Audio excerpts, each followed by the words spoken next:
The book's galaxy. Middlemarch. Chapter 57. They numbered scarce 8 summers when a name rose on their souls and stirred such motions there, as thrill the buds and shape their hidden frame, at penetration of the quickening air. His name who told of loyal Evan Dhu, of quaint Bradwardine, and Vich Ian Vor, making the little world their childhood knew, large with a land of mountain, lake, and score, and larger yet with wonder, love, belief, toward Walter Scott, who living far away, sent them this wealth of joy and noble grief, the book, and they must part, but day by day, in lines that thwart like portly spiders ran, they wrote the tale from Tully Veolan. The evening that Fred Vincy walked to LXIII parsonage, he had begun to see that this was a world in which even a spirited young man must sometimes walk for want of a horse to carry him. He set out at 5 o'clock and called on Mrs. Garth by the way, wishing to assure himself that she accepted their new relations willingly. He found the family group, dogs and cats included, under the great apple tree in the orchard. It was a festival with Mrs. Garth, for her eldest son, Christy, her peculiar joy and pride, had come home for a short holiday. Christy, who held it the most desirable thing in the world to be a tutor, to study all literatures and be a regenerate person, and who was an incorporate criticism on poor Fred. A sort of object lesson given to him by the educational mother. Christy himself, a square-browed, broad-shouldered masculine edition of his mother, not much higher than Fred's shoulder, which made it the harder that he should be held superior, was always as simple as possible, and thought no more of Fred's disinclination to scholarship than of a giraffe's. Wishing that he himself were more of the same height. He was lying on the ground now by his mother's chair, with his straw hat laid flat over his eyes, while Jim on the other side was reading aloud from that beloved writer who has made a chief part in the happiness of many young lives. The volume was Ivanhoe, and Jim was in the great archery scene at the tournament, but suffered much interruption from Ben, who had fetched his own old bow and arrows, and was making himself dreadfully disagreeable, Letty thought, by begging all present to observe his random shots, which no one wished to do except Brownie, the active-minded but probably shallow mongrel, while the grizzled Newfoundland lying in the sun looked on with the dull-eyed neutrality of extreme old age. Letty herself, showing as to her mouth and pinafore some slight signs that she had been assisting at the gathering of the cherries which stood in a coral heap on the tea-table, was now seated on the grass, listening open-eyed to the reading. But the center of interest was changed for all by the arrival of Fred Vincy, when, seating himself on a garden stool, he said that he was on his way to LXIII parsonage. Ben, who had thrown down his bow and snatched up a reluctant half-grown kitten instead, strode across Fred's outstretched leg and said, "Take me." "Oh, and me too," said Letty. "You can't keep up with Fred and me," said Ben. "Yes, I can." "Mother, please say that I am to go," urged Letty, whose life was much checkered by resistance to her depreciation as a girl. "I shall stay with Christy," observed Jim, as much as to say that he had the advantage of those simpletons, whereupon Letty put her hand up to her head and looked with jealous indecision from the one to the other. "Let us all go and see Mary," said Christy, opening his arms. "No, my dear child, we must not go in a swarm to the parsonage, and that old Glasgow suit of yours would never do. Besides, your father will come home. We must let Fred go alone. He can tell Mary that you are here, and she will come back tomorrow." Christy glanced at his own threadbare knees, and then at Fred's beautiful white trousers. Certainly Fred's tailoring suggested the advantages of an English university, and he had a graceful way even of looking warm, and of pushing his hair back with his handkerchief. "Children, run away," said Mrs. Garth. "It is too warm to hang about your friends. Take your brother and show him the rabbits." The eldest understood, and led off the children immediately. Fred felt that Mrs. Garth wished to give him an opportunity of saying anything he had to say, but he could only begin by observing, "How glad you must be to have Christy here." "Yes, he has come sooner than I expected. He got down from the coach at 9 o'clock, just after his father went out. I am longing for Caleb to come and hear what wonderful progress Christy is making. He has paid his expenses for the last year by giving lessons, carrying on hard study at the same time.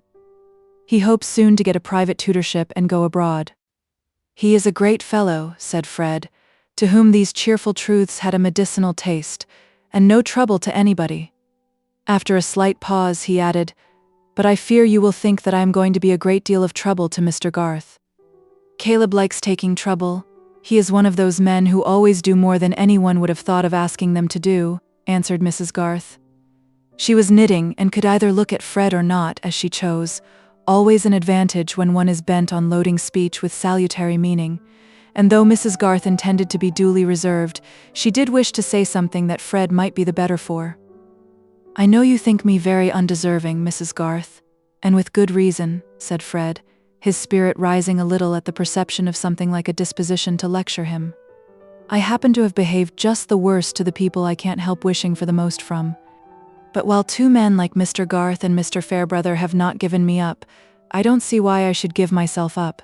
Fred thought it might be well to suggest these masculine examples to Mrs. Garth. "Assuredly," said she, with gathering emphasis, "a young man for whom two such elders had devoted themselves would indeed be culpable if he threw himself away and made their sacrifices vain." Fred wondered a little at this strong language, but only said, "I hope it will not be so with me, Mrs. Garth, since I have some encouragement to believe that I may win Mary." "Mr. Garth has told you about that? You were not surprised, I dare say?" Fred ended, innocently referring only to his own love as probably evident enough. "Not surprised that Mary has given you encouragement?" returned Mrs. Garth, who thought it would be well for Fred to be more alive to the fact that Mary's friends could not possibly have wished this beforehand, whatever the Vinceys might suppose. "Yes, I confess I was surprised. She never did give me any, not the least in the world, when I talked to her myself," said Fred, eager to vindicate Mary. "But when I asked Mr. Fairbrother to speak for me, she allowed him to tell me there was a hope." The power of admonition which had begun to stir in Mrs. Garth had not yet discharged itself. It was a little too provoking even for her self-control that this blooming youngster should flourish on the disappointments of sadder and wiser people, making a meal of a nightingale and never knowing it, and that all the while his family should suppose that hers was in eager need of this sprig. And her vexation had fermented the more actively because of its total repression towards her husband. Exemplary wives will sometimes find scapegoats in this way. She now said with energetic decision, "You made a great mistake, Fred, in asking Mr. Fairbrother to speak for you." "Did I?" said Fred, reddening instantaneously. He was alarmed, but at a loss to know what Mrs. Garth meant, and added in an apologetic tone, "Mr. Fairbrother has always been such a friend of ours, and Mary, I knew, would listen to him gravely, and he took it on himself quite readily.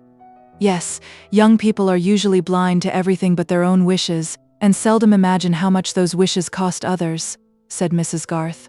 She did not mean to go beyond this salutary general doctrine, and threw her indignation into a needless unwinding of her worsted, knitting her brow at it with a grand air. "I cannot conceive how it could be any pain to Mr. Fairbrother," said Fred, who nevertheless felt that surprising conceptions were beginning to form themselves. "Precisely, you cannot conceive," said Mrs. Garth, cutting her words as neatly as possible. For a moment Fred looked at the horizon with a dismayed anxiety, and then turning with a quick movement said almost sharply, "Do you mean to say, Mrs. Garth, that Mr. Fairbrother is in love with Mary? And if it were so, Fred, I think you are the last person who ought to be surprised," returned Mrs. Garth, laying her knitting down beside her and folding her arms. It was an unwanted sign of emotion in her that she should put her work out of her hands. In fact, her feelings were divided between the satisfaction of giving Fred his discipline and the sense of having gone a little too far. Fred took his hat and stick and rose quickly.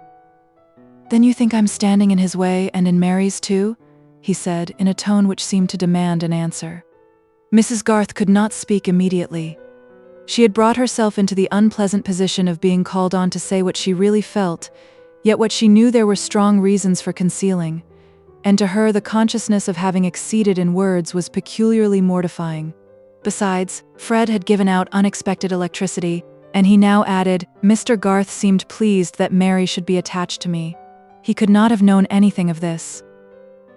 Mrs. Garth felt a severe twinge at this mention of her husband, the fear that Caleb might think her in the wrong not being easily endurable. She answered, wanting to check unintended consequences, "I spoke from inference only.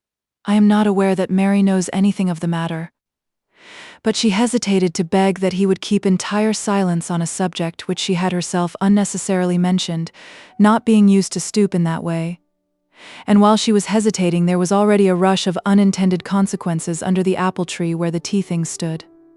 Ben, bouncing across the grass with Brownie at his heels, and seeing the kitten dragging the knitting by a lengthening line of wool, shouted and clapped his hands. Brownie barked. The kitten, desperate, jumped on the tea table and upset the milk, then jumped down again and swept half the cherries with it, and Ben, snatching up the half-knitted sock top, fitted it over the kitten's head as a new source of madness, while Letty, arriving, cried out to her mother against this cruelty. It was a history as full of sensation as "This is the house that Jack built." Mrs. Garth was obliged to interfere. The other young ones came up and the tête-à-tête with Fred was ended. He got away as soon as he could, and Mrs. Garth could only imply some retractation of her severity by saying "God bless you" when she shook hands with him. She was unpleasantly conscious that she had been on the verge of speaking as one of the foolish women speaketh, telling first and entreating silence after. But she had not entreated silence, and to prevent Caleb's blame she determined to blame herself and confess all to him that very night. It was curious what an awful tribunal the mild Caleb's was to her, whenever he set it up. But she meant to point out to him that the revelation might do Fred Vincy a great deal of good. No doubt it was having a strong effect on him as he walked to LXIX. Fred's light, hopeful nature had perhaps never had so much of a bruise as from this suggestion that if he had been out of the way, Mary might have made a thoroughly good match. Also, he was piqued that he had been what he called such a stupid lout as to ask that intervention from Mr. Fairbrother. But it was not in a lover's nature. It was not in Fred's. That the new anxiety raised about Mary's feelings should not surmount every other. Notwithstanding his trust in Mr. Fairbrother's generosity, notwithstanding what Mary had said to him, Fred could not help feeling that he had a rival. It was a new consciousness, and he objected to it extremely, not being in the least ready to give up Mary for her good, being ready rather to fight for her with any man whatsoever.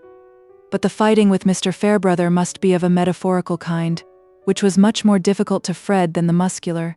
Certainly this experience was a discipline for Fred hardly less sharp than his disappointment about his uncle's will. The iron had not entered into his soul, but he had begun to imagine what the sharp edge would be. It did not once occur to Fred that Mrs. Garth might be mistaken about Mr. Fairbrother, but he suspected that she might be wrong about Mary. Mary had been staying at the parsonage lately, and her mother might know very little of what had been passing in her mind. He did not feel easier when he found her looking cheerful with the three ladies in the drawing-room. They were in animated discussion on some subject which was dropped when he entered, and Mary was copying the labels from a heap of shallow cabinet drawers in a minute handwriting which she was skilled in. Mr. Fairbrother was somewhere in the village, and the three ladies knew nothing of Fred's peculiar relation to Mary. It was impossible for either of them to propose that they should walk round the garden, and Fred predicted to himself that he should have to go away without saying a word to her in private. He told her first of Christie's arrival and then of his own engagement with her father, and he was comforted by seeing that this latter news touched her keenly. She said hurriedly, "I am so glad," and then bent over her writing to hinder anyone from noticing her face, but here was a subject which Mrs. Fairbrother could not let pass. "You don't mean, my dear Miss Garth, that you are glad to hear of a young man giving up the church for which he was educated. You only mean that things being so, you are glad that he should be under an excellent man like your father." "No, really, Mrs. Fairbrother, I am glad of both, I fear," said Mary, cleverly getting rid of one rebellious tear. "I have a dreadfully secular mind. I never liked any clergyman except the Vicar of Wakefield and Mr. Fairbrother." "Now why, my dear?" said Mrs. Fairbrother, pausing on her large wooden knitting needles and looking at Mary. "You have always a good reason for your opinions, but this astonishes me. Of course I put out of the question those who preach new doctrine, but why should you dislike clergymen?" "Oh dear," said Mary, her face breaking into merriment as she seemed to consider a moment, "I don't like their neckcloths." "Why, you don't like Camden's then?" said Miss Winifred in some anxiety. "Yes, I do," said Mary. "I don't like the other clergymen's neckcloths because it is they who wear them." "How very puzzling," said Miss Noble, feeling that her own intellect was probably deficient. "My dear, you are joking. You would have better reasons than these for slighting so respectable a class of men," said Mrs. Fairbrother majestically. "Miss Garth has such severe notions of what people should be that it is difficult to satisfy her," said Fred. "Well, I am glad at least that she makes an exception in favor of my son," said the old lady. Mary was wondering at Fred's piqued tone when Mr. Fairbrother came in and had to hear the news about the engagement under Mr. Garth. At the end he said with quiet satisfaction, "That is right," and then bent to look at Mary's labels and praise her handwriting.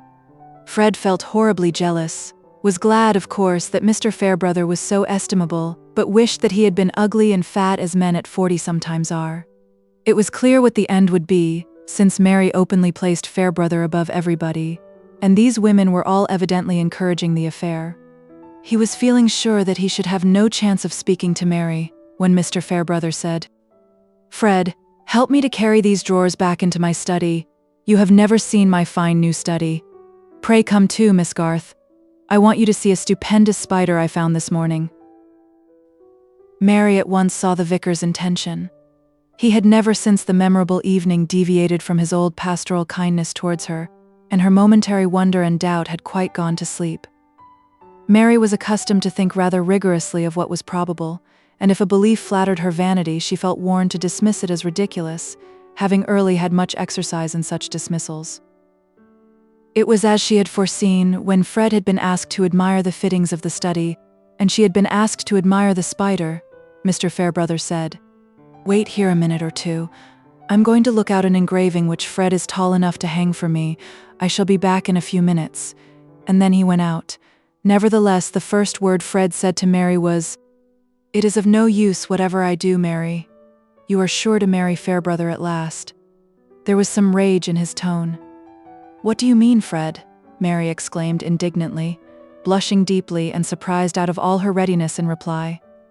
"It is impossible that you should not see it all clearly enough, you who see everything." "I only see that you are behaving very ill, Fred, in speaking so of Mr. Fairbrother after he has pleaded your cause in every way. How can you have taken up such an idea?"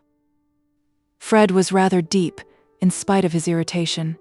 If Mary had really been unsuspicious, there was no good in telling her what Mrs. Garth had said. "It follows as a matter of course," he replied. "When you are continually seeing a man who beats me in everything, and whom you set up above everybody, I can have no fair chance." "You are very ungrateful, Fred," said Mary. "I wish I had never told Mr. Fairbrother that I cared for you in the least." "No, I am not ungrateful. I should be the happiest fellow in the world if it were not for this. I told your father everything, and he was very kind. He treated me as if I were his son. I could go at the work with a will, writing and everything, if it were not for this." "For this? For what?" said Mary, imagining now that something specific must have been said or done. "This dreadful certainty that I shall be bowled out by Fairbrother." Mary was appeased by her inclination to laugh. "Fred," she said, peeping round to catch his eyes, which were sulkily turned away from her, "you are too delightfully ridiculous. If you were not such a charming simpleton, what a temptation this would be to play the wicked coquette, and let you suppose that somebody besides you has made love to me." "Do you really like me best, Mary?" said Fred, turning eyes full of affection on her, and trying to take her hand. "I don't like you at all at this moment," said Mary, retreating and putting her hands behind her. "I only said that no mortal ever made love to me besides you, and that is no argument that a very wise man ever will," she ended merrily. "I wish you would tell me that you could not possibly ever think of him," said Fred. "Never dare to mention this any more to me, Fred," said Mary, getting serious again. "I don't know whether it is more stupid or ungenerous in you not to see that Mr. Fairbrother has left us together on purpose that we might speak freely. I am disappointed that you should be so blind to his delicate feeling." There was no time to say any more before Mr. Fairbrother came back with the engraving, and Fred had to return to the drawing-room still with a jealous dread in his heart, but yet with comforting arguments from Mary's words and manner. The result of the conversation was on the whole more painful to Mary. Inevitably, her attention had taken a new attitude, and she saw the possibility of new interpretations. She was in a position in which she seemed to herself to be slighting Mr. Fairbrother, and this, in relation to a man who is much honored, is always dangerous to the firmness of a grateful woman. To have a reason for going home the next day was a relief, for Mary earnestly desired to be always clear that she loved Fred best. When a tender affection has been storing itself in us through many of our years, the idea that we could accept any exchange for it seems to be a cheapening of our lives. And we can set a watch over our affections and our constancy as we can over other treasures. Fred has lost all his other expectations. He must keep this, Mary said to herself, with a smile curling her lips. It was impossible to help fleeting visions of another kind, new dignities and an acknowledged value of which she had often felt the absence. But these things with Fred outside them, Fred forsaken and looking sad for the want of her, could never tempt her deliberate thought. Chapter 58. For there can live no hatred in thine eye. Therefore in that I cannot know thy change, in many's looks the false heart's history is writ in moods and frowns and wrinkles strange. But heaven in thy creation did decree that in thy face sweet love should ever dwell. Whate'er thy thoughts or thy heart's workings be, thy looks should nothing thence but sweetness tell. Shakespeare, Sonnets. At the time when Mr. Vincey uttered that presentiment about Rosamond, she herself had never had the idea that she should be driven to make the sort of appeal which he foresaw. She had not yet had any anxiety about ways and means, although her domestic life had been expensive as well as eventful. Her baby had been born prematurely, and all the embroidered robes and caps had to be laid by in darkness. This misfortune was attributed entirely to her having persisted in going out on horseback one day when her husband had desired her not to do so, but it must not be supposed that she had shown temper on the occasion, or rudely told him that she would do as she liked. What led her particularly to desire horse exercise was a visit from Captain Lydgate, the baronet's third son, who, I am sorry to say, was detested by our Tertius of that name as a vapid fop, parting his hair from brow to nape in a despicable fashion, not followed by Tertius himself, and showing an ignorant security that he knew the proper thing to say on every topic. Lydgate inwardly cursed his own folly that he had drawn down this visit by consenting to go to his uncle's on the wedding tour, and he made himself rather disagreeable to Rosamond by saying so in private. For to Rosamond this visit was a source of unprecedented but gracefully concealed exultation. She was so intensely conscious of having a cousin who was a baronet's son staying in the house, that she imagined the knowledge of what was implied by his presence to be diffused through all other minds, and when she introduced Captain Lydgate to her guests, she had a placid sense that his rank penetrated them as if it had been an odor. The satisfaction was enough for the time to melt away some disappointment in the conditions of marriage with a medical man even of good birth. It seemed now that her marriage was visibly as well as ideally floating her above the Middlemarch level, and the future looked bright with letters and visits to and from Quallingham, and vague advancement and consequence for Tertius. Especially as, probably at the captain's suggestion, his married sister, Mrs. Mengan, had come with her maid, and stayed 2 nights on her way from town. Hence it was clearly worthwhile for Rosamond to take pains with her music, and the careful selection of her lace. As to Captain Lydgate himself, his low brow, his aquiline nose bent on one side, and his rather heavy utterance, might have been disadvantageous in any young gentleman who had not a military bearing and moustache to give him what is doted on by some flower-like blonde heads as style. He had, moreover, that sort of high breeding which consists in being free from the petty solicitudes of middle-class gentility, and he was a great critic of feminine charms. Rosamond delighted in his admiration now even more than she had done at Quallingham, and he found it easy to spend several hours of the day in flirting with her.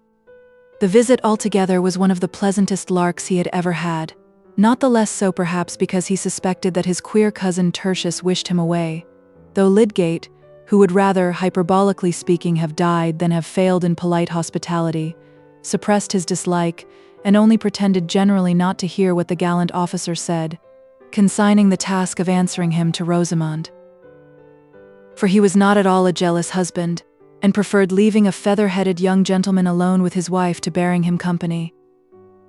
"I wish you would talk more to the captain at dinner, Tertius," said Rosamond, one evening when the important guest was gone to Loamford to see some brother officers stationed there. "You really look so absent sometimes. You seem to be seeing through his head into something behind it, instead of looking at him." "My dear Rosie, you don't expect me to talk much to such a conceited ass as that, I hope," said Lydgate brusquely. "If he got his head broken, I might look at it with interest, not before." "I cannot conceive why you should speak of your cousin so contemptuously," said Rosamond, her fingers moving at her work while she spoke with a mild gravity which had a touch of disdain in it.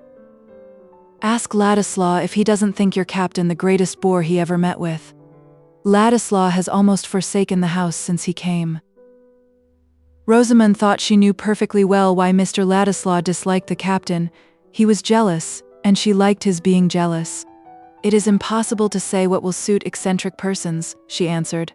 "But in my opinion, Captain Lydgate is a thorough gentleman, and I think you ought not, out of respect to Sir Godwin, to treat him with neglect." "No, dear, but we have had dinners for him. And he comes in and goes out as he likes. He doesn't want me. Still, when he is in the room, you might show him more attention. He may not be a phoenix of cleverness in your sense. His profession is different, but it would be all the better for you to talk a little on his subjects. I think his conversation is quite agreeable, and he is anything but an unprincipled man." "The fact is, you would wish me to be a little more like him, Rosie," said Lydgate, in a sort of resigned murmur, with a smile which was not exactly tender, and certainly not merry. Rosamond was silent and did not smile again, but the lovely curves of her face looked good-tempered enough without smiling. Those words of Lydgate's were like a sad milestone marking how far he had travelled from his old dreamland, in which Rosamond Vincy appeared to be that perfect piece of womanhood who would reverence her husband's mind after the fashion of an accomplished mermaid, using her comb and looking-glass and singing her song for the relaxation of his adored wisdom alone. He had begun to distinguish between that imagined adoration and the attraction towards a man's talent because it gives him prestige and is like an order in his buttonhole or an honorable before his name. It might have been supposed that Rosamond had travelled too, since she had found the pointless conversation of Mr. Ned Plymdale perfectly wearisome. But to most mortals there is a stupidity which is unendurable and a stupidity which is altogether acceptable, else indeed what would become of social bonds? Captain Lydgate's stupidity was delicately scented, carried itself with style, talked with a good accent, and was closely related to Sir Godwin. Rosamond found it quite agreeable and caught many of its phrases.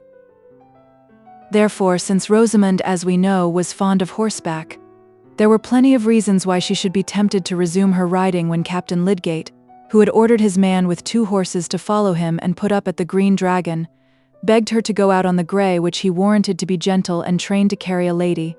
Indeed, he had bought it for his sister, and was taking it to Quallingham.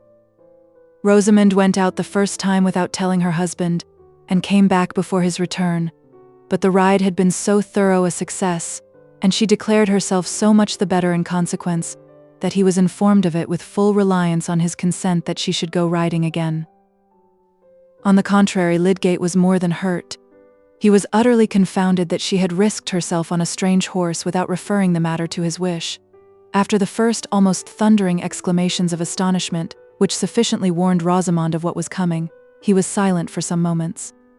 "However, you have come back safely," he said at last, in a decisive tone. "You will not go again, Rosie, that is understood. If it were the quietest, most familiar horse in the world, there would always be the chance of accident, and you know very well that I wished you to give up riding the roan on that account. But there is the chance of accident indoors, Tertius." "My darling, don't talk nonsense," said Lydgate in an imploring tone. "Surely I am the person to judge for you. I think it is enough that I say you are not to go again." Rosamond was arranging her hair before dinner, and the reflection of her head in the glass showed no change in its loveliness except a little turning aside of the long neck. Lydgate had been moving about with his hands in his pockets, and now paused near her, as if he awaited some assurance. "I wish you would fasten up my plaits, dear," said Rosamond, letting her arms fall with a little sigh so as to make a husband ashamed of standing there like a brute.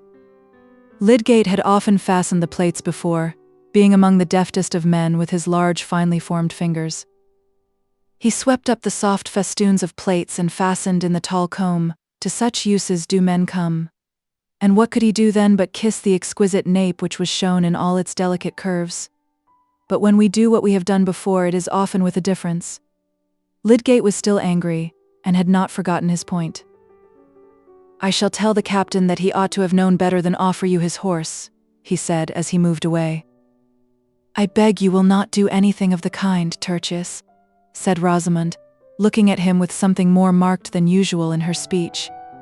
"It will be treating me as if I were a child. Promise that you will leave the subject to me." There did seem to be some truth in her objection. Lydgate said, "Very well," with a surly obedience, and thus the discussion ended with his promising Rosamond, and not with her promising him. In fact, she had been determined not to promise. Rosamond had that victorious obstinacy which never wastes its energy in impetuous resistance. What she liked to do was to her the right thing, and all her cleverness was directed to getting the means of doing it. She meant to go out riding again on the grey, and she did go on the next opportunity of her husband's absence, not intending that he should know until it was late enough not to signify to her. The temptation was certainly great. She was very fond of the exercise, and the gratification of riding on a fine horse, with Captain Lydgate, Sir Godwin's son, on another fine horse by her side, and of being met in this position by anyone but her husband, was something as good as her dreams before marriage. Moreover, she was riveting the connection with the family at Quallingham, which must be a wise thing to do. But the gentle grey, unprepared for the crash of a tree that was being felled on the edge of Halsell Wood, took fright, and caused a worse fright to Rosamond, leading finally to the loss of her baby. Lydgate could not show his anger towards her, but he was rather bearish to the captain, whose visit naturally soon came to an end. In all future conversations on the subject, Rosamond was mildly certain that the ride had made no difference, and that if she had stayed at home the same symptoms would have come on and would have ended in the same way, because she had felt something like them before. Lydgate could only say, "Poor, poor darling," but he secretly wondered over the terrible tenacity of this mild creature. There was gathering within him an amazed sense of his powerlessness over Rosamond. His superior knowledge and mental force, instead of being, as he had imagined, a shrine to consult on all occasions, was simply set aside on every practical question. He had regarded Rosamond's cleverness as precisely of the receptive kind which became a woman. He was now beginning to find out what that cleverness was, what was the shape into which it had run as into a close network, aloof and independent. No one quicker than Rosamond to see causes and effects which lay within the track of her own tastes and interests. She had seen clearly Lydgate's preeminence in Middlemarch society, and could go on imaginatively tracing still more agreeable social effects when his talent should have advanced him. But for her, his professional and scientific ambition had no other relation to these desirable effects than if they had been the fortunate discovery of an ill-smelling oil. And that oil apart, with which she had nothing to do, of course she believed in her own opinion more than she did in his. Lydgate was astounded to find in numberless trifling matters, as well as in this last serious case of the riding, that affection did not make her compliant. He had no doubt that the affection was there, and had no presentiment that he had done anything to repel it. For his own part, he said to himself that he loved her as tenderly as ever, and could make up his mind to her negations. But well, Lydgate was much worried, and conscious of new elements in his life as noxious to him as an inlet of mud to a creature that has been used to breathe and bathe and dart after its illuminated prey in the clearest of waters. Rosamond was soon looking lovelier than ever at her work-table, enjoying drives in her father's phaeton, and thinking it likely that she might be invited to Quallingham. She knew that she was a much more exquisite ornament to the drawing-room there than any daughter of the family, and in reflecting that the gentlemen were aware of that, did not perhaps sufficiently consider whether the ladies would be eager to see themselves surpassed. Lydgate, relieved from anxiety about her, relapsed into what she inwardly called his moodiness, a name which to her covered his thoughtful preoccupation with other subjects than herself, as well as that uneasy look of the brow and distaste for all ordinary things as if they were mixed with bitter herbs, which really made a sort of weather-glass to his vexation and foreboding. These latter states of mind had one cause amongst others, which he had generously but mistakenly avoided mentioning to Rosamond, lest it should affect her health and spirits.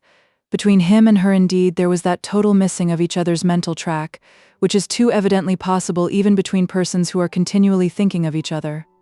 To Lydgate it seemed that he had been spending month after month in sacrificing more than half of his best intent and best power to his tenderness for Rosamond, bearing her little claims and interruptions without impatience, and, above all, bearing without betrayal of bitterness to look through less and less of interfering illusion at the blank, unreflecting surface her mind presented to his ardor for the more impersonal ends of his profession and his scientific study, an ardor which he had fancied that the ideal wife must somehow worship as sublime, though not in the least knowing why.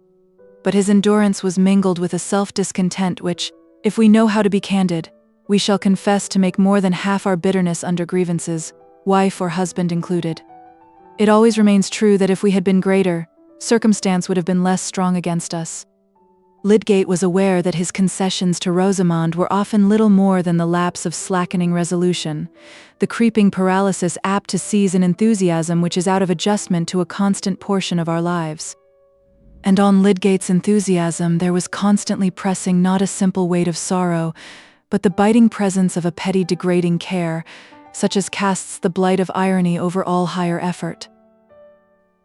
This was the care which he had hitherto abstained from mentioning to Rosamond, and he believed with some wonder that it had never entered her mind, though certainly no difficulty could be less mysterious. It was an inference with a conspicuous handle to it, and had been easily drawn by indifferent observers that Lydgate was in debt, and he could not succeed in keeping out of his mind for long together that he was every day getting deeper into that swamp, which tempts men towards it with such a pretty covering of flowers and verdure.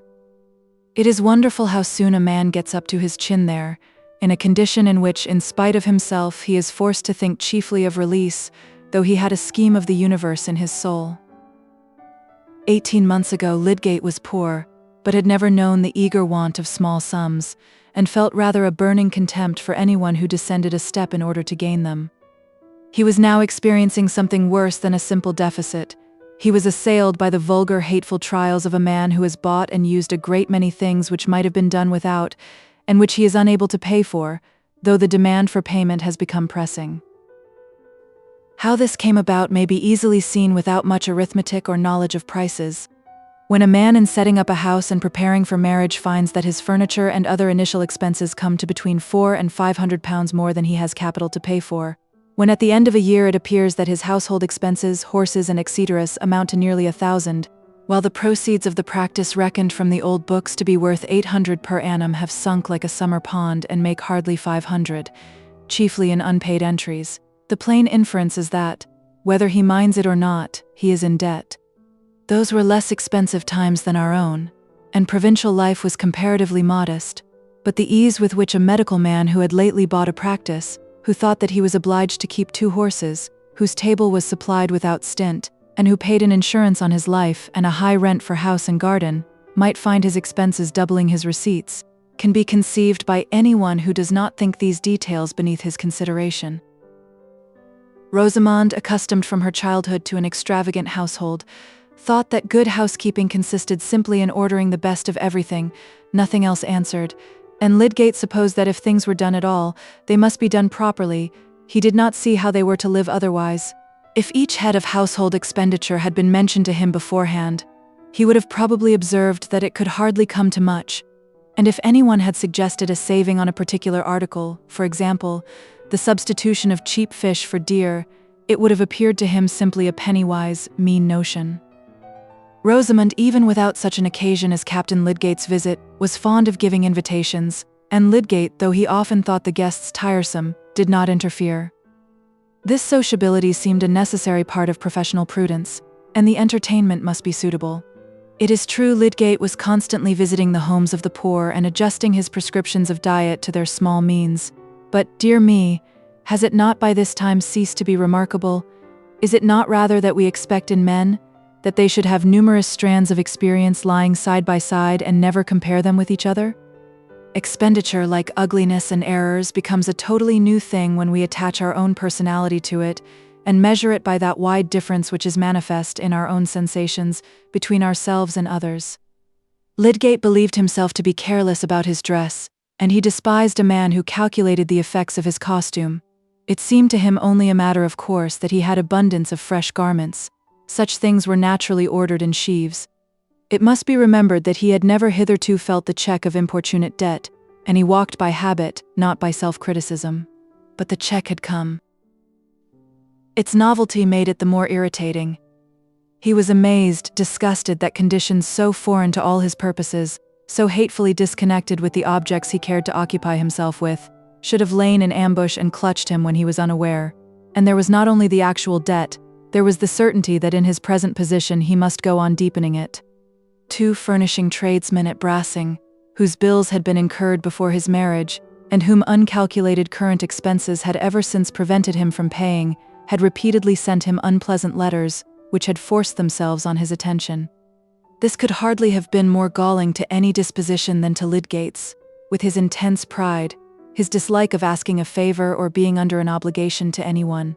He had scorned even to form conjectures about Mr. Vincey's intentions on money matters, and nothing but extremity could have induced him to apply to his father-in-law, even if he had not been made aware in various indirect ways since his marriage that Mr. Vincey's own affairs were not flourishing, and that the expectation of help from him would be resented. Some men easily trust in the readiness of friends. It had never in the former part of his life occurred to Lydgate that he should need to do so. He had never thought what borrowing would be to him, but now that the idea had entered his mind, he felt that he would rather incur any other hardship. In the meantime, he had no money or prospects of money, and his practice was not getting more lucrative. No wonder that Lydgate had been unable to suppress all signs of inward trouble during the last few months, and now that Rosamond was regaining brilliant health, he meditated taking her entirely into confidence on his difficulties. New conversance with tradesmen's bills had forced his reasoning into a new channel of comparison.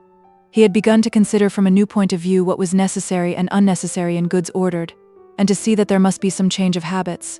How could such a change be made without Rosamond's concurrence? The immediate occasion of opening the disagreeable fact to her was forced upon him. Having no money, and having privately sought advice as to what security could possibly be given by a man in his position, Lydgate had offered the one good security in his power to the less peremptory creditor, who was a silversmith and jeweler, and who consented to take on himself the upholsterer's credit also, accepting interest for a given term. The security necessary was a bill of sale on the furniture of his house, which might make a creditor easy for a reasonable time about a debt amounting to less than £400, and the silversmith, Mr. Dover, was willing to reduce it by taking back a portion of the plate and any other article which was as good as new.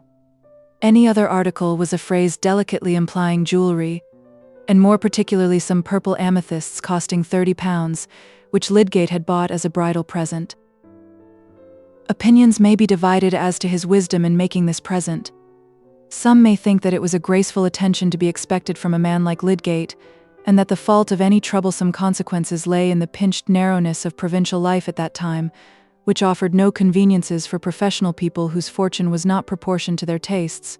Also, in Lydgate's ridiculous fastidiousness about asking his friends for money.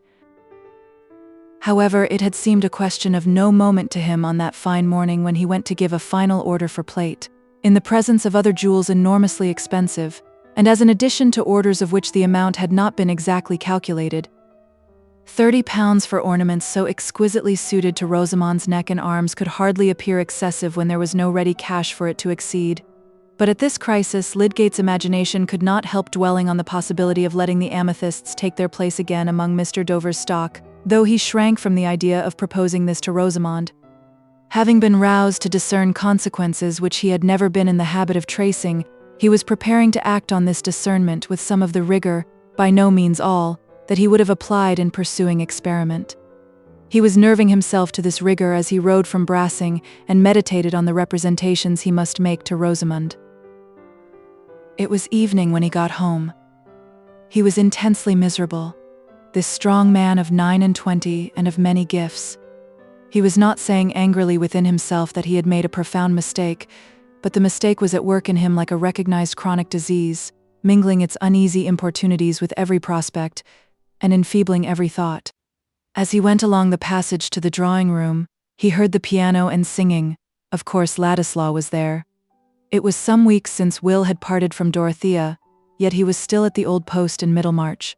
Lydgate had no objection in general to Ladislaw's coming, but just now he was annoyed that he could not find his hearth free. When he opened the door, the two singers went on towards the keynote, raising their eyes and looking at him indeed, but not regarding his entrance as an interruption.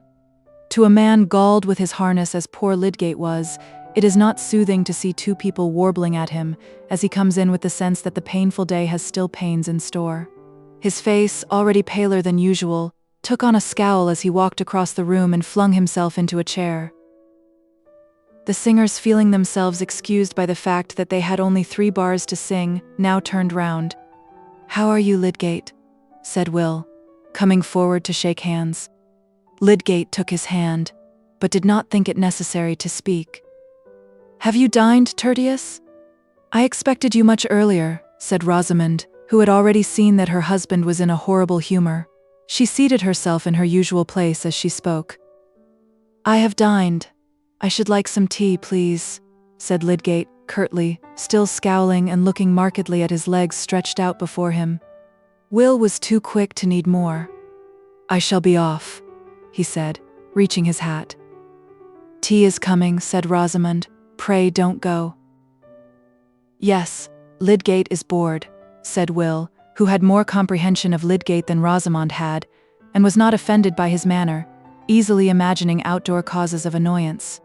"There is the more need for you to stay," said Rosamond, playfully, and in her lightest accent. "He will not speak to me all the evening." "Yes, Rosamond, I shall," said Lydgate, in his strong baritone. "I have some serious business to speak to you about." No introduction of the business could have been less like that which Lydgate had intended, but her indifferent manner had been too provoking. "There you see," said Will. "I'm going to the meeting about the Mechanics' Institute. Goodbye," and he went quickly out of the room. Rosamond did not look at her husband, but presently rose and took her place before the tea-tray. She was thinking that she had never seen him so disagreeable. Lydgate turned his dark eyes on her and watched her as she delicately handled the tea service with her taper fingers, and looked at the objects immediately before her with no curve in her face disturbed, and yet with an ineffable protest in her air against all people with unpleasant manners. For the moment he lost the sense of his wound in a sudden speculation about this new form of feminine impassibility revealing itself in the sylph-like frame which he had once interpreted as the sign of a ready, intelligent sensitiveness. His mind glancing back to Laura while he looked at Rosamond, he said inwardly, "Would she kill me because I wearied her?" And then, "It is the way with all women."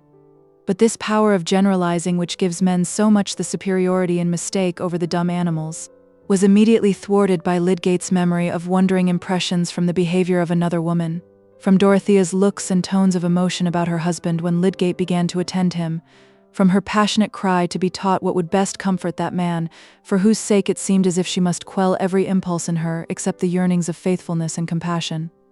These revived impressions succeeded each other quickly and dreamily in Lydgate's mind while the tea was being brewed. He had shut his eyes in the last instant of reverie while he heard Dorothea saying, "Advise me, think what I can do. He has been all his life laboring and looking forward. He minds about nothing else, and I mind about nothing else." That voice of deep-souled womanhood had remained within him as the enkindling conceptions of dead and sceptered genius had remained within him. Is there not a genius for feeling nobly which also reigns over human spirits and their conclusions?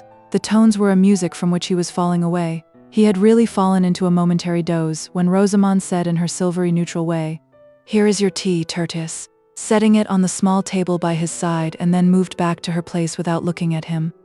Lydgate was too hasty in attributing insensibility to her. After her own fashion, she was sensitive enough, and took lasting impressions. Her impression now was one of offense and repulsion. But then, Rosamond had no scowls and had never raised her voice. She was quite sure that no one could justly find fault with her. Perhaps Lydgate and she had never felt so far off each other before, but there were strong reasons for not deferring his revelation, even if he had not already begun it by that abrupt announcement. Indeed, some of the angry desire to rouse her into more sensibility on his account, which had prompted him to speak prematurely, still mingled with his pain in the prospect of her pain. But he waited till the tray was gone.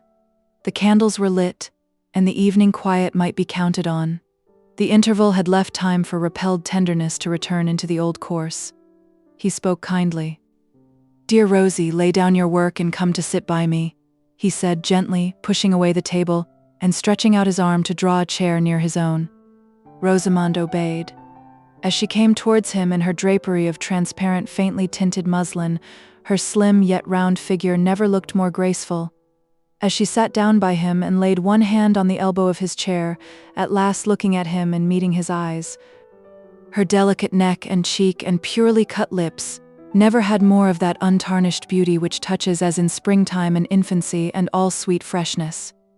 It touched Lydgate now, and mingled the early moments of his love for her with all the other memories which were stirred in this crisis of deep trouble. He laid his ample hand softly on hers, saying, "Dear," with the lingering utterance which affection gives to the word. Rosamond, too, was still under the power of that same past, and her husband was still in part the Lydgate whose approval had stirred delight. She put his hair lightly away from his forehead, then laid her other hand on his, and was conscious of forgiving him. "I am obliged to tell you what will hurt you, Rosie, but there are things which husband and wife must think of together. I dare say it has occurred to you already that I am short of money." Lydgate paused, but Rosamond turned her neck and looked at a vase on the mantelpiece. "I was not able to pay for all the things we had to get before we were married, and there have been expenses since which I have been obliged to meet. The consequence is, there is a large debt at Brassing, £380, which has been pressing on me a good while, and in fact we are getting deeper every day, for people don't pay me the faster because others want the money. I took pains to keep it from you while you were not well, but now we must think together about it, and you must help me." "What can I do, Tertius?" said Rosamond, turning her eyes on him again. That little speech of 4 words, like so many others in all languages, is capable by varied vocal inflections of expressing all states of mind from helpless dimness to exhaustive argumentative perception, from the completest self-devoting fellowship to the most neutral aloofness. Rosamond's thin utterance threw into the words, "What can I do?" as much neutrality as they could hold. They fell like a mortal chill on Lydgate's roused tenderness. He did not storm in indignation. He felt too sad a sinking of the heart, and when he spoke again it was more in the tone of a man who forces himself to fulfill a task. "It is necessary for you to know, because I have to give security for a time, and a man must come to make an inventory of the furniture." Rosamond colored deeply. "Have you not asked Papa for money?" she said, as soon as she could speak. "No." "Then I must ask him," she said, releasing her hands from Lydgate's and rising to stand at 2 yards' distance from him. "No, Rosie," said Lydgate decisively. "It is too late to do that. The inventory will be begun tomorrow. Remember, it is a mere security. It will make no difference. It is a temporary affair. I insist upon it that your father shall not know, unless I choose to tell him," added Lydgate, with a more peremptory emphasis. This certainly was unkind, but Rosamond had thrown him back on evil expectation as to what she would do in the way of quiet, steady disobedience. The unkindness seemed unpardonable to her. She was not given to weeping and disliked it, but now her chin and lips began to tremble and the tears welled up. Perhaps it was not possible for Lydgate, under the double stress of outward material difficulty and of his own proud resistance to humiliating consequences, to imagine fully what this sudden trial was to a young creature who had known nothing but indulgence, and whose dreams had all been of new indulgence, more exactly to her taste.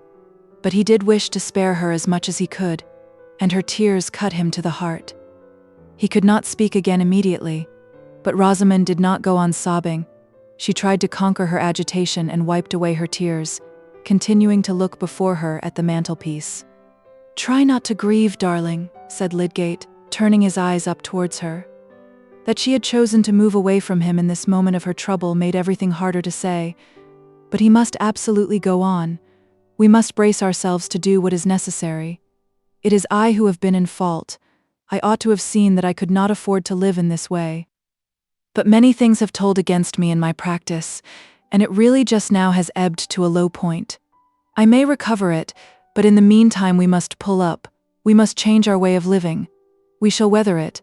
When I have given this security, I shall have time to look about me, and you are so clever that if you turn your mind to managing, you will school me into carefulness. I have been a thoughtless rascal about squaring prices, but come, dear, sit down and forgive me." Lydgate was bowing his neck under the yoke like a creature who had talons, but who had reason too, which often reduces us to meekness. When he had spoken the last words in an imploring tone, Rosamond returned to the chair by his side. His self-blame gave her some hope that he would attend to her opinion, and she said, "Why can you not put off having the inventory made? You can send the men away tomorrow when they come." "I shall not send them away," said Lydgate, the peremptoriness rising again. Was it of any use to explain? If we left Middlemarch, there would of course be a sale, and that would do as well. But we are not going to leave Middlemarch.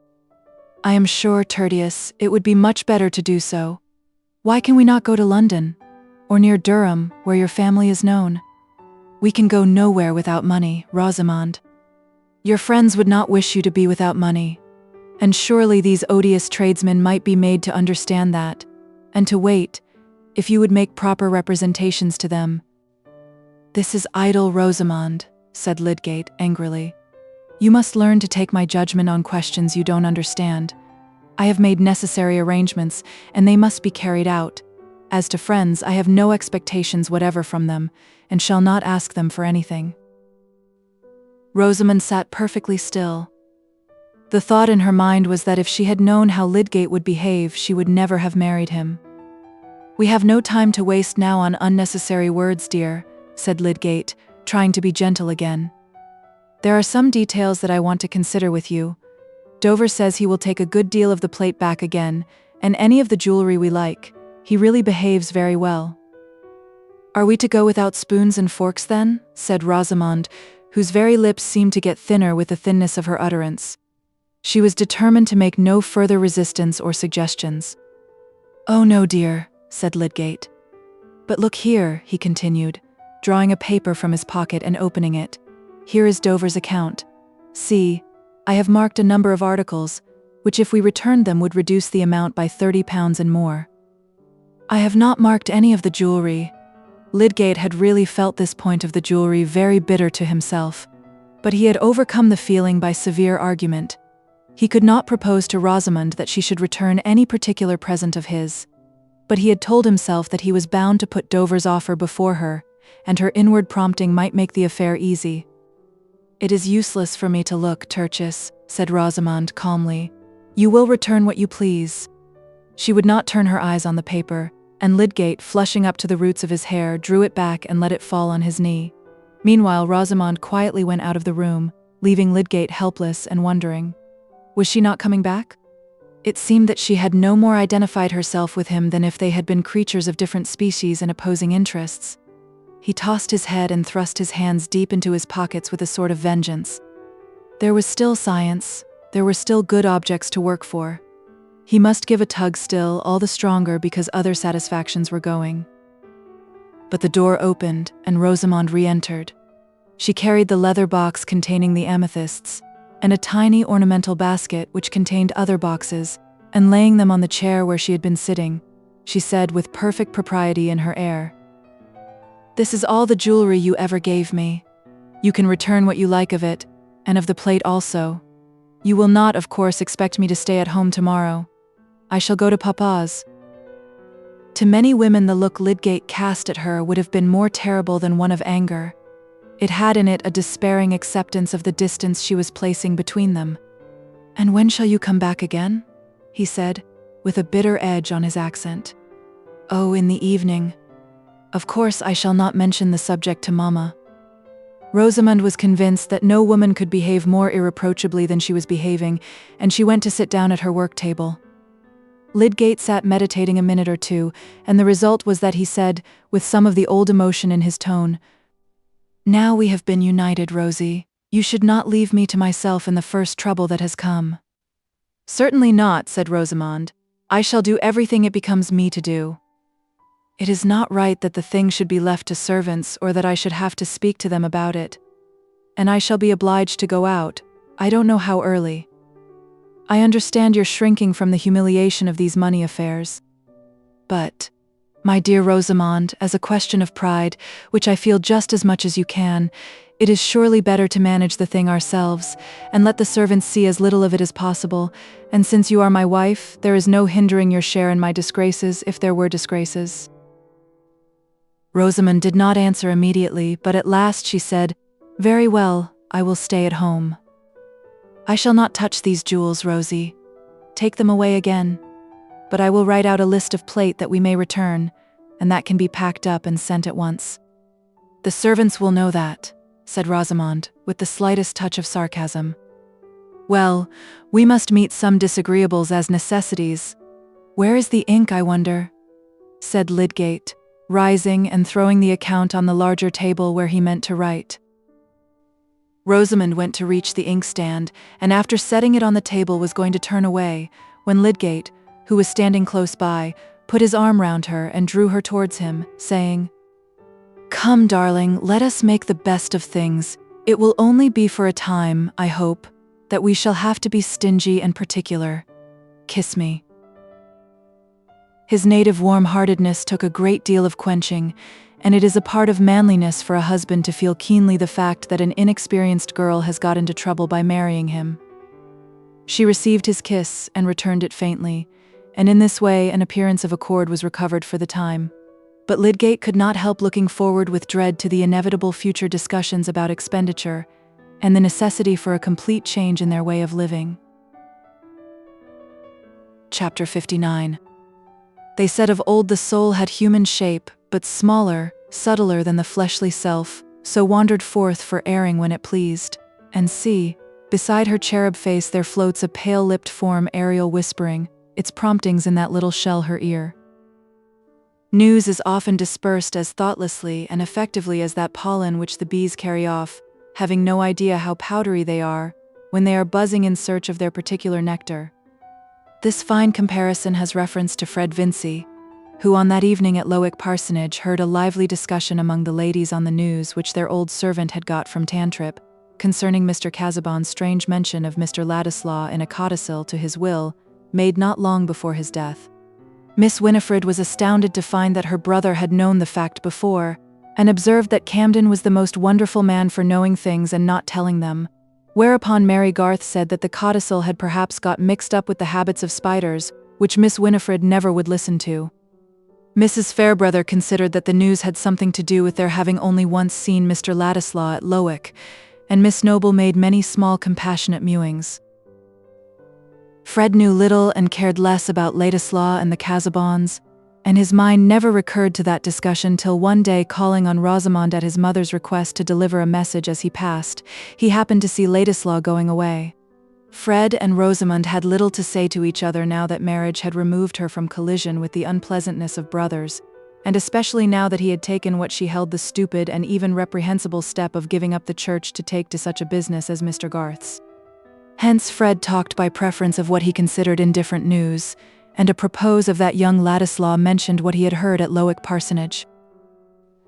Now Lydgate, like Mr. Fairbrother, knew a great deal more than he told, and when he had once been set thinking about the relation between Will and Dorothea, his conjectures had gone beyond the fact. He imagined that there was a passionate attachment on both sides, and this struck him as much too serious to gossip about. He remembered Will's irritability when he had mentioned Mrs. Casaubon, and was the more circumspect. On the whole, his surmises, in addition to what he knew of the fact, increased his friendliness and tolerance towards Ladislaw, and made him understand the vacillation which kept him at Middlemarch after he had said that he should go away. It was significant of the separateness between Lydgate's mind and Rosamond's that he had no impulse to speak to her on the subject. Indeed, he did not quite trust her reticence towards Will. And he was right there, though he had no vision of the way in which her mind would act in urging her to speak. When she repeated Fred's news to Lydgate, he said, "Take care you don't drop the faintest hint to Ladislaw, Rosie. He is likely to fly out as if you insulted him. Of course it is a painful affair." Rosamond turned her neck and patted her hair, looking the image of placid indifference. But the next time Will came when Lydgate was away, she spoke archly about his not going to London as he had threatened. "I know all about it.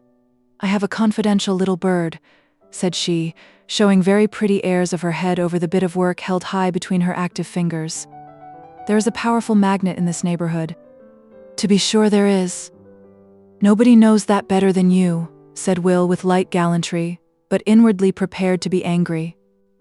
"It is really the most charming romance." Mr. Casaubon, jealous, and foreseeing that there was no one else whom Mrs. Casaubon would so much like to marry, and no one who would so much like to marry her as a certain gentleman, and then laying a plan to spoil all by making her forfeit her property if she did marry that gentleman. And then, oh, I have no doubt the end will be thoroughly romantic. "Great God, what do you mean?" said Will, flushing over face and ears, his features seeming to change as if he had had a violent shake. "Don't joke, tell me what you mean." "You don't really know?" said Rosamond, no longer playful, and desiring nothing better than to tell in order that she might evoke effects. "No," he returned impatiently. "Don't know that Mr. Casaubon has left it in his will that if Mrs. Casaubon marries you she is to forfeit all her property?" "How do you know that it is true?" said Will, eagerly. "My brother Fred heard it from the Fairbrothers." Will started up from his chair and reached his hat. "I dare say she likes you better than the property," said Rosamond, looking at him from a distance. "Pray don't say any more about it," said Will in a hoarse undertone extremely unlike his usual light voice. "It is a foul insult to her and to me." Then he sat down absently, looking before him, but seeing nothing. "Now you are angry with me," said Rosamond. "It is too bad to bear me malice. You ought to be obliged to me for telling you." "So I am," said Will abruptly, speaking with that kind of double soul which belongs to dreamers who answer questions. "I expect to hear of the marriage," said Rosamond playfully. "Never. You will never hear of the marriage." With those words uttered impetuously, Will rose, put out his hand to Rosamond, still with the air of a somnambulist, and went away. When he was gone, Rosamond left her chair and walked to the other end of the room, leaning when she got there against a chiffoniere, and looking out of the window wearily. She was oppressed by ennui, and by that dissatisfaction which in women's minds is continually turning into a trivial jealousy, referring to no real claims, springing from no deeper passion than the vague exactingness of egoism, and yet capable of impelling action as well as speech.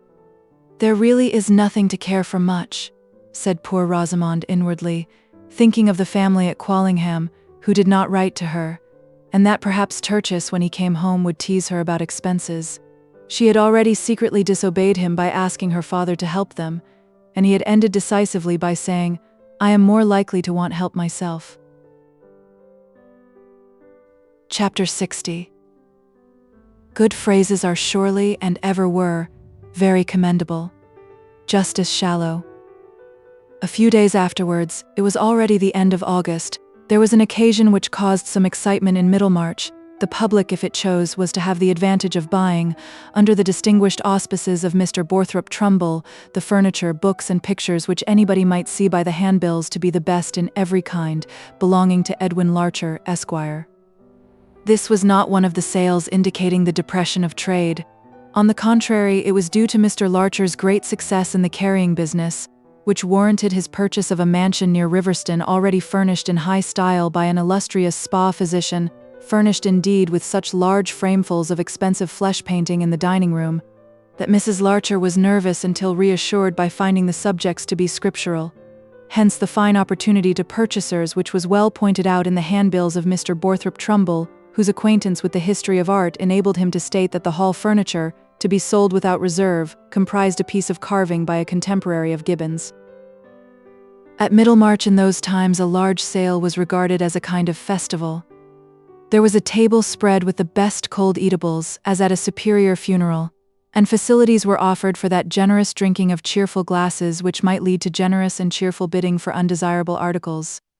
Mr. Larcher's sale was the more attractive in the fine weather because the house stood just at the end of the town, with a garden and stables attached, in that pleasant issue from Middlemarch called the London Road, which was also the road to the new hospital and to Mr. Bulstrode's retired residence, known as the Shrubs. In short, the auction was as good as a fair, and drew all classes with leisure at command. To some, who risked making bids in order simply to raise prices, it was almost equal to betting at the races. The second day, when the best furniture was to be sold, everybody was there. Even Mr. Thesiger, the rector of St. Peter's, had looked in for a short time, wishing to buy the carved table, and had rubbed elbows with Mr. Bambridge and Mr. Horrock. There was a wreath of Middlemarch ladies accommodated with seats round the large table in the dining room, where Mr. Borthrop Trumbull was mounted with desk and hammer, but the rows chiefly of masculine faces behind were often varied by incomings and outgoings both from the door and the large bow window opening onto the lawn. Everybody that day did not include Mr. Bulstrode, whose health could not well endure crowds and draughts. But Mrs. Bulstrode had particularly wished to have a certain picture, a supper at Emmaus, attributed in the catalogue to Guido, and at the last moment before the day of the sale, Mr. Bulstrode had called at the office of the Pioneer, of which he was now one of the proprietors, to beg of Mr. Ladislaw as a great favor that he would obligingly use his remarkable knowledge of pictures on behalf of Mrs. Bulstrode, and judge of the value of this particular painting, if, added the scrupulously polite banker, attendance at the sale would not interfere with the arrangements for your departure, which I know is imminent. This proviso might have sounded rather satirically in Will's ear if he had been in a mood to care about such satire. It referred to an understanding entered into many weeks before with the proprietors of the paper, that he should be at liberty any day he pleased to hand over the management to the sub-editor whom he had been training, since he wished finally to quit Middlemarch. But indefinite visions of ambition are weak against the ease of doing what is habitual or beguilingly agreeable, and we all know the difficulty of carrying out a resolve when we secretly long that it may turn out to be unnecessary. In such states of mind, the most incredulous person has a private leaning towards miracle. Impossible to conceive how our wish could be fulfilled. Still, very wonderful things have happened. Will did not confess this weakness to himself, but he lingered. What was the use of going to London at that time of the year? The Rugby men who would remember him were not there, and so far as political writing was concerned, he would rather for a few weeks go on with the Pioneer. At the present moment, however, when Mr. Bulstrode was speaking to him, he had both a strengthened resolve to go and an equally strong resolve not to go till he had once more seen Dorothea. Hence he replied that he had reasons for deferring his departure a little, and would be happy to go to the sale. Will was in a defiant mood, his consciousness being deeply stung with the thought that the people who looked at him probably knew a fact tantamount to an accusation against him, as a fellow with low designs which were to be frustrated by a disposal of property. Like most people who assert their freedom with regard to conventional distinction, he was prepared to be sudden and quick at quarrel with anyone who might hint that he had personal reasons for that assertion, that there was anything in his blood, his bearing, or his character to which he gave the mask of an opinion. When he was under an irritating impression of this kind, he would go about for days with a defiant look, the color changing in his transparent skin as if he were on the qui-vive, watching for something which he had to dart upon. This expression was peculiarly noticeable in him at the sale, and those who had only seen him in his moods of gentle oddity or of bright enjoyment would have been struck with a contrast. He was not sorry to have this occasion for appearing in public before the Middlemarch tribes of Toller, Hackbutt, and the rest, who looked down on him as an adventurer, and were in a state of brutal ignorance about Dante, who sneered at his Polish blood, and were themselves of a breed very much in need of crossing. He stood in a conspicuous place not far from the auctioneer, with a forefinger in each side pocket and his head thrown backward, not caring to speak to anybody, though he had been cordially welcomed as a connoisseur by Mr. Trumbull, who was enjoying the utmost activity of his great faculties. And surely among all men whose vocation requires them to exhibit their powers of speech, the happiest is a prosperous provincial auctioneer keenly alive to his own jokes and sensible of his encyclopedic knowledge. Some saturnine, sour-blooded persons might object to be constantly insisting on the merits of all articles from bootjacks to Bergams, but Mr. Borthrop Trumbull had a kindly liquid in his veins. He was an admirer by nature and would have liked to have the universe under his hammer, feeling that it would go at a higher figure for his recommendation.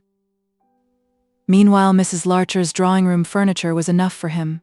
When Will Ladislaw had come in, a second fender, said to have been forgotten in its right place, suddenly claimed the auctioneer's enthusiasm, which he distributed on the equitable principle of praising those things most which were most in need of praise.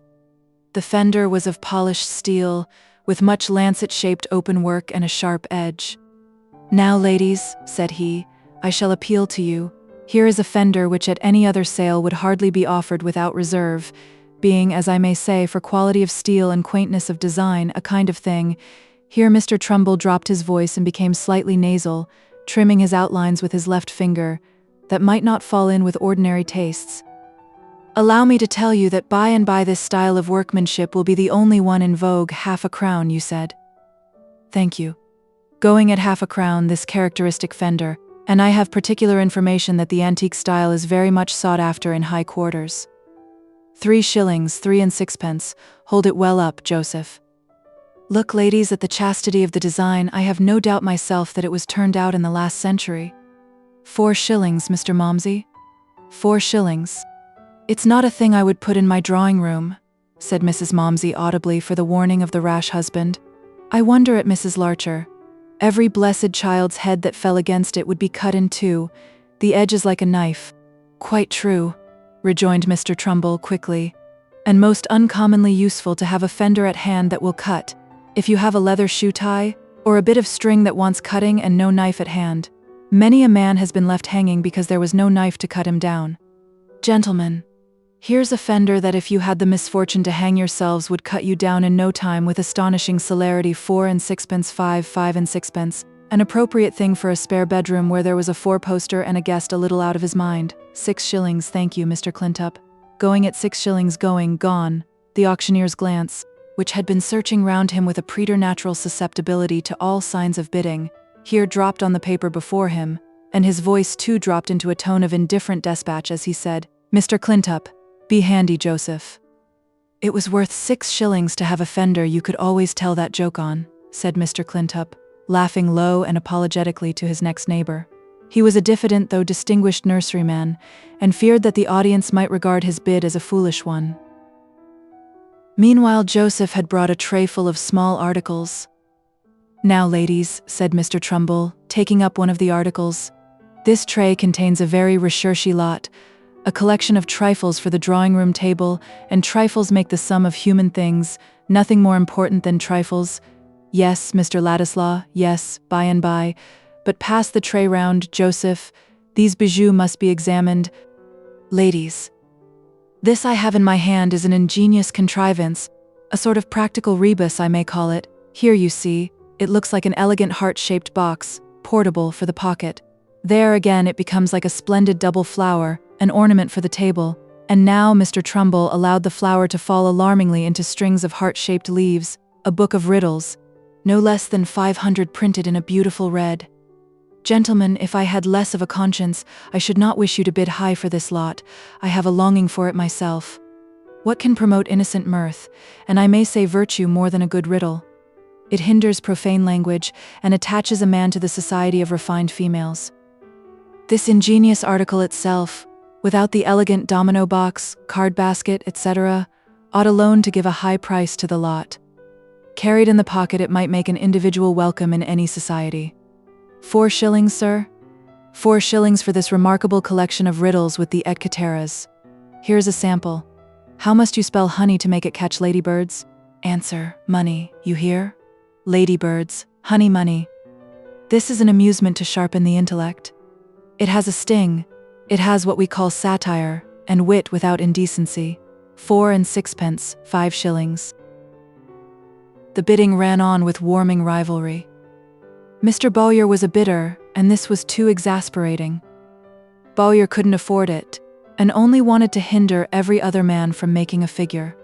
The current carried even Mr. Horrock with it, but this committal of himself to an opinion fell from him with so little sacrifice of his neutral expression that the bid might not have been detected as his but for the friendly oaths of Mr. Bambridge, who wanted to know what Horrock would do with blasted stuff only fit for haberdashers given over to that state of perdition which the horse-dealer so cordially recognized in the majority of earthly existences. The lot was finally knocked down at a guinea to Mr. Spilkins, a young slender of the neighborhood, who was reckless with his pocket money and felt his want of memory for riddles. Come, Trumbull, this is too bad. You've been putting some old maid's rubbish into the sale, murmured Mr. Toller, getting close to the auctioneer. I want to see how the prints go, and I must be off soon. Immediately, Mr. Toller. It was only an act of benevolence which your noble heart would approve. Joseph, quick with the prints, lot 235. Now, gentlemen, you who are connoisseurs, you are going to have a treat.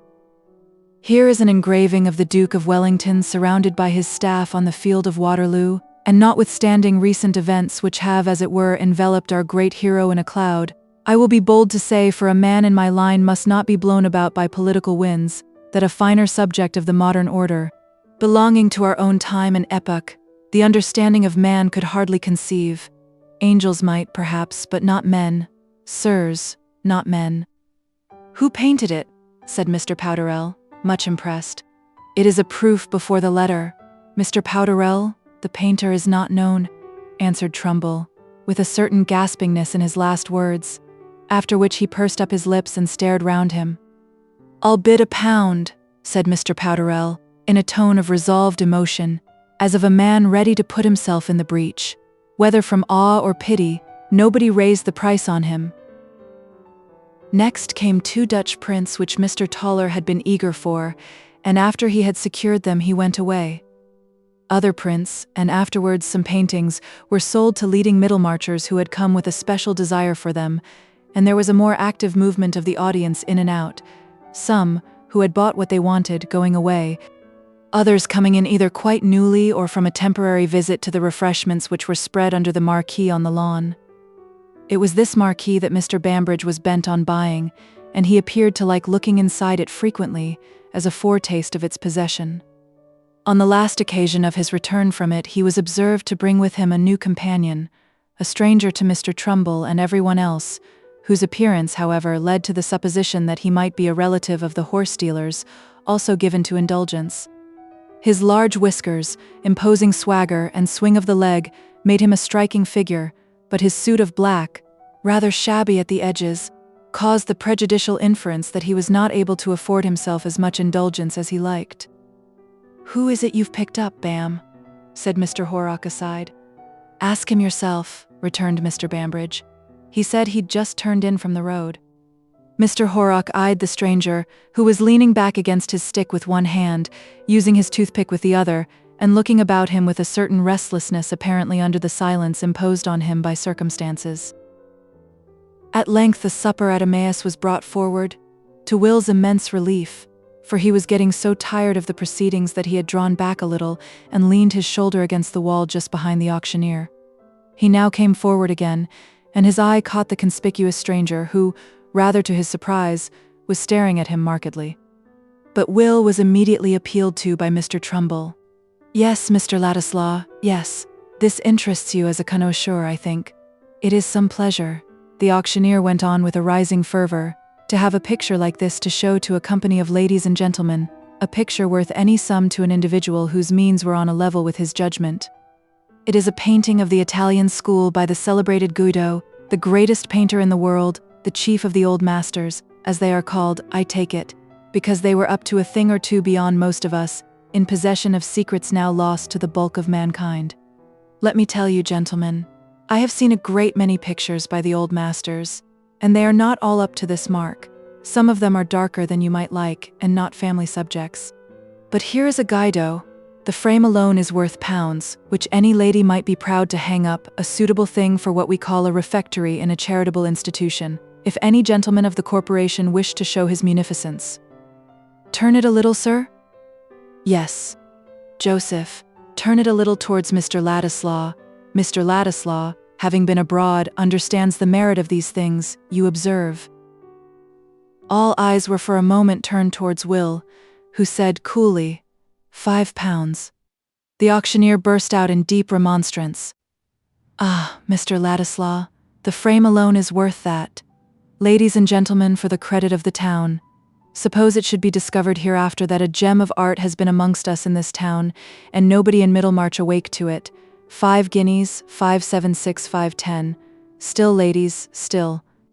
It is a gem, and full many a gem, as the poet says, has been allowed to go at a nominal price because the public knew no better, because it was offered in circles where there was, I was going to say a low feeling, but no.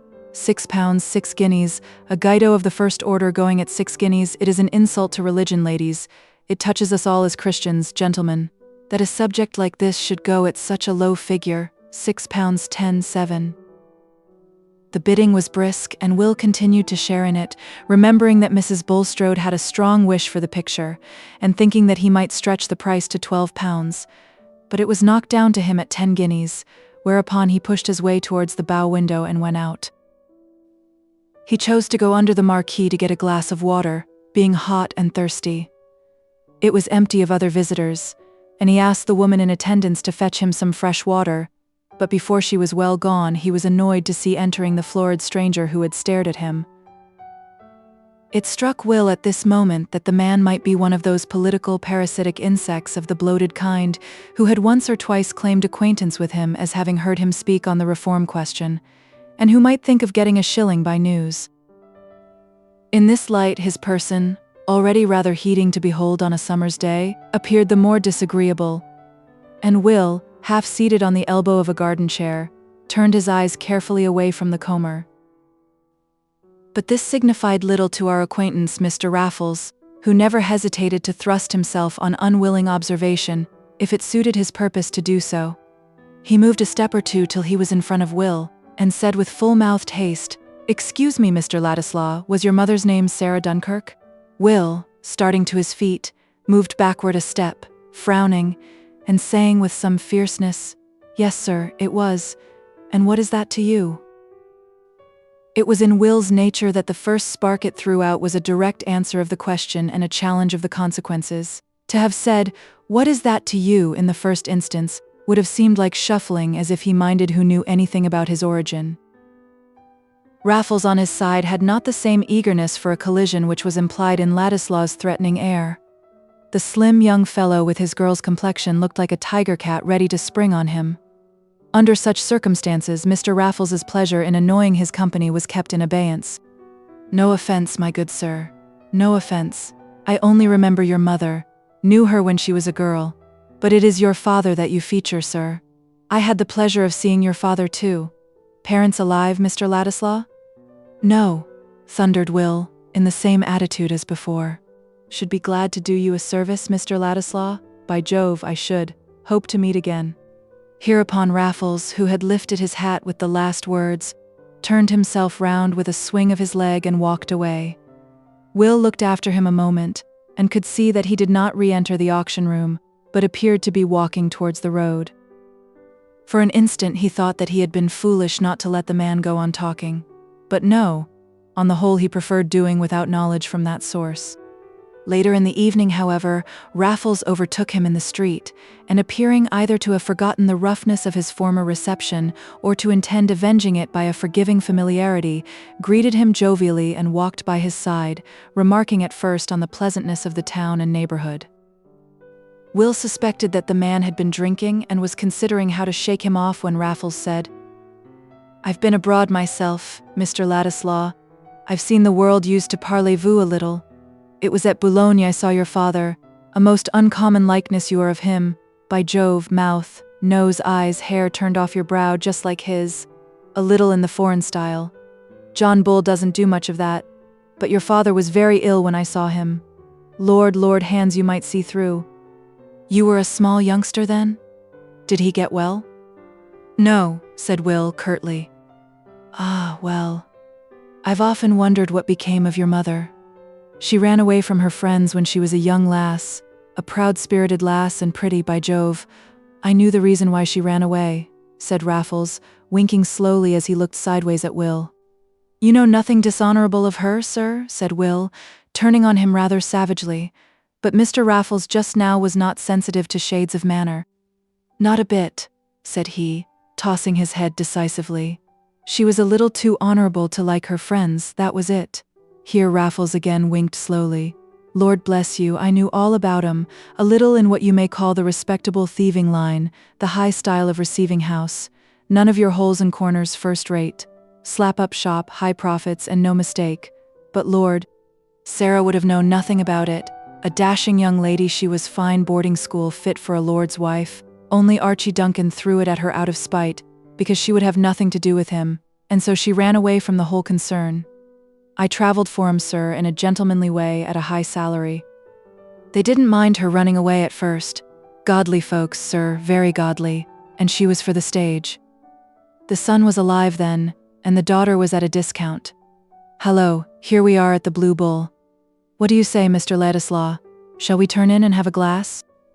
"No, I must say good evening," said Will, dashing up a passage which led into LXIX Gate, and almost running to get out of Raffles's reach. He walked a long while on the LXIX road away from the town, glad of the starlit darkness when it came. He felt as if he had had dirt cast on him amidst shouts of scorn. There was this to confirm the fellow's statement, that his mother never would tell him the reason why she had run away from her family. Well, what was he, Will Ladislaw, the worse, supposing the truth about that family to be the ugliest? His mother had braved hardship in order to separate herself from it. But if Dorothea's friends had known this story, if the Chetams had known it, they would have had a fine color to give their suspicions a welcome ground for thinking him unfit to come near her. However, let them suspect what they pleased, they would find themselves in the wrong. They would find out that the blood in his veins was as free from the taint of meanness as theirs. Chapter 61.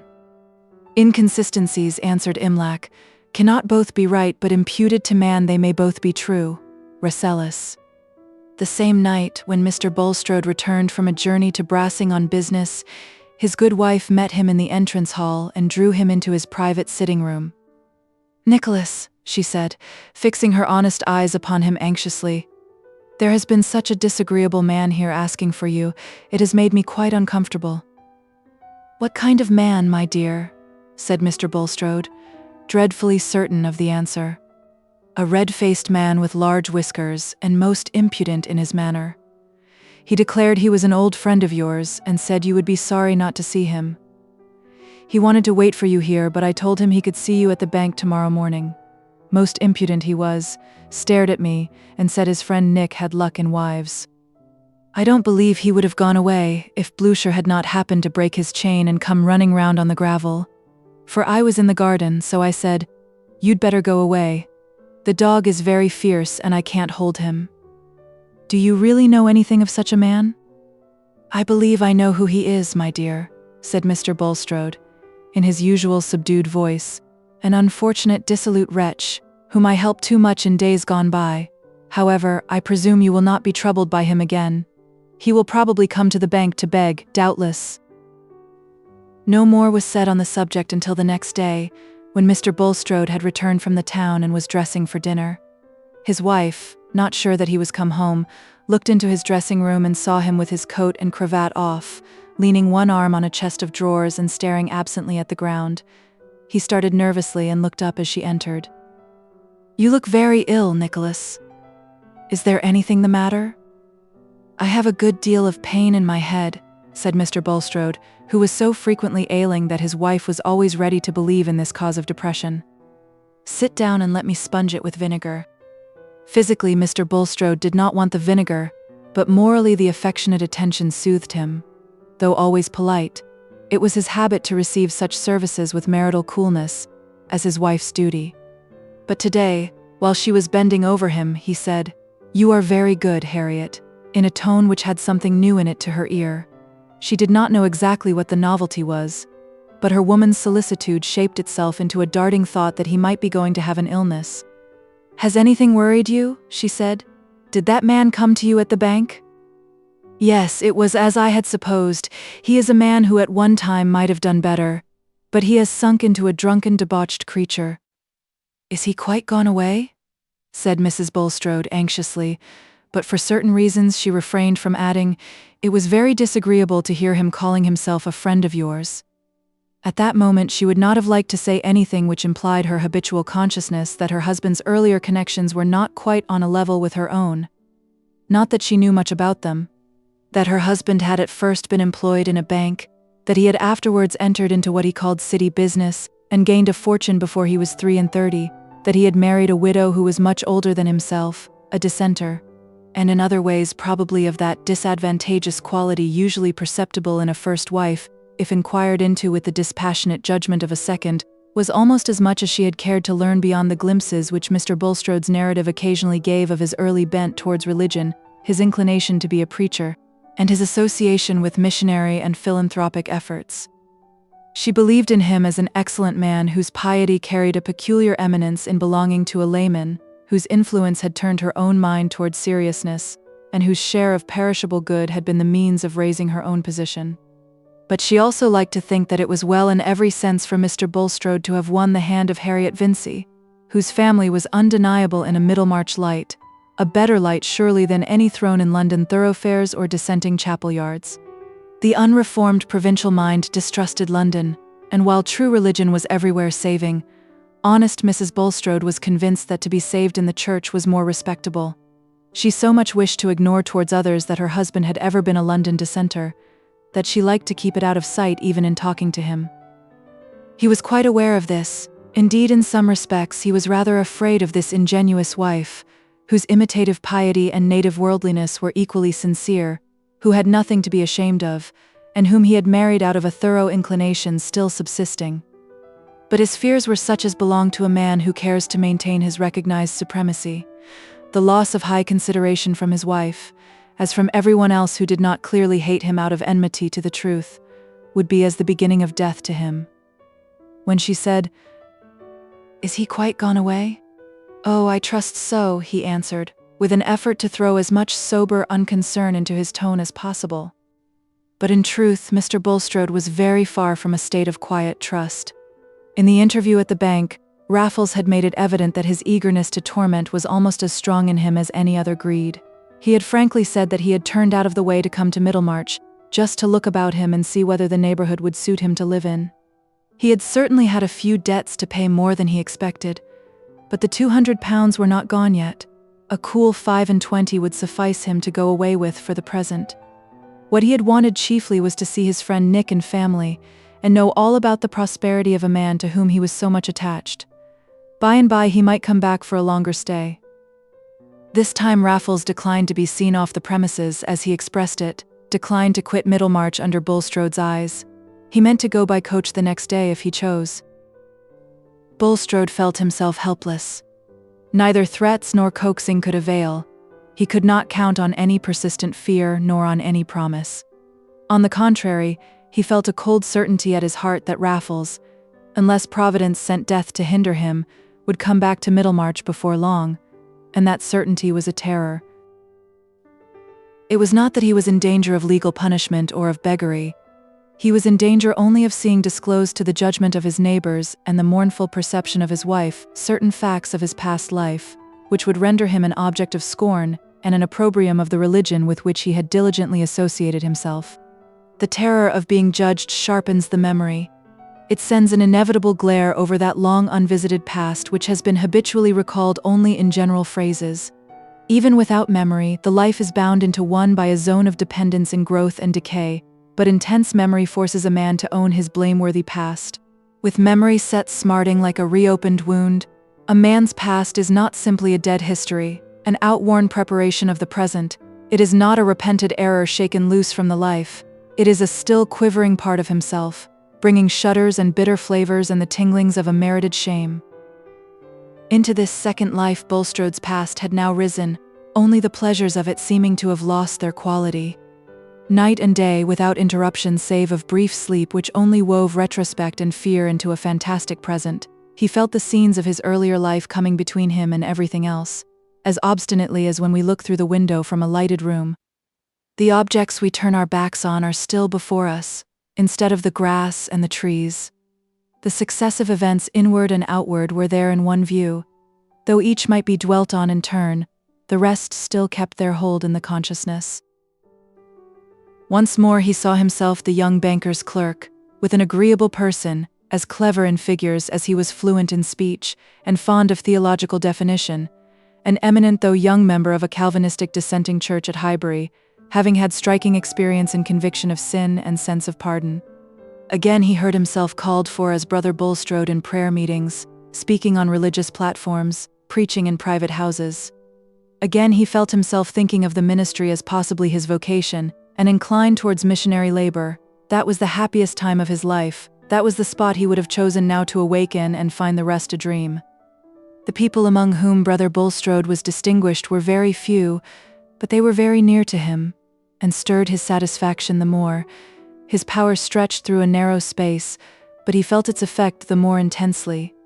He believed without effort in the peculiar work of grace within him, and in the signs that God intended him for special instrumentality. Then came the moment of transition.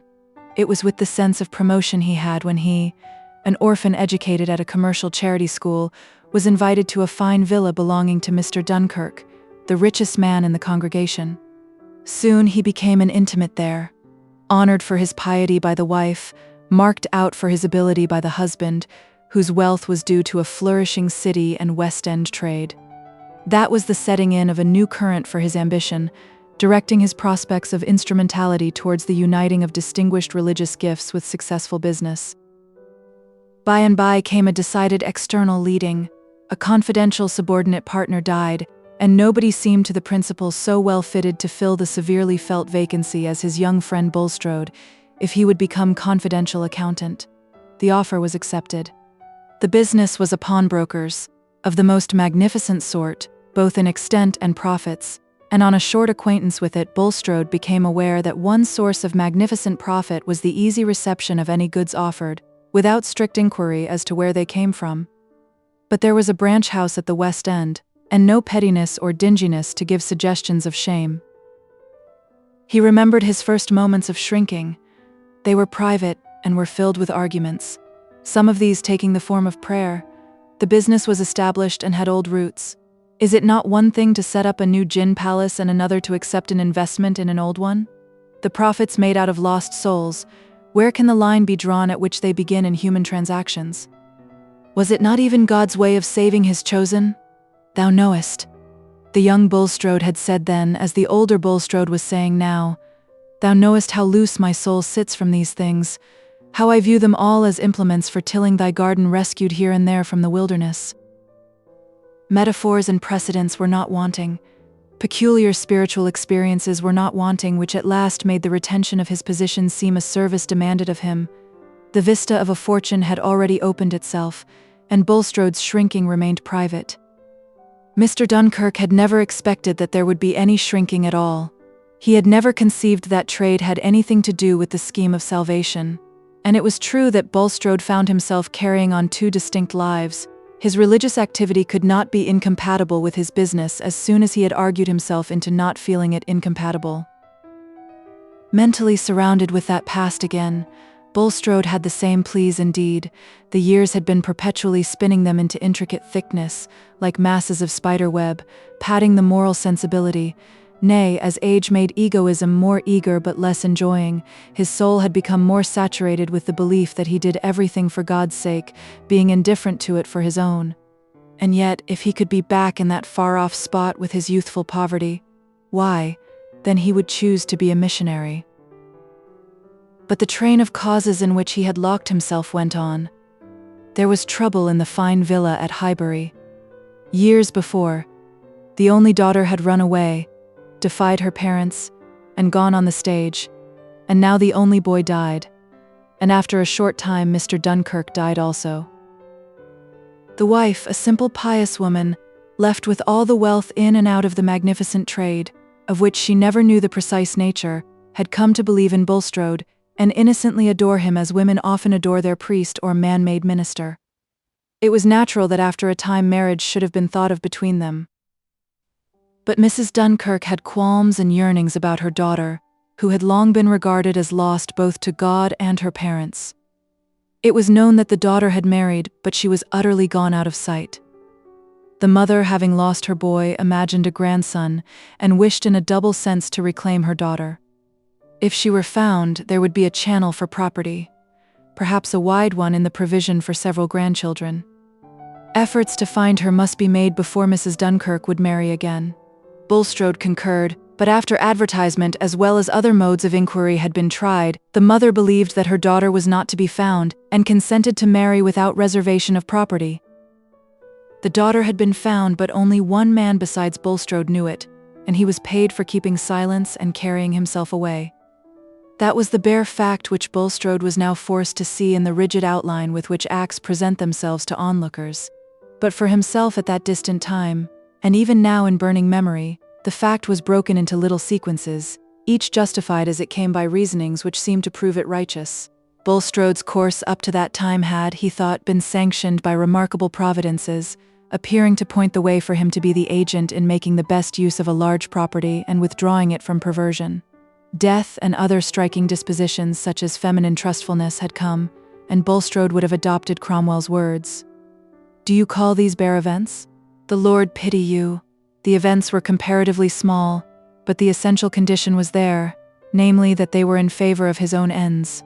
It was easy for him to settle what was due from him to others by inquiring what were God's intentions with regard to himself. Could it be for God's service that this fortune should in any considerable proportion go to a young woman and her husband who were given up to the lightest pursuits, and might scatter it abroad in triviality, people who seemed to lie outside the path of remarkable providences? Bulstrode had never said to himself beforehand, "The daughter shall not be found." Nevertheless, when the moment came, he kept her existence hidden, and when other moments followed, he soothed the mother with consolation in the probability that the unhappy young woman might be no more. There were hours in which Bulstrode felt that his action was unrighteous. But how could he go back? He had mental exercises, called himself naught, laid hold on redemption, and went on in his course of instrumentality. And after 5 years, death again came to widen his path by taking away his wife. He did gradually withdraw his capital, but he did not make the sacrifices requisite to put an end to the business, which was carried on for 13 years afterwards before it finally collapsed. Meanwhile, Nicholas Bulstrode had used his 100,000 discreetly and was become provincially, solidly important, a banker, a churchman, a public benefactor, also a sleeping partner in trading concerns, in which his ability was directed to economy in the raw material, as in the case of the dyes which rotted Mr. Vincey's silk. And now, when this respectability had lasted undisturbed for nearly 30 years, when all that preceded it had long lain benumbed in the consciousness, that past had risen and immersed his thought as if with the terrible eruption of a new sense overburthening the feeble being. Meanwhile, in his conversation with Raffles, he had learned something momentous, something which entered actively into the struggle of his longings and terrors. There, he thought, lay an opening towards spiritual, perhaps towards material rescue. The spiritual kind of rescue was a genuine need with him. There may be coarse hypocrites, who consciously affect beliefs and emotions for the sake of gulling the world, but Bulstrode was not one of them. He was simply a man whose desires had been stronger than his theoretic beliefs, and who had gradually explained the gratification of his desires into satisfactory agreement with those beliefs. If this be hypocrisy, it is a process which shows itself occasionally in us all, to whatever confession we belong, and whether we believe in the future perfection of our race or in the nearest date fixed for the end of the world, whether we regard the earth as a putrefying nidus for a saved remnant, including ourselves, or have a passionate belief in the solidarity of mankind. The service he could do to the cause of religion had been through life the ground he alleged to himself for his choice of action. It had been the motive which he had poured out in his prayers. Who would use money and position better than he meant to use them? Who could surpass him in self-abhorrence and exaltation of God's cause? And to Mr. Bulstrode, God's cause was something distinct from his own rectitude of conduct. It enforced a discrimination of God's enemies, who were to be used merely as instruments, and whom it would be as well if possible to keep out of money and consequent influence. Also, profitable investments in trades where the power of the prince of this world showed its most active devices, became sanctified by a right application of the profits in the hands of God's servant. This implicit reasoning is essentially no more peculiar to evangelical belief than the use of wide phrases for narrow motives is peculiar to Englishmen. There is no general doctrine which is not capable of eating out our morality if unchecked by the deep-seated habit of direct fellow-feeling with individual fellow men. But a man who believes in something else than his own greed has necessarily a conscience or standard to which he more or less adapts himself. Bulstrode's standard had been his serviceableness to God's cause. "I am sinful and not a vessel to be consecrated by use, but use me," had been the mold into which he had constrained his immense need of being something important and predominating. And now had come a moment in which that mold seemed in danger of being broken and utterly cast away.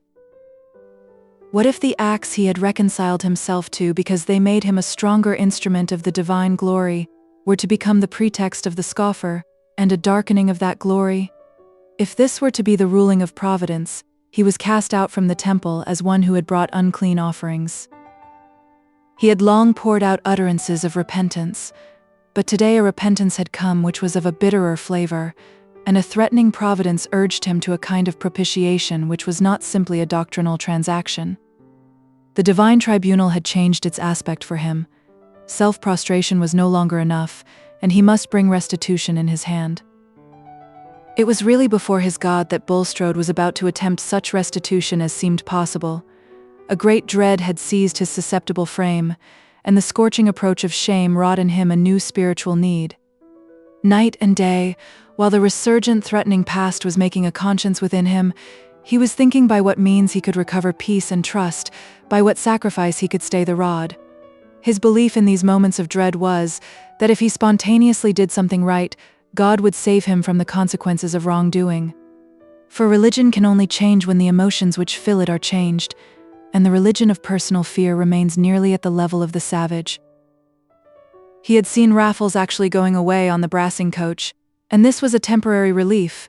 It removed the pressure of an immediate dread, but did not put an end to the spiritual conflict and the need to win protection. At last he came to a difficult resolve, and wrote a letter to Will Ladislaw, begging him to be at the Shrubs that evening for a private interview at 9 o'clock.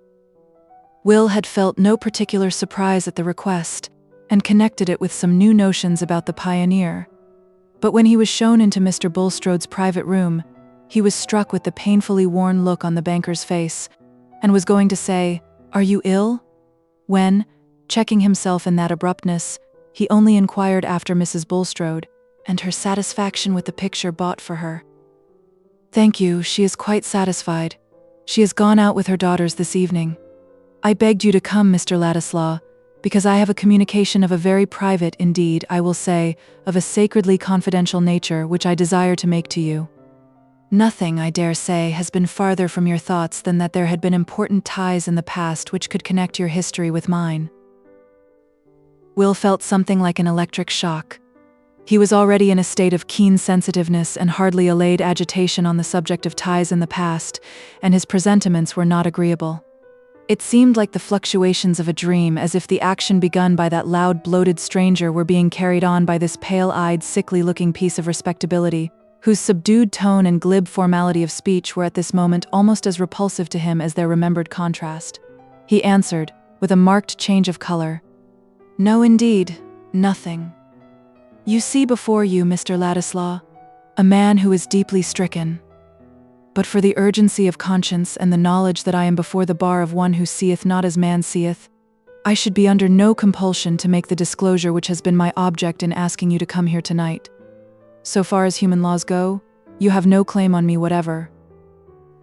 Will was even more uncomfortable than wondering.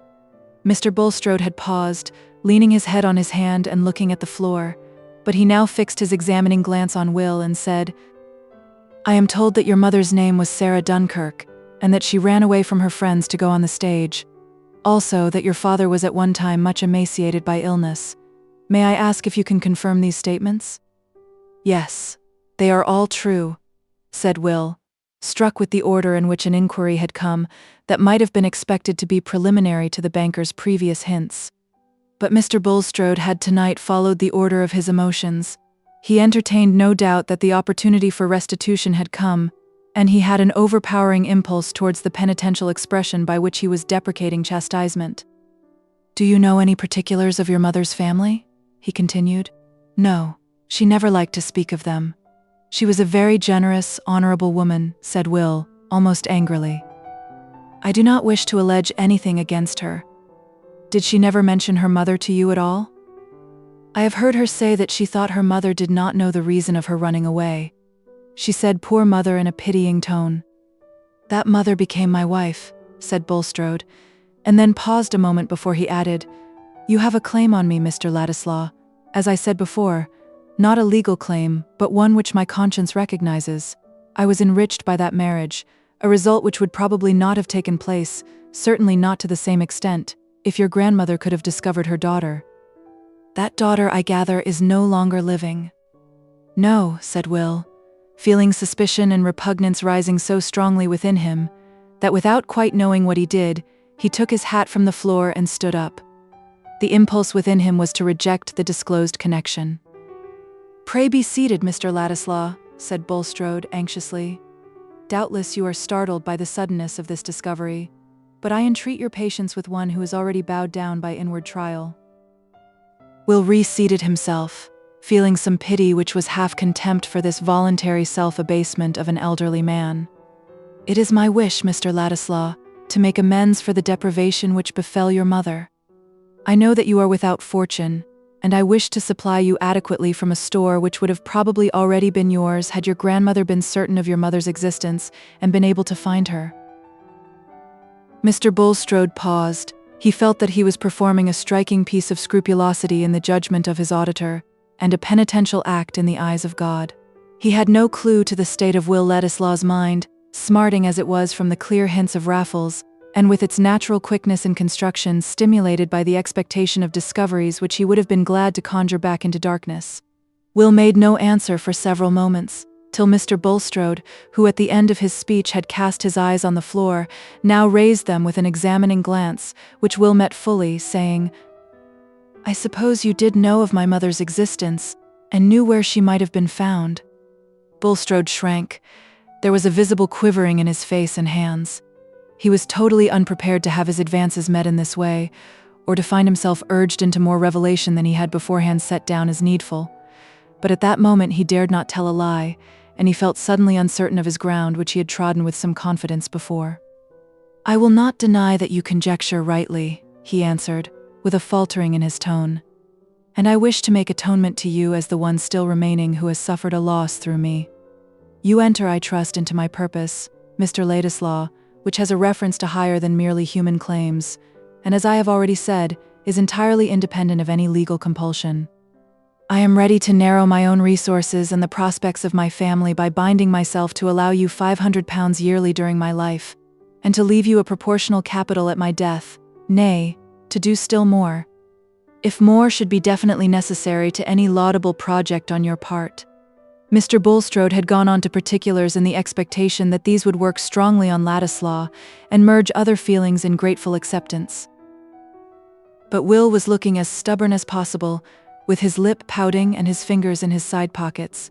He was not in the least touched, and said firmly, "Before I make any reply to your proposition, Mr. Bulstrode, I must beg you to answer a question or two. Were you connected with the business by which that fortune you speak of was originally made?" Mr. Bulstrode's thought was, Raffles has told him. How could he refuse to answer when he had volunteered what drew forth the question? He answered yes. And was that business, or was it not a thoroughly dishonorable one, nay, one that, if its nature had been made public, might have ranked those concerned in it with thieves and convicts? Will's tone had a cutting bitterness. He was moved to put his question as nakedly as he could. Bulstrode reddened with irrepressible anger. He had been prepared for a scene of self-abasement, but his intense pride and his habit of supremacy overpowered penitence, and even dread when this young man, whom he had meant to benefit, turned on him with the air of a judge. "The business was established before I became connected with it, sir. Nor is it for you to institute an inquiry of that kind," he answered, not raising his voice, but speaking with quick defiantness. "Yes, it is," said Will, starting up again with his hat in his hand. "It is eminently mine to ask such questions when I have to decide whether I will have transactions with you and accept your money. My unblemished honor is important to me. It is important to me to have no stain on my birth and connections, and now I find there is a stain which I can't help. My mother felt it, and tried to keep as clear of it as she could, and so will I. You shall keep your ill-gotten money. If I had any fortune of my own, I would willingly pay it to anyone who could disprove what you have told me. What I have to thank you for is that you kept the money till now, when I can refuse it. It ought to lie with a man's self that he is a gentleman. Good night, sir." Bulstrode was going to speak, but Will, with determined quickness, was out of the room in an instant, and in another the hall door had closed behind him. He was too strongly possessed with passionate rebellion against this inherited blot which had been thrust on his knowledge to reflect at present whether he had not been too hard on Bulstrode, too arrogantly merciless towards a man of 60 who was making efforts at retrieval when time had rendered them vain. No third person listening could have thoroughly understood the impetuosity of Will's repulse or the bitterness of his words.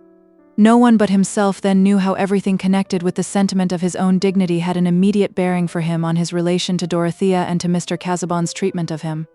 And in the rush of impulses by which he flung back that offer of Bulstrode's there was mingled the sense that it would have been impossible for him ever to tell Dorothea that he had accepted it. As for Bulstrode, when Will was gone he suffered a violent reaction, and wept like a woman. It was the first time he had encountered an open expression of scorn from any man higher than Raffles, and with that scorn hurrying like venom through his system, there was no sensibility left to consolations, but the relief of weeping had to be checked. His wife and daughters soon came home from hearing the address of an Oriental missionary, and were full of regret that Papa had not heard, in the first instance, the interesting things which they tried to repeat to him. Perhaps through all other hidden thoughts, the one that breathed most comfort was that Will Ladislaw at least was not likely to publish what had taken place that evening. Chapter 62. He was a squire of low degree, that loved the king's daughter of Hungary. Old romance. Will Ladislaw's mind was now wholly bent on seeing Dorothea again, and forthwith quitting Middlemarch. The morning after his agitating scene with Bulstrode, he wrote a brief letter to her, saying that various causes had detained him in the neighborhood longer than he had expected, and asking her permission to call again at LXIX at some hour, which she would mention on the earliest possible day. He being anxious to depart, but unwilling to do so until she had granted him an interview. He left the letter at the office, ordering the messenger to carry it to LXIX Manor, and wait for an answer. Ladislaw felt the awkwardness of asking for more last words. His former farewell had been made in the hearing of Sir James Chetham, and had been announced as final even to the butler. It is certainly trying to a man's dignity to reappear when he is not expected to do so. A first farewell has pathos in it, but to come back for a second lends an opening to comedy, and it was possible even that there might be bitter sneers afloat about Will's motives for lingering. Still, it was on the whole more satisfactory to his feeling to take the directest means of seeing Dorothea, than to use any device which might give an air of chance to a meeting of which he wished her to understand that it was what he earnestly sought. When he had parted from her before, he had been in ignorance of facts which gave a new aspect to the relation between them, and made a more absolute severance than he had then believed in. He knew nothing of Dorothea's private fortune, and being little used to reflect on such matters, took it for granted that according to Mr. Casaubon's arrangement marriage to him, Will Ladislaw would mean that she consented to be penniless. That was not what he could wish for even in his secret heart, or even if she had been ready to meet such hard contrast for his sake. And then, too, there was the fresh smart of that disclosure about his mother's family, which if known would be an added reason why Dorothea's friends should look down upon him as utterly below her. The secret hope that after some years he might come back with the sense that he had at least a personal value equal to her wealth, seemed now the dreamy continuation of a dream. This change would surely justify him in asking Dorothea to receive him once more. But Dorothea on that morning was not at home to receive Will's note, in consequence of a letter from her uncle, announcing his intention to be at home in a week. She had driven first to Freshitt to carry the news, meaning to go on to the Grange to deliver some orders with which her uncle had entrusted her, thinking, as he said, a little mental occupation of this sort good for a widow. If Will Ladislaw could have overheard some of the talk at Freshitt that morning, he would have felt all his suppositions confirmed as to the readiness of certain people to sneer at his lingering in the neighborhood. Sir James, indeed, though much relieved concerning Dorothea, had been on the watch to learn Ladislaw's movements, and had an instructed informant in Mr. Standish, who was necessarily in his confidence on this matter. That Ladislaw had stayed in Middlemarch nearly 2 months after he had declared that he was going immediately, was a fact to embitter Sir James's suspicions, or at least to justify his aversion to a young fellow whom he represented to himself as slight, volatile, and likely enough to show such recklessness as naturally went along with a position unriveted by family ties or a strict profession.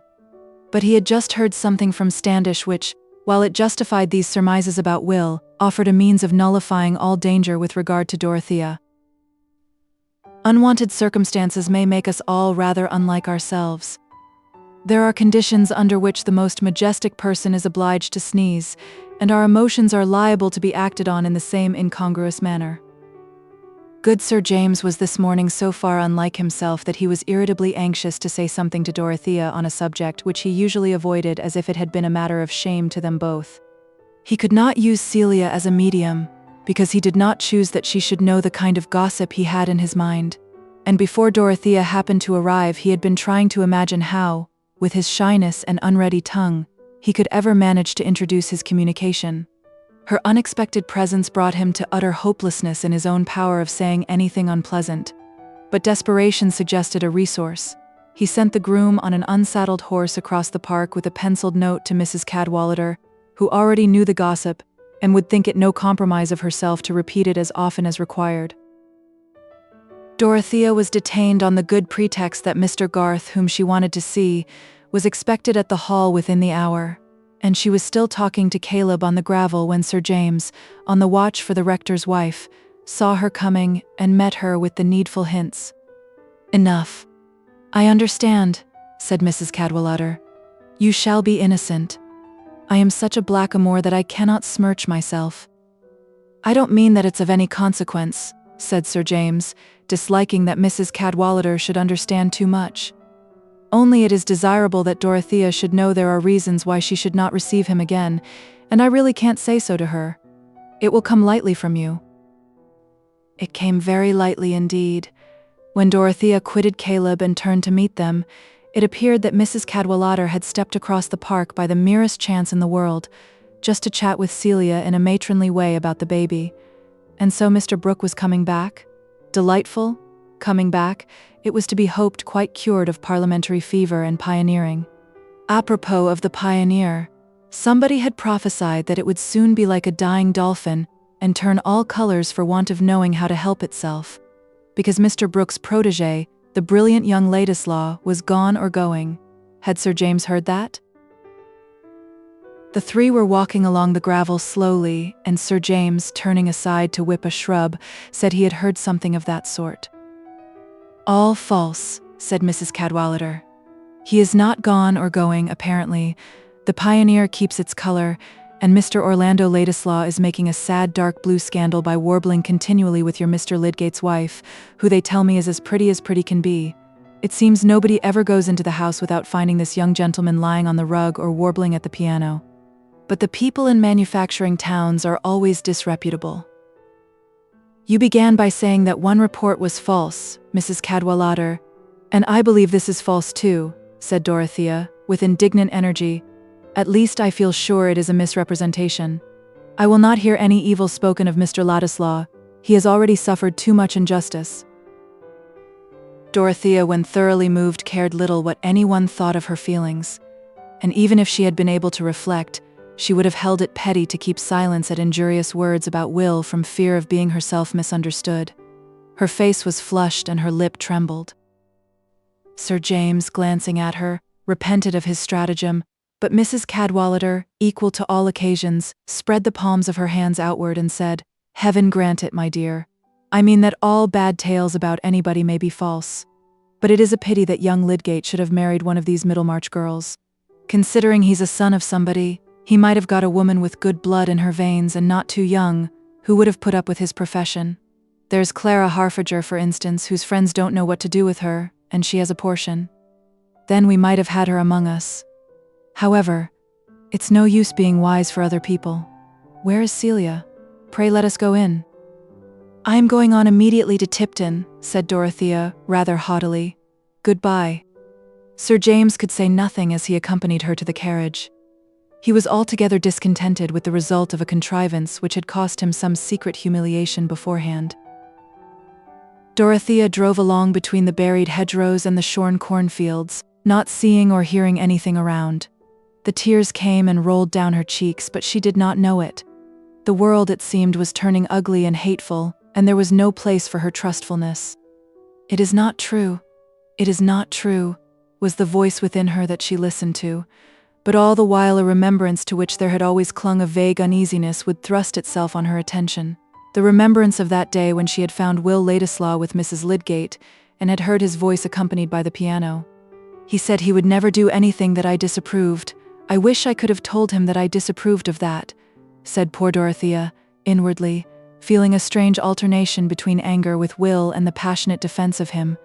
"They all try to blacken him before me, but I will care for no pain, if he is not to blame. I always believed he was good." These were her last thoughts before she felt that the carriage was passing under the archway of the lodge gate at the Grange, when she hurriedly pressed her handkerchief to her face and began to think of her errands. The coachman begged leave to take out the horses for half an hour as there was something wrong with a shoe, and Dorothea, having the sense that she was going to rest, took off her gloves and bonnet, while she was leaning against a statue in the entrance hall and talking to the housekeeper. At last she said, "I must stay here a little, Mrs. Kell. I will go into the library and write you some memoranda from my uncle's letter, if you will open the shutters for me." "The shutters are open, madam," said Mrs. Kell, following Dorothea, who had walked along as she spoke. "Mr. Ladislaw is there, looking for something." Will had come to fetch a portfolio of his own sketches which he had missed in the act of packing his movables, and did not choose to leave behind. Dorothea's heart seemed to turn over as if it had had a blow, but she was not perceptibly checked. In truth, the sense that Will was there was for the moment all satisfying to her, like the sight of something precious that one has lost. When she reached the door, she said to Mrs. Kell, "Go in first and tell him that I am here." Will had found his portfolio and had laid it on the table at the far end of the room to turn over the sketches and please himself by looking at the memorable piece of art which had a relation to nature too mysterious for Dorothea. He was smiling at it still, and shaking the sketches into order with the thought that he might find a letter from her awaiting him at Middlemarch, when Mrs. Kell, close to his elbow, said, "Mrs. Casaubon is coming in, sir." Will turned round quickly, and the next moment Dorothea was entering. As Mrs. Kell closed the door behind her, they met. Each was looking at the other, and consciousness was overflowed by something that suppressed utterance. It was not confusion that kept them silent, for they both felt that parting was near, and there is no shamefacedness in a sad parting. She moved automatically towards her uncle's chair against the writing table, and Will, after drawing it out a little for her, went a few paces off and stood opposite to her.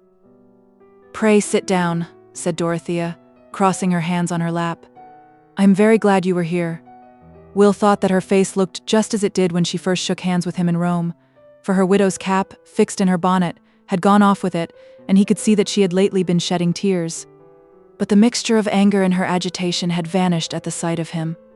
She had been used, when they were face to face, always to feel confidence and the happy freedom which comes with mutual understanding, and how could other people's words hinder that effect on a sudden? "Let the music which can take possession of our frame and fill the air with joy for us, sound once more. What does it signify that we heard it found fault with in its absence?" "I have sent a letter to LXIX Manor today, asking leave to see you," said Will, seating himself opposite to her. "I'm going away immediately, and I could not go without speaking to you again." "I thought we had parted when you came to LXIX many weeks ago." "You thought you were going then," said Dorothea, her voice trembling a little. "Yes, but I was in ignorance then of things which I know now, things which have altered my feelings about the future. When I saw you before, I was dreaming that I might come back some day. I don't think I ever shall, now." Will paused here. "You wished me to know the reasons?" said Dorothea timidly. "Yes," said Will, impetuously, shaking his head backward and looking away from her with irritation in his face. "Of course I must wish it. I have been grossly insulted in your eyes and in the eyes of others. There has been a mean implication against my character. I wish you to know that under no circumstances would I have lowered myself under no circumstances would I have given men the chance of saying that I sought money under the pretext of seeking something else. There was no need of other safeguard against me, the safeguard of wealth was enough." Will rose from his chair with the last word and went.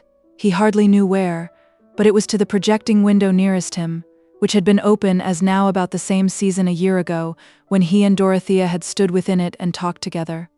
Her whole heart was going out at this moment in sympathy with Will's indignation. She only wanted to convince him that she had never done him injustice, and he seemed to have turned away from her as if she too had been part of the unfriendly world. "It would be very unkind of you to suppose that I ever attributed any meanness to you," she began.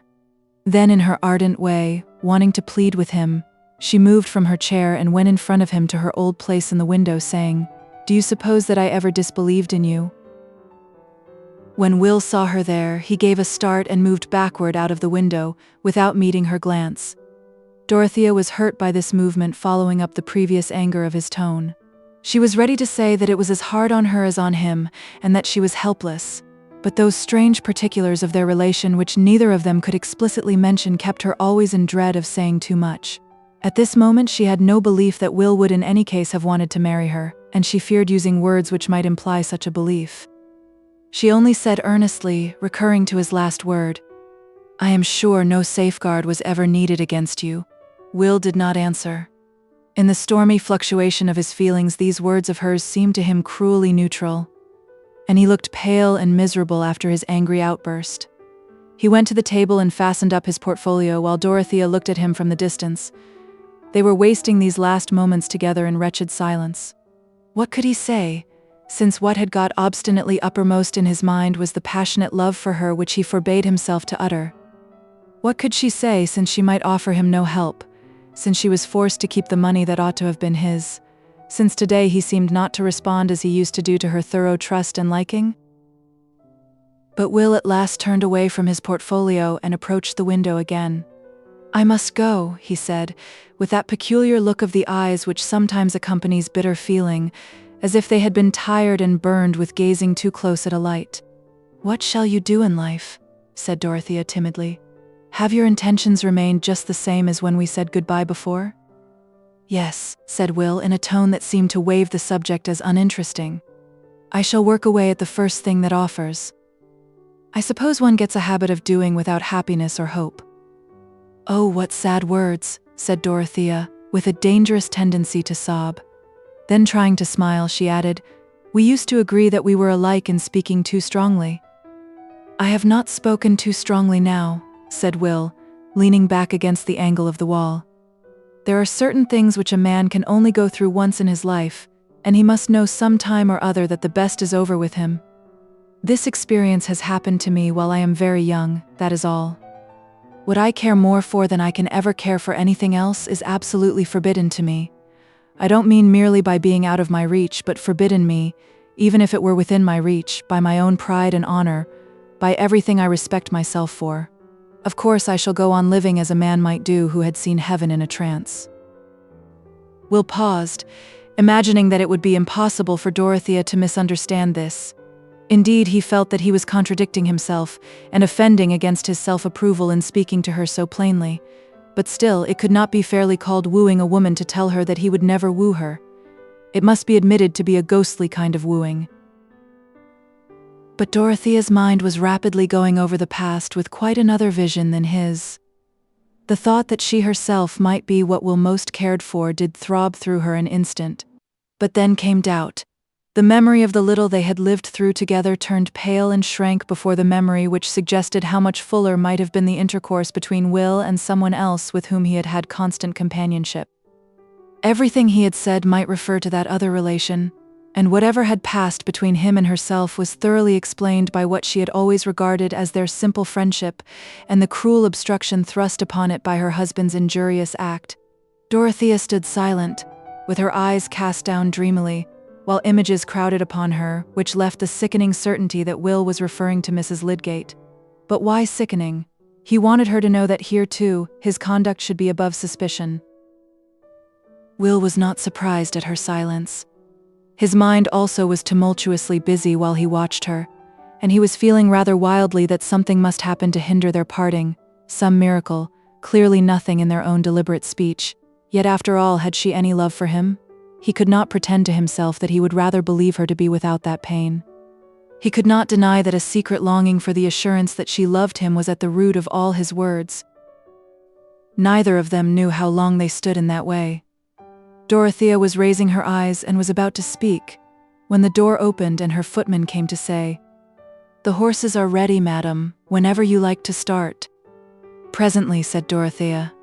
Then turning to Will, she said, "I have some memoranda to write for the housekeeper." "I must go," said Will, when the door had closed again, advancing towards her. "The day after tomorrow I shall leave Middlemarch."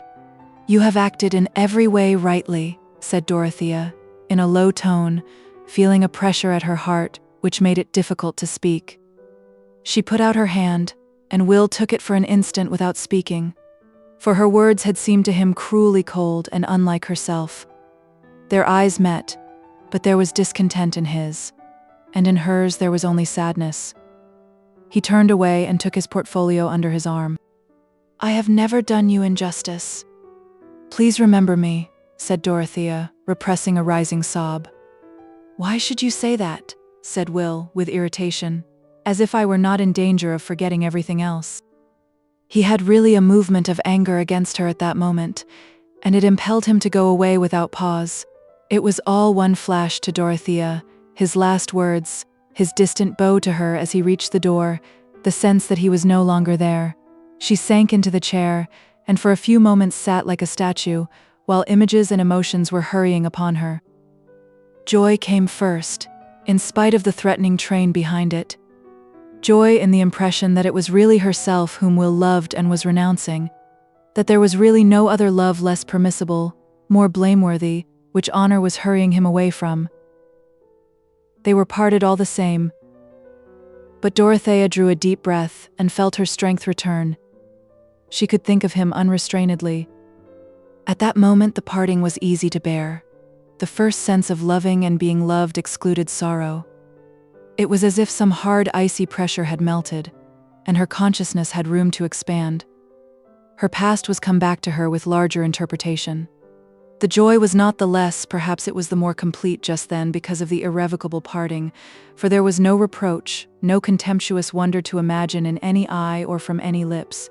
He had acted so as to defy reproach and make wonder respectful. Anyone watching her might have seen that there was a fortifying thought within her. Just as when inventive power is working with glad ease, some small claim on the attention is fully met, as if it were only a cranny open to the sunlight. It was easy now for Dorothea to write her memoranda. She spoke her last words to the housekeeper in cheerful tones, and when she seated herself in the carriage her eyes were bright, and her cheeks blooming under the dismal bonnet. She threw back the heavy weepers, and looked before her, wondering which road Will had taken. It was in her nature to be proud that he was blameless, and through all her feelings there ran this vein: I was right to defend him. The coachman was used to drive his greys at a good pace, Mr. Casaubon being unenjoying and impatient in everything away from his desk, and wanting to get to the end of all journeys, and Dorothea was now bowled along quickly. Driving was pleasant, for rain in the night had laid the dust, and the blue sky looked far off, away from the region of the great clouds that sailed in masses. The earth looked like a happy place under the vast heavens, and Dorothea was wishing that she might overtake Will and see him once more. After a turn of the road, there he was with the portfolio under his arm, but the next moment she was passing him while he raised his hat, and she felt a pang at being seated there in a sort of exaltation, leaving him behind. She could not look back at him. It was as if a crowd of indifferent objects had thrust them asunder and forced them along different paths, taking them farther and farther away from each other, and making it useless to look back. She could no more make any sign that would seem to say, "Need we part?" than she could stop the carriage to wait for him.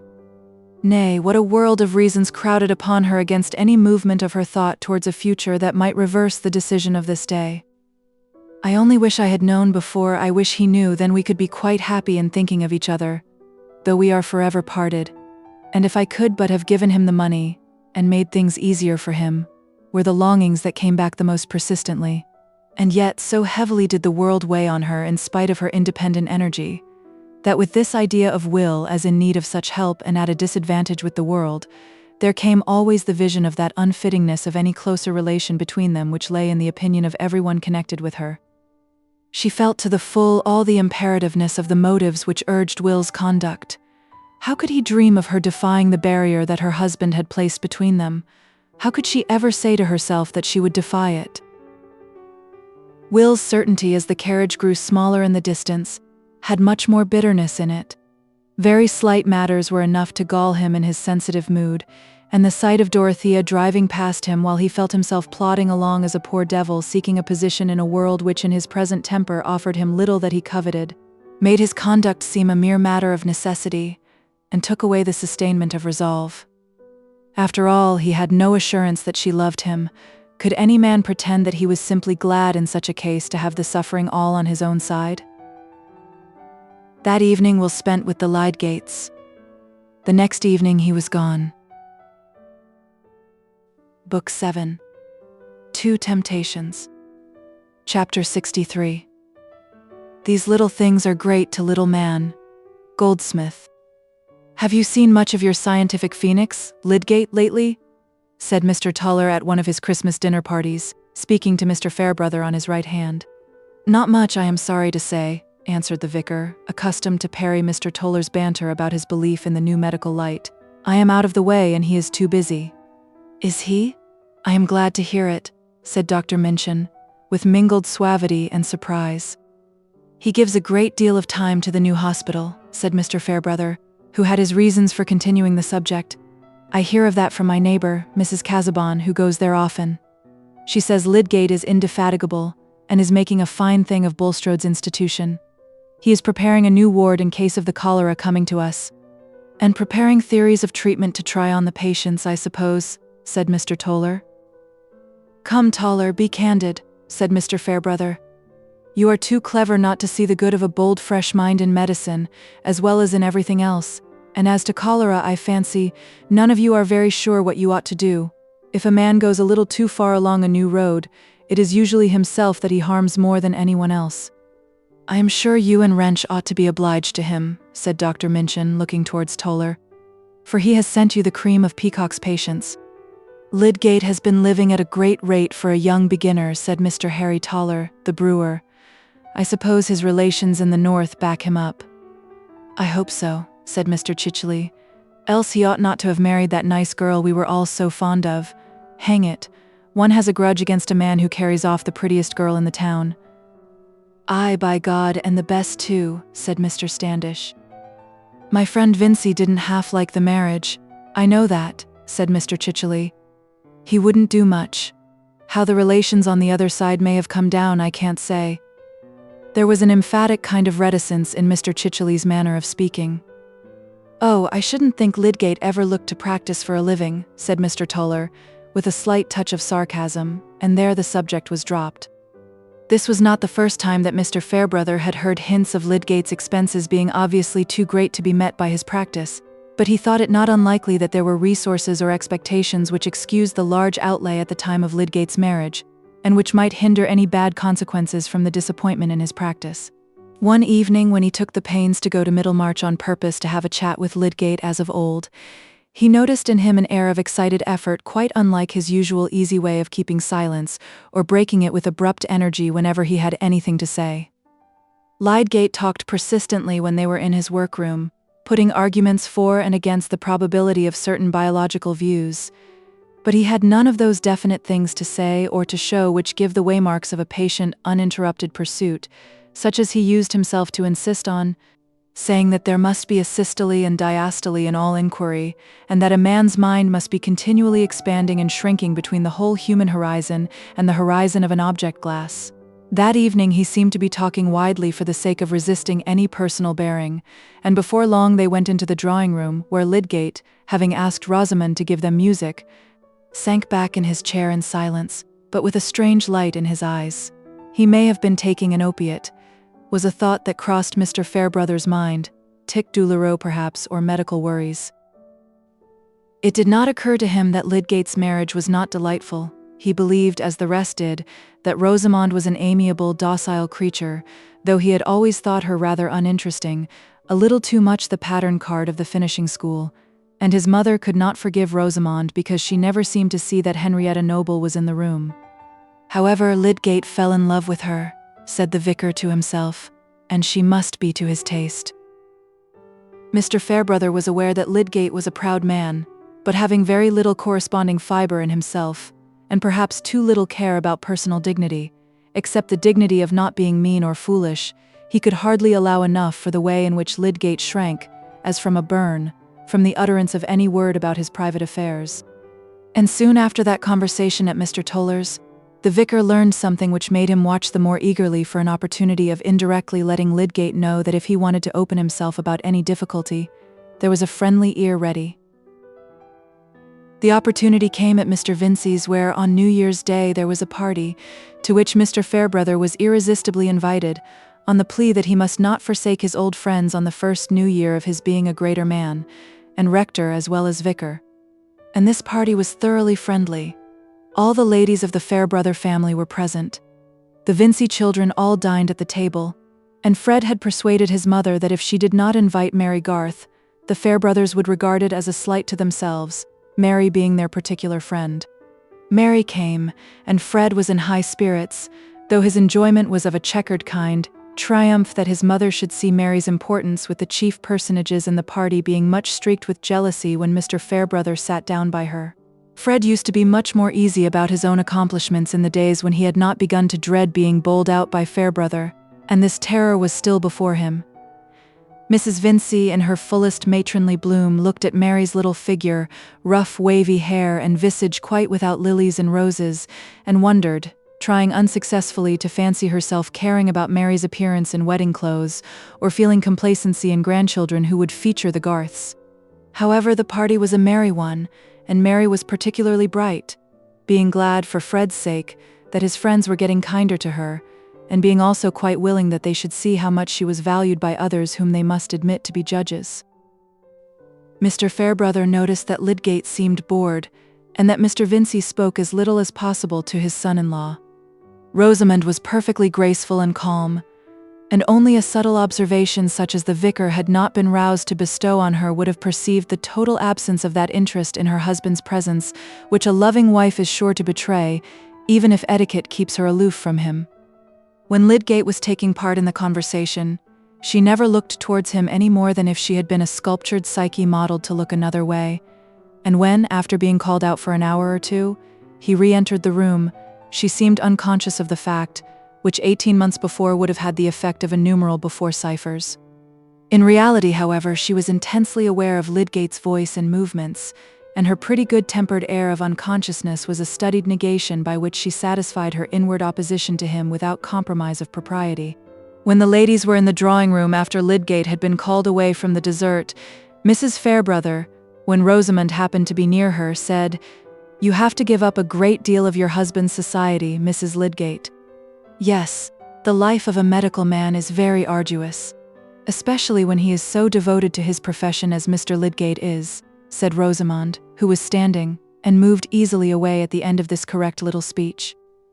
"It is dreadfully dull for her when there is no company," said Mrs. Vincy, who was seated at the old lady's side.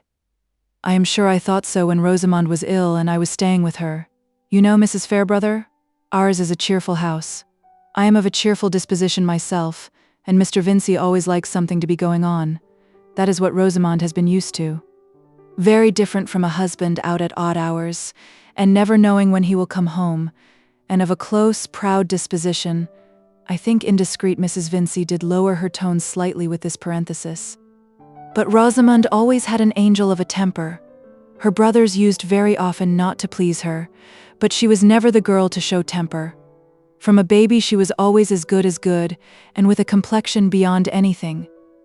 But my children are all good-tempered, thank God." This was easily credible to anyone looking at Mrs. Vincy as she threw back her broad cap strings and smiled towards her 3 little girls, aged from 7 to 11. But in that smiling glance she was obliged to include Mary Garth, whom the 3 girls had got into a corner to make her tell them stories. Mary was just finishing the delicious tale of Rumpelstiltskin, which she had well by heart, because Letty was never tired of communicating it to her ignorant elders from a favorite red volume. Louisa, Mrs. Vincy's darling, now ran to her with wide-eyed, serious excitement, crying, "Oh, Mama, Mama, the little man stamped so hard on the floor he couldn't get his leg out again." "Bless you, my cherub," said Mama. "You shall tell me all about it tomorrow. Go and listen." And then, as her eyes followed Louisa back towards the attractive corner, she thought that if Fred wished her to invite Mary again she would make no objection, the children being so pleased with her. But presently the corner became still more animated, for Mr. Fairbrother came in, and seating himself behind Louisa, took her on his lap, whereupon the girls all insisted that he must hear Rumpelstiltskin, and Mary must tell it over again. He insisted too, and Mary, without fuss, began again in her neat fashion, with precisely the same words as before. Fred, who had also seated himself near, would have felt unmixed triumph in Mary's effectiveness if Mr. Fairbrother had not been looking at her with evident admiration, while he dramatized an intense interest in the tale to please the children. "You will never care any more about my one-eyed giant, Lou," said Fred at the end. "Yes, I shall. Tell about him now," said Louisa. "Oh, I dare say I am quite cut out. Ask Mr. Fairbrother." "Yes," added Mary. "Ask Mr. Fairbrother to tell you about the aunts whose beautiful house was knocked down by a giant named Tom, and he thought they didn't mind because he couldn't hear them cry or see them use their pocket handkerchiefs." "Please," said Louisa, looking up at the vicar. No, no, I am a grave old parson. If I try to draw a story out of my bag, a sermon comes instead. Shall I preach you a sermon? Said he, putting on his short-sighted glasses and pursing up his lips. Yes, said Louisa falteringly. Let me see, then. Against cakes, how cakes are bad things, especially if they are sweet and have plums in them. Louisa took the affair rather seriously and got down from the vicar's knee to go to Fred. Ah, I see it will not do to preach on New Year's Day, said Mr. Fairbrother, rising and walking away. He had discovered of late that Fred had become jealous of him, and also that he himself was not losing his preference for Mary above all other women. A delightful young person is Miss Garth, said Mrs. Fairbrother, who had been watching her son's movements. Yes, said Mrs. Vincey, obliged to reply as the old lady turned to her expectantly. It is a pity she is not better looking. I cannot say that, said Mrs. Fairbrother decisively. I like her countenance. We must not always ask for beauty, when a good God has seen fit to make an excellent young woman without it. I put good manners first, and Miss Garth will know how to conduct herself in any station. The old lady was a little sharp in her tone, having a prospective reference to Mary's becoming her daughter-in-law, for there was this inconvenience in Mary's position with regard to Fred, that it was not suitable to be made public, and hence the three ladies at LXIX Parsonage were still hoping that Camden would choose Miss Garth. New visitors entered, and the drawing-room was given up to music and games, while whist tables were prepared in the quiet room on the other side of the hall. Mr. Fairbrother played a rubber to satisfy his mother, who regarded her occasional whist as a protest against scandal and novelty of opinion, in which light even a revoke had its dignity. But at the end he got Mr. Chichely to take his place, and left the room. As he crossed the hall, Lydgate had just come in, and was taking off his great coat. "You are the man I was going to look for," said the vicar, and instead of entering the drawing-room, they walked along the hall and stood against the fireplace, where the frosty air helped to make a glowing bank. "You see, I can leave the whist table easily enough," he went on, smiling at Lydgate. "Now I don't play for money. I owe that to you, Mrs. Casaubon says." "How?"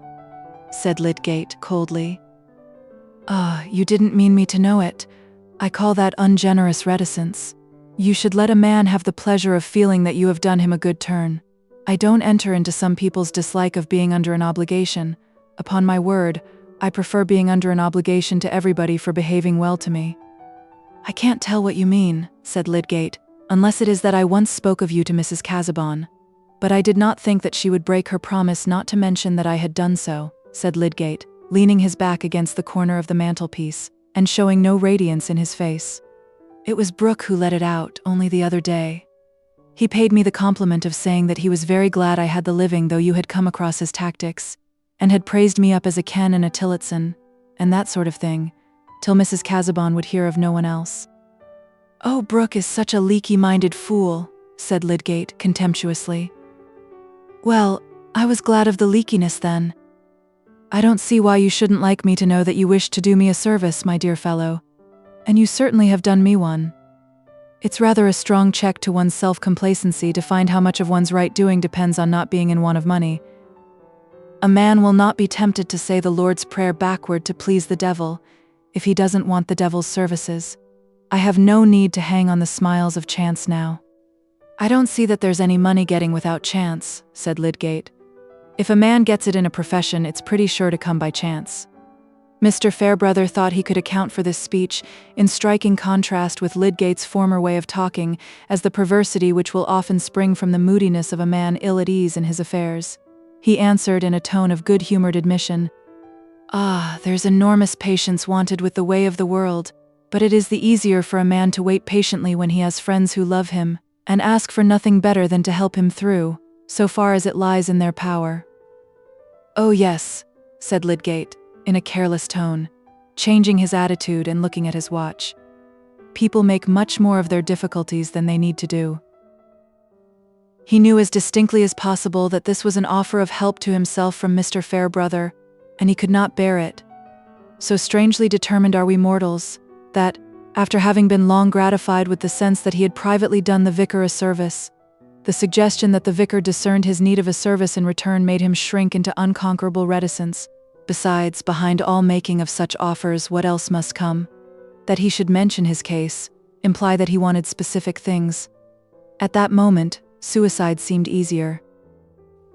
Mr. Fairbrother was too keen a man not to know the meaning of that reply, and there was a certain massiveness in Lydgate's manner and tone, corresponding with his physique, which, if he repelled your advances in the first instance, seemed to put persuasive devices out of question. "What time are you?" said the vicar, devouring his wounded feeling. "After 11, said Lydgate, and they went into the drawing-room. Chapter 64. First gentleman, where lies the power? There let the blame lie too. Second gentleman, nay. Power is relative, you cannot fright the coming pest with border fortresses, or catch your carp with subtle argument. All force is twain in one, cause is not cause, unless effect be there, and action's self must needs contain a passive. So command exists but with obedience. Even if Lydgate had been inclined to be quite open about his affairs, he knew that it would have hardly been in Mr. Fairbrother's power to give him the help he immediately wanted. With the year's bills coming in from his tradesmen, with Dover's threatening hold on his furniture, and with nothing to depend on but slow dribbling payments from patients who must not be offended, for the handsome fees he had had from Freshitt Hall and Lowick Manor had been easily absorbed. Nothing less than £1,000 would have freed him from actual embarrassment, and left a residue which, according to the favourite phrase of hopefulness in such circumstances, would have given him time to look about him. Naturally, the Merry Christmas bringing the Happy New Year, when fellow citizens expect to be paid for the trouble and goods they have smilingly bestowed on their neighbours, had so tightened the pressure of sordid cares on Lydgate's mind that it was hardly possible for him to think unbrokenly of any other subject, even the most habitual and soliciting. He was not an ill-tempered man. His intellectual activity, the ardent kindness of his heart, as well as his strong frame, would always, under tolerably easy conditions, have kept him above the petty, uncontrolled susceptibilities which make bad temper. But he was now a prey to that worst irritation which arises not simply from annoyances, but from the second consciousness underlying those annoyances, of wasted energy and a degrading preoccupation, which was the reverse of all his former purposes. "This is what I am thinking of, and that is what I might have been thinking of," was the bitter, incessant murmur within him, making every difficulty a double goad to impatience. Some gentlemen have made an amazing figure in literature by general discontent with the universe as a trap of dullness into which their great souls have fallen by mistake, but the sense of a stupendous self and an insignificant world may have its consolations. Lydgate's discontent was much harder to bear. It was the sense that there was a grand existence in thought and effective action lying around him, while his self was being narrowed into the miserable isolation of egoistic fears and vulgar anxieties for events that might allay such fears. His troubles will perhaps appear miserably sordid, and beneath the attention of lofty persons who can know nothing of debt except on a magnificent scale. Doubtless they were sordid, and for the majority who are not lofty, there is no escape from sordidness but by being free from money-craving, with all its base hopes and temptations, its watching for death, its hinted requests, its horse-dealer's desire to make bad work pass for good, its seeking for function which ought to be another's, its compulsion often to long for luck in the shape of a wide calamity. It was because Lydgate writhed under the idea of getting his neck beneath this vile yoke that he had fallen into a bitter, moody state, which was continually widening Rosamond's alienation from him. After the first disclosure about the bill of sale, he had made many efforts to draw her into sympathy with him about possible measures for narrowing their expenses, and with the threatening approach of Christmas his propositions grew more and more definite. "We two can do with only one servant, and live on very little," he said, "and I shall manage with one horse." For Lydgate, as we have seen, had begun to reason, with a more distinct vision, about the expenses of living, and any share of pride he had given to appearances of that sort was meagre compared with the pride which made him revolt from exposure as a debtor, or from asking men to help him with their money. "Of course you can dismiss the other two servants if you like," said Rosamond, "but I should have thought it would be very injurious to your position for us to live in a poor way. You must expect your practice to be lowered." "My dear Rosamond, it is not a question of choice. We have begun too expensively. Peacock, lived in a much smaller house than this. It is my fault. I ought to have known better, and I deserve a thrashing if there were anybody who had a right to give it me, for bringing you into the necessity of living in a poorer way than you have been used to. But we married because we loved each other, I suppose. And that may help us to pull along till things get better. Come, dear. Put down that work and come to me. He was really in chill gloom about her at that moment, but he dreaded a future without affection, and was determined to resist the oncoming of division between them. Rosamond obeyed him, and he took her on his knee, but in her secret soul she was utterly aloof from him. The poor thing saw only that the world was not ordered to her liking, and Lydgate was part of that world. But he held her waist with one hand and laid the other gently on both of hers. For this rather abrupt man had much tenderness in his manners towards women, seeming to have always present in his imagination the weakness of their frames and the delicate poise of their health both in body and mind. And he began again to speak persuasively. I find, now I look into things a little, Rosie, that it is wonderful what an amount of money slips away in our housekeeping. I suppose the servants are careless, and we have had a great many people coming. But there must be many in our rank who manage with much less. They must do with commoner things, I suppose, and look after the scraps. It seems money goes but a little way in these matters, for Wrench has everything as plain as possible, and he has a very large practice. Oh, if you think of living as the Wrenches do, said Rosamond, with a little turn of her neck. But I have heard you express your disgust at that way of living. Yes, they have bad taste in everything. They make economy look ugly. We needn't do that. I only meant that they avoid expenses, although Wrench has a capital practice. Why should not you have a good practice, Tertius? Mr. Peacock had. You should be more careful not to offend people, and you should send out medicines as the others do. I am sure you began well, and you got several good houses. It cannot answer to be eccentric. You should think what will be generally liked, said Rosamond, in a decided little tone of admonition. Lydgate's anger rose. He was prepared to be indulgent towards feminine weakness, but not towards feminine dictation. The shallowness of a Waternixi's soul may have a charm until she becomes didactic. But he controlled himself, and only said with a touch of despotic firmness, What I am to do in my practice, Rosie, it is for me to judge. That is not the question between us. It is enough for you to know that our income is likely to be a very narrow one, hardly 400, perhaps less for a long time to come, and we must try to rearrange our lives in accordance with that fact. Rosamond was silent for a moment or two, looking before her, and then said, My uncle Bulstrode ought to allow you a salary for the time you give to the hospital. It is not right that you should work for nothing. It was understood from the beginning that my services would be gratuitous. That, again, need not enter into our discussion. I have pointed out what is the only probability, said Lydgate impatiently. Then checking himself, he went on more quietly. I think I see one resource which would free us from a good deal of the present difficulty. I hear that young Ned Plymdale is going to be married to Miss Sophie Toller. They are rich, and it is not often that a good house is vacant in Middlemarch. I feel sure that they would be glad to take this house from us with most of our furniture, and they would be willing to pay handsomely for the lease. I can employ Trumbull to speak to Plymdale about it. Rosamond left her husband's knee and walked slowly to the other end of the room. When she turned round and walked towards him, it was evident that the tears had come, and that she was biting her under lip and clasping her hands to keep herself from crying. Lydgate was wretched, shaken with anger, and yet feeling that it would be unmanly to vent the anger just now. I am very sorry, Rosamond. I know this is painful. I thought, at least, when I had borne to send the plate back and have that man taking an inventory of the furniture, I should have thought that would suffice. I explained it to you at the time, dear. That was only a security, and behind that security there is a debt, and that debt must be paid within the next few months, else we shall have our furniture sold. If young Plymdale will take our house and most of our furniture, we shall be able to pay that debt, and some others too, and we shall be quit of a place too expensive for us. We might take a smaller house. Trumbull, I know, has a very decent one to let at £30 a year, and this is 90. Lydgate uttered this speech in the curt hammering way with which we usually try to nail down a vague mind to imperative facts. Tears rolled silently down Rosamond's cheeks, She just pressed her handkerchief against them and stood looking at the large vase on the mantelpiece. It was a moment of more intense bitterness than she had ever felt before. At last she said, without hurry and with careful emphasis, "I never could have believed that you would like to act in that way." "Like it?"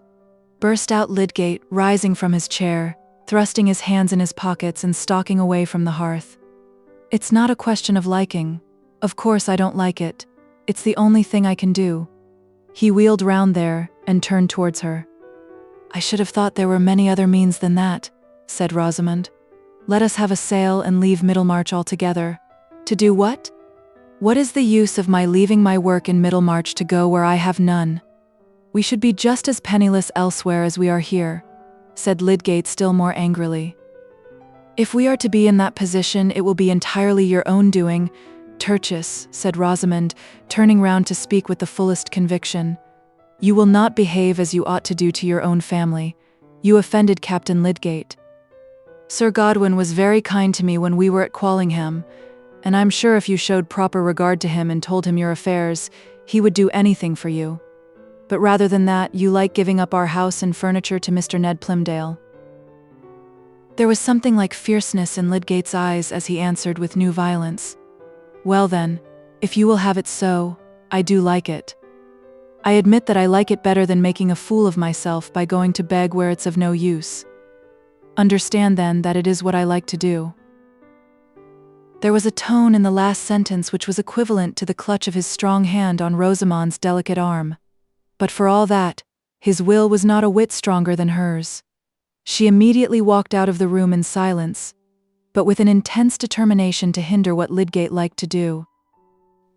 He went out of the house, but as his blood cooled, he felt that the chief result of the discussion was a deposit of dread within him at the idea of opening with his wife in future subjects, which might again urge him to violent speech. It was as if a fracture in delicate crystal had begun, and he was afraid of any movement that might make it fatal. His marriage would be a mere piece of bitter irony if they could not go on loving each other. He had long ago made up his mind to what he thought was her negative character, her want of sensibility which showed itself in disregard both of his specific wishes and of his general aims. The first great disappointment had been borne. The tender devotedness and docile adoration of the ideal wife must be renounced, and life must be taken up on a lower stage of expectation, as it is by men who have lost their limbs. But the real wife had not only her claims, she had still a hold on his heart, and it was his intense desire that the hold should remain strong. In marriage, the certainty, "She will never love me much," is easier to bear than the fear, "I shall love her no more." Hence, after that outburst, his inward effort was entirely to excuse her, and to blame the hard circumstances which were partly his fault. He tried that evening by petting her to heal the wound he had made in the morning, and it was not in Rosamond's nature to be repellent or sulky. Indeed, she welcomed the signs that her husband loved her and was under control. But this was something quite distinct from loving him. Lydgate would not have chosen soon to recur to the plan of parting with the house. He was resolved to carry it out, and say as little more about it as possible. But Rosamond herself touched on it at breakfast by saying, mildly, "Have you spoken to Trumbull yet?" "No," said Lydgate, "but I shall call on him as I go by this morning. No time must be lost." He took Rosamond's question as a sign that she withdrew her inward opposition, and kissed her head caressingly when he got up to go away. As soon as it was late enough to make a call, Rosamond went to Mrs. Plymdale, Mr. Ned's mother, and entered with pretty congratulations into the subject of the coming marriage. Mrs. Plymdale's maternal view was that Rosamond might possibly now have retrospective glimpses of her own folly, and feeling the advantages to be at present all on the side of her son, was too kind a woman not to behave graciously. "Yes, Ned is most happy, I must say, and Sophie Toller is all I could desire in a daughter-in-law. Of course her father is able to do something handsome for her.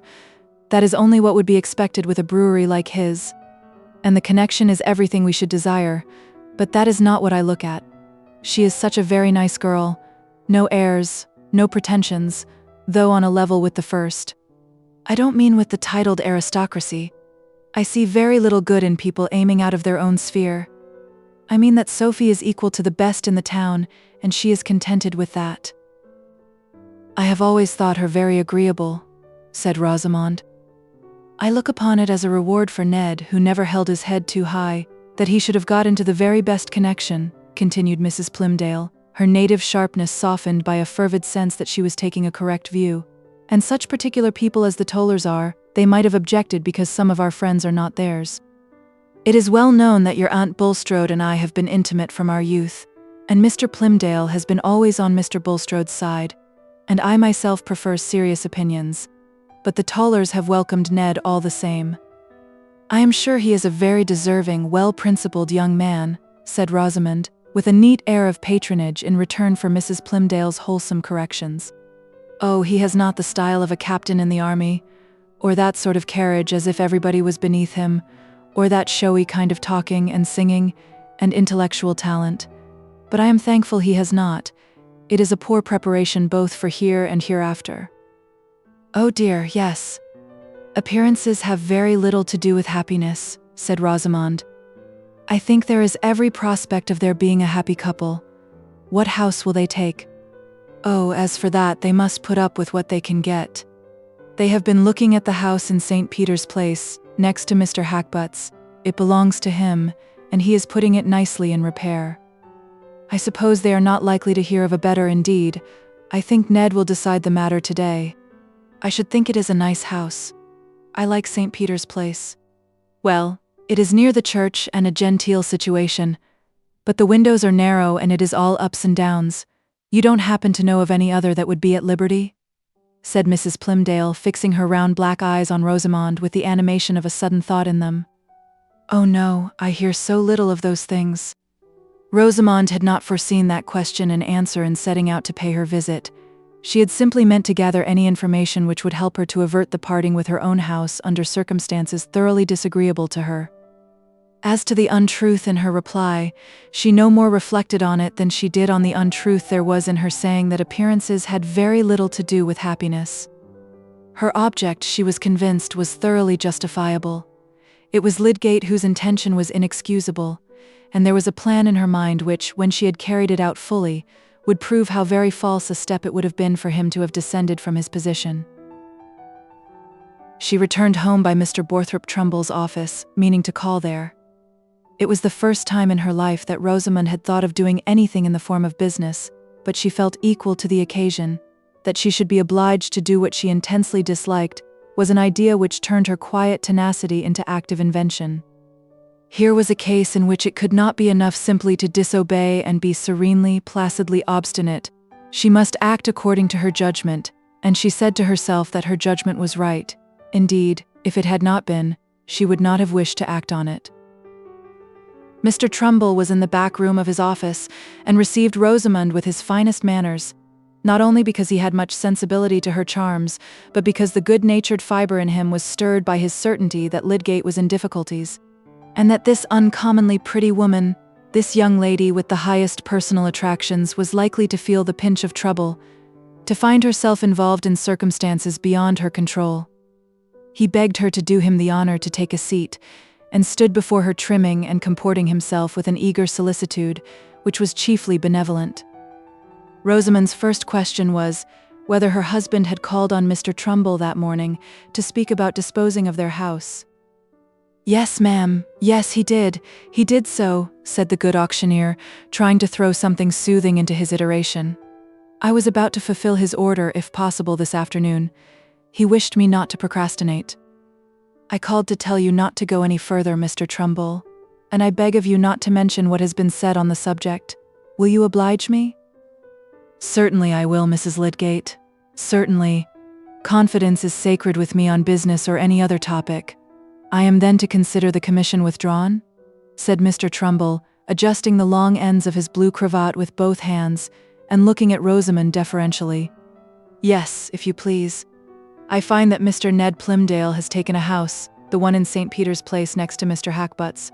Mr. Lydgate would be annoyed that his orders should be fulfilled uselessly, and besides that there are other circumstances which render the proposal unnecessary." "Very good, Mrs. Lydgate, very good. I am at your commands whenever you require any service of me," said Mr. Trumbull, who felt pleasure in conjecturing that some new resources had been opened. "Rely on me, I beg.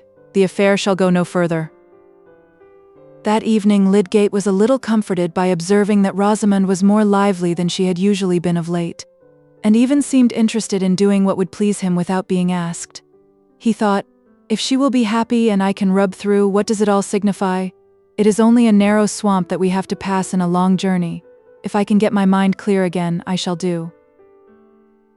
He was so much cheered that he began to search for an account of experiments which he had long ago meant to look up, and had neglected out of that creeping self-despair which comes in the train of petty anxieties.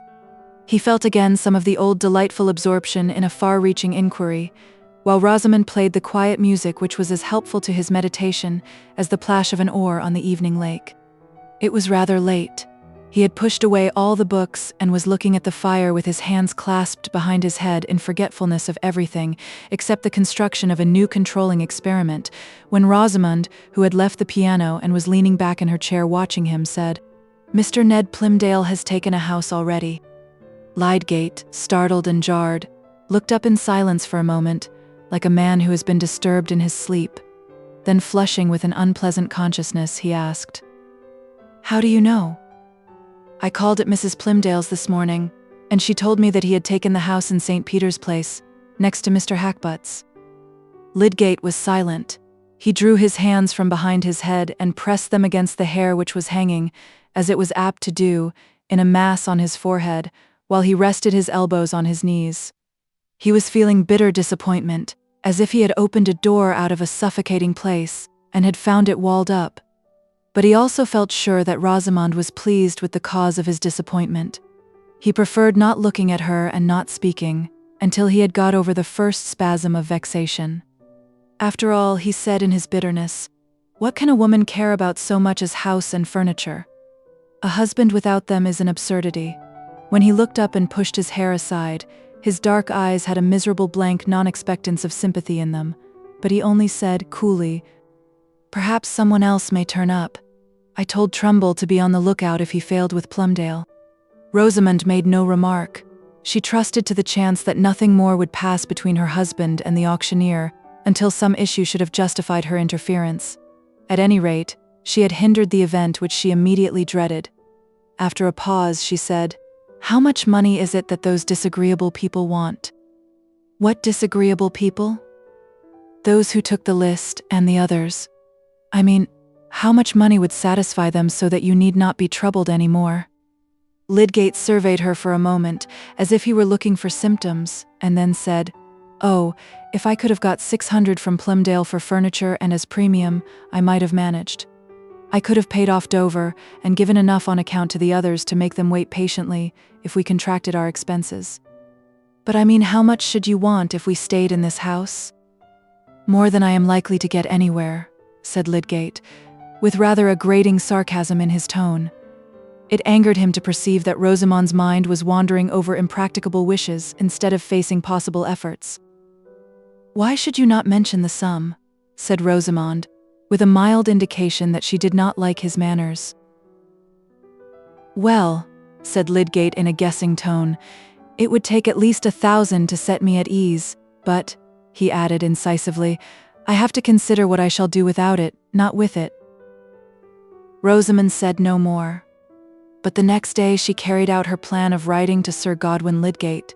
Since the captain's visit, she had received a letter from him, and also one from Mrs. Mengan, his married sister, condoling with her on the loss of her baby, and expressing vaguely the hope that they should see her again at Quallingham. Lydgate had told her that this politeness meant nothing, but she was secretly convinced that any backwardness in Lydgate's family towards him was due to his cold and contemptuous behavior, and she had answered the letters in her most charming manner, feeling some confidence that a specific invitation would follow. But there had been total silence. The captain evidently was not a great penman, and Rosamond reflected that the sisters might have been abroad. However, the season was come for thinking of friends at home, and at any rate Sir Godwin, who had chucked her under the chin, and pronounced her to be like the celebrated beauty, Mrs. Crowley, who had made a conquest of him in 1790, would be touched by any appeal from her, and would find it pleasant for her sake to behave as he ought to do towards his nephew. Rosamond was naively convinced of what an old gentleman ought to do to prevent her from suffering annoyance. and she wrote what she considered the most judicious letter possible, one which would strike Sir Godwin as a proof of her excellent sense, pointing out how desirable it was that Tertius should quit such a place as Middlemarch for one more fitted to his talents, how the unpleasant character of the inhabitants had hindered his professional success, and how in consequence he was in money difficulties, from which it would require £1,000 thoroughly to extricate him. She did not say that Tertius was unaware of her intention to write, for she had the idea that his supposed sanction of her letter would be in accordance with what she did say of his great regard for his uncle Godwin as the relative who had always been his best friend.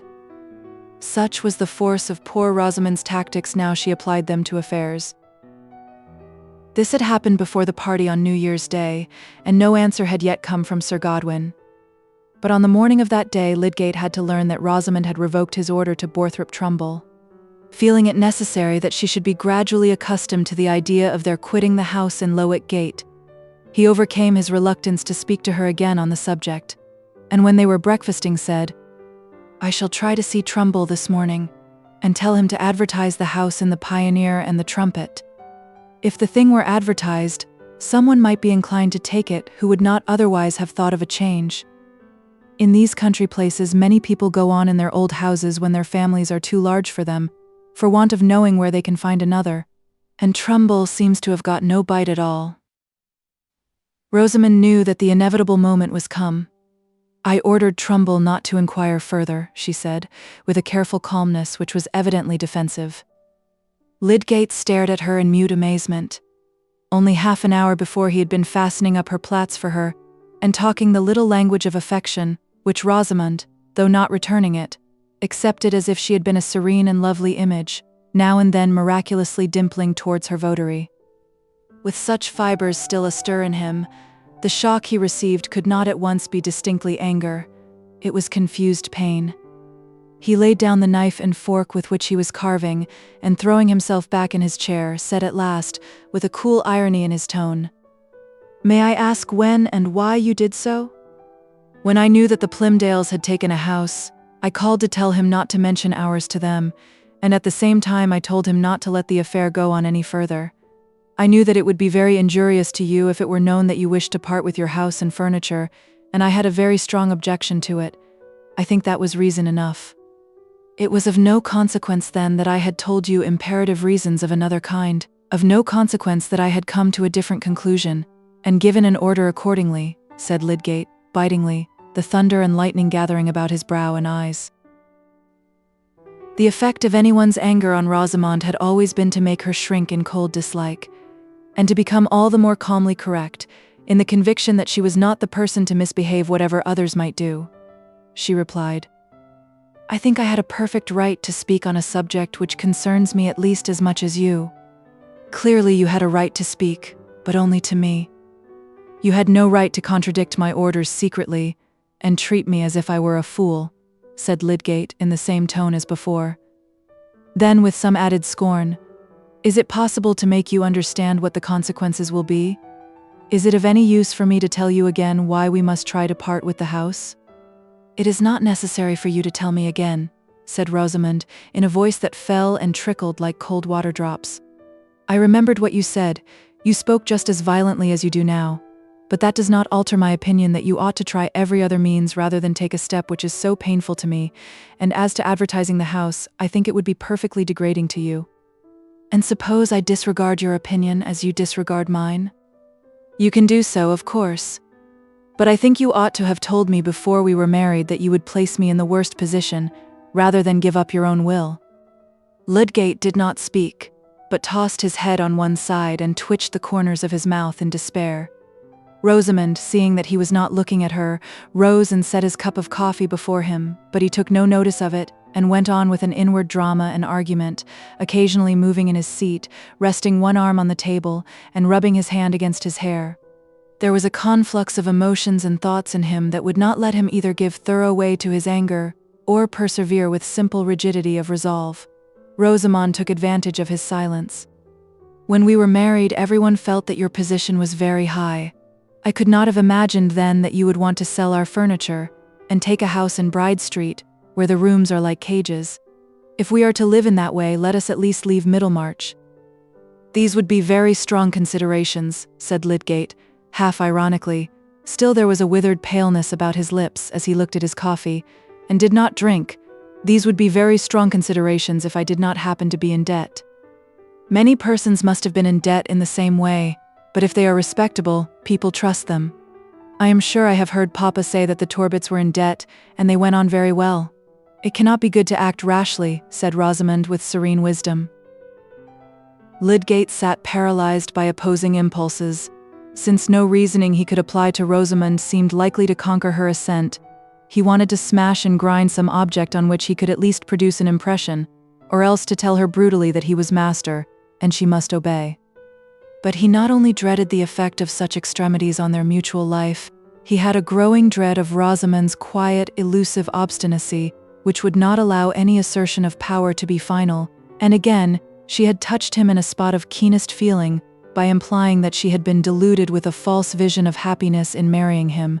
As to saying that he was master, it was not the fact. The very resolution to which he had wrought himself by dint of logic and honorable pride was beginning to relax under her torpedo contact. He swallowed half his cup of coffee, and then rose to go. I may at least request that you will not go to Trumbull at present until it has been seen that there are no other means, said Rosamond. Although she was not subject to much fear, she felt it safer not to betray that she had written to Sir Godwin. Promise me that you will not go to him for a few weeks, or without telling me. Lydgate gave a short laugh. I think it is I who should exact a promise that you will do nothing without telling me, he said, turning his eyes sharply upon her, and then moving to the door. You remember that we are going to dine at Papa's, said Rosamond, wishing that he should turn and make a more thorough concession to her. But he only said, "Oh yes," impatiently, and went away. She held it to be very odious in him that he did not think the painful propositions he had had to make to her were enough, without showing so unpleasant a temper. And when she put the moderate request that he would defer going to Trumbull again, it was cruel in him not to assure her of what he meant to do. She was convinced of her having acted in every way for the best, and each grating or angry speech of Lydgate's served only as an addition to the register of offenses in her mind. Poor Rosamond for months had begun to associate her husband with feelings of disappointment, and the terribly inflexible relation of marriage had lost its charm of encouraging delightful dreams. It had freed her from the disagreeables of her father's house, but it had not given her everything that she had wished and hoped. The Lydgate with whom she had been in love had been a group of airy conditions for her, most of which had disappeared, while their place had been taken by everyday details which must be lived through slowly from hour to hour, not floated through with a rapid selection of favorable aspects. The habits of Lydgate's profession, his home preoccupation with scientific subjects, which seemed to her almost like a morbid vampire's taste, his peculiar views of things which had never entered into the dialogue of courtship, all these continually alienating influences, even without the fact of his having placed himself at a disadvantage in the town, and without that first shock of revelation about Dover's debt, would have made his presence dull to her. There was another presence which ever since the early days of her marriage, until 4 months ago, had been an agreeable excitement, but that was gone. Rosamond would not confess to herself how much the consequent blank had to do with her utter ennui, and it seemed to her, perhaps she was right, that an invitation to Quallingham and an opening for Lydgate to settle elsewhere than in Middlemarch in London, or somewhere likely to be free from unpleasantness, would satisfy her quite well, and make her indifferent to the absence of Will Ladislaw, towards whom she felt some resentment for his exaltation of Mrs. Casaubon.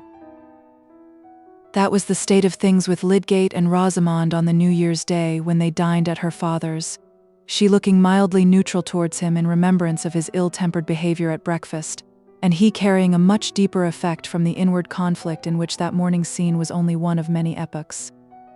His flushed effort while talking to Mr. Fairbrother, his effort after the cynical pretense that all ways of getting money are essentially the same, and that chance has an empire which reduces choice to a fool's illusion, was but the symptom of a wavering resolve, a benumbed response to the old stimuli of enthusiasm. What was he to do?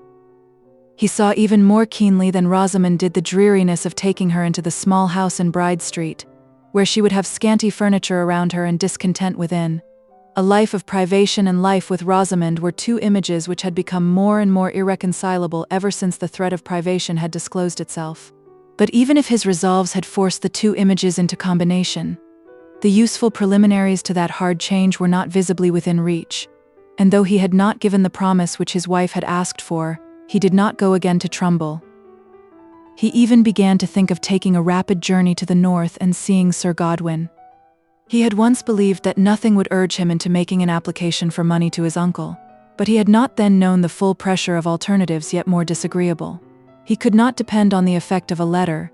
It was only in an interview, however disagreeable this might be to himself, that he could give a thorough explanation and could test the effectiveness of kinship.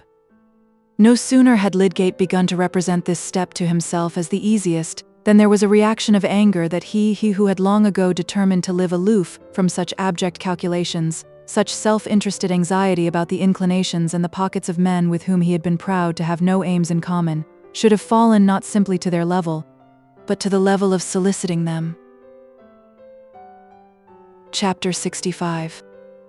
One of us two must bow and doubtless, and, sith a man is more reasonable than woman is, ye mosty be sufferable.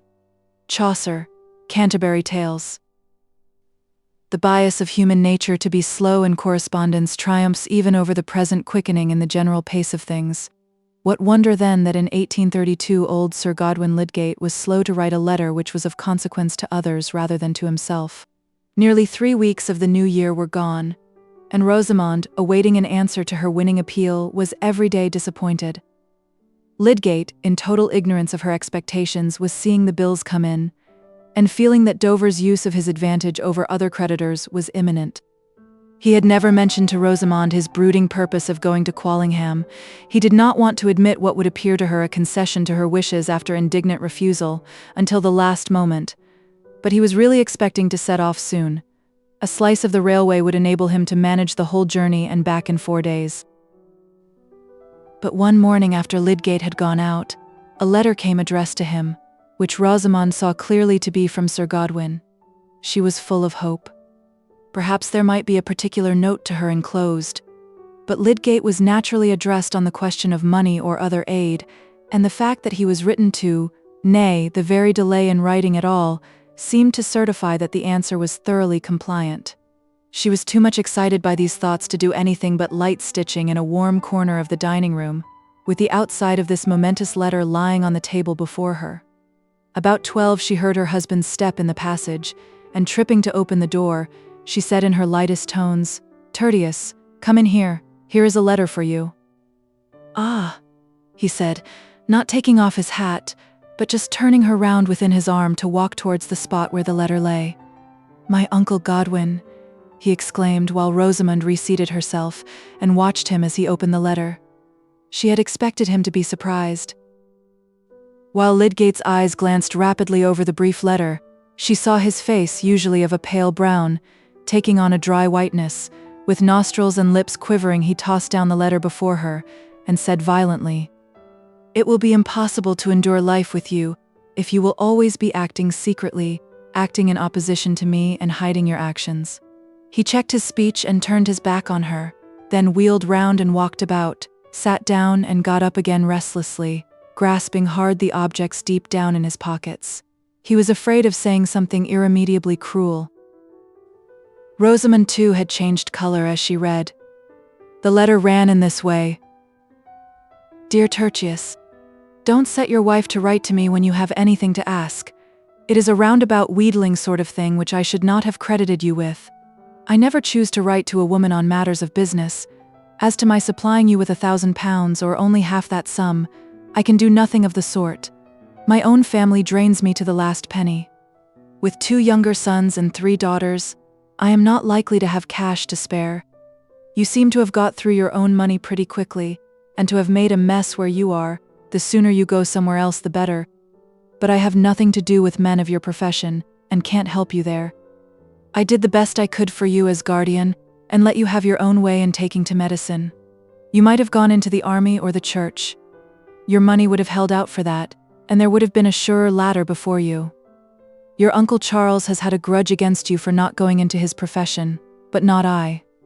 I have always wished you well, but you must consider yourself on your own legs entirely now. Your affectionate uncle, Godwin Lydgate." When Rosamond had finished reading the letter, she sat quite still, with her hands folded before her, restraining any show of her keen disappointment, and entrenching herself in quiet passivity under her husband's wrath. Lydgate paused in his movements, looked at her again, and said with biting severity, "Will this be enough to convince you of the harm you may do by secret meddling? Have you sense enough to recognize now your incompetence to judge and act for me, to interfere with your ignorance in affairs which it belongs to me to decide on?" The words were hard, but this was not the first time that Lydgate had been frustrated by her. She did not look at him, and made no reply. "I had nearly resolved on going to Quallingham. It would have cost me pain enough to do it, yet it might have been of some use. But it has been of no use for me to think of anything. You have always been counteracting me secretly. You delude me with a false assent, and then I am at the mercy of your devices. If you mean to resist every wish I express, say so and defy me. I shall at least know what I am doing then." It is a terrible moment in young lives when the closeness of love's bond has turned to this power of galling. In spite of Rosamond's self-control, a tear fell silently and rolled over her lips. She still said nothing, but under that quietude was hidden an intense effect. She was in such entire disgust with her husband that she wished she had never seen him. Sir Godwin's rudeness towards her and utter want of feeling ranged him with Dover and all other creditors, disagreeable people who only thought of themselves and did not mind how annoying they were to her. Even her father was unkind, and might have done more for them. In fact, there was but one person in Rosamond's world whom she did not regard as blameworthy, and that was the graceful creature with blonde plaits and with little hands crossed before her, who had never expressed herself unbecomingly, and had always acted for the best naturally being what she best liked. Lydgate, pausing and looking at her, began to feel that half-maddening sense of helplessness which comes over passionate people when their passion is met by an innocent-looking silence whose meek victimized air seems to put them in the wrong, and at last infects even the justest indignation with a doubt of its justice. He needed to recover the full sense that he was in the right by moderating his words. "Can you not see, Rosamond," he began again, trying to be simply grave and not bitter, "that nothing can be so fatal as a want of openness and confidence between us? It has happened again and again that I have expressed a decided wish, and you have seemed to assent, yet after that you have secretly disobeyed my wish. In that way I can never know what I have to trust to. There would be some hope for us if you would admit this. Am I such an unreasonable, furious brute? Why should you not be open with me?" Still silence. "Will you only say that you have been mistaken, and that I may depend on your not acting secretly in future?" said Lydgate urgently, but with something of request in his tone which Rosamond was quick to perceive. She spoke with coolness. "I cannot possibly make admissions or promises in answer to such words as you have used towards me. I have not been accustomed to language of that kind. You have spoken of my secret meddling, and my interfering ignorance, and my false assent. I have never expressed myself in that way to you, and I think that you ought to apologize. You spoke of its being impossible to live with me. Certainly you have not made my life pleasant to me of late. I think it was to be expected that I should try to avert some of the hardships which our marriage has brought on me." Another tear fell as Rosamond ceased speaking, and she pressed it away as quietly as the first. Lydgate flung himself into a chair, feeling checkmated. What place was there in her mind for a remonstrance to lodge in? He laid down his hat, flung an arm over the back of his chair, and looked down for some moments without speaking. Rosamond had the double purchase over him of insensibility to the point of justice in his reproach, and of sensibility to the undeniable hardships now present in her married life. Although her duplicity in the affair of the house had exceeded what he knew, and had really hindered the Plymdales from knowing of it, she had no consciousness that her action could rightly be called false. We are not obliged to identify our own acts according to a strict classification, any more than the materials of our grocery and clothes. Rosamond felt that she was aggrieved, and that this was what Lydgate had to recognize. As for him, the need of accommodating himself to her nature, which was inflexible in proportion to its negations, held him as with pincers. He had begun to have an alarmed foresight of her irrevocable loss of love for him, and the consequent dreariness of their life. The ready fullness of his emotions made this dread alternate quickly with the first violent movements of his anger. It would assuredly have been a vain boast in him to say that he was her master. You have not made my life pleasant to me of late. The hardships which our marriage has brought on me. These words were stinging his imagination as a pain makes an exaggerated dream. If he were not only to sink from his highest resolve, but to sink into the hideous fettering of domestic hate? Rosamond, he said, turning his eyes on her with a melancholy look, you should allow for a man's words when he is disappointed and provoked. You and I cannot have opposite interests. I cannot part my happiness from yours. If I am angry with you, it is that you seem not to see how any concealment divides us. How could I wish to make anything hard to you either by my words or conduct? When I hurt you, I hurt part of my own life. I should never be angry with you if you would be quite open with me. I have only wished to prevent you from hurrying us into wretchedness without any necessity, said Rosamond, the tears coming again from a softened feeling now that her husband had softened. It is so very hard to be disgraced here among all the people we know, and to live in such a miserable way. I wish I had died with the baby. She spoke and wept with that gentleness which makes such words and tears omnipotent over a loving-hearted man. Lydgate drew his chair near to hers and pressed her delicate head against his cheek with his powerful tender hand. He only caressed her. He did not say anything, for what was there to say? He could not promise to shield her from the dreaded wretchedness, for he could see no sure means of doing so. When he left her to go out again, he told himself that it was 10 times harder for her than for him. He had a life away from home, and constant appeals to his activity on behalf of others. He wished to excuse everything in her if he could, but it was inevitable that in that excusing mood he should think of her as if she were an animal of another and feebler species. Nevertheless, she had mastered him. Chapter 66. 'Tis one thing to be tempted, Aeschylus, another thing to fall. Measure for measure. Lydgate certainly had good reason to reflect on the service his practice did him in counteracting his personal cares.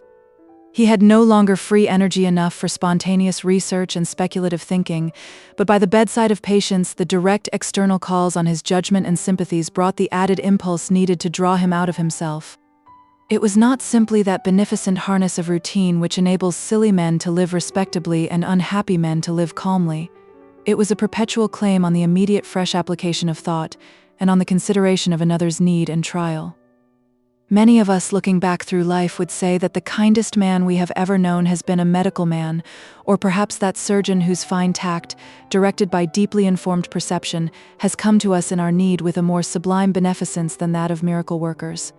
Some of that twice-blessed mercy was always with Lydgate in his work at the hospital or in private houses, serving better than any opiate to quiet and sustain him under his anxieties and his sense of mental degeneracy.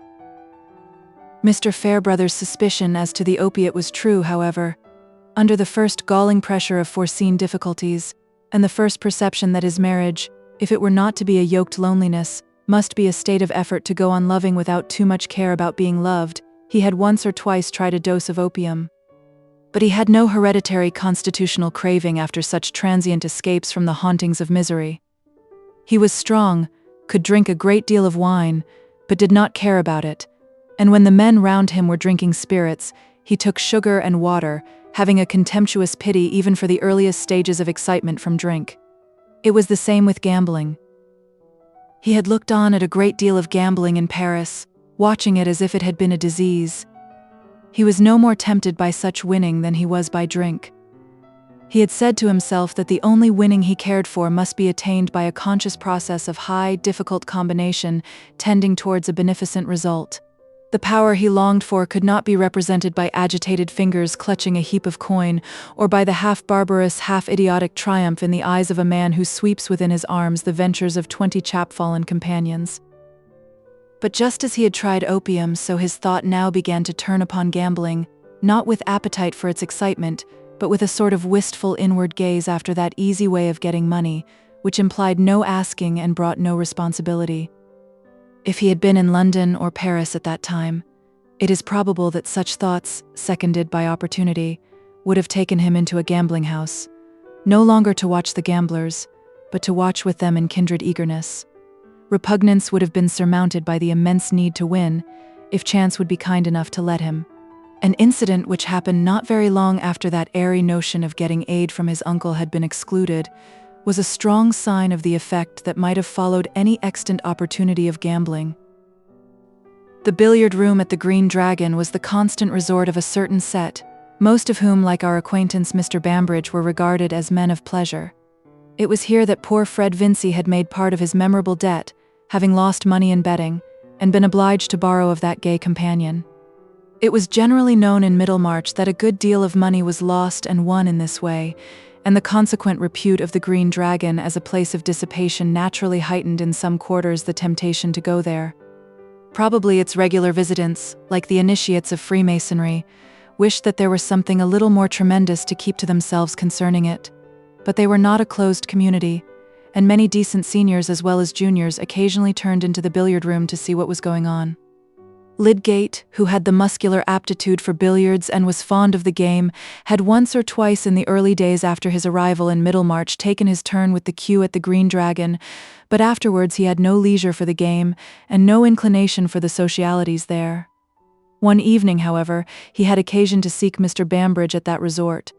The horse-dealer had engaged to get him a customer for his remaining good horse, for which Lydgate had determined to substitute a cheap hack, hoping by this reduction of style to get perhaps £20, and he cared now for every small sum as a help towards feeding the patience of his tradesmen. To run up to the billiard room as he was passing would save time. Mr. Bambridge was not yet come, but would be sure to arrive by and by, said his friend Mr. Horrock, and Lydgate stayed, playing a game for the sake of passing the time. That evening he had the peculiar light in the eyes and the unusual vivacity which had been once noticed in him by Mr. Fairbrother. The exceptional fact of his presence was much noticed in the room, where there was a good deal of Middlemarch company, and several lookers-on, as well as some of the players, were betting with animation. Lydgate was playing well and felt confident. The bets were dropping round him, and with a swift glancing thought of the probable gain which might double the sum he was saving from his horse, he began to bet on his own play, and won again and again. Mr. Bambridge had come in, but Lydgate did not notice him. He was not only excited with his play, but visions were gleaming on him of going the next day to Brassing, where there was gambling on a grander scale to be had, and where, by one powerful snatch at the devil's bait, he might carry it off without the hook and buy his rescue from his daily solicitings. He was still winning when two new visitors entered. One of them was a young Hawley, just come from his law studies in town, and the other was Fred Vincy, who had spent several evenings of late at this old haunt of his. Young Hawley, an accomplished billiard player, brought a cool, fresh hand to the cue. But Fred Vincy, startled at seeing Lydgate, and astonished to see him betting with an excited air, stood aside and kept out of the circle round the table. Fred had been rewarding resolution by a little laxity of late. He had been working heartily for 6 months at all outdoor occupations under Mr. Garth, and by dint of severe practice had nearly mastered the defects of his handwriting, this practice being perhaps a little the less severe that it was often carried on in the evening at Mr. Garth's under the eyes of Mary. But the last fortnight Mary had been staying at LXIX Parsonage with the ladies there during Mr. Fairbrother's residence in Middlemarch, where he was carrying out some parochial plans, and Fred, not seeing anything more agreeable to do, had turned into the Green Dragon, partly to play at billiards, partly to taste the old flavor of discourse about horses, sport, and things in general. Considered from a point of view which was not strenuously correct, he had not been out hunting once this season, had had no horse of his own to ride, and had gone from place to place chiefly with Mr. Garth in his gig, or on the sober cob which Mr. Garth could lend him. It was a little too bad, Fred began to think, that he should be kept in the traces with more severity than if he had been a clergyman. "I will tell you what, Mistress Mary, it will be rather harder work to learn surveying and drawing plans than it would have been to write sermons," he had said, wishing her to appreciate what he went through for her sake. "And as to Hercules and Theseus, they were nothing to me. They had sport, and never learned to write a bookkeeping hand. And now, Mary being out of the way for a little while, Fred, like any other strong dog who cannot slip his collar, had pulled up the staple of his chain and made a small escape, not of course meaning to go fast or far. There could be no reason why he should not play at billiards, but he was determined not to bet. As to money just now, Fred had in his mind the heroic project of saving almost all of the £80 that Mr. Garth offered him and returning it, which he could easily do by giving up all futile money spending, since he had a superfluous stock of clothes and no expense in his board. In that way he could, in 1 year, go a good way towards repaying the £90 of which he had deprived Mrs. Garth, unhappily at a time when she needed that sum more than she did now. Nevertheless, it must be acknowledged that on this evening, which was the 5th of his recent visits to the billiard room, Fred had, not in his pocket but in his mind, the £10 which he meant to reserve for himself from his half-year's salary, having before him the pleasure of carrying 30 to Mrs. Garth when Mary was likely to be come home again. He had those £10 in his mind as a fund from which he might risk something, if there were a chance of a good bet. Why? Well, when sovereigns were flying about, why shouldn't he catch a few? He would never go far along that road again, but a man likes to assure himself, and men of pleasure generally, what he could do in the way of mischief if he chose, and that if he abstains from making himself ill, or beggaring himself, or talking with the utmost looseness which the narrow limits of human capacity will allow, it is not because he is a spoony. Fred did not enter into formal reasons, which are a very artificial, inexact way of representing the tingling returns of old habit and the caprices of young blood, but there was lurking in him a prophetic sense that evening, that when he began to play he should also begin to bet, that he should enjoy some punch drinking, and in general prepare himself for feeling rather seedy in the morning. It is in such indefinable movements that action often begins. But the last thing likely to have entered Fred's expectation was that he should see his brother-in-law Lydgate, of whom he had never quite dropped the old opinion that he was a prig, and tremendously conscious of his superiority, looking excited and betting, just as he himself might have done. Fred felt a shock greater than he could quite account for by the vague knowledge that Lydgate was in debt, and that his father had refused to help him, and his own inclination to enter into the play was suddenly checked. It was a strange reversal of attitudes. Fred's blonde face and blue eyes, usually bright and careless, ready to give attention to anything that held out a promise of amusement, looking involuntarily grave and almost embarrassed as if by the sight of something unfitting, while Lydgate, who had habitually an air of self-possessed strength, and a certain meditativeness that seemed to lie behind his most observant attention, was acting, watching, speaking with that excited narrow consciousness which reminds one of an animal with fierce eyes and retractile claws. Lydgate, by betting on his own strokes, had won £16, but young Hawley's arrival had changed the poise of things. He made first-rate strokes himself, and began to bet against Lydgate's strokes, the strain of whose nerves was thus changed from simple confidence in his own movements to defying another person's doubt in them. The defiance was more exciting than the confidence, but it was less sure. He continued to bet on his own play, but began often to fail. Still he went on, for his mind was as utterly narrowed into that precipitous crevice of play as if he had been the most ignorant lounger there. Fred observed that Lydgate was losing fast, and found himself in the new situation of puzzling his brains to think of some device by which, without being offensive, he could withdraw Lydgate's attention and perhaps suggest to him a reason for quitting the room. He saw that others were observing Lydgate's strange unlikeness to himself, and it occurred to him that merely to touch his elbow and call him aside for a moment might rouse him from his absorption.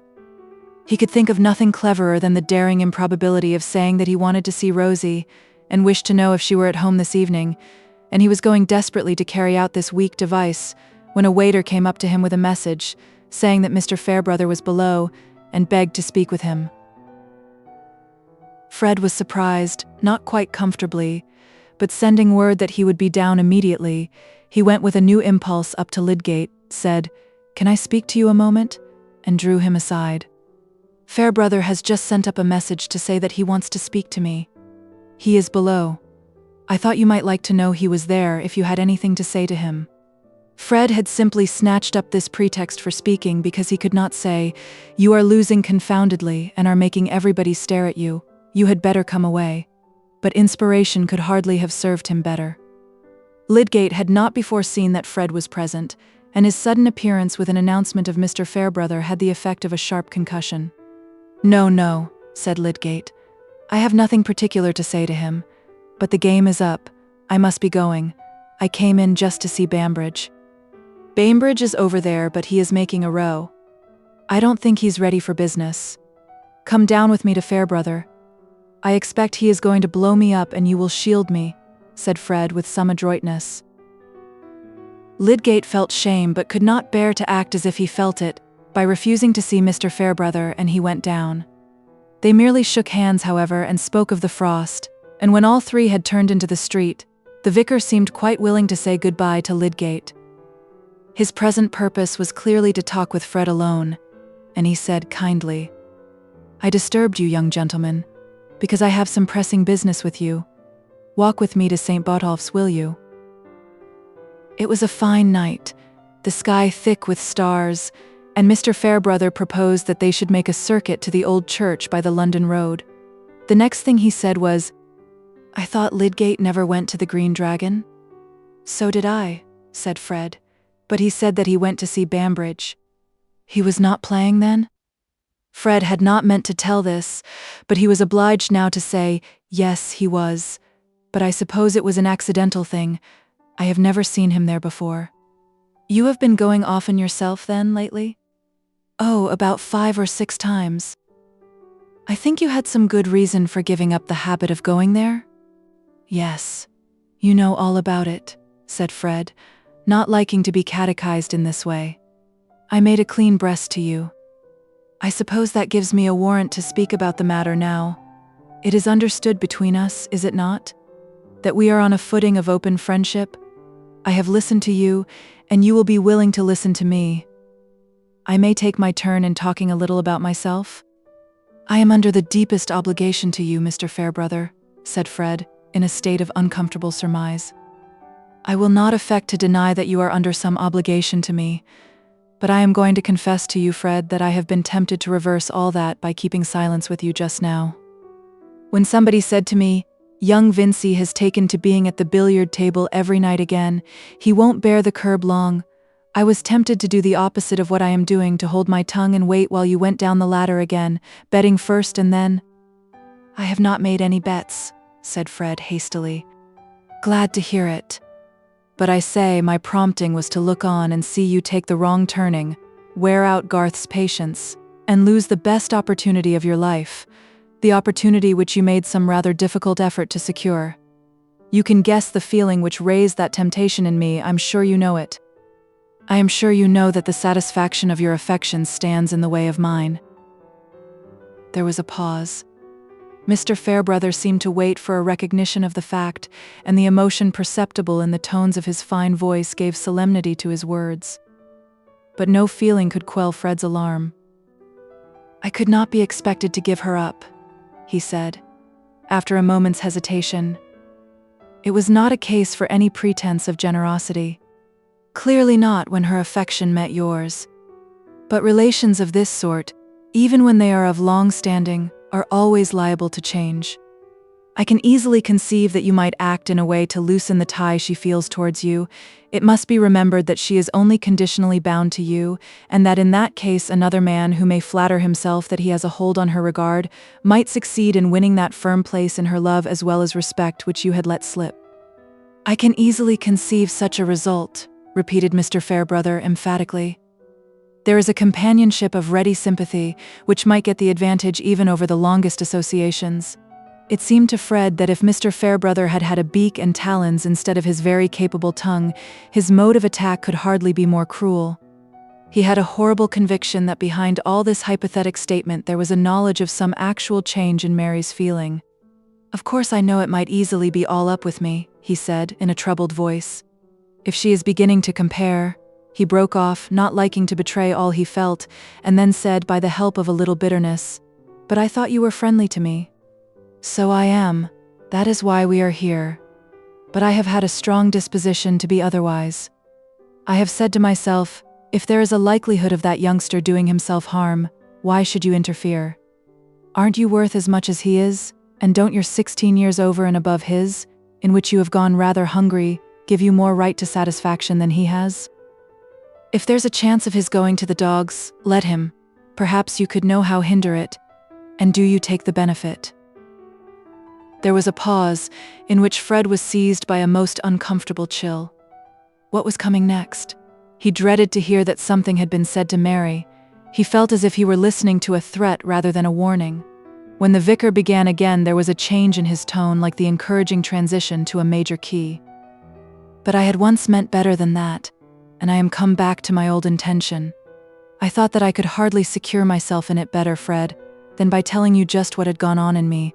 And now, do you understand me? I want you to make the happiness of her life and your own, and if there is any chance that a word of warning from me may turn aside any risk to the contrary, well, I have uttered it." There was a drop in the vicar's voice when he spoke the last words. He paused. They were standing on a patch of green where the road diverged towards St. Botolph's, and he put out his hand, as if to imply that the conversation was closed. Fred was moved quite newly. Someone highly susceptible to the contemplation of a fine act has said that it produces a sort of regenerating shudder through the frame, and makes one feel ready to begin a new life. A good degree of that effect was just then present in Fred Vincy. "I will try to be worthy," he said, breaking off before he could say of you as well as of her. And meanwhile Mr. Fairbrother had gathered the impulse to say something more. "You must not imagine that I believe there is at present any decline in her preference of you, Fred. Set your heart at rest, that if you keep right, other things will keep right." "I shall never forget what you have done," Fred answered. "I can't say anything that seems worth saying, only I will try that your goodness shall not be thrown away." "That's enough. Goodbye, and God bless you." In that way they parted, but both of them walked about a long while before they went out of the starlight. Much of Fred's rumination might be summed up in the words, "It certainly would have been a fine thing for her to marry Fairbrother, but if she loves me best and I am a good husband?" Perhaps Mr. Fairbrother's might be concentrated into a single shrug and one little speech, to think of the part one little woman can play in the life of a man, so that to renounce her may be a very good imitation of heroism, and to win her may be a discipline. Chapter 67. Now is there civil war within the soul.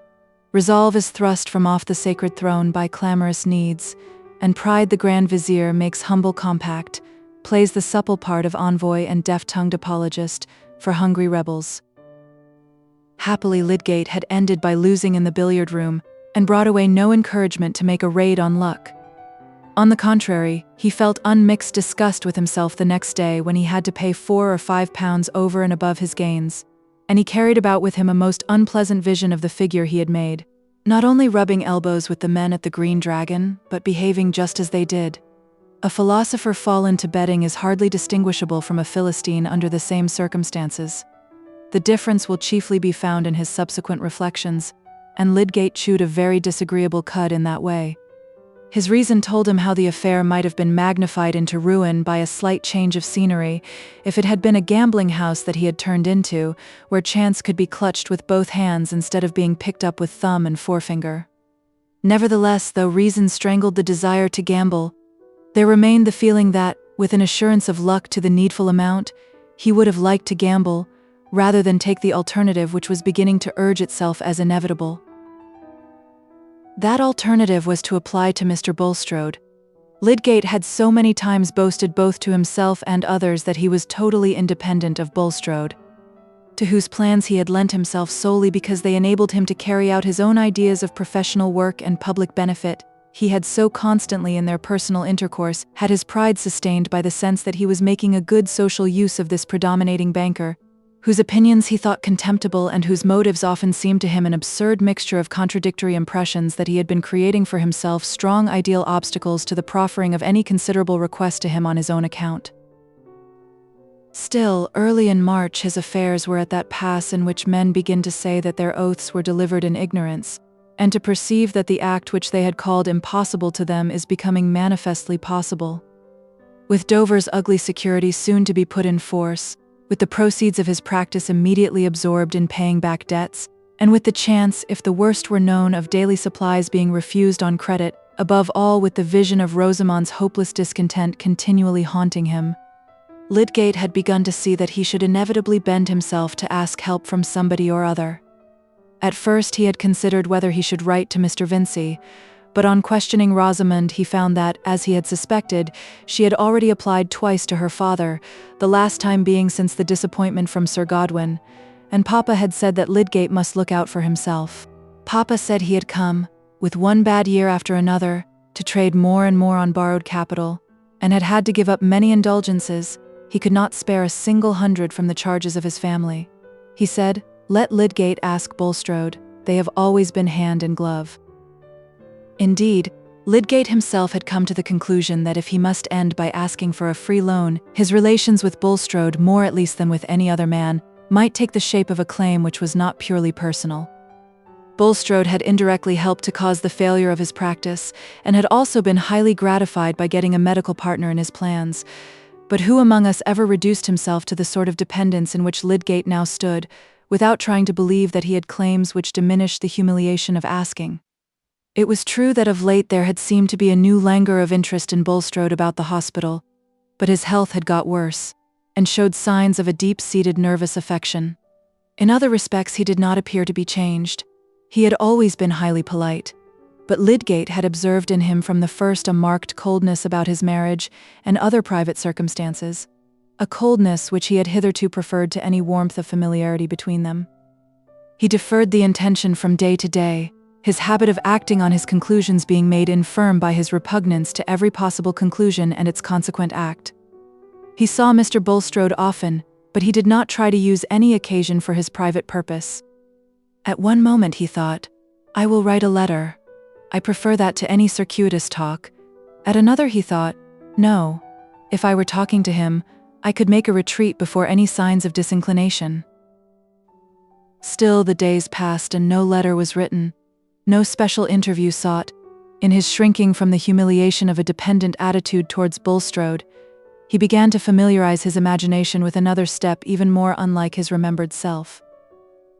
He began spontaneously to consider whether it would be possible to carry out that puerile notion of Rosamond's which had often made him angry, namely, that they should quit Middlemarch without seeing anything beyond that preface.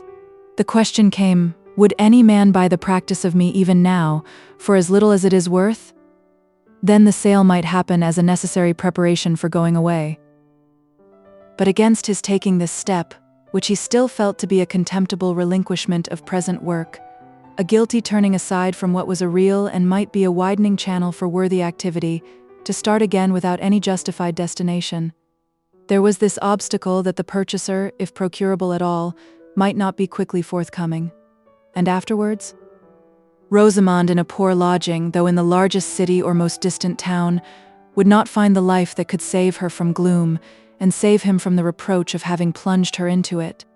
For when a man is at the foot of the hill in his fortunes, he may stay a long while there in spite of professional accomplishment. In the British climate, there is no incompatibility between scientific insight and furnished lodgings. The incompatibility is chiefly between scientific ambition and a wife who objects to that kind of residence. But in the midst of his hesitation, opportunity came to decide him. A note from Mr. Bulstrode requested Lydgate to call on him at the bank. A hypochondriacal tendency had shown itself in the banker's constitution of late, and a lack of sleep, which was really only a slight exaggeration of an habitual dyspeptic symptom, had been dwelt on by him as a sign of threatening insanity. He wanted to consult Lydgate without delay on that particular morning, although he had nothing to tell beyond what he had told before. He listened eagerly to what Lydgate had to say in dissipation of his fears, though this too was only repetition, and this moment in which Bulstrode was receiving a medical opinion with a sense of comfort seemed to make the communication of a personal need to him easier than it had been in Lydgate's contemplation beforehand. He had been insisting that it would be well for Mr. Bulstrode to relax his attention to business. One sees how any mental strain, however slight, may affect a delicate frame, said Lydgate at that stage of the consultation when the remarks tend to pass from the personal to the general, by the deep stamp which anxiety will make for a time even on the young and vigorous. I am naturally very strong, yet I have been thoroughly shaken lately by an accumulation of trouble. I presume that a constitution in the susceptible state in which mine at present is, would be especially liable to fall a victim to cholera if it visited our district, and since its appearance near London, we may well besiege the Mercy seat for our protection, said Mr. Bulstrode, not intending to evade Lydgate's allusion, but really preoccupied with alarms about himself. You have at all events taken your share in using good practical precautions for the town, and that is the best mode of asking for protection, said Lydgate, with a strong distaste for the broken metaphor and bad logic of the banker's religion, somewhat increased by the apparent deafness of his sympathy. But his mind had taken up its long-prepared movement towards getting help, and was not yet arrested, he added. The town has done well in the way of cleansing and finding appliances, and I think that if the cholera should come, even our enemies will admit that the arrangements in the hospital are a public good. Truly, said Mr. Bulstrode with some coldness. With regard to what you say, Mr. Lydgate, about the relaxation of my mental labor, I have for some time been entertaining a purpose to that effect, a purpose of a very decided character.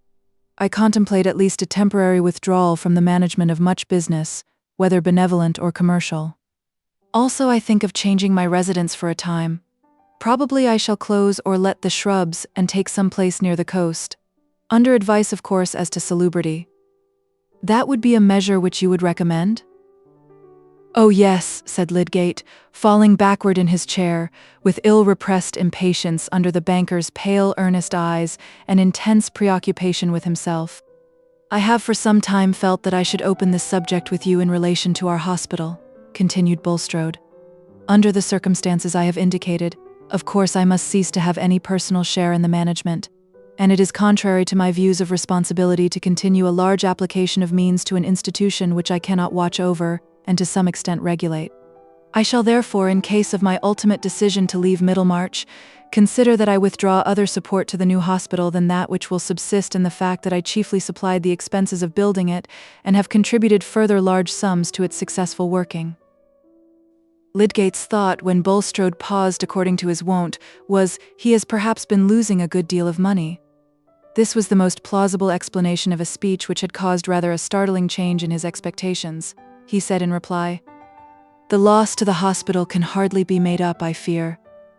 Hardly, returned Bulstrode, in the same deliberate, silvery tone, except by some changes of plan. The only person who may be certainly counted on as willing to increase her contributions is Mrs. Casaubon.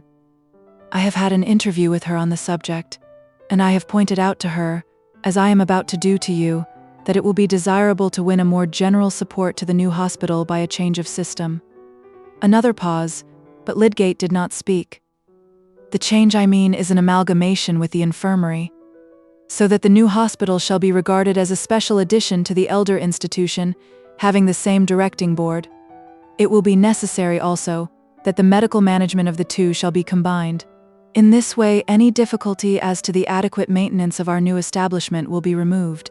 The benevolent interests of the town will cease to be divided. Mr. Bulstrode had lowered his eyes from Lydgate's face to the buttons of his coat as he again paused. No doubt that is a good device as to ways and means, said Lydgate with an edge of irony in his tone. But I can't be expected to rejoice in it at once, since one of the first results will be that the other medical men will upset or interrupt my methods, if it were only because they are mine. I myself, as you know, Mr. Lydgate, highly valued the opportunity of new and independent procedure which you have diligently employed. The original plan, I confess, was one which I had much at heart, under submission to the divine will.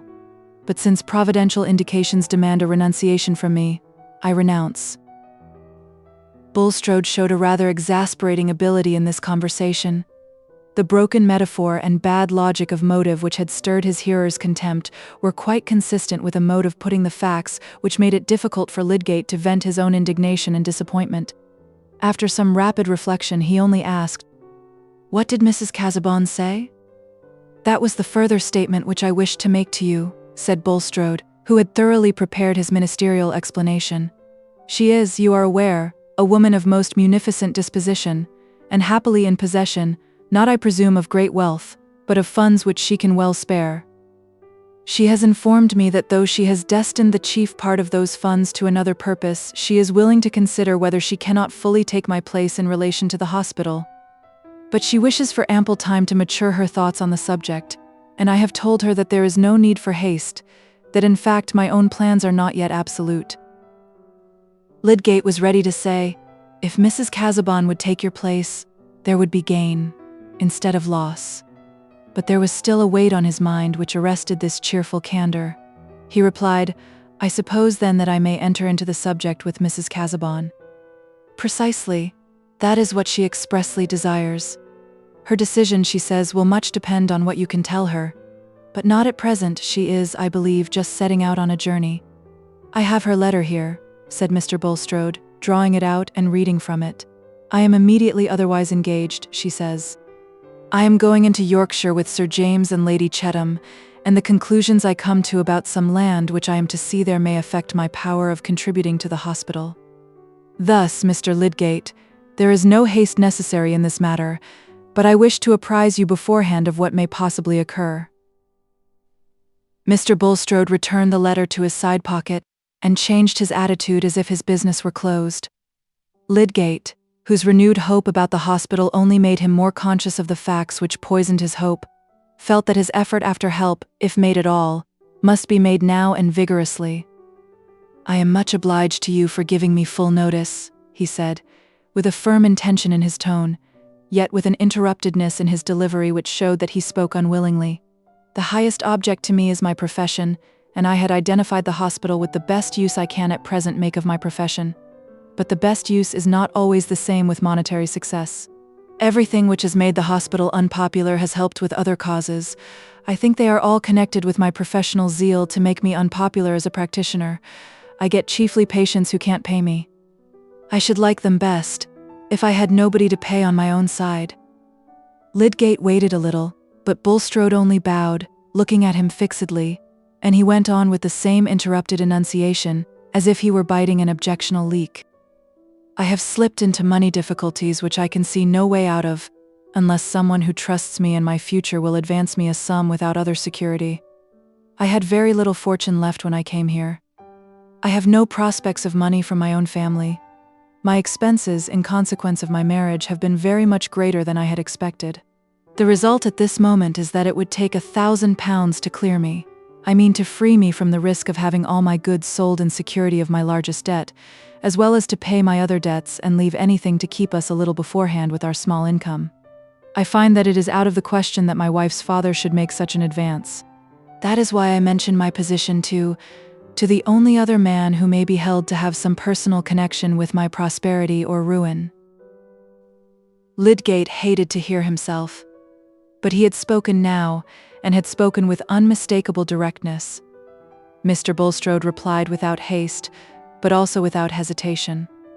I am grieved, though, I confess, not surprised by this information, Mr. Lydgate. For my own part, I regretted your alliance with my brother-in-law's family, which has always been of prodigal habits, and which has already been much indebted to me for sustainment in its present position. My advice to you, Mr. Lydgate, would be that instead of involving yourself in further obligations and continuing a doubtful struggle, you should simply become a bankrupt. That would not improve my prospect, said Lydgate, rising and speaking bitterly, even if it were a more agreeable thing in itself. It is always a trial, said Mr. Bulstrode, but trial, my dear sir, is our portion here, and is a needed corrective. I recommend you to weigh the advice I have given. Thank you, said Lydgate, not quite knowing what he said. I have occupied you too long. Good day. Chapter 68. What suit of grace hath virtue to put on, if vice shall wear as good and do as well? If wrong, if craft, if indiscretion act as fair parts with ends as laudable? Which all this mighty volume of events, the world, the universal map of deeds, strongly controls and proves from all descents that the directest course still best succeeds. For should not grave and learned experience that looks with the eyes of all the world beside, and with all ages holds intelligence, go safer than deceit without a guide? Daniel Musaphilus. That change of plan and shifting of interest which Bulstrode stated or betrayed in his conversation with Lydgate had been determined in him by some severe experience which he had gone through since the epoch of Mr. Larcher's sale, when Raffles had recognized Will Ladislaw, and when the banker had in vain attempted an act of restitution which might move divine providence to arrest painful consequences. His certainty that Raffles, unless he were dead, would return to Middlemarch before long, had been justified. On Christmas Eve he had reappeared at the Shrubs. Bulstrode was at home to receive him and hinder his communication with the rest of the family, but he could not altogether hinder the circumstances of the visit from compromising himself and alarming his wife. Raffles proved more unmanageable than he had shown himself to be in his former appearances. His chronic state of mental restlessness, the growing effect of habitual intemperance, quickly shaking off every impression from what was said to him. He insisted on staying in the house, and Bulstrode, weighing two sets of evils, felt that this was at least not a worse alternative than his going into the town. He kept him in his own room for the evening and saw him to bed, Raffles all the while amusing himself with the annoyance he was causing this decent and highly prosperous fellow sinner, an amusement which he facetiously expressed as sympathy with his friend's pleasure in entertaining a man who had been serviceable to him, and who had not had all his earnings. There was a cunning calculation under this noisy joking, a cool resolve to extract something the handsomer from Bulstrode as payment for release from this new application of torture. But his cunning had a little overcast its mark. Bulstrode was indeed more tortured than the coarse fibre of Raffles could enable him to imagine. He had told his wife that he was simply taking care of this wretched creature, the victim of vice who might otherwise injure himself. He implied, without the direct form of falsehood, that there was a family tie which bound him to this care, and that there were signs of mental alienation in Raffles which urged caution. He would himself drive the unfortunate being away the next morning. In these hints he felt that he was supplying Mrs. Bulstrode with precautionary information for his daughters and servants, and accounting for his allowing no one but himself to enter the room even with food and drink.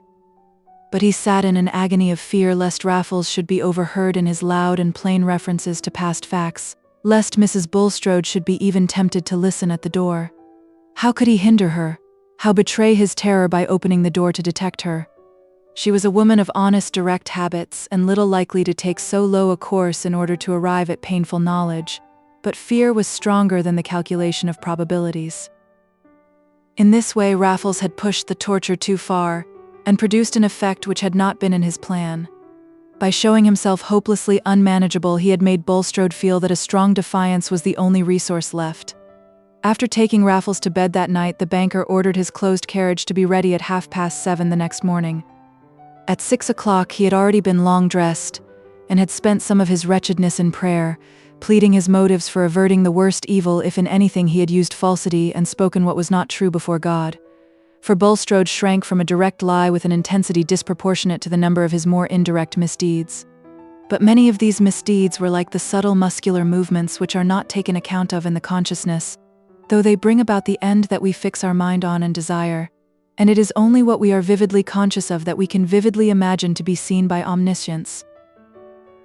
Bulstrode carried his candle to the bedside of Raffles, who was apparently in a painful dream. He stood silent, hoping that the presence of the light would serve to waken the sleeper gradually and gently, for he feared some noise as the consequence of a too sudden awakening. He had watched for a couple of minutes or more the shudderings and pantings which seemed likely to end in waking, when Raffles, with a long half-stifled moan, started up and stared round him in terror, trembling and gasping. But he made no further noise, and Bulstrode, setting down the candle, awaited his recovery. It was a quarter of an hour later before Bulstrode, with a cold peremptoriness of manner which he had not before shown, said, "I came to call you thus early, Mr. Raffles, because I have ordered the carriage to be ready at 7:30, and intend myself to conduct you as far as LXIII, where you can either take the railway or await a coach." Raffles was about to speak, but Bulstrode anticipated him imperiously with the words, "Be silent, sir, and hear what I have to say. I shall supply you with money now, and I will furnish you with a reasonable sum from time to time, on your application to me by letter. But if you choose to present yourself here again, if you return to Middlemarch, if you use your tongue in a manner injurious to me, you will have to live on such fruits as your malice can bring you, without help from me. Nobody will pay you well for blasting my name. I know the worst you can do against me, and I shall brave it if you dare to thrust yourself upon me again. Get up, sir, and do as I order you without noise, or I will send for a policeman to take you off my premises, and you may carry your stories into every pothouse in the town, but you shall have no sixpence from me to pay your expenses there." Bulstrode had rarely in his life spoken with such nervous energy. He had been deliberating on this speech and its probable effects through a large part of the night, and though he did not trust to its ultimately saving him from any return of Raffles, he had concluded that it was the best throw he could make. It succeeded in enforcing submission from the jaded man this morning. His empoisoned system at this moment quailed before Bulstrode's cold, resolute bearing, and he was taken off quietly in the carriage before the family breakfast time. The servants imagined him to be a poor relation, and were not surprised that a strict man like their master, who held his head high in the world, should be ashamed of such a cousin and want to get rid of him. The banker's drive of 10 miles with his hated companion was a dreary beginning of the Christmas day. But at the end of the drive, Raffles had recovered his spirits and parted in a contentment for which there was the good reason that the banker had given him £100. Various motives urged Bulstrode to this open-handedness, but he did not himself inquire closely into all of them. As he had stood watching Raffles in his uneasy sleep, it had certainly entered his mind that the man had been much shattered since the first gift of £200.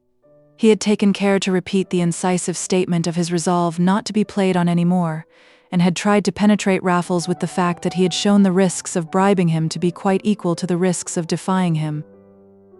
But when, freed from his repulsive presence, Bulstrode returned to his quiet home, he brought with him no confidence that he had secured more than a respite. It was as if he had had a loathsome dream, and could not shake off its images with their hateful kindred of sensations, as if on all the pleasant surroundings of his life a dangerous reptile had left his slimy traces. Who can know how much of his most inward life is made up of the thoughts he believes other men to have about him, until that fabric of opinion is threatened with ruin? Bulstrode was only the more conscious that there was a deposit of uneasy presentiment in his wife's mind, because she carefully avoided any allusion to it. He had been used every day to taste the flavor of supremacy and the tribute of complete deference, and the certainty that he was watched or measured with a hidden suspicion of his having some discreditable secret made his voice totter when he was speaking to edification. Foreseeing, to men of Bulstrode's anxious temperament, is often worse than seeing, and his imagination continually heightened the anguish of an imminent disgrace. Yes, imminent, for if his defiance of Raffles did not keep the man away, and though he prayed for this result he hardly hoped for it, the disgrace was certain. In vain he said to himself that, if permitted, it would be a divine visitation, a chastisement, a preparation. He recoiled from the imagined burning, and he judged that it must be more for the divine glory that he should escape dishonor. That recoil had at last urged him to make preparations for quitting Middlemarch. If evil truth must be reported of him, he would then be at a less scorching distance from the contempt of his old neighbors, and in a new scene, where his life would not have gathered the same wide sensibility. The tormentor, if he pursued him, would be less formidable. To leave the place finally would, he knew, be extremely painful to his wife, and on other grounds he would have preferred to stay where he had struck root. Hence he made his preparations at first in a conditional way, wishing to leave on all sides an opening for his return after brief absence, if any favorable intervention of Providence should dissipate his fears. He was preparing to transfer his management of the bank, and to give up any active control of other commercial affairs in the neighborhood, on the ground of his failing health, but without excluding his future resumption of such work. The measure would cause him some added expense and some diminution of income beyond what he had already undergone from the general depression of trade, and the hospital presented itself as a principal object of outlay on which he could fairly economize. This was the experience which had determined his conversation with Lydgate, but at this time his arrangements had most of them gone no farther than a stage at which he could recall them if they proved to be unnecessary. He continually deferred the final steps, in the midst of his fears. Like many a man who is in danger of shipwreck or of being dashed from his carriage by runaway horses, he had a clinging impression that something would happen to hinder the worst, and that to spoil his life by a late transplantation might be over-hasty, especially since it was difficult to account satisfactorily to his wife for the project of their indefinite exile from the only place where she would like to live. Among the affairs Bulstrode had to care for was the management of the farm at Stonecourt in case of his absence, and on this as well as on all other matters connected with any houses and land he possessed in or about Middlemarch, he had consulted Caleb Garth.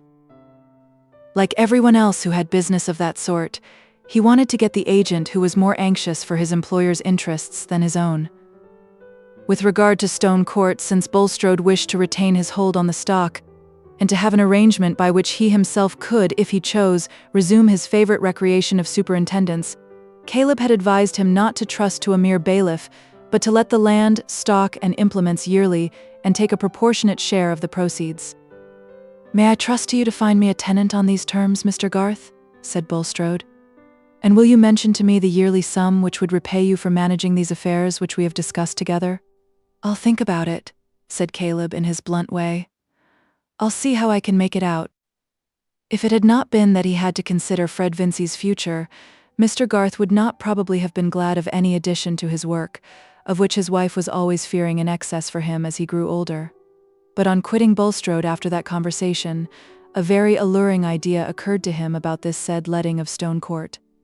What if Bulstrode would agree to his placing Fred Vincey there on the understanding that he, Caleb Garth, should be responsible for the management? It would be an excellent schooling for Fred. He might make a modest income there, and still have time left to get knowledge by helping in other business. He mentioned his notion to Mrs. Garth with such evident delight that she could not bear to chill his pleasure by expressing her constant fear of his undertaking too much. "The lad would be as happy as two," he said, throwing himself back in his chair and looking radiant, "if I could tell him it was all settled. Think, Susan."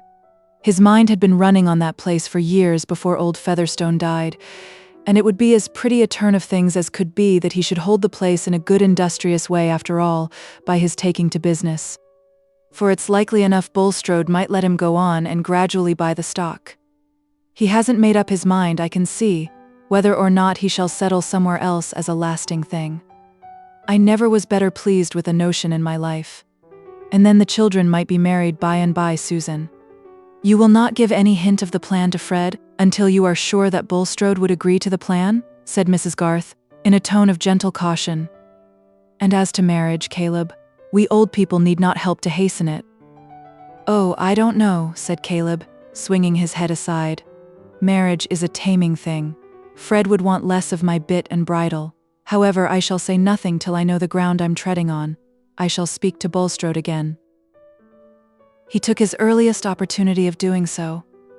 Bulstrode had anything but a warm interest in his nephew Fred Vincey, but he had a strong wish to secure Mr. Garth's services on many scattered points of business at which he was sure to be a considerable loser if they were under less conscientious management. On that ground he made no objection to Mr. Garth's proposal, and there was also another reason why he was not sorry to give a consent which was to benefit one of the Vincey family. It was that Mrs. Bulstrode, having heard of Lydgate's debts, had been anxious to know whether her husband could not do something for poor Rosamond, and had been much troubled on learning from him that Lydgate's affairs were not easily remediable, and that the wisest plan was to let them take their course. Mrs. Bulstrode had then said for the first time, "I think you are always a little hard towards my family, Nicholas, and I am sure I have no reason to deny any of my relatives, too worldly they may be, but no one ever had to say that they were not respectable." "My dear Harriet," said Mr. Bulstrode, wincing under his wife's eyes, which were filling with tears, "I have supplied your brother with a great deal of capital. I cannot be expected to take care of his married children." That seemed to be true, and Mrs. Bulstrode's remonstrance subsided into pity for poor Rosamond, whose extravagant education she had always foreseen the fruits of. But remembering that dialogue, Mr. Bulstrode felt that when he had to talk to his wife fully about his plan of quitting Middlemarch, he should be glad to tell her that he had made an arrangement which might be for the good of her nephew Fred. At present he had merely mentioned to her that he thought of shutting up the shrubs for a few months and taking a house on the southern coast. Hence Mr. Garth got the assurance he desired, namely that in case of Bulstrode's departure from Middlemarch for an indefinite time, Fred Vincey should be allowed to have the tenancy of Stone Court on the terms proposed. Caleb was so elated with his hope of this neat turn being given to things, that if his self-control had not been braced by a little affectionate wifely scolding, he would have betrayed everything to Mary, wanting to give the child comfort. However, he restrained himself, and kept in strict privacy from Fred certain visits which he was making to Stone Court, in order to look more thoroughly into the state of the land and stock, and take a preliminary estimate. He was certainly more eager in these visits than the probable speed of events required him to be, but he was stimulated by a fatherly delight in occupying his mind with this bit of probable happiness which he held in store like a hidden birthday gift for Fred and Mary. "But suppose the whole scheme should turn out to be a castle in the air?" said Mrs. Garth. "Well, well," replied Caleb, The castle will tumble about nobody's head. Chapter 69. If thou hast heard a word, let it die with thee. Ecclesiasticus. Mr. Bulstrode was still seated in his manager's room at the bank, about 3 o'clock of the same day on which he had received Lydgate there, when the clerk entered to say that his horse was waiting, and also that Mr. Garth was outside and begged to speak with him. "By all means," said Bulstrode, and Caleb entered. "Pray sit down, Mr. Garth," continued the banker in his suavest tone. "I am glad that you arrived just in time to find me here. I know you count your minutes." "Oh," said Caleb, gently, with a slow swing of his head on one side, as he seated himself and laid his hat on the floor. He looked at the ground, leaning forward and letting his long fingers droop between his legs, while each finger moved in succession, as if it were sharing some thought which filled his large, quiet brow. Mr. Bulstrode, like everyone else who knew Caleb, was used to his slowness in beginning to speak on any topic which he felt to be important, and rather expected that he was about to recur to the buying of some houses in Blindman's Court, for the sake of pulling them down, as a sacrifice of property which would be well repaid by the influx of air and light on that spot. It was by propositions of this kind that Caleb was sometimes troublesome to his employers, but he had usually found Bulstrode ready to meet him in projects of improvement, and they had got on well together. When he spoke again, however, it was to say in rather a subdued voice, "I have just come away from Stone Court, Mr. Bulstrode." "You found nothing wrong there, I hope," said the banker. "I was there myself yesterday. Abel has done well with the lambs this year." "Why, yes," said Caleb, looking up gravely. "There is something wrong. A stranger, who is very ill, I think. He wants a doctor, and I came to tell you of that. His name is Raffles." He saw the shock of his words passing through Bulstrode's frame. On this subject, the banker had thought that his fears were too constantly on the watch to be taken by surprise, but he had been mistaken. "Poor wretch," he said in a compassionate tone, though his lips trembled a little. "Do you know how he came there?" "I took him myself," said Caleb quietly. "Took him up in my gig. He had got down from the coach and was walking a little beyond the turning from the toll house, and I overtook him. He remembered seeing me with you once before at Stone Court, and he asked me to take him on. I saw he was ill. It seemed to me the right thing to do, to carry him under shelter. And now I think you should lose no time in getting advice for him." Caleb took up his hat from the floor as he ended, and rose slowly from his seat. "Certainly," said Bulstrode, whose mind was very active at this moment. "Perhaps you will yourself oblige me, Mr. Garth, by calling at Mr. Lydgate's as you pass, or stay. He may at this hour probably be at the hospital. I will first send my man on the horse there with a note this instant, and then I will myself ride to Stone Court." Bulstrode quickly wrote a note, and went out himself to give the commission to his man. When he returned, Caleb was standing as before with one hand on the back of the chair, holding his hat with the other. In Bulstrode's mind the dominant thought was, perhaps Raffles only spoke to Garth of his illness. Garth may wonder, as he must have done before, at this disreputable fellow's claiming intimacy with me, but he will know nothing, and he is friendly to me. I can be of use to him. He longed for some confirmation of this hopeful conjecture, but to have asked any question as to what Raffles had said or done would have been to betray fear. "I am exceedingly obliged to you, Mr. Garth," he said in his usual tone of politeness.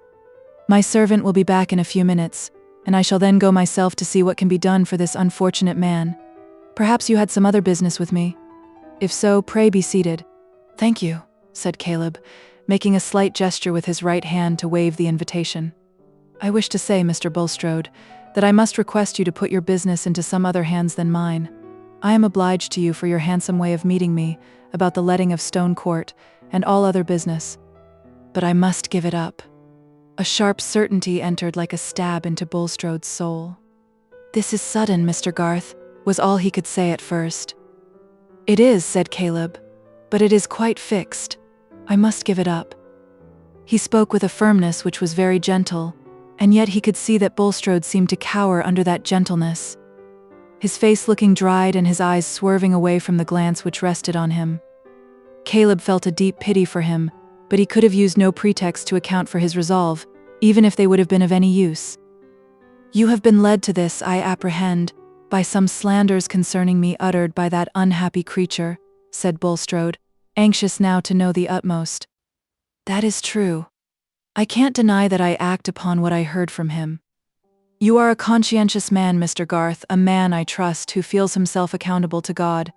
You would not wish to injure me by being too ready to believe a slander, said Bulstrode, casting about for pleas that might be adapted to his hearer's mind. That is a poor reason for giving up a connection which I think I may say will be mutually beneficial. I would injure no man if I could help it, said Caleb, even if I thought God winked at it. I hope I should have a feeling for my fellow creature. But sir, I am obliged to believe that this Raffles has told me the truth, and I can't be happy in working with you or profiting by you. It hurts my mind. I must beg you to seek another agent. Very well, Mr. Garth, but I must at least claim to know the worst that he has told you. I must know what is the foul speech that I am liable to be the victim of, said Bulstrode, a certain amount of anger beginning to mingle with his humiliation before this quiet man who renounced his benefits.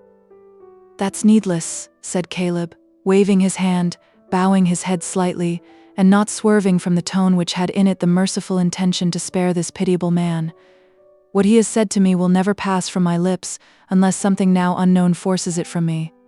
If you led a harmful life for gain, and kept others out of their rights by deceit, to get the more for yourself, I dare say you repent. You would like to go back, and can't. That must be a bitter thing. Caleb paused a moment and shook his head. It is not for me to make your life harder to you. But you do? You do make it harder to me, said Bulstrode, constrained into a genuine pleading cry. You make it harder to me by turning your back on me. That I'm forced to do, said Caleb, still more gently, lifting up his hand. I am sorry I don't judge you and say, he is wicked and I am righteous. God forbid, I don't know everything. A man may do wrong and his will may rise clear out of it, though he can't get his life clear. That's a bad punishment. If it is so with you, well, I'm very sorry for you. But I have that feeling inside me, that I can't go on working with you. That's all, Mr. Bulstrode. Everything else is buried so far as my will goes, and I wish you good day. One moment, Mr. Garth, said Bulstrode hurriedly. I may trust then to your solemn assurance that you will not repeat either to man or woman what, even if it have any degree of truth in it, is yet a malicious representation? Caleb's wrath was stirred, and he said indignantly, Why should I have said it if I didn't mean it? I am in no fear of you. Such tales as that will never tempt my tongue. Excuse me, I am agitated. I am the victim of this abandoned man. Stop a bit. You have got to consider whether you didn't help to make him worse, when you profited by his vices. You are wronging me by too readily believing him, said Bulstrode, oppressed as by a nightmare, with the inability to deny flatly what Raffles might have said, and yet feeling it an escape that Caleb had not so stated it to him as to ask for that flat denial. No, said Caleb, lifting his hand deprecatingly. I am ready to believe better, when better is proved. I rob you of no good chance. As to speaking, I hold it a crime to expose a man's sin unless I'm clear it must be done to save the innocent. That is my way of thinking, Mr. Bulstrode, and what I say, I've no need to swear. I wish you good day. Some hours later, when he was at home, Caleb said to his wife, incidentally, that he had had some little differences with Bulstrode, and that in consequence, he had given up all notion of taking Stone Court, and indeed had resigned doing further business for him. He was disposed to interfere too much, was he? Said Mrs. Garth, imagining that her husband had been touched on his sensitive point, and not been allowed to do what he thought right as to materials and modes of work. Oh, said Caleb, bowing his head and waving his hand gravely, and Mrs. Garth knew that this was a sign of his not intending to speak further on the subject. As for Bulstrode, he had almost immediately mounted his horse and set off for Stone Court, being anxious to arrive there before Lydgate. His mind was crowded with images and conjectures, which were a language to his hopes and fears, just as we hear tones from the vibrations which shake our whole system. The deep humiliation with which he had winced under Caleb Garth's knowledge of his past and rejection of his patronage alternated with and almost gave way to the sense of safety in the fact that Garth and no other had been the man to whom Raffles had spoken. It seemed to him a sort of earnest that Providence intended his rescue from worse consequences, the way being thus left open for the hope of secrecy, that Raffles should be afflicted with illness, that he should have been led to Stone Court rather than elsewhere. Bulstrode's heart fluttered at the vision of probabilities which these events conjured up. If it should turn out that he was freed from all danger of disgrace, if he could breathe in perfect liberty, his life should be more consecrated than it had ever been before. He mentally lifted up this vow as if it would urge the result he longed for. He tried to believe in the potency of that prayerful resolution, its potency to determine death. He knew that he ought to say, "Thy will be done," and he said it often. But the intense desire remained that the will of God might be the death of that hated man. Yet when he arrived at Stone Court, he could not see the change in Raffles without a shock. But for his pallor and feebleness, Bulstrode would have called the change in him entirely mental. Instead of his loud, tormenting mood, he showed an intense, vague terror and seemed to deprecate Bulstrode's anger. Because the money was all gone. He had been robbed. It had half of it been taken from him. He had only come here because he was ill and somebody was hunting him. Somebody was after him. He had told nobody anything. He had kept his mouth shut. Bulstrode, not knowing the significance of these symptoms, interpreted this new nervous susceptibility into a means of alarming Raffles into true confessions, and taxed him with falsehood in saying that he had not told anything, since he had just told the man who took him up in his gig and brought him to Stone Court.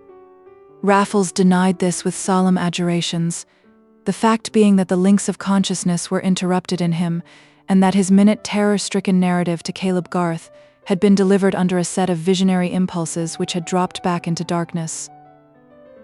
Bulstrode's heart sank again at this sign that he could get no grasp over the wretched man's mind, and that no word of Raffles could be trusted as to the fact which he most wanted to know, namely, whether or not he had really kept silence to everyone in the neighborhood except Caleb Garth. The housekeeper had told him without the least constraint of manner that since Mr. Garth left, Raffles had asked her for beer, and after that had not spoken, seeming very ill. On that side it might be concluded that there had been no betrayal. Mrs. Abel thought, like the servants at the Shrubs, that the strange man belonged to the unpleasant kin who were among the troubles of the rich. She had at first referred the kinship to Mr. Rigg, and where there was property left, the buzzing presence of such large blue bottles seemed natural enough. How he could be kin to Bulstrode as well was not so clear. But Mrs. Abel agreed with her husband that there was no knowing, a proposition which had a great deal of mental food for her, so that she shook her head over it without further speculation. In less than an hour Lydgate arrived. Bulstrode met him outside the wainscoted parlor where Raffles was and said, "I have called you in, Mr. Lydgate, to an unfortunate man who was once in my employment many years ago. Afterwards he went to America, and returned, I fear, to an idle, dissolute life. Being destitute, he has a claim on me. He was slightly connected with Rigg, the former owner of this place, and in consequence found his way here. I believe he is seriously ill. Apparently his mind is affected. I feel bound to do the utmost for him." Lydgate, who had the remembrance of his last conversation with Bulstrode strongly upon him, was not disposed to say an unnecessary word to him, and bowed slightly in answer to this account. But just before entering the room he turned automatically and said, "What is his name?" to know names being as much a part of the medical man's accomplishment as of the practical politician's. "Raffles, John Raffles," said Bulstrode, who hoped that whatever became of Raffles, Lydgate would never know any more of him. When he had thoroughly examined and considered the patient, Lydgate ordered that he should go to bed and be kept there in as complete quiet as possible, and then went with Bulstrode into another room. "It is a serious case, I apprehend," said the banker, before Lydgate began to speak. "No and yes," said Lydgate, half dubiously. "It is difficult to decide as to the possible effect of long-standing complications, but the man had a robust constitution to begin with. I should not expect this attack to be fatal, though of course the system is in a ticklish state. He should be well watched and attended to." "I will remain here myself," said Bulstrode. "Mrs. Abel and her husband are inexperienced. I can easily remain here for the night, if you will oblige me by taking a note for Mrs. Bulstrode." "I should think that is hardly necessary," said Lydgate. "He seems tame and terrified enough. He might become more unmanageable. But there is a man here, is there not?" "I have more than once stayed here a few nights for the sake of seclusion," said Bulstrode indifferently. "I am quite disposed to do so now. Mrs. Abel and her husband can relieve or aid me, if necessary." "Very well. Then I need give my directions only to you," said Lydgate, not feeling surprised at a little peculiarity in Bulstrode. "You think, then, that the case is hopeful?" said Bulstrode, when Lydgate had ended giving his orders. "Unless there turn out to be further complications, such as I have not at present detected, yes," said Lydgate. "He may pass on to a worse stage, but I should not wonder if he got better in a few days, by adhering to the treatment I have prescribed. There must be firmness. Remember, if he calls for liquors of any sort, not to give them to him. In my opinion, men in his condition are oftener killed by treatment than by the disease. Still, new symptoms may arise. I shall come again tomorrow morning." After waiting for the note to be carried to Mrs. Bulstrode, Lydgate rode away, forming no conjectures, in the first instance, about the history of Raffles, but rehearsing the whole argument, which had lately been much stirred by the publication of Dr. Ware's abundant experience in America, as to the right way of treating cases of alcoholic poisoning such as this. Lydgate, when abroad, had already been interested in this question. He was strongly convinced against the prevalent practice of allowing alcohol and persistently administering large doses of opium, and he had repeatedly acted on this conviction with a favorable result. "The man is in a diseased state," he thought, "but there's a good deal of wear in him still. I suppose he is an object of charity to Bulstrode. It is curious what patches of hardness and tenderness lie side by side in men's dispositions. Bulstrode seems the most unsympathetic fellow I ever saw about some people, and yet he has taken no end of trouble, and spent a great deal of money, on benevolent objects. I suppose he has some test by which he finds out whom heaven cares for. He has made up his mind that it doesn't care for me." This streak of bitterness came from a plenteous source, and kept widening in the current of his thought as he neared Lowick Gate. He had not been there since his first interview with Bulstrode in the morning, having been found at the hospital by the banker's messenger. And for the first time he was returning to his home without the vision of any expedient in the background which left him a hope of raising money enough to deliver him from the coming destitution of everything which made his married life tolerable, everything which saved him and Rosamond from that bare isolation in which they would be forced to recognize how little of a comfort they could be to each other. It was more bearable to do without tenderness for himself than to see that his own tenderness could make no amends for the lack of other things to her. The sufferings of his own pride from humiliations past and to come were keen enough, yet they were hardly distinguishable to himself from that more acute pain which dominated them, the pain of foreseeing that Rosamond would come to regard him chiefly as the cause of disappointment and unhappiness to her. He had never liked the makeshifts of poverty, and they had never before entered into his prospects for himself. But he was beginning now to imagine how two creatures who loved each other, and had a stock of thoughts in common, might laugh over their shabby furniture, and their calculations how far they could afford butter and eggs. But the glimpse of that poetry seemed as far off from him as the carelessness of the golden age. In poor Rosamond's mind there was not room enough for luxuries to look small in. He got down from his horse in a very sad mood, and went into the house, not expecting to be cheered except by his dinner, and reflecting that before the evening closed it would be wise to tell Rosamond of his application to Bulstrode and its failure. It would be well not to lose time in preparing her for the worst. But his dinner waited long for him before he was able to eat it, for on entering he found that Dover's agent had already put a man in the house, and when he asked where Mrs. Lydgate was, he was told that she was in her bedroom. He went up and found her stretched on the bed, pale and silent, without an answer even in her face to any word or look of his. He sat down by the bed and leaning over her said with almost a cry of prayer, "Forgive me for this misery, my poor Rosamond. Let us only love one another."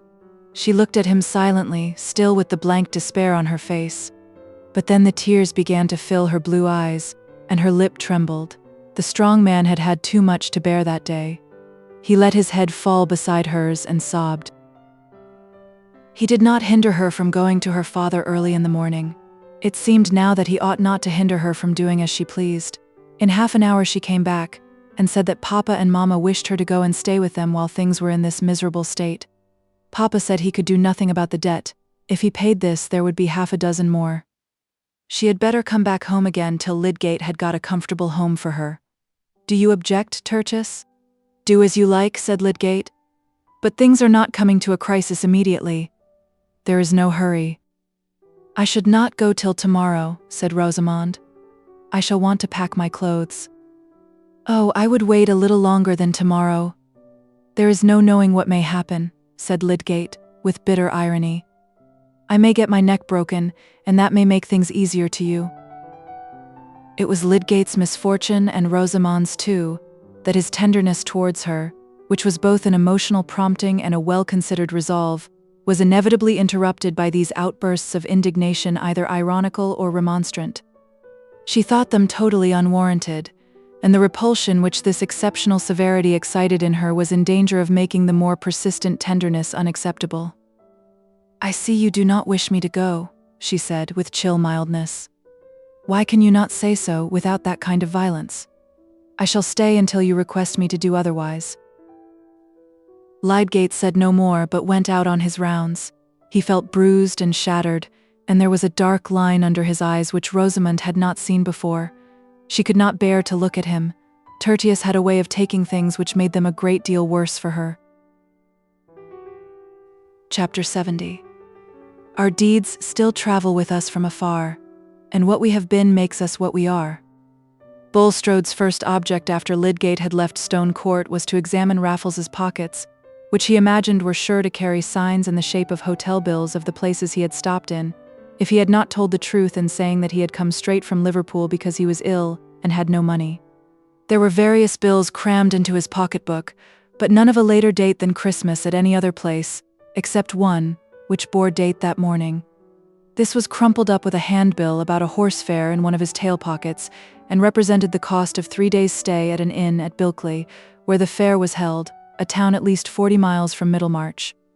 The bill was heavy, and since Raffles had no luggage with him, it seemed probable that he had left his portmanteau behind in payment, in order to save money for his travelling fare, for his purse was empty, and he had only a couple of sixpences and some loose pence in his pockets.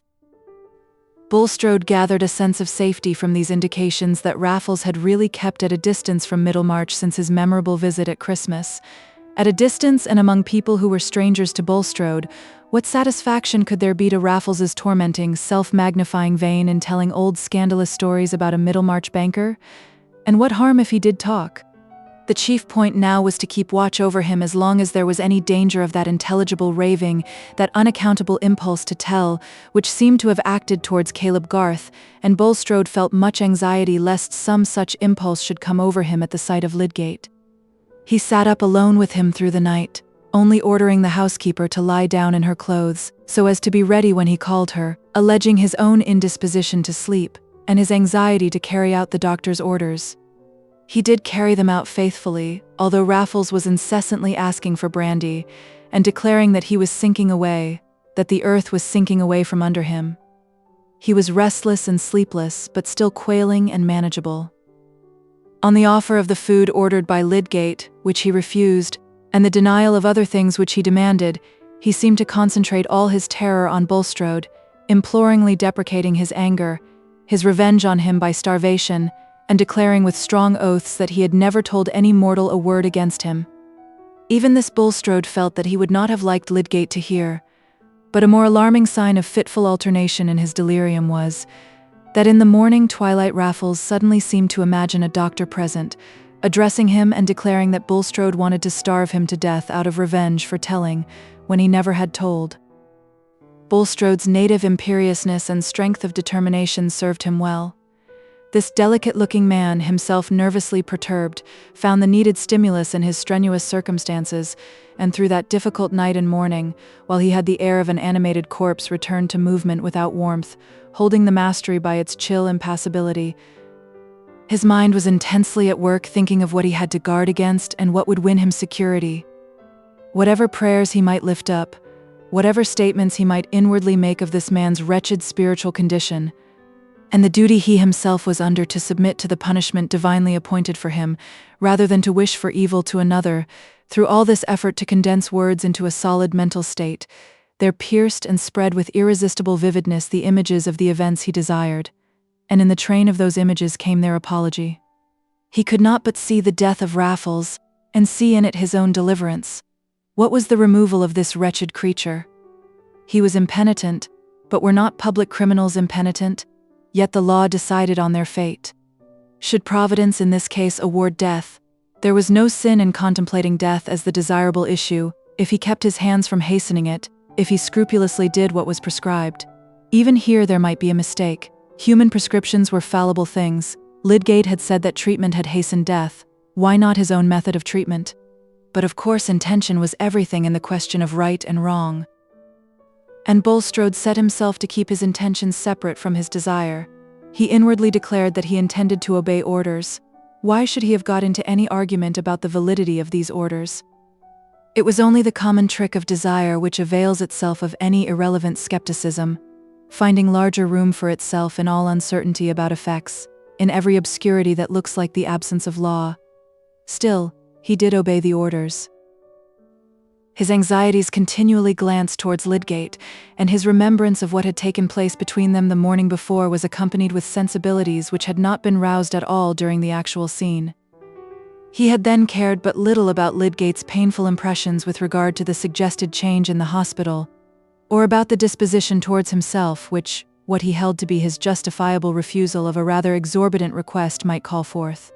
He recurred to the scene now with a perception that he had probably made Lydgate his enemy, and with an awakened desire to propitiate him, or rather to create in him a strong sense of personal obligation.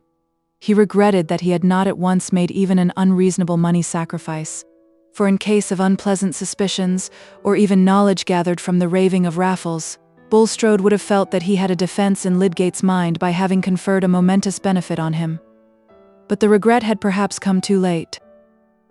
Strange, piteous conflict in the soul of this unhappy man, who had longed for years to be better than he was, who had taken his selfish passions into discipline and clad them in severe robes, so that he had walked with them as a devout choir, till now that a terror had risen among them, and they could chant no longer, but threw out their common cries for safety.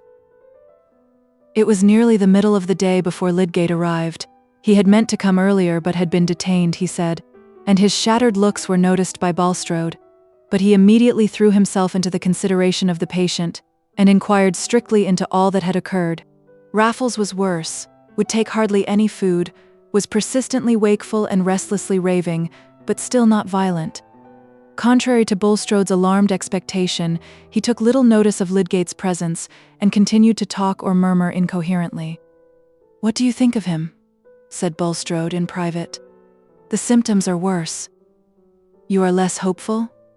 "No. I still think he may come round." "Are you going to stay here yourself?" said Lydgate, looking at Bulstrode with an abrupt question, which made him uneasy, though in reality it was not due to any suspicious conjecture. "Yes, I think so," said Bulstrode, governing himself and speaking with deliberation. "Mrs. Bulstrode is advised of the reasons which detain me. Mrs. Abel and her husband are not experienced enough to be left quite alone, and this kind of responsibility is scarcely included in their service of me. You have some fresh instructions, I presume." The chief new instruction that Lydgate had to give was on the administration of extremely moderate doses of opium, in case of the sleeplessness continuing after several hours. He had taken the precaution of bringing opium in his pocket, and he gave minute directions to Bulstrode as to the doses, and the point at which they should cease.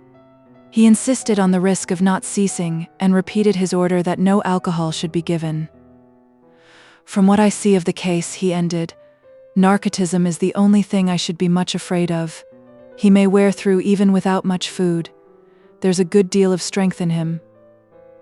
"You look ill yourself, Mr. Lydgate, a most unusual, I may say unprecedented thing in my knowledge of you," said Bulstrode, showing a solicitude as unlike his indifference the day before, as his present recklessness about his own fatigue was unlike his habitual self-cherishing anxiety. "I fear you are harassed." "Yes, I am," said Lydgate, brusquely, holding his hat and ready to go. "Something new, I fear," said Bulstrode, inquiringly. "Pray be seated." "No, thank you," said Lydgate, with some hauteur. "I mentioned to you yesterday what was the state of my affairs. There is nothing to add, except that the execution has since then been actually put into my house. One can tell a good deal of trouble in a short sentence. I will say good morning." "Stay, Mr. Lydgate, stay," said Bulstrode. "I have been reconsidering this subject. I was yesterday taken by surprise and saw it superficially. Mrs. Bulstrode is anxious for her niece, and I myself should grieve at a calamitous change in your position. Claims on me are numerous, but on reconsideration I esteem it right that I should incur a small sacrifice rather than leave you unaided. You said, I think, that £1,000 would suffice entirely to free you from your burthens and enable you to recover a firm stand?" "Yes," said Lydgate, a great leap of joy within him surmounting every other feeling. "That would pay all my debts and leave me a little on hand.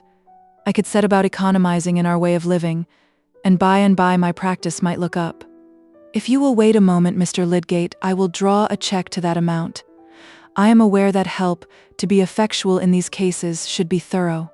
While Bulstrode wrote, Lydgate turned to the window thinking of his home, thinking of his life with its good start saved from frustration, its good purposes still unbroken.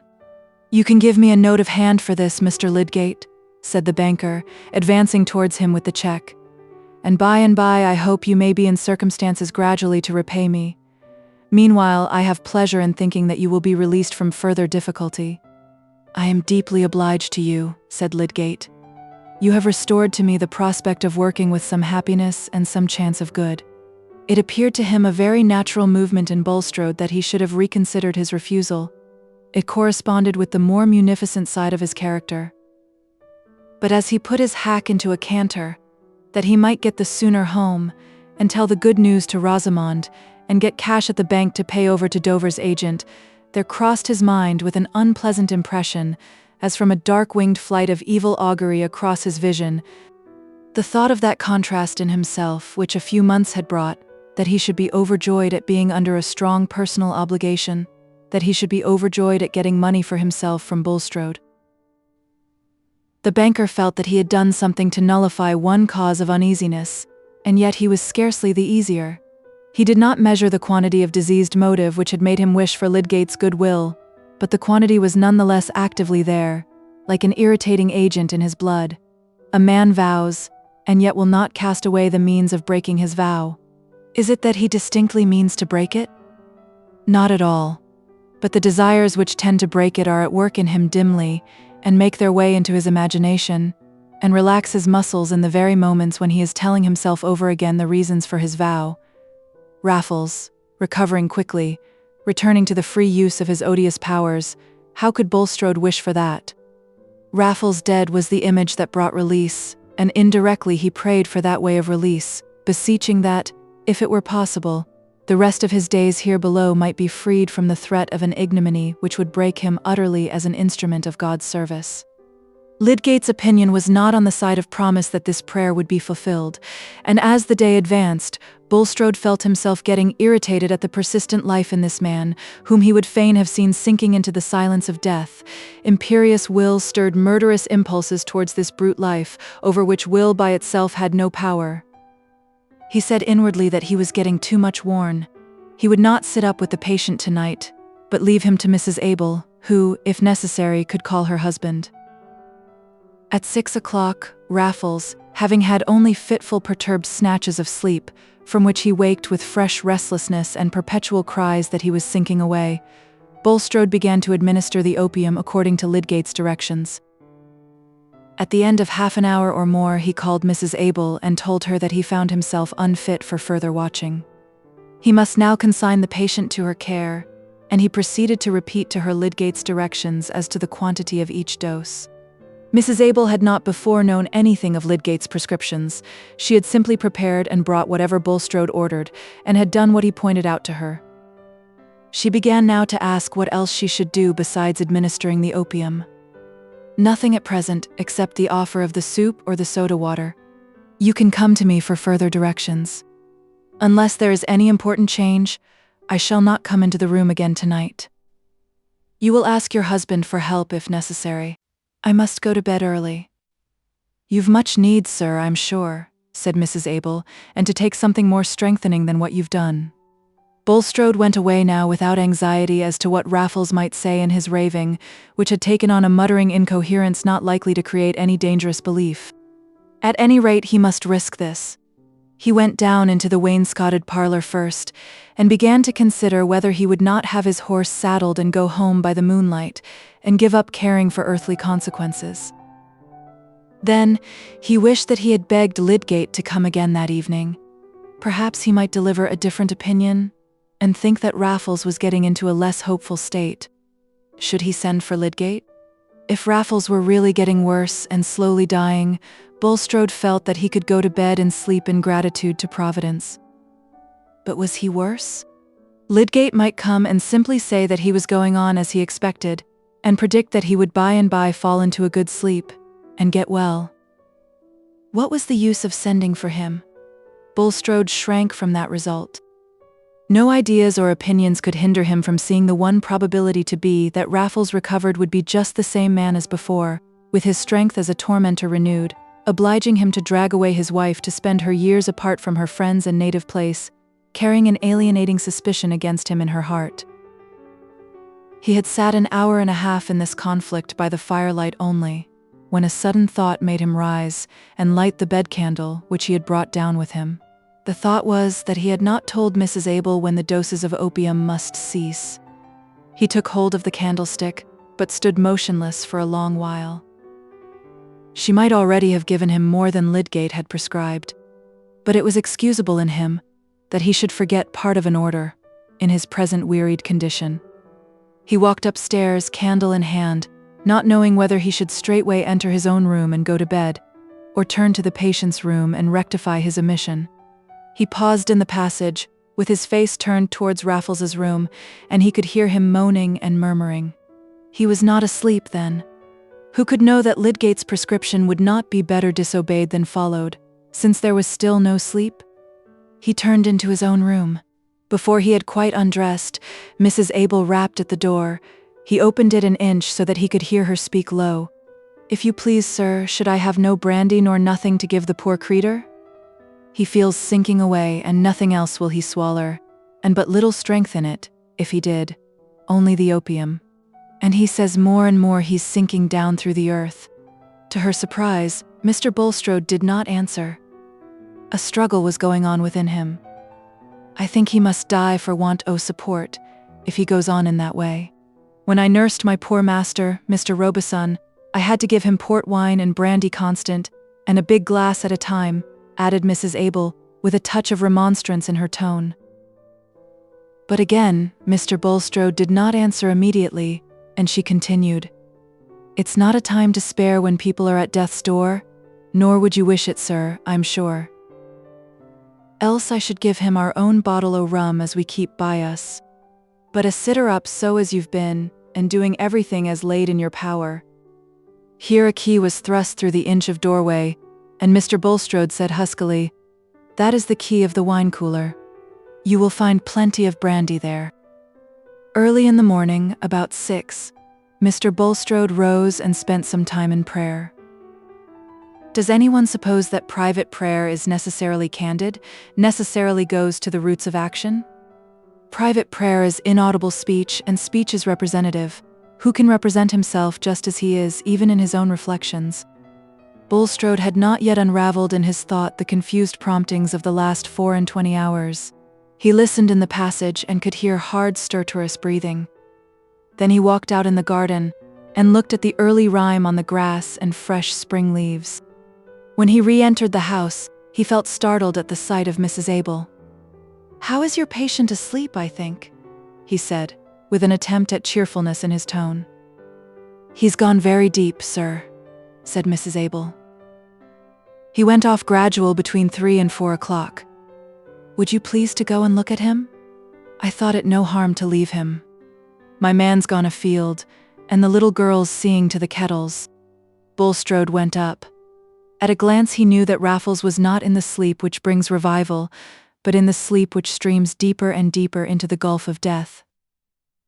He looked round the room and saw a bottle with some brandy in it, and the almost empty opium phial. He put the phial out of sight, and carried the brandy bottle downstairs with him, locking it again in the wine cooler. While breakfasting, he considered whether he should ride to Middlemarch at once, or wait for Lydgate's arrival. He decided to wait, and told Mrs. Abel that she might go about her work. He could watch in the bedchamber. As he sat there and beheld the enemy of his peace going irrevocably into silence, he felt more at rest than he had done for many months. His conscience was soothed by the enfolding wing of secrecy, which seemed just then like an angel sent down for his relief. He drew out his pocketbook to review various memoranda there as to the arrangements he had projected and partly carried out in the prospect of quitting Middlemarch, and considered how far he would let them stand or recall them, now that his absence would be brief. Some economies which he felt desirable might still find a suitable occasion in his temporary withdrawal from management, and he hoped still that Mrs. Casaubon would take a large share in the expenses of the hospital. In that way the moments passed, until a change in the stertorous breathing was marked enough to draw his attention wholly to the bed, and forced him to think of the departing life which had once been subservient to his own, which he had once been glad to find base enough for him to act on as he would. It was his gladness then which impelled him now to be glad that the life was at an end. And who could say that the death of Raffles had been hastened? Who knew what would have saved him? Lydgate arrived at 10:30, in time to witness the final pause of the breath. When he entered the room, Bulstrode observed a sudden expression in his face, which was not so much surprise as a recognition that he had not judged correctly. He stood by the bed in silence for some time, with his eyes turned on the dying man, but with that subdued activity of expression which showed that he was carrying on an inward debate. "When did this change begin?" said he, looking at Bulstrode. "I did not watch by him last night," said Bulstrode. "I was overworn, and left him under Mrs. Abel's care. She said that he sank into sleep between 3 and 4 o'clock. When I came in before 8, he was nearly in this condition." Lydgate did not ask another question, but watched in silence until he said, "It's all over." This morning Lydgate was in a state of recovered hope and freedom. He had set out on his work with all his old animation, and felt himself strong enough to bear all the deficiencies of his married life, and he was conscious that Bulstrode had been a benefactor to him. But he was uneasy about this case. He had not expected it to terminate as it had done. Yet he hardly knew how to put a question on the subject to Bulstrode without appearing to insult him, and if he examined the housekeeper, why the man was dead. There seemed to be no use in implying that somebody's ignorance or imprudence had killed him, and after all, he himself might be wrong. He and Bulstrode rode back to Middlemarch together, talking of many things, chiefly cholera and the chances of the Reform Bill in the House of Lords, and the firm resolve of the political unions. Nothing was said about Raffles, except that Bulstrode mentioned the necessity of having a grave for him in LXIX churchyard, and observed that, so far as he knew, the poor man had no connections, except Rigg, whom he had stated to be unfriendly towards him. On returning home, Lydgate had a visit from Mr. Fairbrother. The vicar had not been in the town the day before, but the news that there was an execution in Lydgate's house had got to LXIX by the evening, having been carried by Mr. Spicer, shoemaker and parish clerk, who had it from his brother, the respectable bell-hanger in LXIX Gate. Since that evening when Lydgate had come down from the billiard room with Fred Vincy, Mr. Fairbrother's thoughts about him had been rather gloomy. Playing at the Green Dragon once or oftener might have been a trifle in another man, but in Lydgate it was one of several signs that he was getting unlike his former self. He was beginning to do things for which he had formerly even an excessive scorn. Whatever certain dissatisfactions in marriage, which some silly tinklings of gossip had given him hints of, might have to do with this change, Mr. Fairbrother felt sure that it was chiefly connected with the debts which were being more and more distinctly reported, and he began to fear that any notion of Lydgate's having resources or friends in the background must be quite illusory. The rebuff he had met with in his first attempt to win Lydgate's confidence disinclined him to a second. But this news of the execution being actually in the house determined the vicar to overcome his reluctance. Lydgate had just dismissed a poor patient, in whom he was much interested, and he came forward to put out his hand, with an open cheerfulness which surprised Mr. Fairbrother. Could this too be a proud rejection of sympathy and help? Never mind, the sympathy and help should be offered. "How are you, Lydgate? I came to see you because I had heard something which made me anxious about you," said the vicar, in the tone of a good brother, only that there was no reproach in it. They were both seated by this time, and Lydgate answered immediately. "I think I know what you mean. You had heard that there was an execution in the house?" Yes, is it true? It was true, said Lydgate, with an air of freedom, as if he did not mind talking about the affair now. But the danger is over, the debt is paid. I am out of my difficulties now. I shall be freed from debts, and able, I hope, to start afresh on a better plan. I am very thankful to hear it, said the vicar, falling back in his chair and speaking with that low-toned quickness which often follows the removal of a load. I like that better than all the news in the Times. I confess I came to you with a heavy heart. Thank you for coming, said Lydgate cordially. I can enjoy the kindness all the more because I am happier. I have certainly been a good deal crushed. I'm afraid I shall find the bruises still painful by and by, he added, smiling rather sadly, but just now I can only feel that the torture screw is off. Mr. Fairbrother was silent for a moment, and then said earnestly, My dear fellow, let me ask you one question. Forgive me if I take a liberty. I don't believe you will ask anything that ought to offend me. Then this is necessary to set my heart quite at rest. You have not, have you? In order to pay your debts, incurred another debt which may harass you worse hereafter? No, said Lydgate, coloring slightly. There is no reason why I should not tell you, since the fact is so that the person to whom I am indebted is Bulstrode. He has made me a very handsome advance, £1,000, and he can afford to wait for repayment. Well, that is generous, said Mr. Fairbrother, compelling himself to approve of the man whom he disliked. His delicate feelings shrank from dwelling even in his thought on the fact that he had always urged Lydgate to avoid any personal entanglement with Bulstrode. He added immediately, And Bulstrode must naturally feel an interest in your welfare, after you have worked with him in a way which has probably reduced your income instead of adding to it. I am glad to think that he has acted accordingly. Lydgate felt uncomfortable under these kindly suppositions. They made more distinct within him the uneasy consciousness which had shown its first dim stirrings only a few hours before, that Bulstrode's motives for his sudden beneficence following close upon the chillest indifference might be merely selfish. He let the kindly suppositions pass. He could not tell the history of the loan, but it was more vividly present with him than ever, as well as the fact which the vicar delicately ignored, that this relation of personal indebtedness to Bulstrode was what he had once been most resolved to avoid. He began, instead of answering, to speak of his projected economies, and of his having come to look at his life from a different point of view. I shall set up a surgery, he said. I really think I made a mistaken effort in that respect, and if Rosamond will not mind, I shall take an apprentice.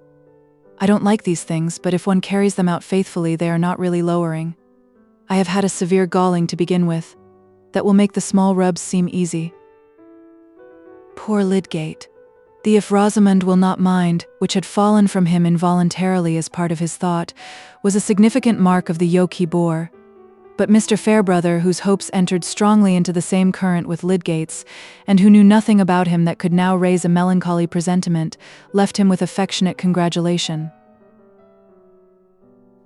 Chapter 71. Clown. 'Twas in the bunch of grapes where indeed you have a delight to sit, have you not? Froth. I have so, because it is an open room, and good for winter. Clown. Why, very well then. I hope here be truths. Measure for measure. 5 days after the death of Raffles, Mr. Bambridge was standing at his leisure under the large archway leading into the yard of the Green Dragon. He was not fond of solitary contemplation, but he had only just come out of the house, and any human figure standing at ease under the archway in the early afternoon was as certain to attract companionship as a pigeon which has found something worth pecking at. In this case there was no material object to feed upon, but the eye of reason saw a probability of mental sustenance in the shape of gossip. Mr. Hopkins, the meek-mannered draper opposite, was the first to act on this inward vision, being the more ambitious of a little masculine talk because his customers were chiefly women. Mr. Bambridge was rather curt to the draper, feeling that Hopkins was of course glad to talk to him, but that he was not going to waste much of his talk on Hopkins. Soon, however, there was a small cluster of more important listeners, who were either deposited from the passers-by, or had sauntered to the spot expressly to see if there were anything going on at the Green Dragon, and Mr. Bambridge was finding it worth his while to say many impressive things about the fine studs he had been seeing and the purchases he had made on a journey in the north from which he had just returned. Gentlemen present were assured that when they could show him anything to cut out a blood mare, a bay rising 4, which was to be seen at Doncaster if they chose to go and look at it, Mr. Bambridge would gratify them by being shot from here to Hereford also. A pair of blacks which he was going to put into the break recalled vividly to his mind a pair which he had sold to Faulkner in 1919 for 100 guineas, and which Faulkner had sold for 162 months later. Any gent who could disprove this statement being offered the privilege of calling Mr. Bambridge by a very ugly name until the exercise made his throat dry. When the discourse was at this point of animation came up Mr. Frank Hawley. He was not a man to compromise his dignity by lounging at the Green Dragon, but happening to pass along the High Street and seeing Bambridge on the other side, he took some of his long strides across to ask the horse dealer whether he had found the first-rate gig horse which he had engaged to look for. Mr. Hawley was requested to wait until he had seen a grey selected at Bilkley. If that did not meet his wishes to a hair, Bambridge did not know a horse when he saw it, which seemed to be the highest conceivable unlikelihood. Mr. Hawley, standing with his back to the street, was fixing a time for looking at the grey and seeing it tried, when a horseman passed slowly by. "Bulstrode," said 2 or 3 voices at once in a low tone, one of them, which was the draper's, respectfully prefixing the Mr., but nobody having more intention in this interjectural naming than if they had said the Riverston coach, when that vehicle appeared in the distance. Mr. Hawley gave a careless glance round at Bulstrode's back, but as Bambridge's eyes followed it, he made a sarcastic grimace. "By jingo, that reminds me," he began, lowering his voice a little. "I picked up something else at Bilkley besides your gig horse, Mr. Hawley. I picked up a fine story about Bulstrode. Do you know how he came by his fortune? Any gentleman wanting a bit of curious information? I can give it him free of expense. If everybody got their deserts, Bulstrode might have had to say his prayers at Botany Bay." "What do you mean?" said Mr. Hawley, thrusting his hands into his pockets and pushing a little forward under the archway. If Bulstrode should turn out to be a rascal, Frank Hawley had a prophetic soul. "I had it from a party who was an old chum of Bulstrode's. I'll tell you where I first picked him up," said Bambridge, with a sudden gesture of his forefinger.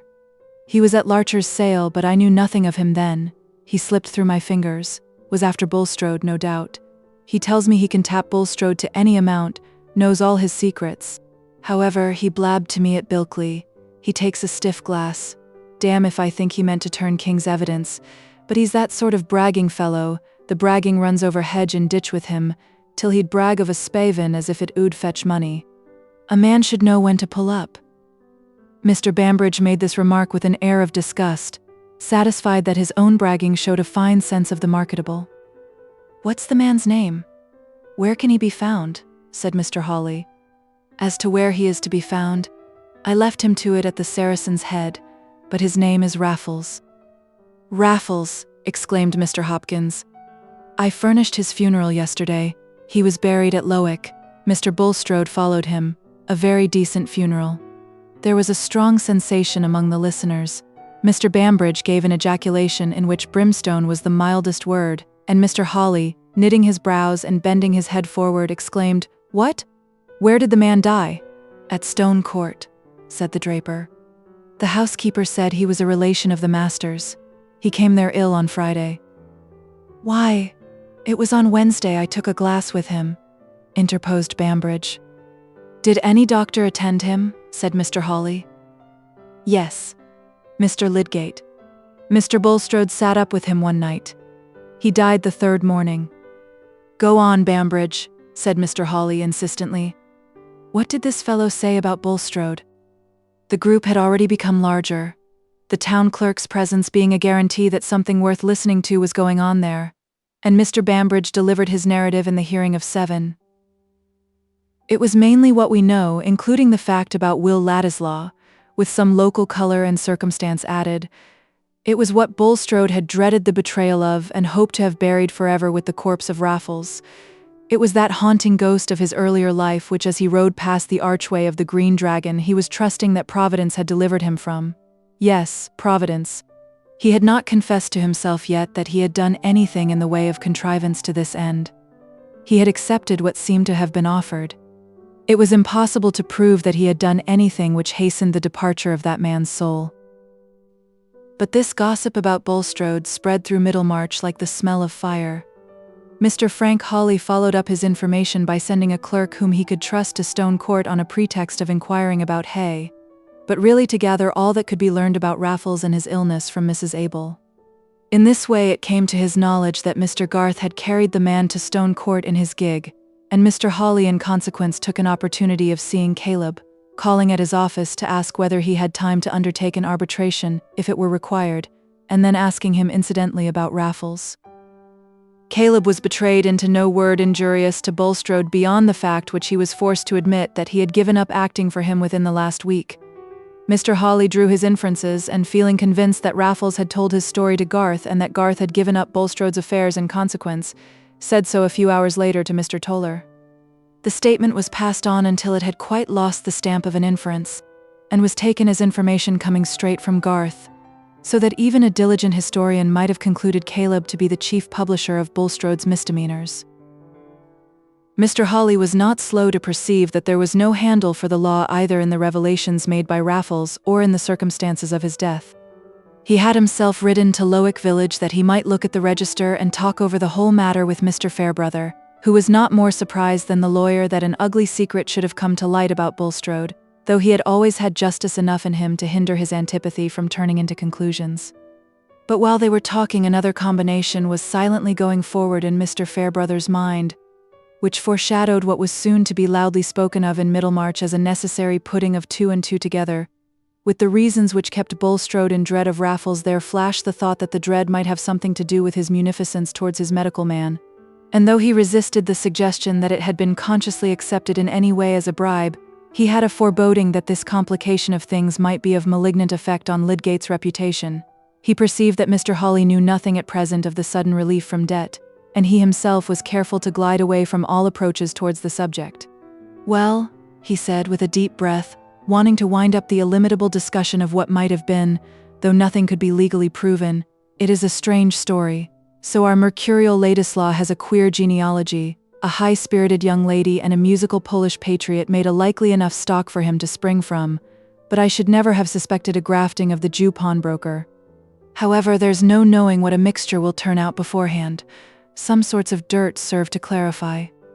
"It's just what I should have expected," said Mr. Hawley, mounting his horse. "Any cursed alien blood, Jew, Corsican, or gypsy." "I know he's one of your black sheep, Hawley, but he is really a disinterested, unworldly fellow," said Mr. Fairbrother, smiling. Aye, that is your Whiggish twist," said Mr. Hawley, who had been in the habit of saying apologetically that Fairbrother was such a damned pleasant, good-hearted fellow you would mistake him for a Tory. Mr. Hawley rode home without thinking of Lydgate's attendance on Raffles in any other light than as a piece of evidence on the side of Bulstrode. But the news that Lydgate had all at once become able not only to get rid of the execution in his house, but to pay all his debts in Middlemarch was spreading fast, gathering round it conjectures and comments which gave it new body and impetus, and soon filling the ears of other persons besides Mr. Hawley, who were not slow to see a significant relation between this sudden command of money and Bulstrode's desire to stifle the scandal of Raffles. That the money came from Bulstrode would infallibly have been guessed even if there had been no direct evidence of it, for it had beforehand entered into the gossip about Lydgate's affairs, that neither his father-in-law nor his own family would do anything for him, and direct evidence was furnished not only by a clerk at the bank, but by innocent Mrs. Bulstrode herself, who mentioned the loan to Mrs. Plymdale, who mentioned it to her daughter-in-law of the house of Toller, who mentioned it generally. The business was felt to be so public and important that it required dinners to feed it, and many invitations were just then issued and accepted on the strength of this scandal concerning Bulstrode and Lydgate. Wives, widows, and single ladies took their work and went out to tea oftener than usual, and all public conviviality, from the Green Dragon to Dollops, gathered a zest which could not be won from the question whether the Lords would throw out the Reform Bill. For hardly anybody doubted that some scandalous reason or other was at the bottom of Bulstrode's liberality to Lydgate. Mr. Hawley, indeed, in the first instance invited a select party, including the two physicians, with Mr. Toller and Mr. Wrench, expressly to hold a close discussion as to the probabilities of Raffles's illness, reciting to them all the particulars which had been gathered from Mrs. Abel in connection with Lydgate's certificate that the death was due to delirium tremens, and the medical gentlemen, who all stood undisturbedly on the old paths in relation to this disease, declared that they could see nothing in these particulars which could be transformed into a positive ground of suspicion. But the moral grounds of suspicion remained. The strong motives Bulstrode clearly had for wishing to be rid of Raffles, and the fact that at this critical moment he had given Lydgate the help which he must for some time have known the need for. The disposition, moreover, to believe that Bulstrode would be unscrupulous, and the absence of any indisposition to believe that Lydgate might be as easily bribed as other haughty-minded men when they have found themselves in want of money. Even if the money had been given merely to make him hold his tongue about the scandal of Bulstrode's earlier life, the fact threw an odious light on Lydgate, who had long been sneered at as making himself subservient to the banker for the sake of working himself into predominance and discrediting the elder members of his profession. Hence, in spite of the negative as to any direct sign of guilt in relation to the death at Stone Court, Mr. Hawley's select party broke up with the sense that the affair had an ugly look. But this vague conviction of indeterminable guilt, which was enough to keep up much head-shaking and biting innuendo even among substantial professional seniors, had for the general mind all the superior power of mystery over fact. Everybody liked better to conjecture how the thing was than simply to know it, for conjecture soon became more confident than knowledge, and had a more liberal allowance for the incompatible. Even the more definite scandal concerning Bulstrode's earlier life was, for some minds, melted into the mass of mystery, as so much lively metal to be poured out in dialogue, and to take such fantastic shapes as heaven pleased. This was the tone of thought chiefly sanctioned by Mrs. Dollop, the spirited landlady of the Tankard in Slaughter Lane, who had often to resist the shallow pragmatism of customers disposed to think that their reports from the outer world were of equal force with what had come up in her mind. How it had been brought to her she didn't know, but it was there before her as if it had been scored with the chalk on the chimney board, as Bulstrode should say. His inside was that black as if the hairs of his head knowed the thoughts of his heart. He'd tear 'em up by the roots. "That's odd," said Mr. Limp, a meditative shoemaker, with weak eyes and a piping voice. "Why, I read in the Trumpet that was what the Duke of Wellington said when he turned his coat and went over to the Romans." "Very like," said Mrs. Dollop. "If one rascal said it, it's more reason why another should. But hypocrite as he's been, and holding things with that high hand, as there was no parson i' the country good enough for him, he was forced to take old Harry into his counsel, and old Harry's been too many for him." Aye, he's accomplice you can't send out of the country," said Mr. Crabbe, the glazier, who gathered much news and groped among it dimly. "But by what I can make out, there's them says Bulstrode was for running away, for fear o' being found out, before now." "He'll be drove away, whether or no," said Mr. Dill, the barber, who had just dropped in. "I shaved Fletcher, Hawley's clerk, this morning. He's got a bad finger, and he says they're all of one mind to get rid of Bulstrode. Mr. Thesiger is turned against him, and wants him out of the parish, and there's gentlemen in this town says they'd as soon dine with a fellow from the hulks. And a deal sooner I would," says Fletcher. "For what's more against one's stomach than a man coming and making himself bad company with his religion, and giving out as the 10 Commandments are not enough for him, and all the while he's worse than half the men at the treadmill." Fletcher said so himself. "It'll be a bad thing for the town, though, if Bulstrode's money goes out of it," said Mr. Limp, quaveringly. "Ah, there's better folks spend their money worse," said a firm-voiced Dyer, whose crimson hands looked out of keeping with his good-natured face. "But he won't keep his money, by what I can make out," said the glazier. "Don't they say as there's somebody can strip it off him? By what I can understand, they could take every penny off him, if they went to lawing." "No such thing," said the barber, who felt himself a little above his company at Dollop's, but liked it none the worse. "Fletcher says it's no such thing. He says they might prove over and over again whose child this young Ladislaw was, and they'd do no more than if they proved I came out of the fens he couldn't touch a penny." "Look you there now," said Mrs. Dollop indignantly. "I thank the Lord he took my children to himself, if that's all the law can do for the motherless. Then by that it's no use who your father and mother is. But as to listening to what one lawyer says without asking another, I wonder at a man o' your cleverness, Mr. Dill. It's well known there's always 2 sides, if no more. Else who'd go to law, I should like to know. It's a poor tale, with all the law as there is up and down, if it's no use proving whose child you are. Fletcher may say that if he likes, but I say, don't Fletcher me." Mr. Dill affected to laugh in a complimentary way at Mrs. Dollop, as a woman who was more than a match for the lawyers, being disposed to submit to much twitting from a landlady who had a long score against him. "If they come to lawing, and it's all true as folks say, there's more to be looked to nor money," said the glazier. "There's this poor creetur as is dead and gone. By what I can make out, he'd seen the day when he was a deal finer gentleman nor Bulstrode." "Finer gentleman, I'll warrant him," said Mrs. Dollop, "and a far personabler man, by what I can hear. As I said when Mr. Baldwin, the tax-gatherer, comes in, a-standing where you sit, and says Bulstrode got all his money as he brought into this town by thieving and swindling, I said, 'You don't make me no wiser.' Mr. Baldwin, it set my blood a-creeping to look at him ever sin here he came into Slaughter Lane, a-wanting to buy the house over my head. Folks don't look the colour o' the dough tub and stare at you as if they wanted to see into your backbone for nothink. That was what I said, and Mr. Baldwin can bear me witness.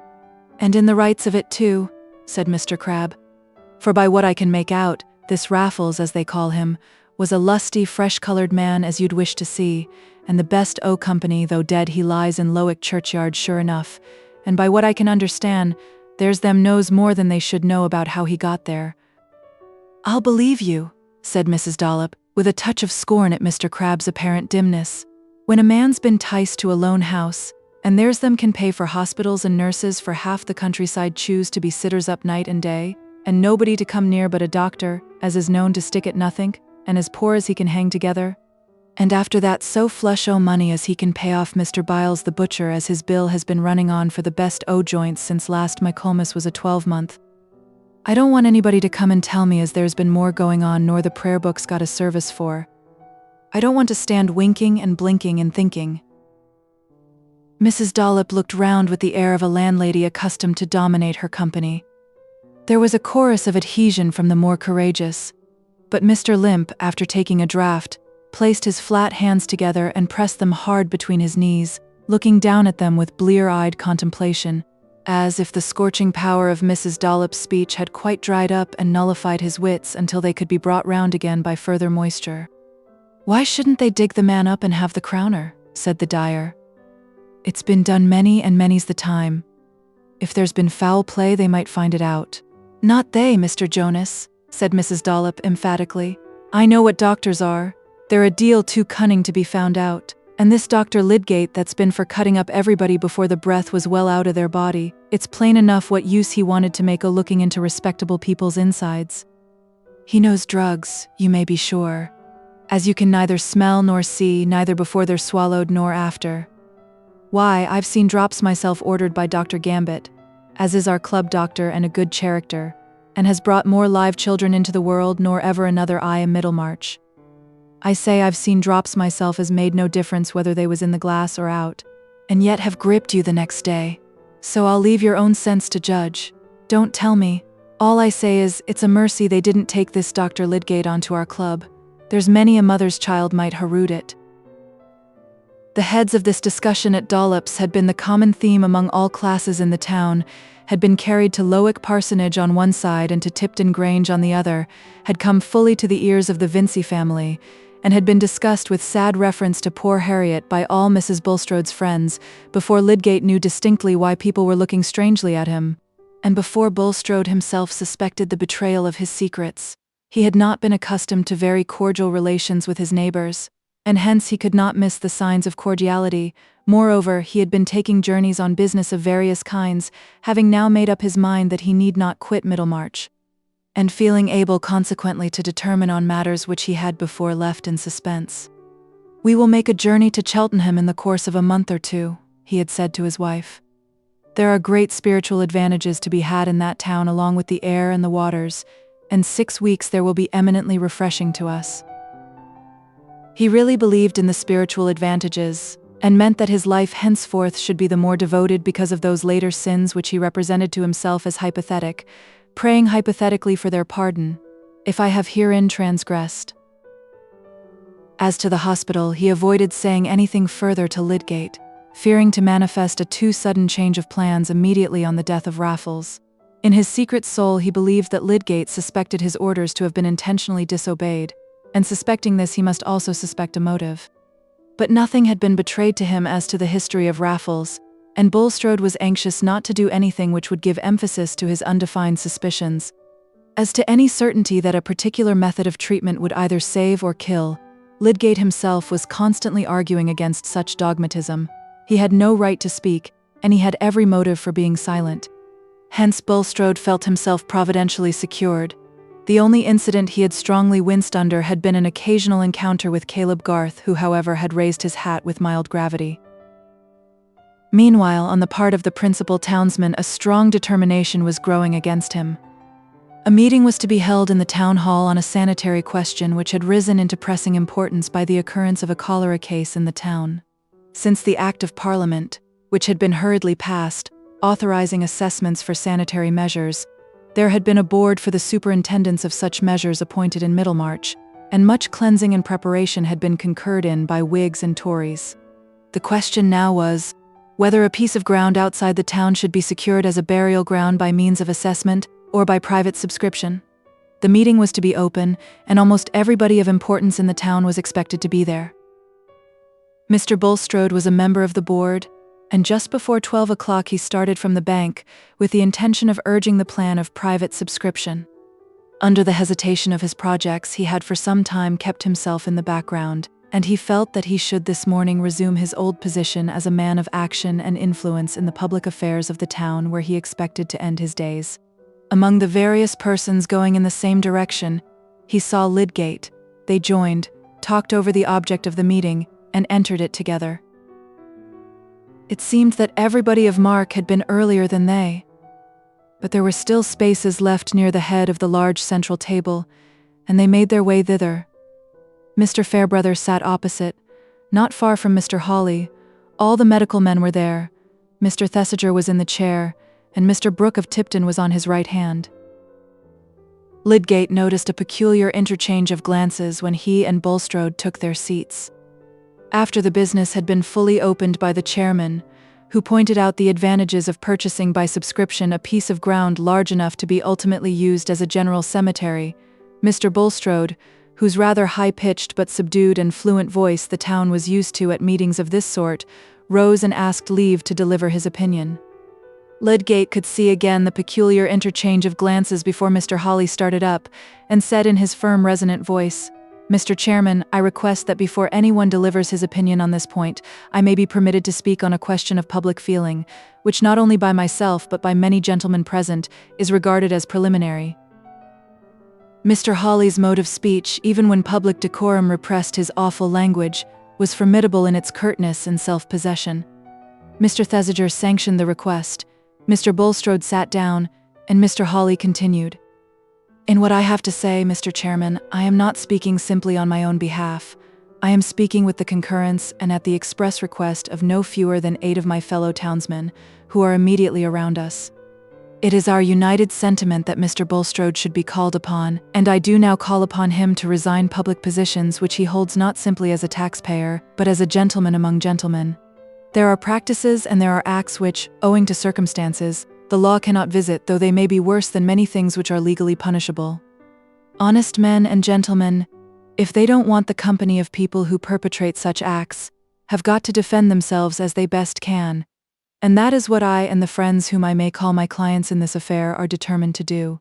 I don't say that Mr. Bulstrode has been guilty of shameful acts, but I call upon him either publicly to deny and confute the scandalous statements made against him by a man now dead, and who died in his house, the statement that he was for many years engaged in nefarious practices, and that he won his fortune by dishonest procedures, or else to withdraw from positions which could only have been allowed him as a gentleman among gentlemen." All eyes in the room were turned on Mr. Bulstrode, who since the first mention of his name had been going through a crisis of feeling almost too violent for his delicate frame to support. Lydgate, who himself was undergoing a shock as from the terrible practical interpretation of some faint augury, felt, nevertheless, that his own movement of resentful hatred was checked by that instinct of the healer which thinks first of bringing rescue or relief to the sufferer, when he looked at the shrunken misery of Bulstrode's livid face. The quick vision that his life was after all a failure, that he was a dishonored man, and must quail before the glance of those towards whom he had habitually assumed the attitude of a reprover, that God had disowned him before men and left him unscreened to the triumphant scorn of those who were glad to have their hatred justified, the sense of utter futility in that equivocation with his conscience in dealing with the life of his accomplice, an equivocation which now turned venomously upon him with the full-grown fang of a discovered lie. All this rushed through him like the agony of terror which fails to kill, and leaves the ears still open to the returning wave of execration. The sudden sense of exposure after the re-established sense of safety came not to the coarse organization of a criminal, but to the susceptible nerve of a man whose intensest being lay in such mastery and predominance as the conditions of his life had shaped for him. But in that intense being lay the strength of reaction. Through all his bodily infirmity there ran a tenacious nerve of ambitious self-preserving will, which had continually leaped out like a flame, scattering all doctrinal fears, and which, even while he sat an object of compassion for the merciful, was beginning to stir and glow under his ashy paleness.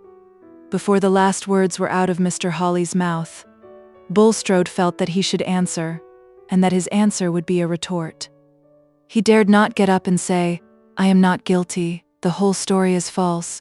Even if he had dared this, it would have seemed to him, under his present keen sense of betrayal, as vain as to pull, for covering to his nakedness, a frail rag which would rend at every little strain. For a few moments there was total silence, while every man in the room was looking at Bulstrode. He sat perfectly still, leaning hard against the back of his chair. He could not venture to rise, and when he began to speak he pressed his hands upon the seat on each side of him. But his voice was perfectly audible, though hoarser than usual, and his words were distinctly pronounced, though he paused between sentence as if short of breath. He said, turning first toward Mr. Thesiger, and then looking at Mr. Hawley, "I protest before you, sir, as a Christian minister, against the sanction of proceedings towards me which are dictated by virulent hatred. Those who are hostile to me are glad to believe any libel uttered by a loose tongue against me, and their consciences become strict against me. Say that the evil speaking of which I am to be made the victim accuses me of malpractices." Here Bulstrode's voice rose and took on a more biting accent, till it seemed a low cry, "Who shall be my accuser?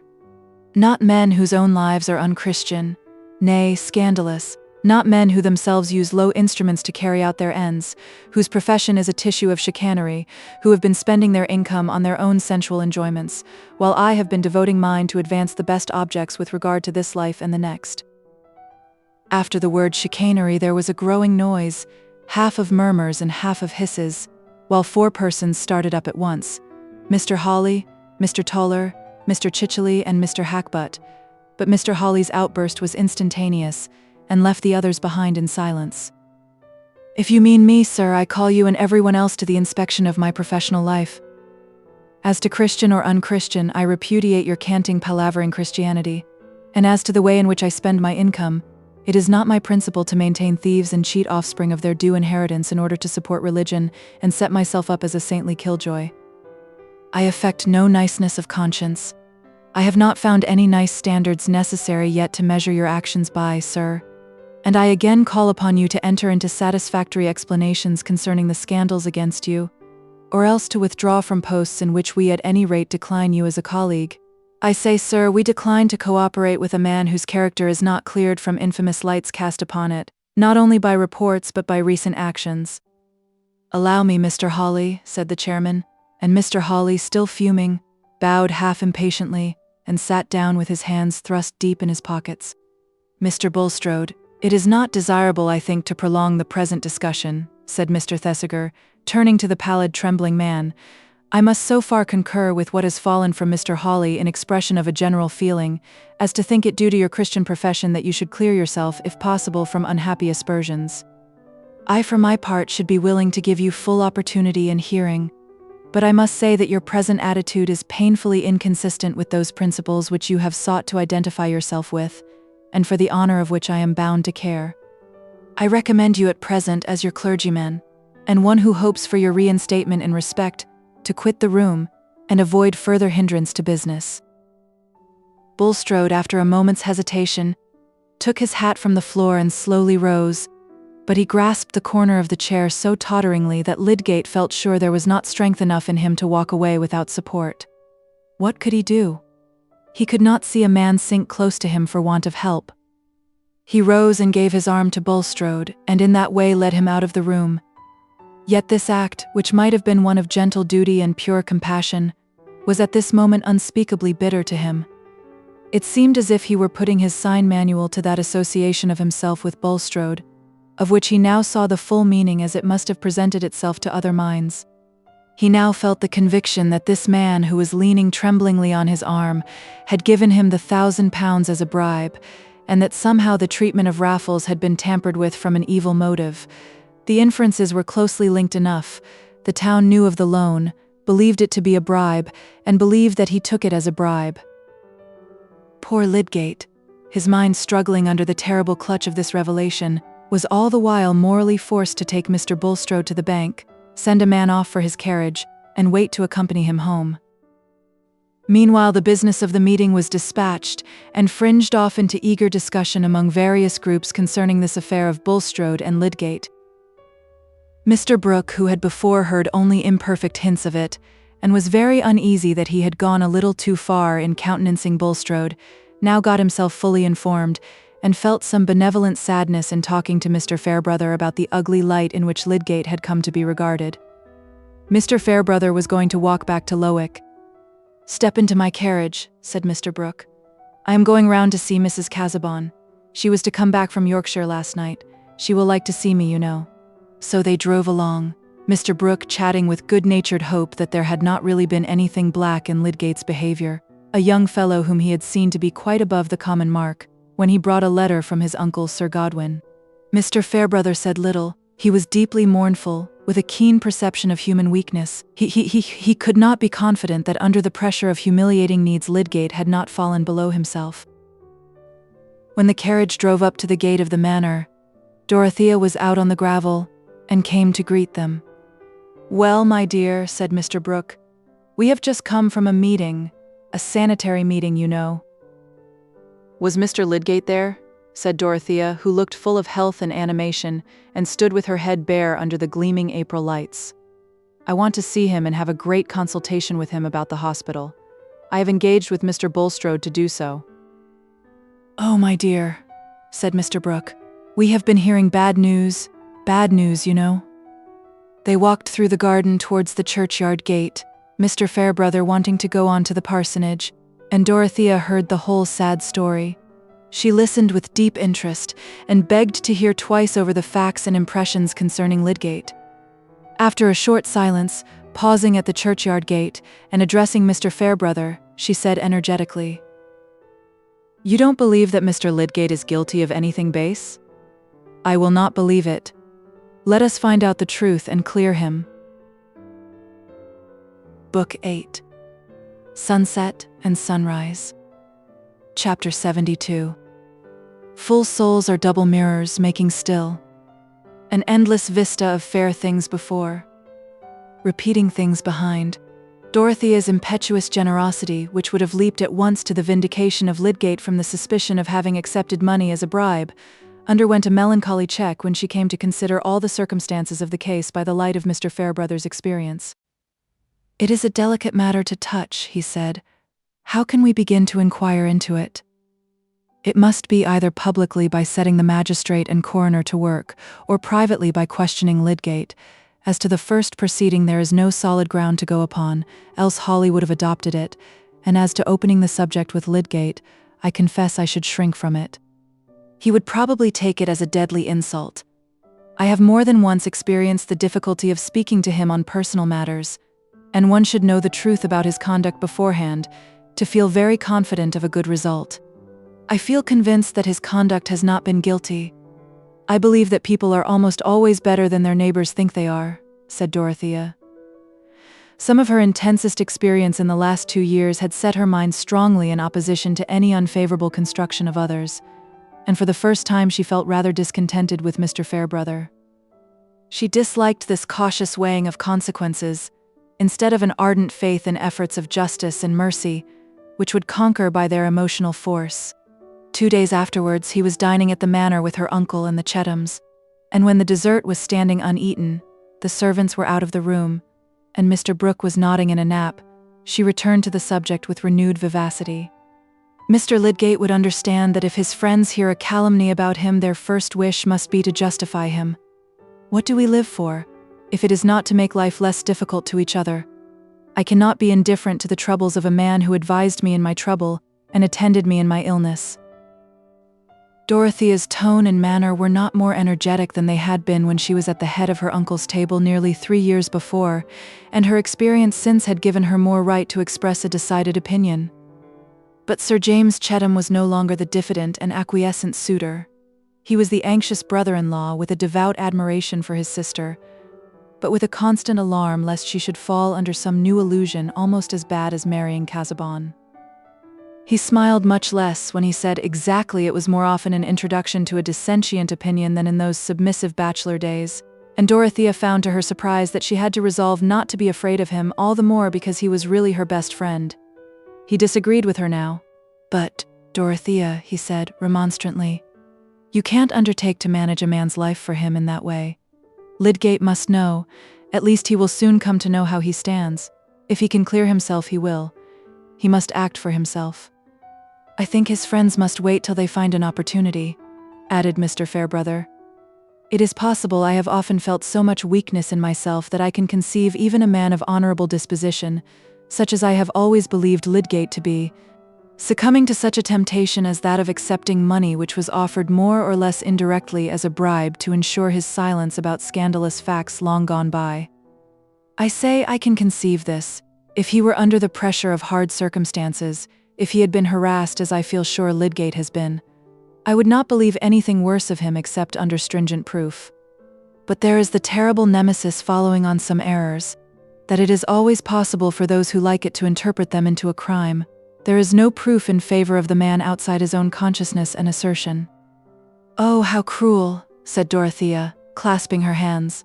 "And would you not like to be the one person who believed in that man's innocence, if the rest of the world belied him? Besides, there is a man's character beforehand to speak for him." "But my dear Mrs. Casaubon," said Mr. Fairbrother, smiling gently at her ardor, "character is not cut in marble. It is not something solid and unalterable. It is something living and changing, and may become diseased as our bodies do." "Then it may be rescued and healed," said Dorothea. "I should not be afraid of asking Mr. Lydgate to tell me the truth, that I might help him. Why should I be afraid? Now that I am not to have the land, James, I might do as Mr. Bulstrode proposed, and take his place in providing for the hospital, and I have to consult Mr. Lydgate, to know thoroughly what are the prospects of doing good by keeping up the present plans. There is the best opportunity in the world for me to ask for his confidence, and he would be able to tell me things which might make all the circumstances clear. Then we would all stand by him and bring him out of his trouble. People glorify all sorts of bravery except the bravery they might show on behalf of their nearest neighbors." Dorothea's eyes had a moist brightness in them, and the changed tones of her voice roused her uncle, who began to listen. "It is true that a woman may venture on some efforts of sympathy which would hardly succeed if we men undertook them," said Mr. Fairbrother, almost converted by Dorothea's ardor. "Surely a woman is bound to be cautious and listen to those who know the world better than she does," said Sir James with his little frown. "Whatever you do in the end, Dorothea, you should really keep back at present, and not volunteer any meddling with this Bulstrode business. We don't know yet what may turn up. You must agree with me?" he ended, looking at Mr. Fairbrother. "I do think it would be better to wait," said the latter. "Yes, yes, my dear," said Mr. Brooke, not quite knowing at what point the discussion had arrived, but coming up to it with a contribution which was generally appropriate. "It is easy to go too far, you know. You must not let your ideas run away with you. And as to being in a hurry to put money into schemes, it won't do, you know. Garth has drawn me in uncommonly with repairs, draining, that sort of thing. I'm uncommonly out of pocket with one thing or another. I must pull up. As for you, Chettam, you are spending a fortune on those oak fences round your demesne." Dorothea, submitting uneasily to this discouragement, went with Celia into the library, which was her usual drawing room. "Now, Dodo, do listen to what James says," said Celia, "else you will be getting into a scrape. You always did, and you always will, when you set about doing as you please. And I think it is a mercy now, after all, that you have got James to think for you.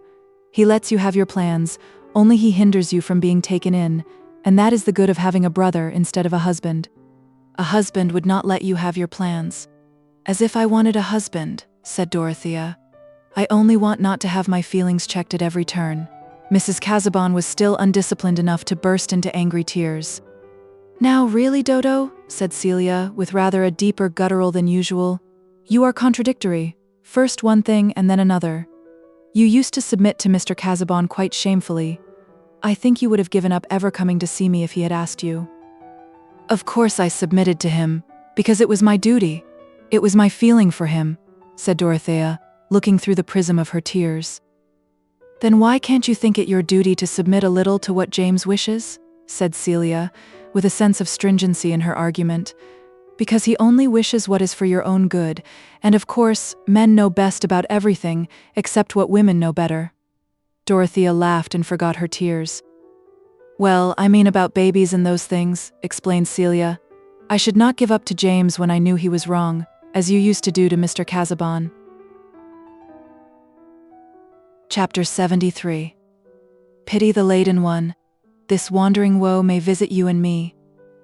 When Lydgate had allayed Mrs. Bulstrode's anxiety by telling her that her husband had been seized with faintness at the meeting, but that he trusted soon to see him better and would call again the next day, unless she sent for him earlier, he went directly home, got on his horse, and rode 3 miles out of the town for the sake of being out of reach.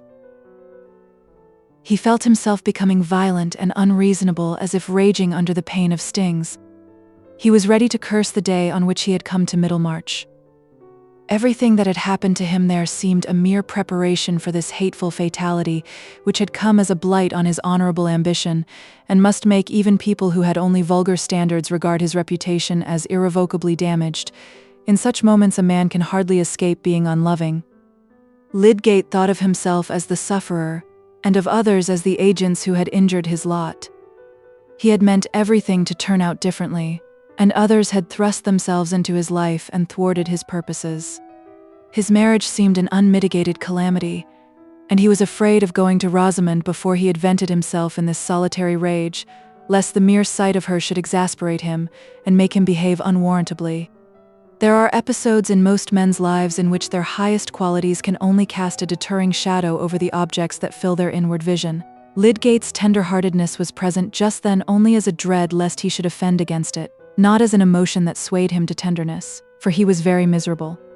Only those who know the supremacy of the intellectual life, the life which has a seed of ennobling thought and purpose within it, can understand the grief of one who falls from that serene activity into the absorbing, soul-wasting struggle with worldly annoyances.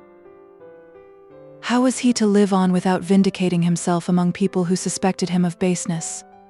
How could he go silently away from Middlemarch as if he were retreating before a just condemnation? And yet how was he to set about vindicating himself? For that scene at the meeting which he had just witnessed, although it had told him no particulars, had been enough to make his own situation thoroughly clear to him. Bulstrode had been in dread of scandalous disclosures on the part of Raffles. Lydgate could now construct all the probabilities of the case. He was afraid of some betrayal in my hearing. All he wanted was to bind me to him by a strong obligation. That was why he passed on a sudden from hardness to liberality. And he may have tampered with the patient. He may have disobeyed my orders, I fear he did. But whether he did or not, the world believes that he somehow or other poisoned the man, and that I winked at the crime, if I didn't help in it. And yet, he may not be guilty of the last offense, and it is just possible that the change towards me may have been a genuine relenting, the effect of second thoughts such as he alleged. What we call the just possible is sometimes true, and the thing we find it easier to believe is grossly false. In his last dealings with this man, Bulstrode may have kept his hands pure, in spite of my suspicion to the contrary. There was a benumbing cruelty in his position. Even if he renounced every other consideration than that of justifying himself, if he met shrugs, cold glances, and avoidance as an accusation, and made a public statement of all the facts as he knew them, who would be convinced? It would be playing the part of a fool to offer his own testimony on behalf of himself, and say, "I did not take the money as a bribe." The circumstances would always be stronger than his assertion. And besides, to come forward and tell everything about himself must include declarations about Bulstrode which would darken the suspicions of others against him. He must tell that he had not known of Raffles's existence when he first mentioned his pressing need of money to Bulstrode, and that he took the money innocently as a result of that communication, not knowing that a new motive for the loan might have arisen on his being called in to this man. And after all, the suspicion of Bulstrode's motives might be unjust. But then came the question whether he should have acted in precisely the same way if he had not taken the money. Certainly, if Raffles had continued alive and susceptible of further treatment when he arrived, and he had then imagined any disobedience to his orders on the part of Bulstrode, he would have made a strict inquiry. And if his conjecture had been verified, he would have thrown up the case, in spite of his recent heavy obligation. But if he had not received any money, if Bulstrode had never revoked his cold recommendation of bankruptcy, would he, Lydgate, have abstained from all inquiry even on finding the man dead? Would the shrinking from an insult to Bulstrode, would the dubiousness of all medical treatment, and the argument that his own treatment would pass for the wrong with most members of his profession, have had just the same force or significance with him? That was the uneasy corner of Lydgate's consciousness while he was reviewing the facts and resisting all reproach. If he had been independent, this matter of a patient's treatment, and the distinct rule that he must do or see done that which he believed best for the life committed to him, would have been the point on which he would have been the sturdiest. As it was, he had rested in the consideration that disobedience to his orders, however it might have arisen, could not be considered a crime, that in the dominant opinion obedience to his orders was just as likely to be fatal, and that the affair was simply one of etiquette. Whereas, again and again in his time of freedom, he had denounced the perversion of pathological doubt into moral doubt, and had said, "The purest experiment in treatment may still be conscientious. My business is to take care of life, and to do the best I can think of for it. Science is properly more scrupulous than dogma. Dogma gives a charter to mistake, but the very breath of science is a contest with mistake, and must keep the conscience alive." Alas, the scientific conscience had got into the debasing company of money obligation and selfish respects. "Is there a medical man of them all in Middlemarch who would question himself as I do?" said poor Lydgate, with a renewed outburst of rebellion against the oppression of his lot. "And yet they will all feel warranted in making a wide space between me and them, as if I were a leper. My practice and my reputation are utterly damned, I can see that. Even if I could be cleared by valid evidence, it would make little difference to the blessed world here. I have been set down as tainted, and should be cheapened to them all the same." Already there had been abundant signs which had hitherto puzzled him, that just when he had been paying off his debts and getting cheerfully on his feet, the townsmen were avoiding him or looking strangely at him, and in 2 instances it came to his knowledge that patients of his had called in another practitioner. The reasons were too plain now. The general blackballing had begun. No wonder that in Lydgate's energetic nature the sense of a hopeless misconstruction easily turned into a dogged resistance. The scowl which occasionally showed itself on his square brow was not a meaningless accident. Already when he was re-entering the town after that ride taken in the first hours of stinging pain, he was setting his mind on remaining in Middlemarch in spite of the worst that could be done against him. He would not retreat before calumny, as if he submitted to it. He would face it to the utmost, and no act of his should show that he was afraid. It belonged to the generosity as well as defiant force of his nature that he resolved not to shrink from showing to the full his sense of obligation to Bulstrode. It was true that the association with this man had been fatal to him. True that if he had had the £1,000 still in his hands with all his debts unpaid, he would have returned the money to Bulstrode and taken beggary rather than the rescue which had been sullied with the suspicion of a bribe, for remember, he was one of the proudest among the sons of men. Nevertheless, he would not turn away from this crushed fellow mortal whose aid he had used, and make a pitiful effort to get acquittal for himself by howling against another. "I shall do as I think right, and explain to nobody. They will try to starve me out," but he was going on with an obstinate resolve, but he was getting near home, and the thought of Rosamond urged itself again into that chief place from which it had been thrust by the agonized struggles of wounded honor and pride. How would Rosamond take it all? Here was another weight of chain to drag, and poor Lydgate was in a bad mood for bearing her dumb mastery. He had no impulse to tell her the trouble which must soon be common to them both. He preferred waiting for the incidental disclosure which events must soon bring about. Chapter 74. Mercifully grant that we may grow aged together. Book of Tobit, Marriage Prayer. In Middlemarch, a wife could not long remain ignorant that the town held a bad opinion of her husband. No feminine intimate might carry her friendship so far as to make a plain statement to the wife of the unpleasant fact known or believed about her husband, but when a woman with her thoughts much at leisure got them suddenly employed on something grievously disadvantageous to her neighbors, various moral impulses were called into play which tended to stimulate utterance. Candor was one. To be candid, in Middlemarch phraseology, meant to use an early opportunity of letting your friends know that you did not take a cheerful view of their capacity, their conduct, or their position, and a robust candor never waited to be asked for its opinion. Then again, there was the love of truth, a wide phrase, but meaning in this relation a lively objection to seeing a wife look happier than her husband's character warranted, or manifest too much satisfaction in her lot. The poor thing should have some hint given her that if she knew the truth she would have less complacency in her bonnet and in light dishes for a supper party. Stronger than all, there was the regard for a friend's moral improvement, sometimes called her soul, which was likely to be benefited by remarks tending to gloom, uttered with the accompaniment of pensive staring at the furniture and a manner implying that the speaker would not tell what was on her mind, from regard to the feelings of her hearer. On the whole, one might say that an ardent charity was at work setting the virtuous mind to make a neighbor unhappy for her good. There were hardly any wives in Middlemarch whose matrimonial misfortunes would in different ways be likely to call forth more of this moral activity than Rosamond and her Aunt Bulstrode. Mrs. Bulstrode was not an object of dislike, and had never consciously injured any human being. Men had always thought her a handsome, comfortable woman, and had reckoned it among the signs of Bulstrode's hypocrisy that he had chosen a red-blooded Vincy instead of a ghastly and melancholy person suited to his low esteem for earthly pleasure.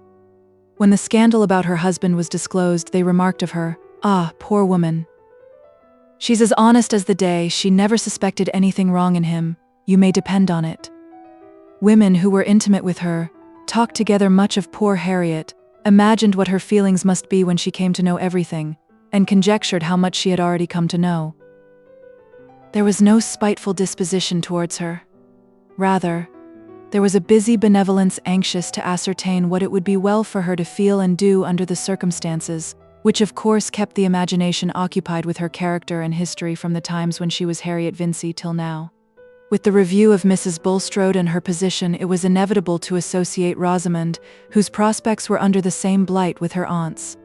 Rosamond was more severely criticized and less pitied, though she too, as one of the good old Vincy family who had always been known in Middlemarch, was regarded as a victim to marriage with an interloper. The Vincys had their weaknesses, but then they lay on the surface. There was never anything bad to be found out concerning them. Mrs. Bulstrode was vindicated from any resemblance to her husband. Harriet's faults were her own. "She has always been showy," said Mrs. Hackbutt, "making tea for a small party, though she has got into the way of putting her religion forward, to conform to her husband. She has tried to hold her head up above Middlemarch by making it known that she invites clergymen and heaven knows who from Riverston and those places.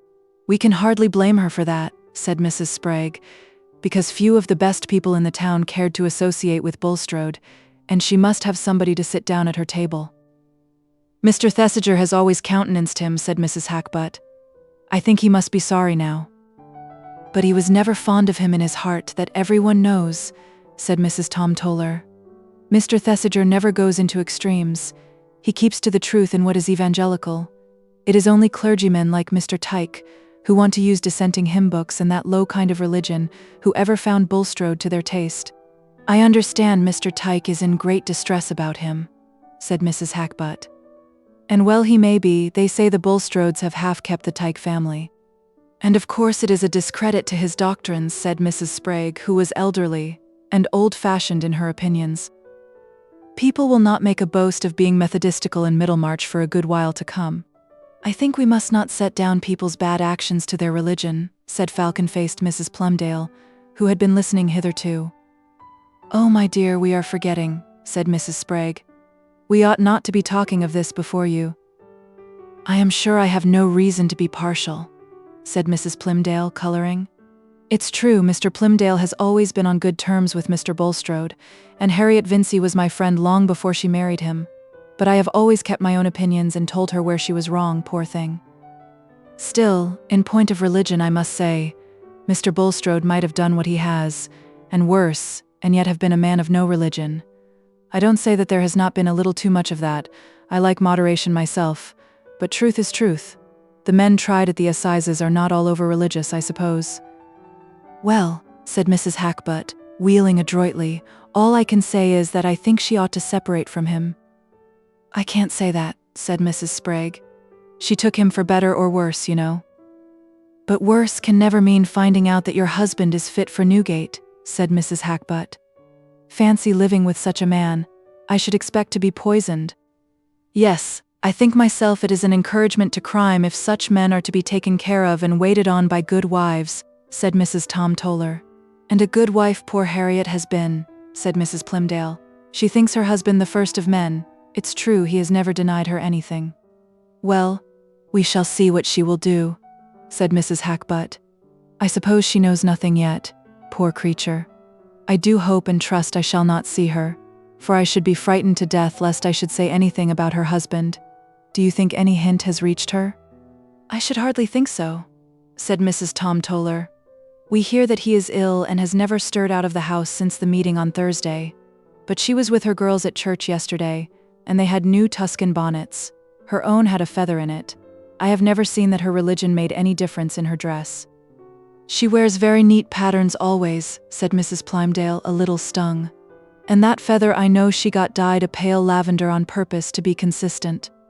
I must say it of Harriet that she wishes to do right. As to her knowing what has happened, it can't be kept from her long, said Mrs. Hackbutt. The Vinceys know, for Mr. Vincey was at the meeting.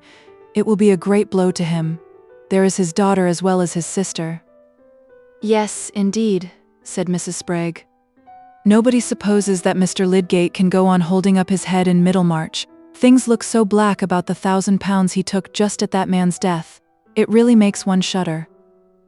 Pride must have a fall, said Mrs. Hackbutt. I am not so sorry for Rosamond Vincey that was as I am for her aunt, said Mrs. Plymdale. She needed a lesson. I suppose the Bulstrodes will go and live abroad somewhere, said Mrs. Sprague. That is what is generally done when there is anything disgraceful in a family. And a most deadly blow it will be to Harriet, said Mrs. Plymdale. If ever a woman was crushed, she will be. I pity her from my heart. And with all her faults, few women are better. From a girl she had the neatest ways, and was always good-hearted, and as open as the day. You might look into her drawers when you would, always the same. And so she has brought up Kate and Ellen.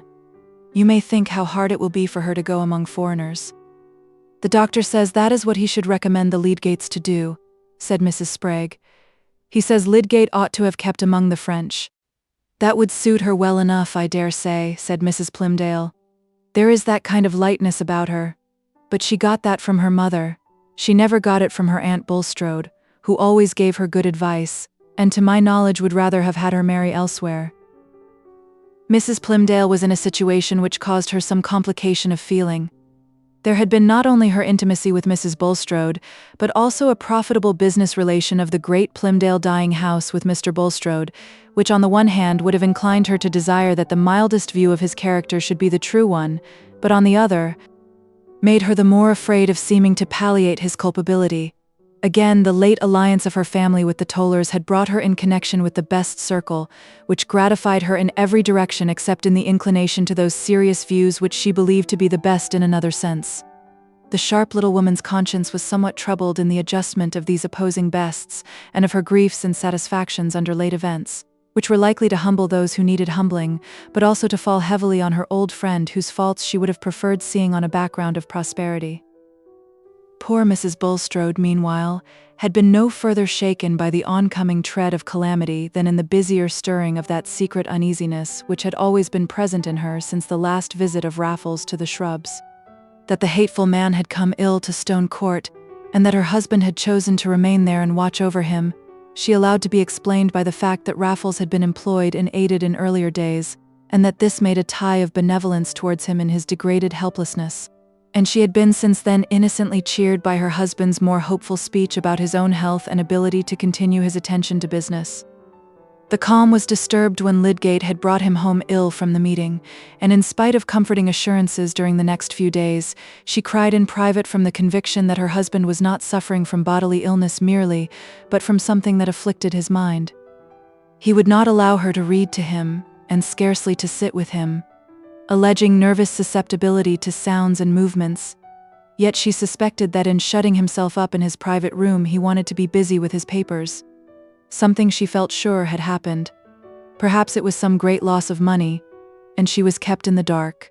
Not daring to question her husband, she said to Lydgate, on the 5th day after the meeting, when she had not left home except to go to church, "Mr. Lydgate, pray be open with me. I like to know the truth. Has anything happened to Mr. Bulstrode?" "Some little nervous shock," said Lydgate evasively. He felt that it was not for him to make the painful revelation. "But what brought it on?" said Mrs. Bulstrode, looking directly at him with her large dark eyes. "There is often something poisonous in the air of public rooms," said Lydgate. "Strong men can stand it, but it tells on people in proportion to the delicacy of their systems. It is often impossible to account for the precise moment of an attack, or rather, to say why the strength gives way at a particular moment." Mrs. Bulstrode was not satisfied with this answer. There remained in her the belief that some calamity had befallen her husband, of which she was to be kept in ignorance, and it was in her nature strongly to object to such concealment. She begged leave for her daughters to sit with their father, and drove into the town to pay some visits, conjecturing that if anything were known to have gone wrong in Mr. Bulstrode's affairs, she should see or hear some sign of it. She called on Mrs. Thesiger, who was not at home, and then drove to Mrs. Hackbutt's on the other side of the churchyard. Mrs. Hackbutt saw her coming from an upstairs window, and remembering her former alarm lest she should meet Mrs. Bulstrode, felt almost bound in consistency to send word that she was not at home, but against that, there was a sudden strong desire within her for the excitement of an interview in which she was quite determined not to make the slightest allusion to what was in her mind. Hence Mrs. Bulstrode was shown into the drawing-room, and Mrs. Hackbutt went to her, with more tightness of lip and rubbing of her hands than was usually observable in her. These being precautions adopted against freedom of speech, she was resolved not to ask how Mr. Bulstrode was. "I have not been anywhere except to church for nearly a week," said Mrs. Bulstrode, after a few introductory remarks. "But Mr. Bulstrode was taken so ill at the meeting on Thursday that I have not liked to leave the house." Mrs. Hackbutt rubbed the back of one hand with the palm of the other held against her chest, and let her eyes ramble over the pattern on the rug. "Was Mr. Hackbutt at the meeting?" persevered Mrs. Bulstrode. "Yes, he was," said Mrs. Hackbutt, with the same attitude. "The land is to be bought by subscription, I believe." "Let us hope that there will be no more cases of cholera to be buried in it," said Mrs. Bulstrode. "It is an awful visitation, but I always think Middlemarch a very healthy spot. I suppose it is being used to it from a child, but I never saw the town I should like to live at better, and especially our end." "I am sure I should be glad that you always should live at Middlemarch, Mrs. Bulstrode," said Mrs. Hackbutt, with a slight sigh. "Still, we must learn to resign ourselves, wherever our lot may be cast, though I am sure there will always be people in this town who will wish you well." Mrs. Hackbutt longed to say, "If you take my advice you will part from your husband," but it seemed clear to her that the poor woman knew nothing of the thunder ready to bolt on her head, and she herself could do no more than prepare her a little. Mrs. Bulstrode felt suddenly rather chill and trembling. There was evidently something unusual behind the speech of Mrs. Hackbutt's, but though she had set out with the desire to be fully informed, she found herself unable now to pursue her brave purpose, and turning the conversation by an inquiry about the young Hackbutts, she soon took her leave, saying that she was going to see Mrs. Plymdale. On her way thither she tried to imagine that there might have been some unusually warm sparring at the meeting between Mr. Bulstrode and some of his frequent opponents. Perhaps Mr. Hackbutt might have been one of them. That would account for everything. But when she was in conversation with Mrs. Plymdale, that comforting explanation seemed no longer tenable. Selina received her with a pathetic affectionateness, and a disposition to give edifying answers on the commonest topics, which could hardly have reference to an ordinary quarrel of which the most important consequence was a perturbation of Mr. Bulstrode's health. Beforehand Mrs. Bulstrode had thought that she would sooner question Mrs. Plymdale than anyone else, But she found to her surprise that an old friend is not always the person whom it is easiest to make a confidant of. There was the barrier of remembered communication under other circumstances.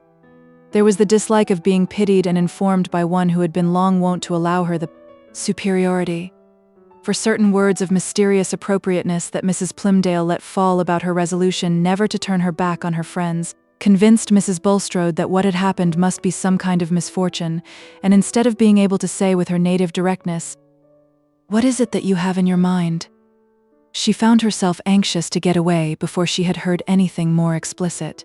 She began to have an agitating certainty that the misfortune was something more than the mere loss of money, being keenly sensitive to the fact that Selina now, just as Mrs. Hackbutt had done before, avoided noticing what she said about her husband, as they would have avoided noticing a personal blemish. She said goodbye with nervous haste and told the coachman to drive to Mr. Vincey's warehouse. In that short drive her dread gathered so much force from the sense of darkness that when she entered the private counting-house where her brother sat at his desk, her knees trembled and her usually florid face was deathly pale. Something of the same effect was produced in him by the sight of her. He rose from his seat to meet her, took her by the hand, and said with his impulsive rashness, "God help you, Harriet, you know all." That moment was perhaps worse than any which came after. It contained that concentrated experience which in great crises of emotion reveals the bias of a nature, and is prophetic of the ultimate act which will end in intermediate struggle. Without that memory of Raffles, she might still have thought only of monetary ruin. But now, along with her brother's look and words, there darted into her mind the idea of some guilt in her husband. Then, under the working of terror, came the image of her husband exposed to disgrace, and then, after an instant of scorching shame in which she felt only the eyes of the world, with one leap of her heart she was at his side in mournful but unreproaching fellowship with shame and isolation. All this went on within her in a mere flash of time, while she sank into the chair and raised her eyes to her brother, who stood over her. "I know nothing, Walter. What is it?" she said faintly. He told her everything, very inartificially, in slow fragments, making her aware that the scandal went much beyond proof, especially as to the end of Raffles. "People will talk," he said. "Even if a man has been acquitted by a jury, they'll talk and nod and wink, and as far as the world goes, a man might often as well be guilty as not. It's a breakdown blow, and it damages Lydgate as much as Bulstrode. I don't pretend to say what is the truth. I only wish we had never heard the name of either Bulstrode or Lydgate. You'd better have been a Vincey all your life, and so had Rosamond." Mrs. Bulstrode made no reply. "But you must bear up as well as you can, Harriet. People don't blame you. And I'll stand by you whatever you make up your mind to do," said the brother, with rough but well-meaning affectionateness. "Give me your arm to the carriage, Walter," said Mrs. Bulstrode. "I feel very weak." And when she got home she was obliged to say to her daughter, "I am not well, my dear. I must go and lie down. Attend to your papa. Leave me in quiet. I shall take no dinner." She locked herself in her room. She needed time to get used to her maimed consciousness, her poor lopped life, before she could walk steadily to the place allotted her. A new searching light had fallen on her husband's character, and she could not judge him leniently. The 20 years in which she had believed in him, and venerated him by virtue of his concealments, came back with particulars that made them seem an odious deceit.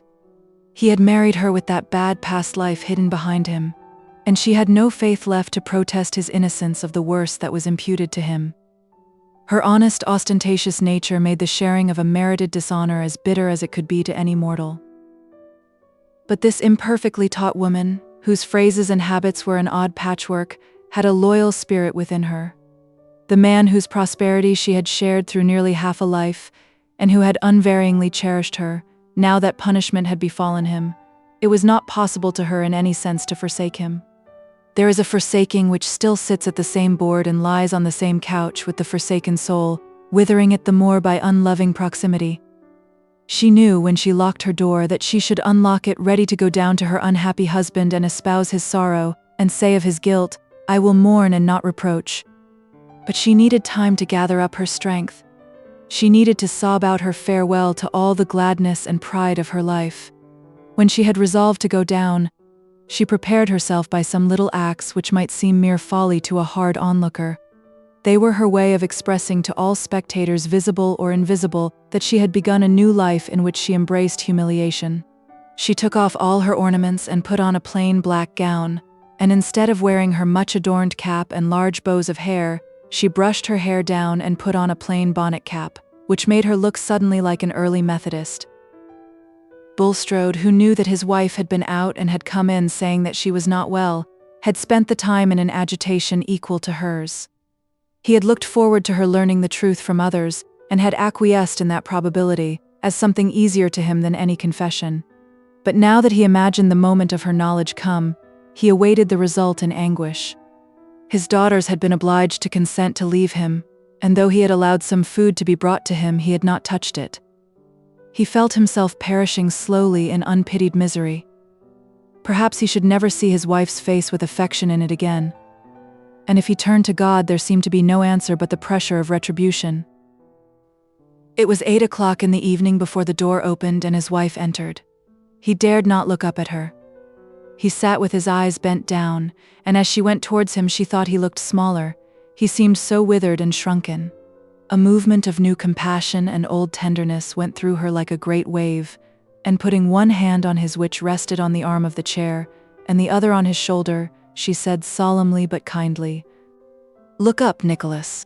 He raised his eyes with a little start and looked at her half amazed for a moment. Her pale face, her changed mourning dress, the trembling about her mouth, all said, "I know," and her hands and eyes rested gently on him. He burst out crying and they cried together, she sitting at his side. They could not yet speak to each other of the shame which she was bearing with him, or of the acts which had brought it down on them. His confession was silent, and her promise of faithfulness was silent. Open-minded as she was, she nevertheless shrank from the words which would have expressed their mutual consciousness, as she would have shrunk from flakes of fire. She could not say, "How much is only slander and false suspicion?" And he did not say, "I am innocent." Chapter 75. Le sentiment de la fausseté de plaisir présent et l'ignorance de la vanité de plaisir absent causent l'inconstance. Pascal. Rosamond had a gleam of returning cheerfulness when the house was freed from the threatening figure and when all the disagreeable creditors were paid. But she was not joyous. Her married life had fulfilled none of her hopes and had been quite spoiled for her imagination.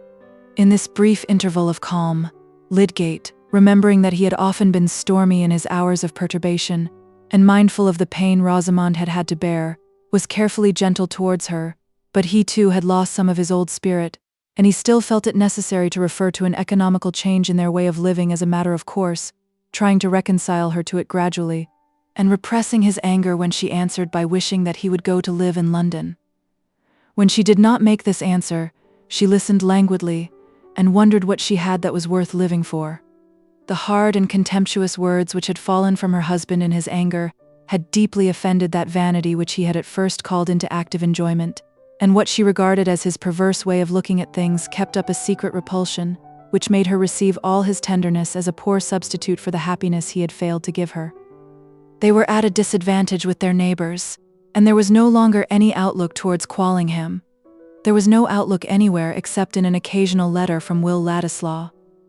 She had felt stung and disappointed by Will's resolution to quit Middlemarch, for in spite of what she knew and guessed about his admiration for Dorothea, she secretly cherished the belief that he had, or would necessarily come to have much more admiration for herself. Rosamond being one of those women who live much in the idea that each man they meet would have preferred them if the preference had not been hopeless. Mrs. Casaubon was all very well, but Will's interest in her dated before he knew Mrs. Lydgate. Rosamond took his way of talking to herself, which was a mixture of playful fault-finding and hyperbolical gallantry, as the disguise of a deeper feeling, and in his presence she felt that agreeable titillation of vanity and sense of romantic drama, which Lydgate's presence had no longer the magic to create. She even fancied what will not men and women fancy in these matters, that Will exaggerated his admiration for Mrs. Casaubon in order to pique herself. In this way poor Rosamond's brain had been busy before Will's departure. He would have made, she thought, a much more suitable husband for her than she had found in Lydgate. No notion could have been falser than this, for Rosamond's discontent in her marriage was due to the conditions of marriage itself, to its demand for self-suppression and tolerance, and not to the nature of her husband, but the easy conception of an unreal better had a sentimental charm which diverted her ennui. She constructed a little romance which was to vary the flatness of her life. Will Ladislaw was always to be a bachelor and live near her, always to be at her command, and have an understood though never fully expressed passion for her, which would be sending out lambent flames every now and then in interesting scenes. His departure had been a proportionate disappointment, and had sadly increased her weariness of Middlemarch, but at first she had the alternative dream of pleasures in store from her intercourse with the family at Quallingham. Since then the troubles of her married life had deepened, and the absence of other relief encouraged her regretful rumination over that thin romance which she had once fed on. Men and women make sad mistakes about their own symptoms, taking their vague, uneasy longings, sometimes for genius, sometimes for religion, and oftener still for a mighty love. Will Ladislaw had written chatty letters, half to her and half to Lydgate, and she had replied, their separation, she felt, was not likely to be final, and the change she now most longed for was that Lydgate should go to live in London. Everything would be agreeable in London, and she had set to work with quiet determination to win this result, when there came a sudden, delightful promise which inspirited her. It came shortly before the memorable meeting at the town hall, and was nothing less than a letter from Will Ladislaw to Lydgate, which turned indeed chiefly on his new interest in plans of colonization, but mentioned incidentally that he might find it necessary to pay a visit to Middlemarch within the next few weeks. A very pleasant necessity, he said, almost as good as holidays to a schoolboy. He hoped there was his old place on the rug, and a great deal of music in store for him, but he was quite uncertain as to the time. While Lydgate was reading the letter to Rosamond, her face looked like a reviving flower. It grew prettier and more blooming. There was nothing unendurable now. The debts were paid, Mr. Ladislaw was coming, and Lydgate would be persuaded to leave Middlemarch and settle in London, which was so different from a provincial town. That was a bright bit of morning. But soon the sky became black over poor Rosamond. The presence of a new gloom in her husband, about which he was entirely reserved towards her, for he dreaded to expose his lacerated feeling to her neutrality and misconception, soon received a painfully strange explanation, alien to all her previous notions of what could affect her happiness. In the new gaiety of her spirits, thinking that Lydgate had merely a worse fit of moodiness than usual, causing him to leave her remarks unanswered, and evidently to keep out of her way as much as possible, she chose, a few days after the meeting, and without speaking to him on the subject, to send out notes of invitation for a small evening party, feeling convinced that this was a judicious step, since people seemed to have been keeping aloof from them, and wanted restoring to the old habit of intercourse. When the invitations had been accepted, she would tell Lydgate, and give him a wise admonition as to how a medical man should behave to his neighbors, for Rosamond had the gravest little airs possible about other people's duties. But all the invitations were declined, and the last answer came into Lydgate's hands. "This is Cheechley's scratch. What is he writing to you about?" said Lydgate wonderingly as he handed the note to her. She was obliged to let him see it, and looking at her severely, he said, "Why on earth have you been sending out invitations without telling me, Rosamond? I insist that you will not invite anyone to this house. I suppose you have been inviting others, and they have refused too." She said nothing. "Do you hear me?" thundered Lydgate. "Yes, certainly I hear you," said Rosamond, turning her head aside with the movement of a graceful long-necked bird. Lydgate tossed his head without any grace and walked out of the room, feeling himself dangerous. Rosamond's thought was that he was getting more and more unbearable, not that there was any new special reason for this peremptoriness. His indisposition to tell her anything in which he was sure beforehand that she would not be interested was growing into an unreflecting habit, and she was in ignorance of everything connected with the £1,000 except that the loan had come from her uncle Bulstrode. Lydgate's odious humours and their neighbours' apparent avoidance of them had an unaccountable date for her in their relief from money difficulties. If the invitations had been accepted, she would have gone to invite her mamma and the rest, whom she had seen nothing of for several days, and she now put on her bonnet to go and inquire what had become of them all, suddenly feeling as if there were a conspiracy to leave her in isolation with a husband disposed to offend everybody.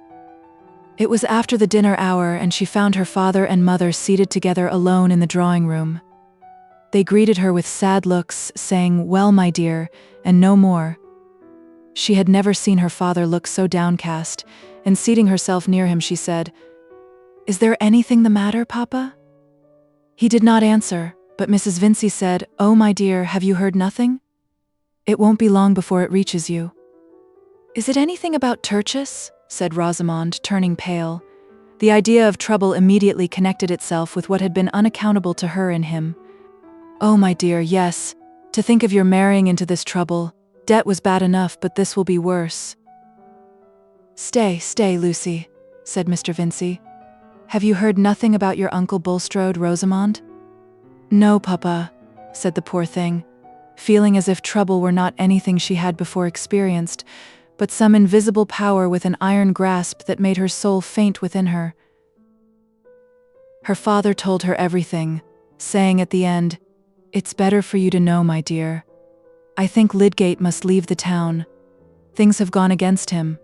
I dare say he couldn't help it. I don't accuse him of any harm," said Mr. Vincy. He had always before been disposed to find the utmost fault with Lydgate. The shock to Rosamond was terrible. It seemed to her that no lot could be so cruelly hard as hers to have married a man who had become the center of infamous suspicions.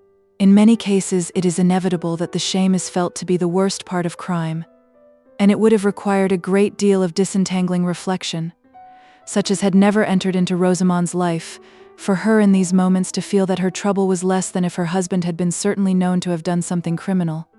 All the shame seemed to be there, and she had innocently married this man with the belief that he and his family were a glory to her. She showed her usual reticence to her parents, and only said that if Lydgate had done as she wished, he would have left Middlemarch long ago.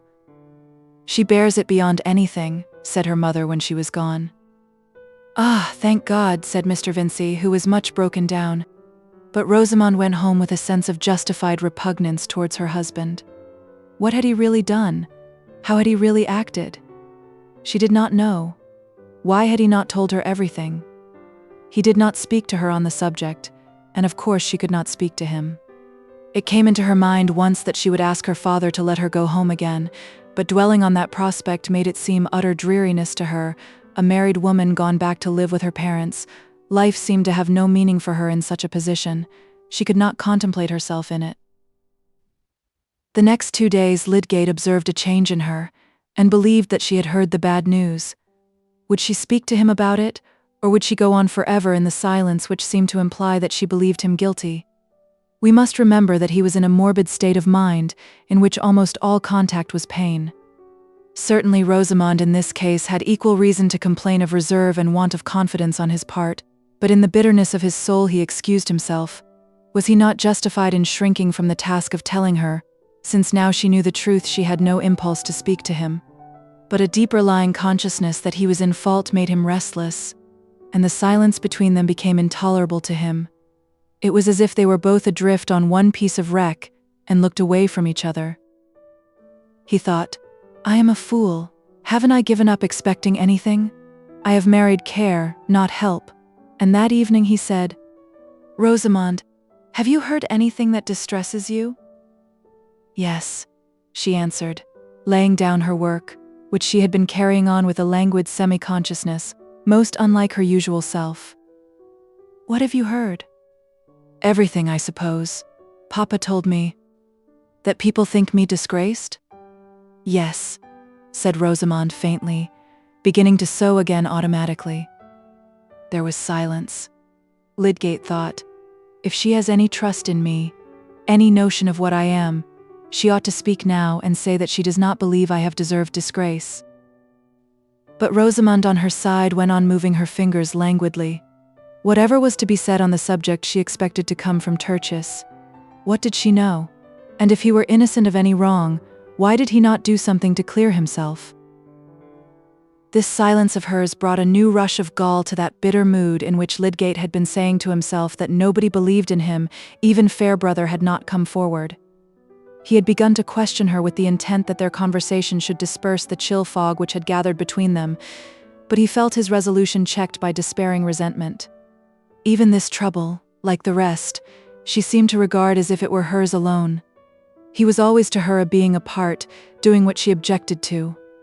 He started from his chair with an angry impulse, and thrusting his hands in his pockets, walked up and down the room. There was an underlying consciousness all the while that he should have to master this anger, and tell her everything, and convince her of the facts. For he had almost learned the lesson that he must bend himself to her nature, and that because she came short in her sympathy, he must give the more. Soon he recurred to his intention of opening himself. The occasion must not be lost. If he could bring her to feel with some solemnity that here was a slander which must be met, and not run away from, and that the whole trouble had come out of his desperate want of money, it would be a moment for urging powerfully on her that they should be one in the resolve to do with as little money as possible, so that they might weather the bad time and keep themselves independent. He would mention the definite measures which he desired to take, and win her to a willing spirit. He was bound to try this, and what else was there for him to do? He did not know how long he had been walking uneasily backwards and forwards, but Rosamond felt that it was long, and wished that he would sit down. She too had begun to think this an opportunity for urging on Tertius what he ought to do. Whatever might be the truth about all this misery, there was one dread which asserted itself. Lydgate at last seated himself, not in his usual chair, but in one nearer to Rosamond, leaning aside in it towards her, and looking at her gravely before he reopened the sad subject. He had conquered himself so far, and was about to speak with a sense of solemnity, as on an occasion which was not to be repeated. He had even opened his lips when Rosamond, letting her hands fall, looked at him and said, "Surely, Tertius." "Well?" "Surely now at last you have given up the idea of staying in Middlemarch. I cannot go on living here. Let us go to London. Papa and everyone else says you had better go. Whatever misery I have to put up with, it will be easier away from here." Lydgate felt miserably jarred. Instead of that critical outpouring for which he had prepared himself with effort, here was the old round to be gone through again. He could not bear it. With a quick change of countenance, he rose and went out of the room. Perhaps if he had been strong enough to persist in his determination to be the more because she was less, that evening might have had a better issue. If his energy could have borne down that check, he might still have wrought on Rosamond's vision and will. We cannot be sure that any natures, however inflexible or peculiar, will resist this effect from a more massive being than their own. They may be taken by storm and for the moment converted, becoming part of the soul which enwraps them in the ardor of its movement. But poor Lydgate had a throbbing pain within him, and his energy had fallen short of its task. The beginning of mutual understanding and resolve seemed as far off as ever. Nay, it seemed blocked out by the sense of unsuccessful effort. They lived on from day to day with their thoughts still apart, Lydgate going about what work he had in a mood of despair, and Rosamond feeling, with some justification, that he was behaving cruelly. It was of no use to say anything to Tertius, but when Will Ladislaw came, she was determined to tell him everything. In spite of her general reticence, she needed someone who would recognize her wrongs. Chapter 76. To mercy, pity, peace, and love all pray in their distress, and to these virtues of delight return their thankfulness. For mercy has a human heart, pity a human face, and love the human form divine, and peace the human dress. William Blake, Songs of Innocence. Some days later, Lydgate was riding to Lowick Manor, in consequence of a summons from Dorothea. The summons had not been unexpected, since it had followed a letter from Mr. Bulstrode, in which he stated that he had resumed his arrangements for quitting Middlemarch, and must remind Lydgate of his previous communications about the hospital, to the purport of which he still adhered. It had been his duty, before taking further steps, to reopen the subject with Mrs. Casaubon, who now wished, as before, to discuss the question with Lydgate. "Your views may possibly have undergone some change," wrote Mr. Bulstrode, "but in that case also it is desirable that you should lay them before her." Dorothea awaited his arrival with eager interest. Though in deference to her masculine advisers she had refrained from what Sir James had called interfering in this Bulstrode business. The hardship of Lydgate's position was continually in her mind, and when Bulstrode applied to her again about the hospital, she felt that the opportunity was come to her which she had been hindered from hastening. In her luxurious home, wandering under the boughs of her own great trees, her thought was going out over the lot of others, and her emotions were imprisoned. The idea of some active good within her reach, haunted her like a passion, and another's need having once come to her as a distinct image, preoccupied her desire with the yearning to give relief, and made her own ease tasteless. She was full of confident hope about this interview with Lydgate, never heeding what was said of his personal reserve, never heeding that she was a very young woman. Nothing could have seemed more irrelevant to Dorothea than insistence on her youth and sex, when she was moved to show her human fellowship. As she sat waiting in the library, she could do nothing but live through again all the past scenes which had brought Lydgate into her memories. They all owed their significance to her marriage and its troubles, but no. There were two occasions in which the image of Lydgate had come painfully in connection with his wife and someone else. The pain had been allayed for Dorothea, but it had left in her an awakened conjecture as to what Lydgate's marriage might be to him, a susceptibility to the slightest hint about Mrs. Lydgate. These thoughts were like a drama to her, and made her eyes bright, and gave an attitude of suspense to her whole frame, though she was only looking out from the brown library onto the turf and the bright green buds which stood in relief against the dark evergreens. When Lydgate came in, she was almost shocked at the change in his face, which was strikingly perceptible to her who had not seen him for 2 months. It was not the change of emaciation, but that effect which even young faces will very soon show from the persistent presence of resentment and despondency. Her cordial look, when she put out her hand to him, softened his expression, but only with melancholy. "I have wished very much to see you for a long while, Mr. Lydgate," said Dorothea when they were seated opposite each other, "but I put off asking you to come until Mr. Bulstrode applied to me again about the hospital. I know that the advantage of keeping the management of it separate from that of the infirmary depends on you, or at least on the good which you are encouraged to hope for from having it under your control, and I am sure you will not refuse to tell me exactly what you think." "You want to decide whether you should give a generous support to the hospital," said Lydgate. "I cannot conscientiously advise you to do it in dependence on any activity of mine. I may be obliged to leave the town." He spoke curtly, feeling the ache of despair as to his being able to carry out any purpose that Rosamond had set her mind against. "Not because there is no one to believe in you," said Dorothea, pouring out her words in clearness from a full heart. "I know the unhappy mistakes about you. I knew them from the first moment to be mistakes. You have never done anything vile. You would not do anything dishonorable." It was the first assurance of belief in him that had fallen on Lydgate's ears. He drew a deep breath, and said thank you. He could say no more. It was something very new and strange in his life that these few words of trust from a woman should be so much to him. "I beseech you to tell me how everything was," said Dorothea, fearlessly. "I am sure that the truth would clear you." Lydgate started up from his chair and went towards the window, forgetting where he was. He had so often gone over in his mind the possibility of explaining everything without aggravating appearances that would tell, perhaps unfairly, against Bulstrode, and had so often decided against it.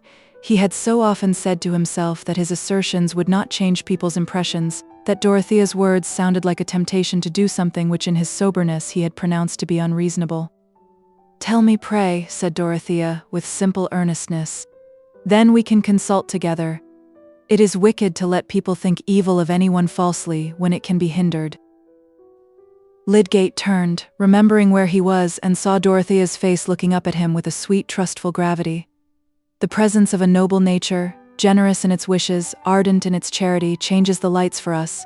We begin to see things again in their larger, quieter masses, and to believe that we too can be seen and judged in the wholeness of our character. That influence was beginning to act on Lydgate, who had for many days been seeing all life as one who is dragged and struggling amid the throng. He sat down again, and felt that he was recovering his old self in the consciousness that he was with one who believed in it. "I don't want," he said, "to bear hard on Bulstrode, who has lent me money of which I was in need, though I would rather have gone without it now.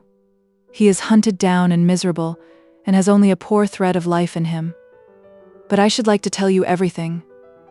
It will be a comfort to me to speak where belief has gone beforehand, and where I shall not seem to be offering assertions of my own honesty. You will feel what is fair to another, as you feel what is fair to me." "Do trust me," said Dorothea. "I will not repeat anything without your leave. But at the very least I could say that you have made all the circumstances clear to me, and that I know you are not in any way guilty. Mr. Fairbrother would believe me, and my uncle, and Sir James Chettam. Nay, there are persons in Middlemarch to whom I could go.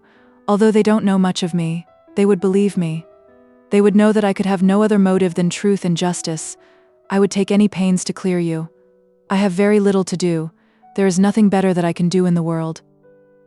Dorothea's voice, as she made this childlike picture of what she would do, might have been almost taken as a proof that she could do it effectively. The searching tenderness of her woman's tones seemed made for a defense against ready accusers.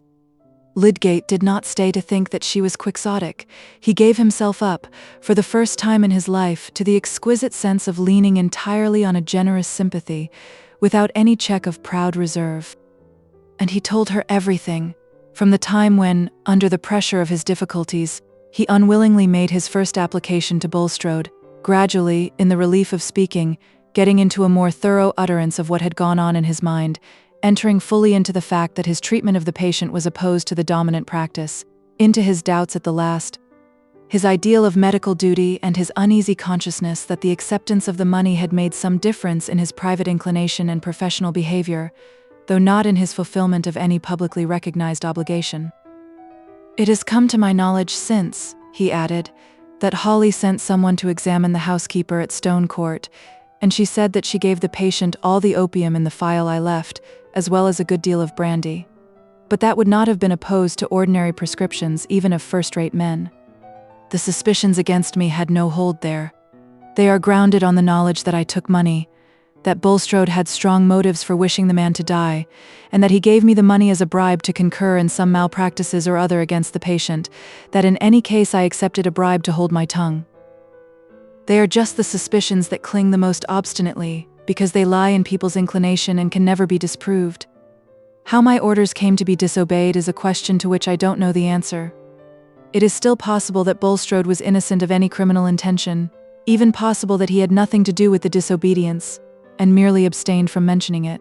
But all that has nothing to do with the public belief. It is one of those cases on which a man is condemned on the ground of his character. It is believed that he has committed a crime in some undefined way, because he had the motive for doing it, and Bulstrode's character has enveloped me, because I took his money. I am simply blighted, like a damaged ear of corn. The business is done and can't be undone." "Oh, it is hard," said Dorothea. "I understand the difficulty there is in your vindicating yourself, and that all this should have come to you who had meant to lead a higher life than the common, and to find out better ways. I cannot bear to rest in this as unchangeable. I know you meant that. I remember what you said to me when you first spoke to me about the hospital. There is no sorrow I have thought more about than that, to love what is great, and try to reach it, and yet to fail." "Yes," said Lydgate, feeling that here he had found room for the full meaning of his grief. "I had some ambition. I meant everything to be different with me. I thought I had more strength and mastery, but the most terrible obstacles are such as nobody can see except oneself." "Suppose," said Dorothea meditatively, "suppose we kept on the hospital according to the present plan, and you stayed here, though only with the friendship and support of a few, the evil feeling towards you would gradually die out. There would come opportunities in which people would be forced to acknowledge that they had been unjust to you, because they would see that your purposes were pure. You may still win a great fame like the Louis and LXIX I have heard you speak of, and we shall all be proud of you," she ended, with a smile. "That might do if I had my old trust in myself," said Lydgate mournfully. "Nothing galls me more than the notion of turning round and running away before this slander, leaving it unchecked behind me. Still, I can't ask anyone to put a great deal of money into a plan which depends on me." "It would be quite worth my while," said Dorothea simply. "Only think, I am very uncomfortable with my money, because they tell me I have too little for any great scheme of the sort I like best, and yet I have too much. I don't know what to do. I have 700 a year of my own fortune, and 1900 a year that Mr. Casaubon left me, and between 3,000 and 4,000 of ready money in the bank.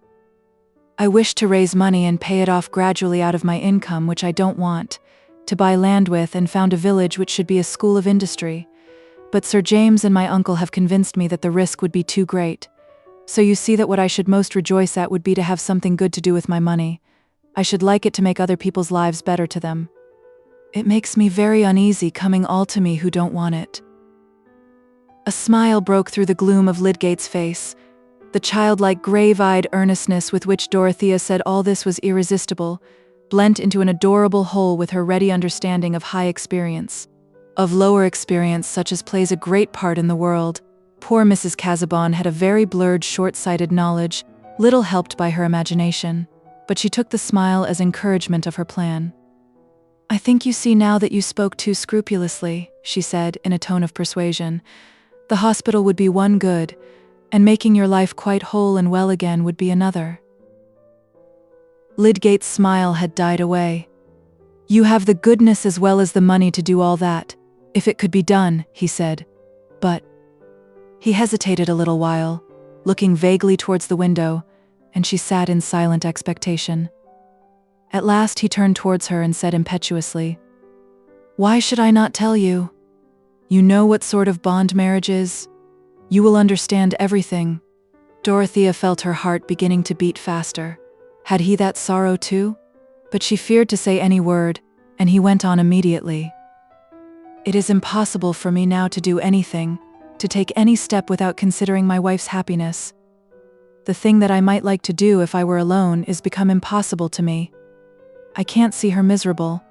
She married me without knowing what she was going into, and it might have been better for her if she had not married me.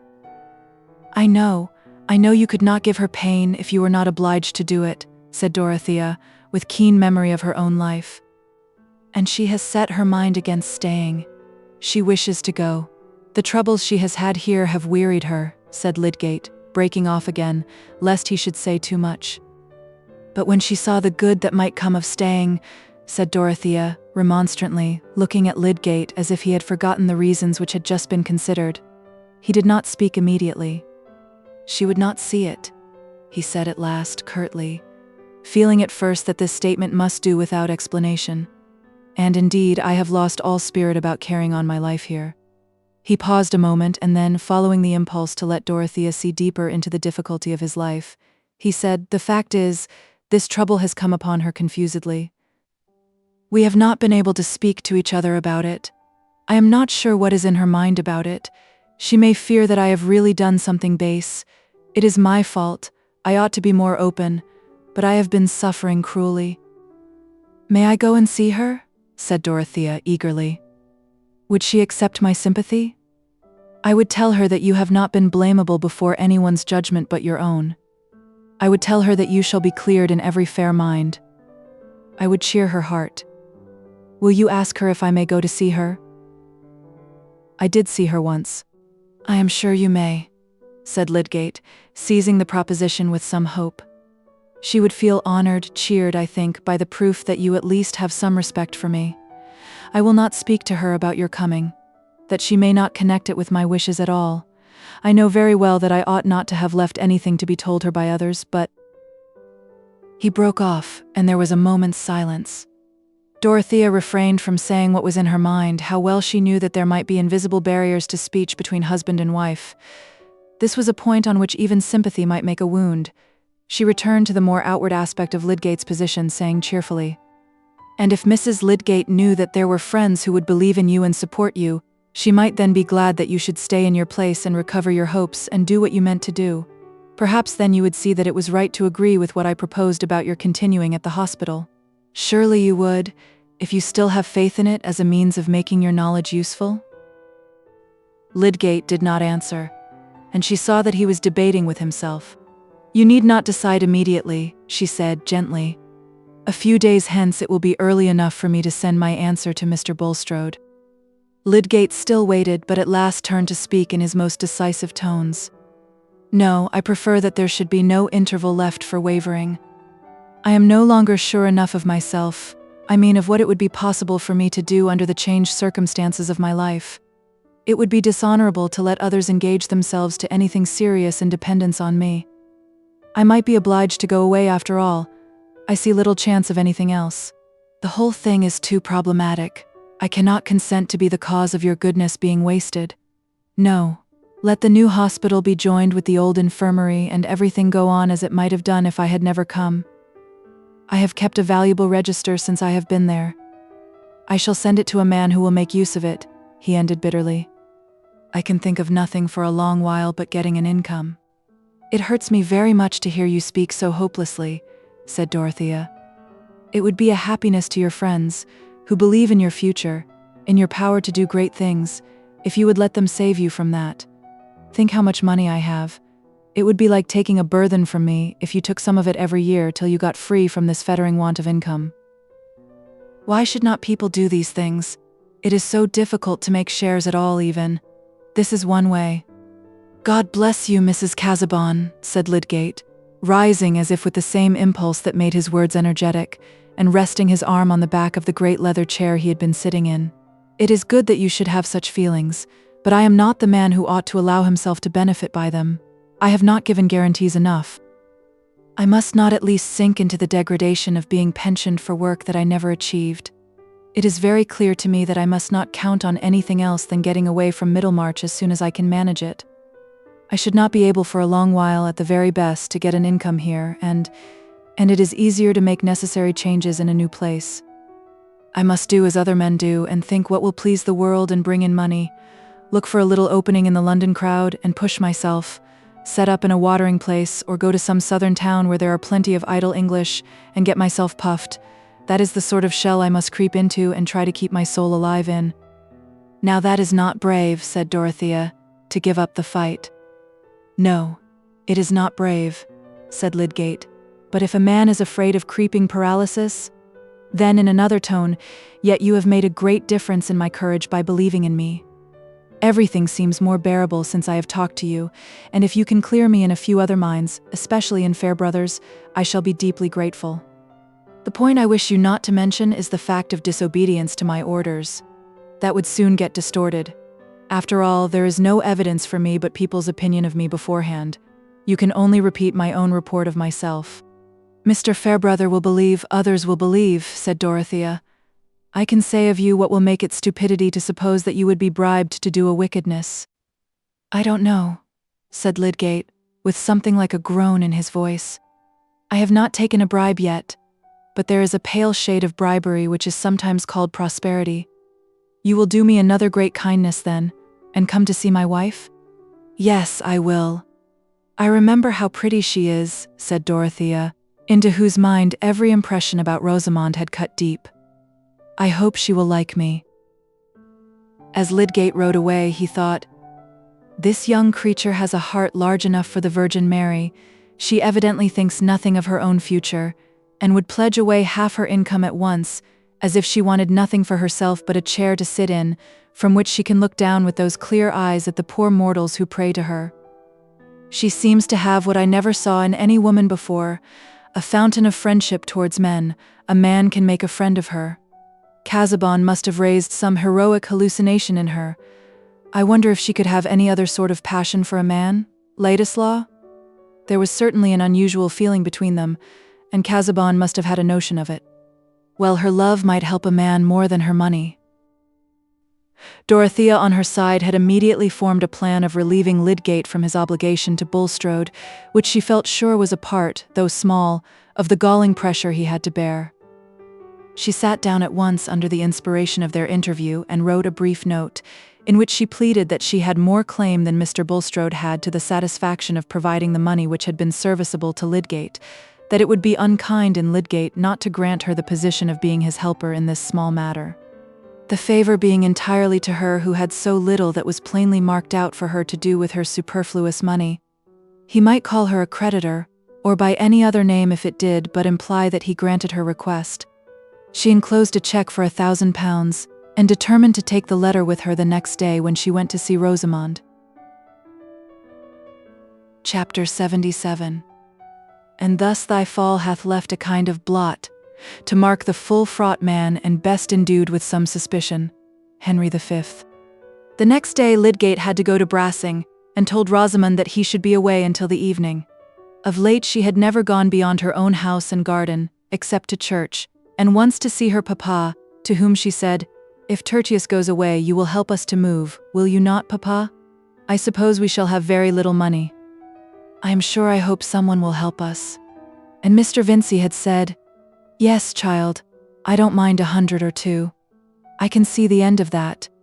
With these exceptions, she had sat at home in languid melancholy and suspense, fixing her mind on Will Ladislaw's coming as the one point of hope and interest, and associating this with some new urgency on Lydgate to make immediate arrangements for leaving Middlemarch and going to London, till she felt assured that the coming would be a potent cause of the going, without at all seeing how. This way of establishing sequences is too common to be fairly regarded as a peculiar folly in Rosamond. And it is precisely this sort of sequence which causes the greatest shock when it is sundered. For to see how an effect may be produced is often to see possible missings and checks, but to see nothing except the desirable cause, and close upon it the desirable effect, rids us of doubt and makes our minds strongly intuitive. That was the process going on in poor Rosamond, while she arranged all objects around her with the same nicety as ever, only with more slowness, or sat down to the piano, meaning to play, and then desisting, yet lingering on the music stool with her white fingers suspended on the wooden front, and looking before her in dreamy ennui. Her melancholy had become so marked that Lydgate felt a strange timidity before it, as a perpetual silent reproach, and the strong man, mastered by his keen sensibilities towards this fair, fragile creature whose life he seemed somehow to have bruised, shrank from her look, and sometimes started at her approach. Fear of her and fear for her rushing in only the more forcibly after it had been momentarily expelled by exasperation. But this morning Rosamond descended from her room upstairs, where she sometimes sat the whole day when Lydgate was out, equipped for a walk in the town. She had a letter to post, a letter addressed to Mr. Ladislaw and written with charming discretion, but intended to hasten his arrival by a hint of trouble. The servant maid, their sole house servant now, noticed her coming downstairs in her walking dress, and thought there never did anybody look so pretty in a bonnet, poor thing. Meanwhile Dorothea's mind was filled with her project of going to Rosamond, and with the many thoughts both of the past and the probable future which gathered round the idea of that visit. Until yesterday, when Lydgate had opened to her a glimpse of some trouble in his married life, the image of Mrs. Lydgate had always been associated for her with that of Will Ladislaw. Even in her most uneasy moments, even when she had been agitated by Mrs. Cadwallader's painfully graphic report of gossip, her effort, nay, her strongest impulsive prompting, had been towards the vindication of Will from any sullying surmises, and when, in her meeting with him afterwards, she had at first interpreted his words as a probable allusion to a feeling towards Mrs. Lydgate, which he was determined to cut himself off from indulging. She had had a quick, sad, excusing vision of the charm there might be in his constant opportunities of companionship with that fair creature, who most likely shared his other tastes as she evidently did his delight in music. But there had followed his parting words, the few passionate words in which he had implied that she herself was the object of whom his love held him in dread, that it was his love for her only which he was resolved not to declare, but to carry away into banishment. From the time of that parting, Dorothea, believing in Will's love for her, believing with a proud delight in his delicate sense of honor and his determination that no one should impeach him justly, felt her heart quite at rest as to the regard he might have for Mrs. Lydgate. She was sure that the regard was blameless. There are natures in which, if they love us, we are conscious of having a sort of baptism and consecration. They bind us over to rectitude and purity by their pure belief about us, and our sins become that worst kind of sacrilege which tears down the invisible altar of trust. If you are not good, none is good. Those little words may give a terrific meaning to responsibility, may hold a vitriolic intensity for remorse. Dorothea's nature was of that kind. Her own passionate faults lay along the easily counted open channels of her ardent character, and while she was full of pity for the visible mistakes of others, she had not yet any material within her experience for subtle constructions and suspicions of hidden wrong. But that simplicity of hers, holding up an ideal for others in her believing conception of them, was one of the great powers of her womanhood. And it had from the first acted strongly on Will Ladislaw. He felt, when he parted from her, that the brief words by which he had tried to convey to her his feeling about herself and the division which her fortune made between them would only profit by their brevity when Dorothea had to interpret them. He felt that in her mind he had found his highest estimate. And he was right there. In the months since their parting, Dorothea had felt a delicious though sad repose in their relation to each other, as one which was inwardly whole and without blemish. She had an active force of antagonism within her. When the antagonism turned on the defense either of plans or persons that she believed in, and the wrongs which she felt that Will had received from her husband, and the external conditions which to others were grounds for slighting him, only gave the more tenacity to her affection and admiring judgment. And now with the disclosures about Bulstrode had come another fact affecting Will's social position, which roused afresh Dorothea's inward resistance to what was said about him in that part of her world which lay within park palings. Young Ladislaw, the grandson of a thieving Jew pawnbroker, was a phrase which had entered emphatically into the dialogues about the Bulstrode business, at Lowick, Tipton, and Freshitt, and was a worse kind of placard on poor Will's back than the Italian with white mice. Upright Sir James Chettam was convinced that his own satisfaction was righteous when he thought with some complacency that here was an added league to that mountainous distance between Ladislaw and Dorothea, which enabled him to dismiss any anxiety in that direction as too absurd. And perhaps there had been some pleasure in pointing Mr. Brooke's attention to this ugly bit of Ladislaw's genealogy as a fresh candle for him to see his own folly by.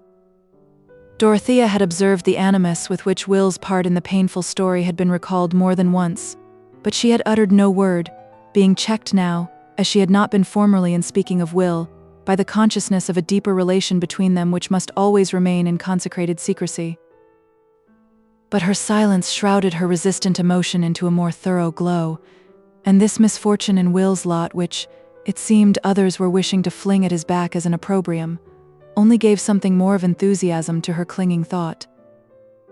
She entertained no visions of their ever coming into nearer union, and yet she had taken no posture of renunciation.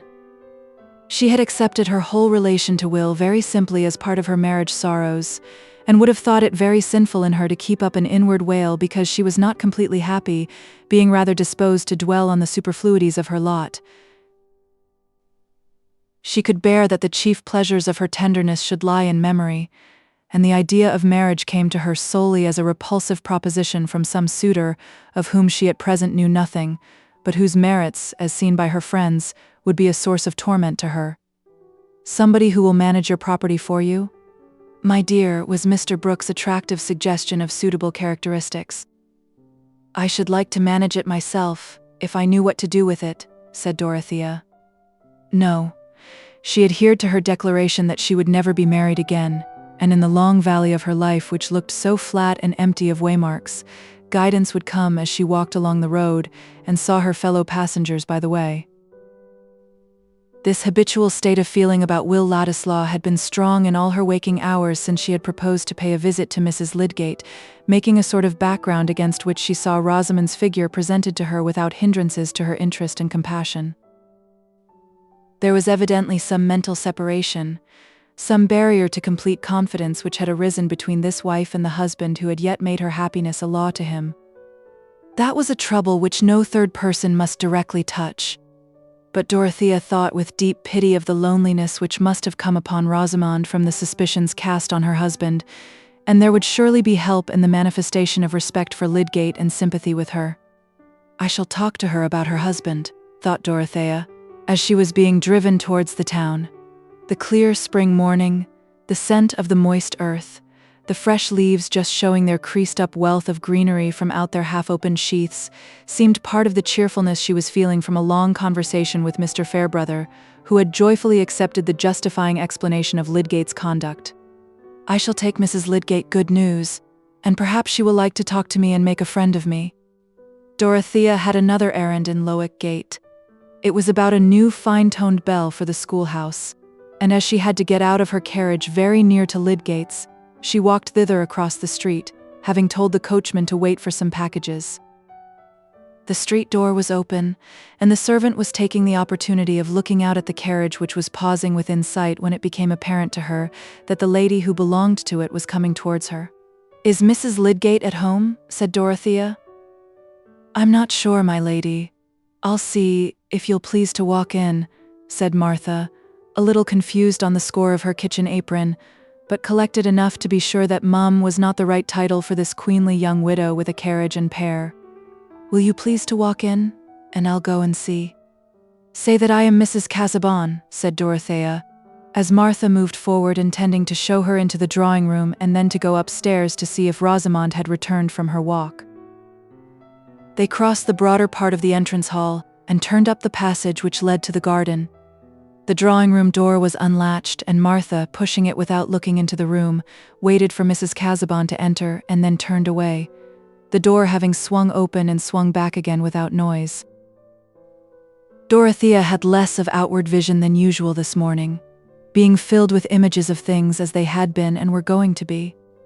She found herself on the other side of the door without seeing anything remarkable, but immediately she heard a voice speaking in low tones which startled her as with a sense of dreaming in daylight, and advancing unconsciously a step or two beyond the projecting slab of a bookcase, she saw in the terrible illumination of a certainty which filled up all outlines, something which made her pause, motionless, without self-possession enough to speak. Seated with his back towards her on a sofa which stood against the wall on a line with the door by which she had entered, she saw Will Ladislaw close by him, and turned towards him with a flushed tearfulness, which gave a new brilliancy to her face. Sat Rosamond, her bonnet hanging back, while Will, leaning towards her, clasped both her upraised hands in his, and spoke with low-toned fervor. Rosamond, in her agitated absorption, had not noticed the silently advancing figure. But when Dorothea, after the first immeasurable instant of this vision, moved confusedly backward and found herself impeded by some piece of furniture, Rosamond was suddenly aware of her presence, and with a spasmodic movement snatched away her hands and rose, looking at Dorothea, who was necessarily arrested. Will Ladislaw, starting up, looked round also, and meeting Dorothea's eyes with a new lightning in them, seemed changing to marble. But she immediately turned them away from him to Rosamond, and said in a firm voice, "Excuse me, Mrs. Lydgate, the servant did not know that you were here. I called to deliver an important letter for Mr. Lydgate, which I wish to put into your own hands." She laid down the letter on the small table which had checked her retreat, and then, including Rosamond and Will in one distant glance and bow, she went quickly out of the room, meeting in the passage the surprised Martha, who said she was sorry the mistress was not at home, and then showed the strange lady out with an inward reflection that grand people were probably more impatient than others. Dorothea walked across the street with her most elastic step and was quickly in her carriage again. "Drive on to Freshitt Hall," she said to the coachman, and anyone looking at her might have thought that though she was paler than usual, she was never animated by a more self-possessed energy, and that was really her experience. It was as if she had drunk a great draught of scorn that stimulated her beyond the susceptibility to other feelings. She had seen something so far below her belief that her emotions rushed back from it and made an excited throng without an object. She needed something active to turn her excitement out upon. She felt power to walk and work for a day without meat or drink, and she would carry out the purpose with which she had started in the morning, of going to Freshitt and Tipton to tell Sir James and her uncle all that she wished them to know about Lydgate, whose married loneliness under his trial now presented itself to her with new significance, and made her more ardent in readiness to be his champion. She had never felt anything like this triumphant power of indignation in the struggle of her married life, in which there had always been a quickly subduing pang, and she took it as a sign of new strength. "Dodo, how very bright your eyes are," said Celia, when Sir James was gone out of the room. "And you don't see anything you look at, Arthur, or anything. You're going to do something uncomfortable, I know. Is it all about Mr. Lydgate, or has something else happened?" Celia had been used to watch her sister with expectation. "Yes, dear, a great many things have happened," said Dodo in her full tones. "I wonder what," said Celia, folding her arms cozily and leaning forward upon them. "Oh, all the troubles of all people on the face of the earth," said Dorothea, lifting her arms to the back of her head. "Dear me, Dodo, are you going to have a scheme for them?" said Celia, a little uneasy at this Hamlet-like raving. But Sir James came in again, ready to accompany Dorothea to the Grange, and she finished her expedition well, not swerving in her resolution until she descended at her own door. Chapter 78. Would it were yesterday, and I the grave, with her sweet faith above for monument. Rosamond and Will stood motionless. They did not know how long, he looking towards the spot where Dorothea had stood, and she looking towards him with doubt. It seemed an endless time to Rosamond, in whose inmost soul there was hardly so much annoyance as gratification from what had just happened. Shallow natures dream of an easy sway over the emotions of others, trusting implicitly in their own petty magic to turn the deepest streams, and confident, by pretty gestures and remarks, of making the thing that is not as though it were. She knew that Will had received a severe blow, but she had been little used to imagining other people's states of mind except as a material cut into shape by her own wishes, and she believed in her own power to soothe or subdue. Even Tertius, that most perverse of men, was always subdued in the long run. Events had been obstinate, but still Rosamond would have said now, as she did before her marriage, that she never gave up what she had set her mind on. She put out her arm and laid the tips of her fingers on Will's coat sleeve. "Don't touch me," he said, with an utterance like the cut of a lash darting from her and changing from pink to white and back again, as if his whole frame were tingling with the pain of the sting. He wheeled round to the other side of the room and stood opposite to her, with the tips of his fingers in his pockets, and his head thrown back, looking fiercely not at Rosamond, but at a point a few inches away from her. She was keenly offended, but the signs she made of this were such as only Lydgate was used to interpret. She became suddenly quiet and seated herself, untying her hanging bonnet and laying it down with her shawl. Her little hands, which she folded before her, were very cold. It would have been safer for Will in the first instance to have taken up his hat and gone away, but he had felt no impulse to do this. On the contrary, he had a horrible inclination to stay and shatter Rosamond with his anger. It seemed as impossible to bear the fatality she had drawn down on him without venting his fury as it would be to a panther to bear the javelin wound without springing and biting. And yet, how could he tell a woman that he was ready to curse her? He was fuming under a repressive law which he was forced to acknowledge. He was dangerously poised, and Rosamond's voice now brought the decisive vibration. In flute-like tones of sarcasm she said, "You can easily go after Mrs. Casaubon and explain your preference." "Go after her," he burst out, with a sharp edge in his voice. "Do you think she would turn to look at me, or value any word I ever uttered to her again at more than a dirty feather? Explain? How can a man explain at the expense of a woman?" "You can tell her what you please," said Rosamond with more tremor. "Do you suppose she would like me better for sacrificing you? She is not a woman to be flattered because I made myself despicable to believe that I must be true to her because I was a dastard to you." He began to move about with the restlessness of a wild animal that sees prey but cannot reach it. Presently he burst out again. "I had no hope before, not much of anything better to come. But I had one certainty, that she believed in me. Whatever people had said or done about me, she believed in me. That's gone. She'll never again think me anything but a paltry pretense, too nice to take heaven except upon flattering conditions, and yet selling myself for any devil's change by the sly. She'll think of me as an incarnate insult to her. From the first moment Will stopped as if he had found himself grasping something that must not be thrown and shattered. He found another vent for his rage by snatching up Rosamond's words again, as if they were reptiles to be throttled and flung off. "Explain. Tell a man to explain how he dropped into hell. Explain my preference. I never had a preference for her, any more than I have a preference for breathing. No other woman exists by the side of her. I would rather touch her hand if it were dead than I would touch any other woman's living." Rosamond, while these poisoned weapons were being hurled at her, was almost losing the sense of her identity and seemed to be waking into some new terrible existence.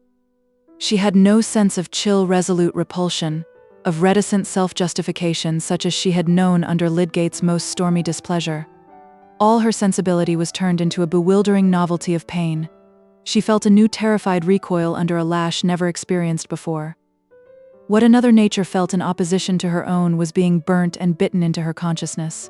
When Will had ceased to speak, she had become an image of sickened misery. Her lips were pale and her eyes had a tearless dismay in them. If it had been Tertius who stood opposite to her, that look of misery would have been a pang to him, and he would have sunk by her side to comfort her, with that strong-armed comfort which she had often held very cheap. Let it be forgiven to Will that he had no such movement of pity. He had felt no bond beforehand to this woman who had spoiled the ideal treasure of his life, and he held himself blameless. He knew that he was cruel, but he had no relenting in him yet. After he had done speaking, he still moved about, half in absence of mind, and Rosamond sat perfectly still. At length Will, seeming to bethink himself, took up his hat, yet stood some moments irresolute. He had spoken to her in a way that made a phrase of common politeness difficult to utter, and yet, now that he had come to the point of going away from her without further speech, he shrank from it as a brutality. He felt checked and stultified in his anger. He walked towards the mantelpiece and leaned his arm on it, and waited in silence for he hardly knew what. The vindictive fire was still burning in him and he could utter no word of retractation. But it was nevertheless in his mind that having come back to this hearth where he had enjoyed a caressing friendship, he had found calamity seated there. He had suddenly revealed to him a trouble that lay outside the home as well as within it, and what seemed a foreboding was pressing upon him as with slow pincers, that his life might come to be enslaved by this helpless woman who had thrown herself upon him in the dreary sadness of her heart. But he was in gloomy rebellion against the fact that his quick apprehensiveness foreshadowed to him, and when his eyes fell on Rosamond's blighted face, it seemed to him that he was the more pitiable of the two, for pain must enter into its glorified life of memory before it can turn into compassion. And so they remained for many minutes, opposite each other, far apart, in silence. Will's face still possessed by a mute rage, and Rosamond's by a mute misery. The poor thing had no force to fling out any passion in return. The terrible collapse of the illusion towards which all her hope had been strained was a stroke which had too thoroughly shaken her. Her little world was in ruins, and she felt herself tottering in the midst as a lonely, bewildered consciousness. Will wished that she would speak and bring some mitigating shadow across his own cruel speech, which seemed to stand staring at them both in mockery of any attempt at revived fellowship. But she said nothing, and at last, with a desperate effort over himself, he asked, "Shall I come in and see Lydgate this evening?" "If you like," Rosamond answered, just audibly. And then Will went out of the house, Martha never knowing that he had been in. After he was gone, Rosamond tried to get up from her seat but fell back fainting. When she came to herself again, she felt too ill to make the exertion of rising to ring the bell, and she remained helpless until the girl, surprised at her long absence, thought for the first time of looking for her in all the downstairs rooms. Rosamond said that she had felt suddenly sick and faint, and wanted to be helped upstairs. When there, she threw herself on the bed with her clothes on, and lay in apparent torpor, as she had done once before on a memorable day of grief. Lydgate came home earlier than he had expected, about 5:30, and found her there. The perception that she was ill threw every other thought into the background. When he felt her pulse, her eyes rested on him with more persistence than they had done for a long while, as if she felt some content that he was there. He perceived the difference in a moment, and seating himself by her, put his arm gently under her, and bending over her said, "My poor Rosamond, has something agitated you?" Clinging to him, she fell into hysterical sobbings and cries, and for the next hour he did nothing but soothe and tend her. He imagined that Dorothea had been to see her, and that all this effect on her nervous system, which evidently involved some new turning towards himself, was due to the excitement of the new impressions which that visit had raised. Chapter 79. Now I saw in my dream that just as they had ended their talk, they drew nigh to a very miry slough that was in the midst of the plain, and they, being heedless, did both fall suddenly into the bog. The name of the slough was Despond, Bunyan. When Rosamond was quiet, and Lydgate had left her, hoping that she might soon sleep under the effect of an anodyne, he went into the drawing-room to fetch a book which he had left there, meaning to spend the evening in his workroom, and he saw on the table Dorothea's letter addressed to him. He had not ventured to ask Rosamond if Mrs. Casaubon had called, but the reading of this letter assured him of the fact, for Dorothea mentioned that it was to be carried by herself.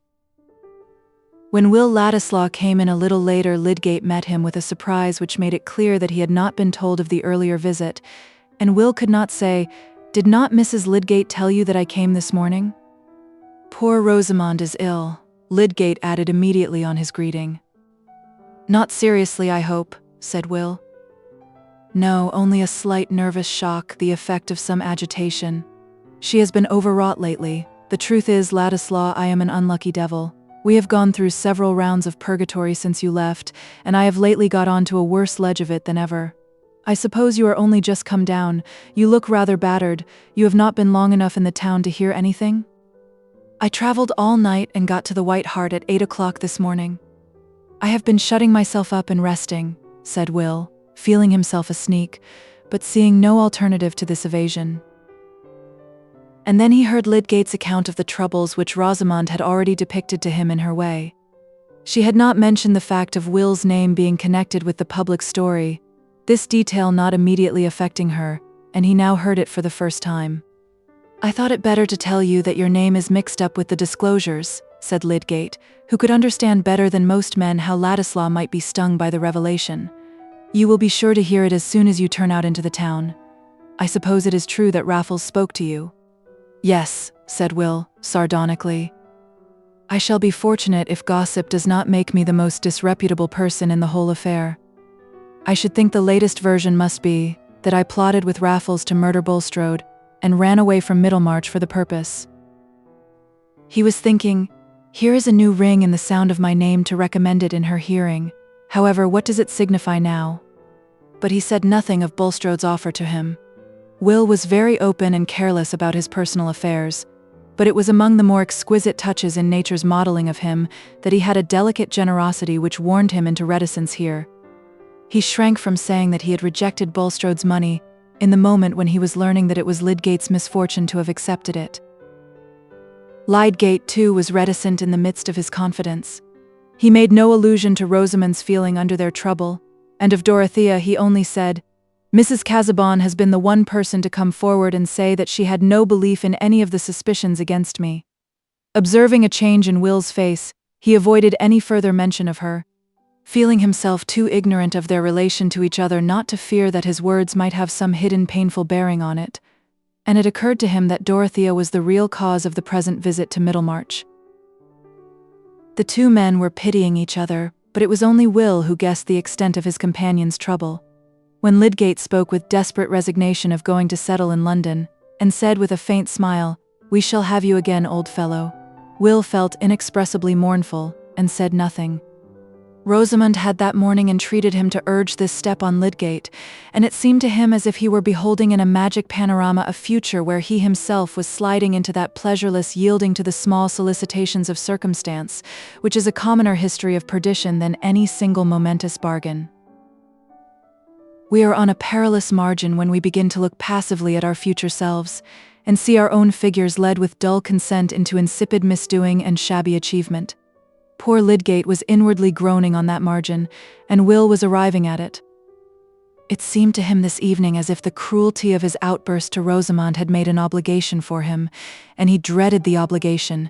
He dreaded Lydgate's unsuspecting goodwill. He dreaded his own distaste for his spoiled life, which would leave him in motiveless levity. Chapter 80. Stern lawgiver, yet thou dost wear the Godhead's most benignant grace, nor know we anything so fair as is the smile upon thy face. Flowers laugh before thee on their beds, and fragrance in thy footing treads. Thou dost preserve the stars from wrong, and the most ancient heavens through thee are fresh and strong. Wordsworth, Ode to Duty. When Dorothea had seen Mr. Fairbrother in the morning, she had promised to go and dine at the parsonage on her return from Freshitt. There was a frequent interchange of visits between her and the Fairbrother family, which enabled her to say that she was not at all lonely at the manor, and to resist for the present the severe prescription of a lady companion. When she reached home and remembered her engagement, she was glad of it, and finding that she had still an hour before she could dress for dinner, she walked straight to the schoolhouse and entered into a conversation with the master and mistress about the new bell, giving eager attention to their small details and repetitions, and getting up a dramatic sense that her life was very busy. She paused on her way back to talk to old Master Bunny, who was putting in some garden seeds, and discoursed wisely with that rural sage about the crops that would make the most return on a perch of ground, and the result of 60 years' experience as to soils, namely, that if your soil was pretty mellow it would do, but if there came wet to make it all of a mummy, why then? Finding that the social spirit had beguiled her into being rather late, she dressed hastily and went over to the parsonage rather earlier than was necessary. That house was never dull, Mr. Fairbrother, like another White of Selborne, having continually something new to tell of his inarticulate guests and protégés, whom he was teaching the boys not to torment, and he had just set up a pair of beautiful goats to be pets of the village in general, and to walk at large as sacred animals. The evening went by cheerfully till after tea, Dorothea talking more than usual and dilating with Mr. Fairbrother on the possible histories of creatures that converse compendiously with their antennae, and for aught we know may hold reformed parliaments, when suddenly some inarticulate little sounds were heard which called everybody's attention. "Henrietta Noble," said Mrs. Fairbrother, seeing her small sister moving about the furniture legs distressfully, "what is the matter?" "I have lost my tortoise-shell lozenge box. I fear the kitten has rolled it away," said the tiny old lady, involuntarily continuing her beaver-like notes. "Is it a great treasure, aunt?" said Mr. Fairbrother, putting up his glasses and looking at the carpet. "Mr. Ladislaw gave it me," said Miss Noble. "A German box, very pretty, but if it falls it always spins away as far as it can." "Oh, if it is Ladislaw's present," said Mr. Fairbrother, in a deep tone of comprehension, getting up and hunting. The box was found at last under a chiffonier, and Miss Noble grasped it with delight, saying, "It was under a fender the last time." "That is an affair of the heart with my aunt," said Mr. Fairbrother, smiling at Dorothea as he reseated himself. "If Henrietta Noble forms an attachment to anyone, Mrs. Casaubon," said his mother emphatically, "she is like a dog. She would take their shoes for a pillow and sleep the better." "Mr. Ladislaw's shoes, I would," said Henrietta Noble. Dorothea made an attempt at smiling in return. She was surprised and annoyed to find that her heart was palpitating violently, and that it was quite useless to try after a recovery of her former animation. Alarmed at herself, fearing some further betrayal of a change so marked in its occasion, she rose and said in a low voice with undisguised anxiety, "I must go. I have overtired myself." Mr. Fairbrother, quick in perception, rose and said, "It is true. You must have half exhausted yourself in talking about Lydgate. That sort of work tells upon one after the excitement is over." He gave her his arm back to the manor, but Dorothea did not attempt to speak, even when he said good night. The limit of resistance was reached, and she had sunk back helpless within the clutch of inescapable anguish.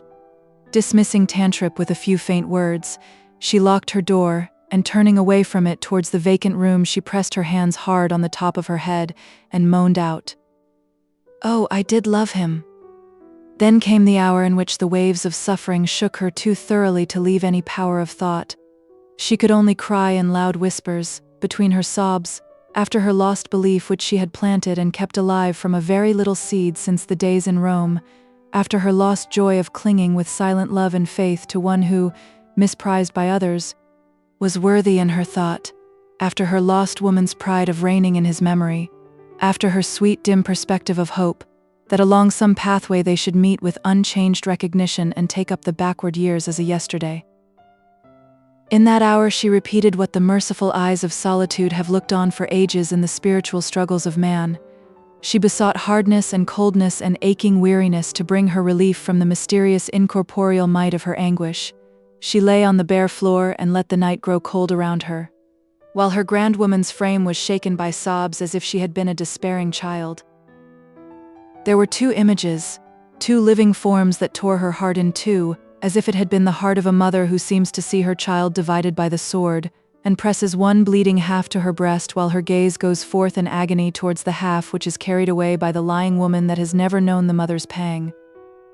Here, with the nearness of an answering smile, here within the vibrating bond of mutual speech, was the bright creature whom she had trusted, who had come to her like the spirit of morning visiting the dim vault where she sat, as the bride of a worn-out life, and now, with a full consciousness which had never awakened before, she stretched out her arms towards him and cried with bitter cries that their nearness was a parting vision. She discovered her passion to herself in the unshrinking utterance of despair. And there, aloof, yet persistently with her, moving wherever she moved, was the Will Ladislaw, who was a changed belief exhausted of hope, a detected illusion, no, a living man towards whom there could not yet struggle any wail of regretful pity, from the midst of scorn and indignation and jealous offended pride. The fire of Dorothea's anger was not easily spent, and it flamed out in fitful returns of spurning reproach. Why had he come obtruding his life into hers that might have been whole enough without him? Why had he brought his cheap regard and his lip-born words to her who had nothing paltry to give in exchange? He knew that he was deluding her, wished, in the very moment of farewell, to make her believe that he gave her the whole price of her heart, and knew that he had spent it half before. Why had he not stayed among the crowd of whom she asked nothing, but only prayed that they might be less contemptible? But she lost energy at last even for her loud whispered cries and moans. She subsided into helpless sobs, and on the cold floor she sobbed herself to sleep. In the chill hours of the morning twilight, when all was dim around her, she awoke not with any amazed wondering where she was or what had happened, but with the clearest consciousness that she was looking into the eyes of sorrow. She rose and wrapped warm things around her, and seated herself in a great chair where she had often watched before. She was vigorous enough to have borne that hard night without feeling ill in body, beyond some aching and fatigue, but she had waked to a new condition. She felt as if her soul had been liberated from its terrible conflict. She was no longer wrestling with her grief, but could sit down with it as a lasting companion and make it a sharer in her thoughts. For now the thoughts came thickly. It was not in Dorothea's nature, for longer than the duration of a paroxysm, to sit in the narrow cell of her calamity, in the besotted misery of a consciousness that only sees another's lot as an accident of its own. She began now to live through that yesterday morning deliberately again, forcing herself to dwell on every detail and its possible meaning. Was she alone in that scene? Was it her event only? She forced herself to think of it as bound up with another woman's life, a woman towards whom she had set out with a longing to carry some clearness and comfort into her beclouded youth. In her first outleap of jealous indignation and disgust, when quitting the hateful room, she had flung away all the mercy with which she had undertaken that visit. She had enveloped both Will and Rosamond in her burning scorn, and it seemed to her as if Rosamond were burned out of her sight forever. But that base prompting which makes a woman more cruel to a rival than to a faithless lover could have no strength of recurrence in Dorothea when the dominant spirit of justice within her had once overcome the tumult and had once shown her the truer measure of things. All the active thought with which she had before been representing to herself the trials of Lydgate's lot, and this young marriage union which, like her own, seemed to have its hidden as well as evident troubles, all this vivid sympathetic experience returned to her now as a power. It asserted itself as acquired knowledge asserts itself and will not let us see as we saw in the day of our ignorance. She said to her own irremediable grief that it should make her more helpful, instead of driving her back from effort. And what sort of crisis might not this be in three lives whose contact with hers laid an obligation on her as if they had been suppliants bearing the sacred branch? The objects of her rescue were not to be sought out by her fancy, they were chosen for her. She yearned towards the perfect right, that it might make a throne within her, and rule her errant will. What should I do? How should I act now? This very day, if I could clutch my own pain, and compel it to silence, and think of those three. It had taken long for her to come to that question, and there was light piercing into the room. She opened her curtains, and looked out towards the bit of road that lay in view, with fields beyond outside the entrance gates. On the road there was a man with a bundle on his back and a woman carrying her baby. In the field she could see figures moving, perhaps the shepherd with his dog. Far off in the bending sky was the pearly light, and she felt the largeness of the world and the manifold wakings of men to labor and endurance. She was a part of that involuntary palpitating life, and could neither look out on it from her luxurious shelter as a mere spectator, nor hide her eyes in selfish complaining. What she would resolve to do that day did not yet seem quite clear, but something that she could achieve stirred her as with an approaching murmur which would soon gather distinctness. She took off the clothes which seemed to have some of the weariness of a hard watching in them, and began to make her toilet. Presently she rang for Tantripp, who came in her dressing gown. "Why, madam, you've never been in bed this blessed night," burst out Tantripp, looking first at the bed and then at Dorothea's face, which in spite of bathing had the pale cheeks and pink eyelids of a Mater Dolorosa. "You'll kill yourself, you will. Anybody might think now you had a right to give yourself a little comfort." "Don't be alarmed, Tantripp," said Dorothea, smiling. "I have slept. I am not ill. I shall be glad of a cup of coffee as soon as possible. And I want you to bring me my new dress, and most likely I shall want my new bonnet today. They've lain there a month and more ready for you, madam, and most thankful I shall be to see you with a couple o' pounds worth less of crape," said Tantripp, stooping to light the fire. There's a reason in mourning, as I've always said, and 3 folds at the bottom of your skirt and a plain quilling in your bonnet, and if ever anybody looked like an angel, it's you in a net quilling is what's consistent for a second year. At least that's my thinking, ended Tantripp, looking anxiously at the fire, and if anybody was to marry me flattering himself I should wear those hijus weepers 2 years for him, he'd be deceived by his own vanity, that's all. The fire will do, my good Tan, said Dorothea, speaking as she used to do in the old Lausanne days, only with a very low voice. Get me the coffee. She folded herself in the large chair and leaned her head against it in fatigued quiescence, while Tantripp went away wondering at this strange contrariness in her young mistress, that just the morning when she had more of a widow's face than ever, she should have asked for her lighter mourning which she had waived before. Tantripp would never have found the clue to this mystery. Dorothea wished to acknowledge that she had not the less an active life before her because she had buried a private joy, and the tradition that fresh garments belonged to all initiation, haunting her mind, made her grasp after even that slight outward help towards calm resolve. For the resolve was not easy.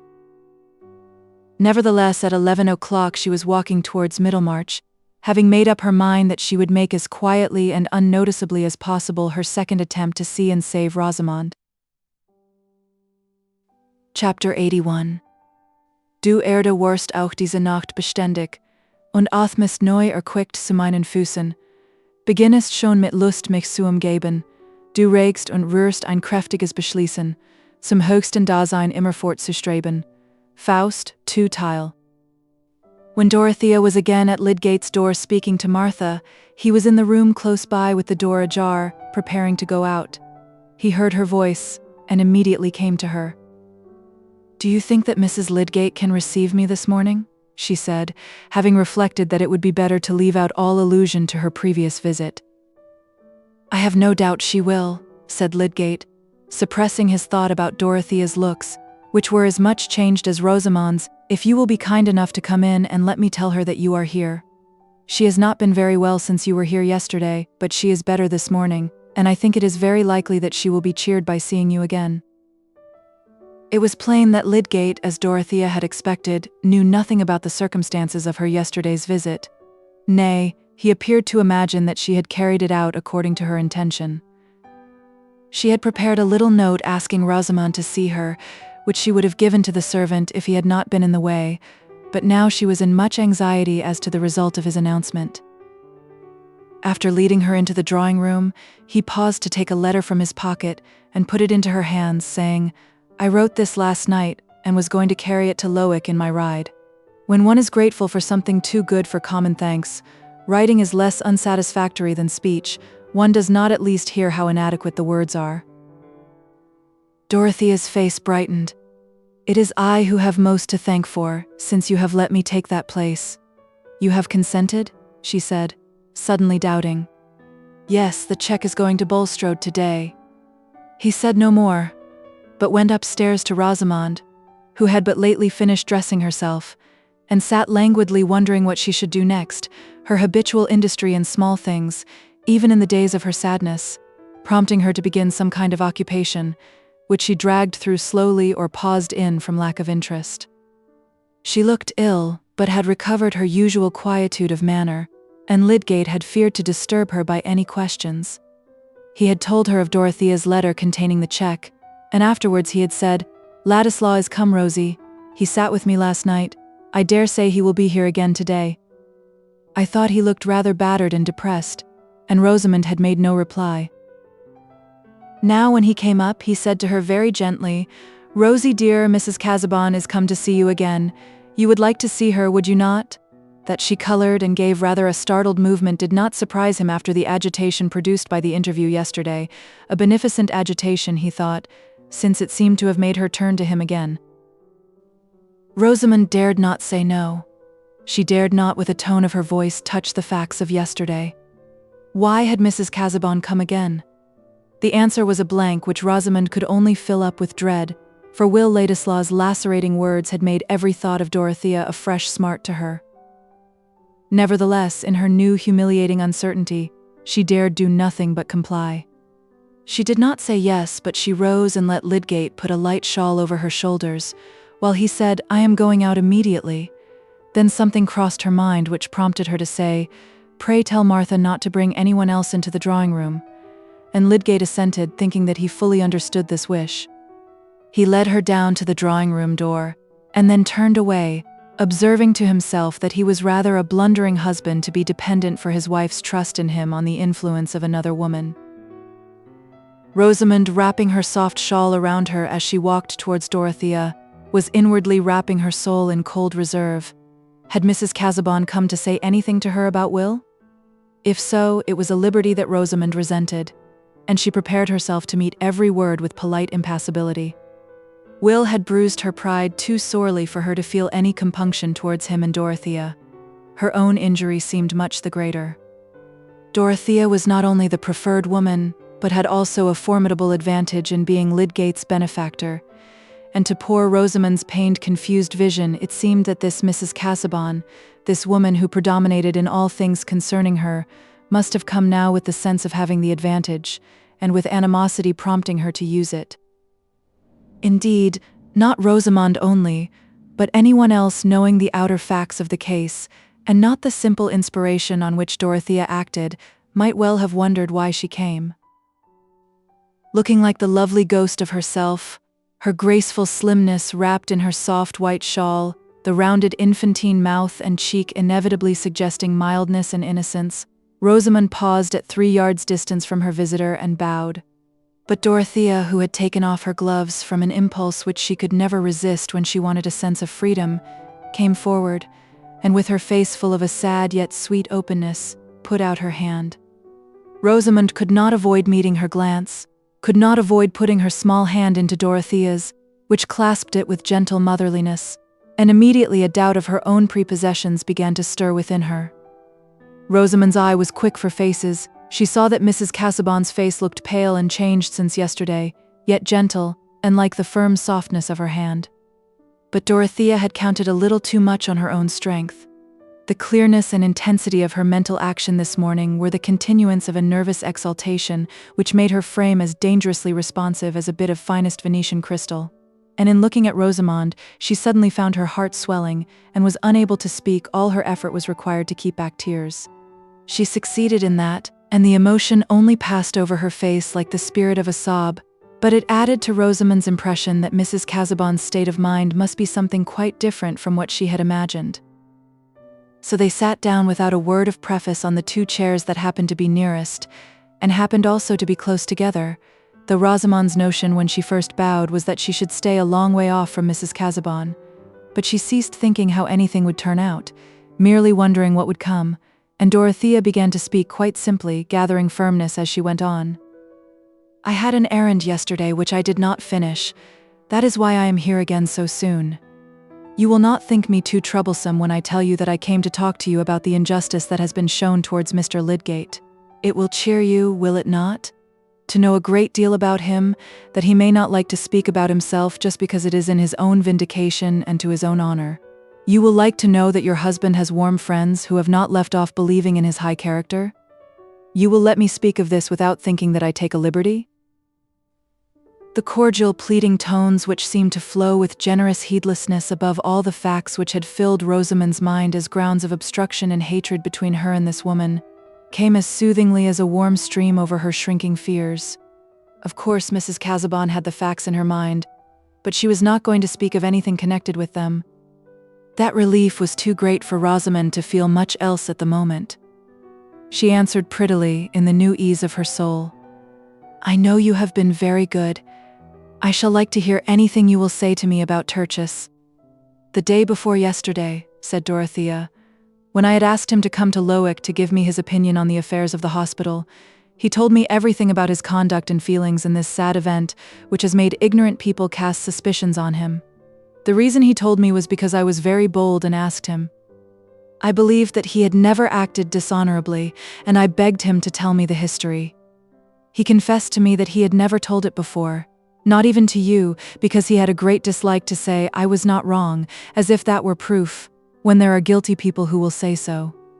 The truth is, he knew nothing of this man Raffles, or that there were any bad secrets about him, and he thought that Mr. Bulstrode offered him the money because he repented, out of kindness, of having refused it before. All his anxiety about his patient was to treat him rightly, and he was a little uncomfortable that the case did not end as he had expected. But he thought then, and still thinks, that there may have been no wrong in it on anyone's part. And I have told Mr. Fairbrother, and Mr. Brooke, and Sir James Chettam. They all believe in your husband. That will cheer you, will it not? That will give you courage? Dorothea's face had become animated, and as it beamed on Rosamond very close to her, she felt something like bashful timidity before a superior, in the presence of this self-forgetful ardor. She said, with blushing embarrassment, "Thank you. You are very kind." And he felt that he had been so wrong not to pour out everything about this to you. "But you will forgive him." "It was because he feels so much more about your happiness than anything else. He feels his life bound into one with yours, and it hurts him more than anything that his misfortunes must hurt you. He could speak to me because I am an indifferent person. And then I asked him if I might come to see you, because I felt so much for his trouble and yours. That is why I came yesterday and why I am come today. Trouble is so hard to bear, is it not? How can we live and think that anyone has trouble, piercing trouble, and we could help them, and never try?" Dorothea, completely swayed by the feeling that she was uttering, forgot everything but that she was speaking from out the heart of her own trial to Rosamond's. The emotion had wrought itself more and more into her utterance, till the tones might have gone to one's very marrow, like a low cry from some suffering creature in the darkness, and she had unconsciously laid her hand again on the little hand that she had pressed before. Rosamond, with an overmastering pang, as if a wound within her had been probed, burst into hysterical crying as she had done the day before when she clung to her husband. Poor Dorothea was feeling a great wave of her own sorrow returning over her, her thought being drawn to the possible share that Will Ladislaw might have in Rosamond's mental tumult. She was beginning to fear that she should not be able to suppress herself enough to the end of this meeting, and while her hand was still resting on Rosamond's lap, though the hand underneath it was withdrawn, she was struggling against her own rising sobs. She tried to master herself with the thought that this might be a turning point in 3 lives, not in her own. No, there the irrevocable had happened, but in those 3 lives which were touching hers with the solemn neighborhood of danger and distress. The fragile creature who was crying close to her, there might still be time to rescue her from the misery of false incompatible bonds, and this moment was unlike any other. She and Rosamond could never be together again with the same thrilling consciousness of yesterday within them both. She felt the relation between them to be peculiar enough to give her a peculiar influence, though she had no conception that the way in which her own feelings were involved was fully known to Mrs. Lydgate. It was a newer crisis in Rosamond's experience than even Dorothea could imagine. She was under the first great shock that had shattered her dream world in which she had been easily confident of herself and critical of others, and this strange, unexpected manifestation of feeling in a woman whom she had approached with a shrinking aversion and dread, as one who must necessarily have a jealous hatred towards her, made her soul totter all the more with a sense that she had been walking in an unknown world which had just broken in upon her. When Rosamond's convulsed throat was subsiding into calm, and she withdrew the handkerchief with which she had been hiding her face, her eyes met Dorothea's as helplessly as if they had been blue flowers. What was the use of thinking about behavior after this crying? And Dorothea looked almost as childish, with a neglected trace of a silent tear. Pride was broken down between these two. "We were talking about your husband," Dorothea said with some timidity. "I thought his looks were sadly changed with suffering the other day. I had not seen him for many weeks before. He said he had been feeling very lonely in his trial, but I think he would have borne it all better if he had been able to be quite open with you." "Tertius is so angry and impatient if I say anything," said Rosamond, imagining that he had been complaining of her to Dorothea. "He ought not to wonder that I object to speak to him on painful subjects." "It was himself he blamed for not speaking," said Dorothea. "What he said of you was that he could not be happy in doing anything which made you unhappy, that his marriage was of course a bond which must affect his choice about everything, and for that reason he refused my proposal that he should keep his position at the hospital, because that would bind him to stay in Middlemarch, and he would not undertake to do anything which would be painful to you. He could say that to me, because he knows that I had much trial in my marriage, from my husband's illness, which hindered his plans and saddened him, and he knows that I have felt how hard it is to walk always in fear of hurting another who is tied to us." Dorothea waited a little. She had discerned a faint pleasure stealing over Rosamond's face. But there was no answer, and she went on, with a gathering tremor. "Marriage is so unlike everything else. There is something even awful in the nearness it brings. Even if we loved someone else better than those we were married to, it would be no use." Poor Dorothea, in her palpitating anxiety, could only seize her language brokenly. "I mean, marriage drinks up all our power of giving or getting any blessedness in that sort of love. I know it may be very dear, but it murders our marriage, and then the marriage stays with us like a murder, and everything else is gone. And then our husband, if he loved and trusted us and we have not helped him, but made a curse in his life."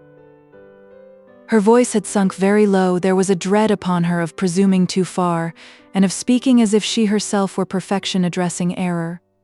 She was too much preoccupied with her own anxiety to be aware that Rosamond was trembling too, and filled with the need to express pitying fellowship rather than rebuke, she put her hands on Rosamond's and said with more agitated rapidity, I know that the feeling may be very dear. It has taken hold of us unawares. It is so hard. It may seem like death to part with it. And we are weak. I am weak." The waves of her own sorrow, from out of which she was struggling to save another, rushed over Dorothea with conquering force. She stopped in speechless agitation, not crying, but feeling as if she were being inwardly grappled. Her face had become of a deathlier paleness. Her lips trembled, and she pressed her hands helplessly on the hands that lay under them. Rosamond, taken hold of by an emotion stronger than her own, hurried along in a new movement which gave all things some new, awful, undefined aspect, could find no words, but involuntarily she put her lips to Dorothea's forehead, which was very near her, and then for a minute the two women clasped each other as if they had been in a shipwreck. "You are thinking what is not true?"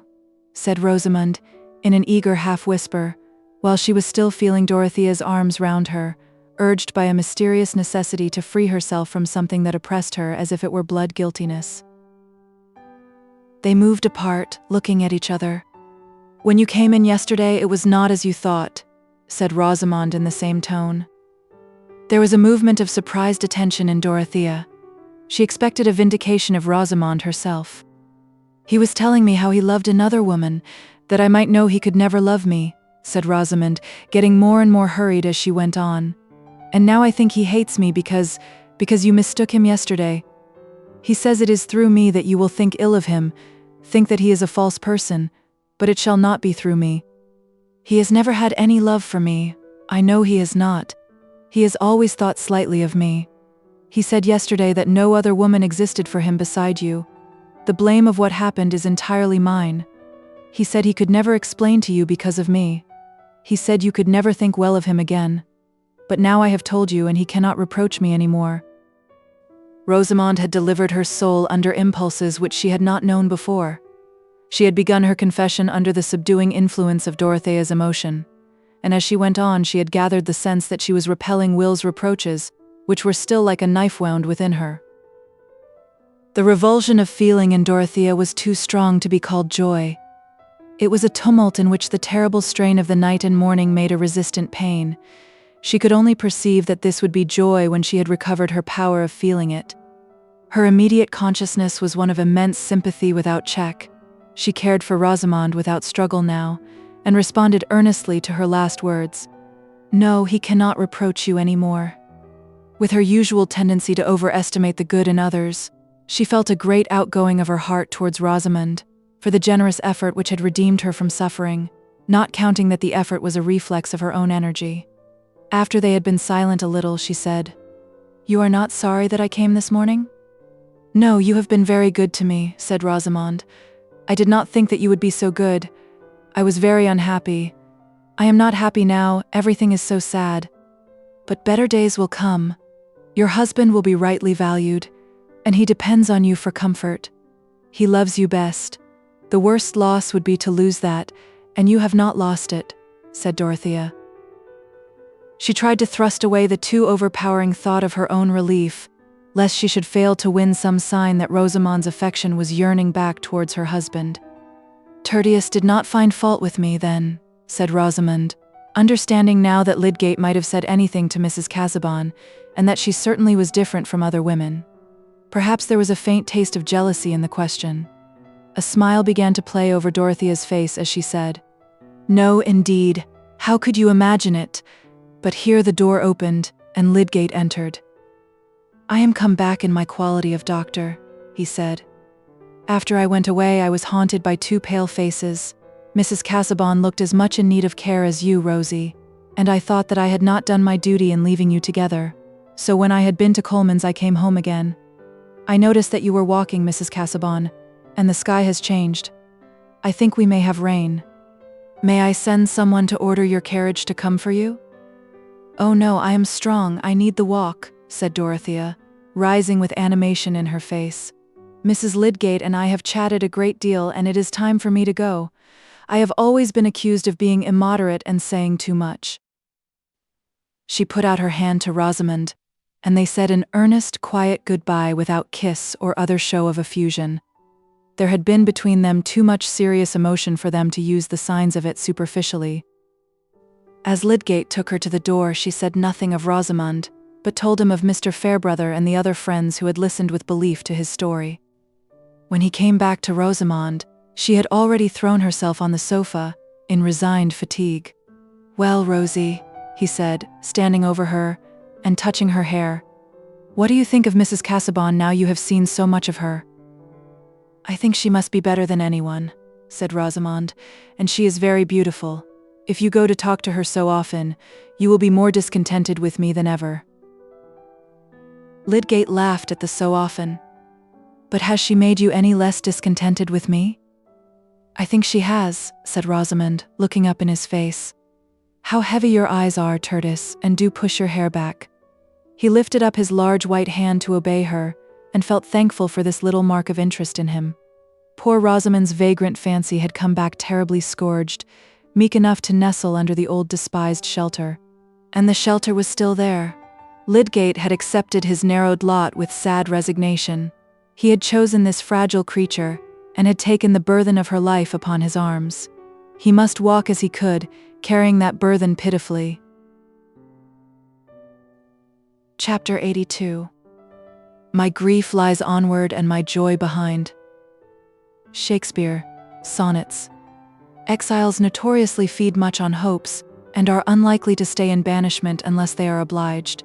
When Will Ladislaw exiled himself from Middlemarch, he had placed no stronger obstacle to his return than his own resolve, which was by no means an iron barrier, but simply a state of mind liable to melt into a minuet with other states of mind, and to find itself bowing, smiling, and giving place with polite facility. As the months went on, it had seemed more and more difficult to him to say why he should not run down to Middlemarch, merely for the sake of hearing something about Dorothea, and if on such a flying visit he should chance by some strange coincidence to meet with her. There was no reason for him to be ashamed of having taken an innocent journey which he had beforehand supposed that he should not take. Since he was hopelessly divided from her, he might surely venture into her neighborhood, and as to the suspicious friends who kept a dragon watch over her, their opinions seemed less and less important with time and change of air. And there had come a reason quite irrespective of Dorothea, which seemed to make a journey to Middlemarch a sort of philanthropic duty. Will had given a disinterested attention to an intended settlement on a new plan in the far west, and the need for funds in order to carry out a good design had set him on debating with himself whether it would not be a laudable use to make of his claim on Bulstrode, to urge the application of that money which had been offered to himself as a means of carrying out a scheme likely to be largely beneficial. The question seemed a very dubious one to Will, and his repugnance to again entering into any relation with the banker might have made him dismiss it quickly, if there had not arisen in his imagination the probability that his judgment might be more safely determined by a visit to Middlemarch. That was the object which Will stated to himself as a reason for coming down. He had meant to confide in Lydgate and discuss the money question with him, and he had meant to amuse himself for the few evenings of his stay by having a great deal of music and badinage with fair Rosamond, without neglecting his friends at LXIX parsonage. If the parsonage was close to the manor, that was no fault of his. He had neglected the Fairbrothers before his departure, from a proud resistance to the possible accusation of indirectly seeking interviews with Dorothea, but hunger tames us, and Will had become very hungry for the vision of a certain form, and the sound of a certain voice. Nothing had done instead, not the opera, or the converse of zealous politicians, or the flattering reception in dim corners of his new hand in leading articles. Thus he had come down, foreseeing with confidence how almost everything would be in his familiar little world, fearing indeed that there would be no surprises in his visit. But he had found that humdrum world in a terribly dynamic condition, in which even badinage and lyrism had turned explosive, and the first day of this visit had become the most fatal epoch of his life.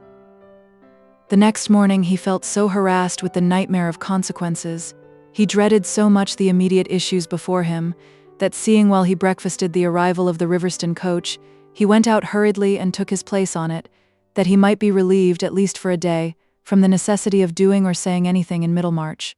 Will Ladislaw was in one of those tangled crises which are commoner in experience than one might imagine, from the shallow absoluteness of men's judgments. He had found Lydgate, for whom he had the sincerest respect, under circumstances which claimed his thorough and frankly declared sympathy, and the reason why, in spite of that claim, it would have been better for Will to have avoided all further intimacy, or even contact with Lydgate, was precisely of the kind to make such a course appear impossible. To a creature of Will's susceptible temperament, without any neutral region of indifference in his nature, ready to turn everything that befell him into the collisions of a passionate drama, the revelation that Rosamond had made her happiness in any way dependent on him was a difficulty which his outburst of rage towards her had immeasurably increased for him. He hated his own cruelty, and yet he dreaded to show the fullness of his relenting. He must go to her again. The friendship could not be put to a sudden end, and her unhappiness was a power which he dreaded. And all the while there was no more foretaste of enjoyment in the life before him than if his limbs had been lopped off and he was making his fresh start on crutches. In the night he had debated whether he should not get on the coach, not for Riverston, but for London, leaving a note to Lydgate which would give a makeshift reason for his retreat. But there were strong cords pulling him back from that abrupt departure, the blight on his happiness in thinking of Dorothea, the crushing of that chief hope which had remained in spite of the acknowledged necessity for renunciation, was too fresh a misery for him to resign himself to it, and go straightway into a distance which was also despair.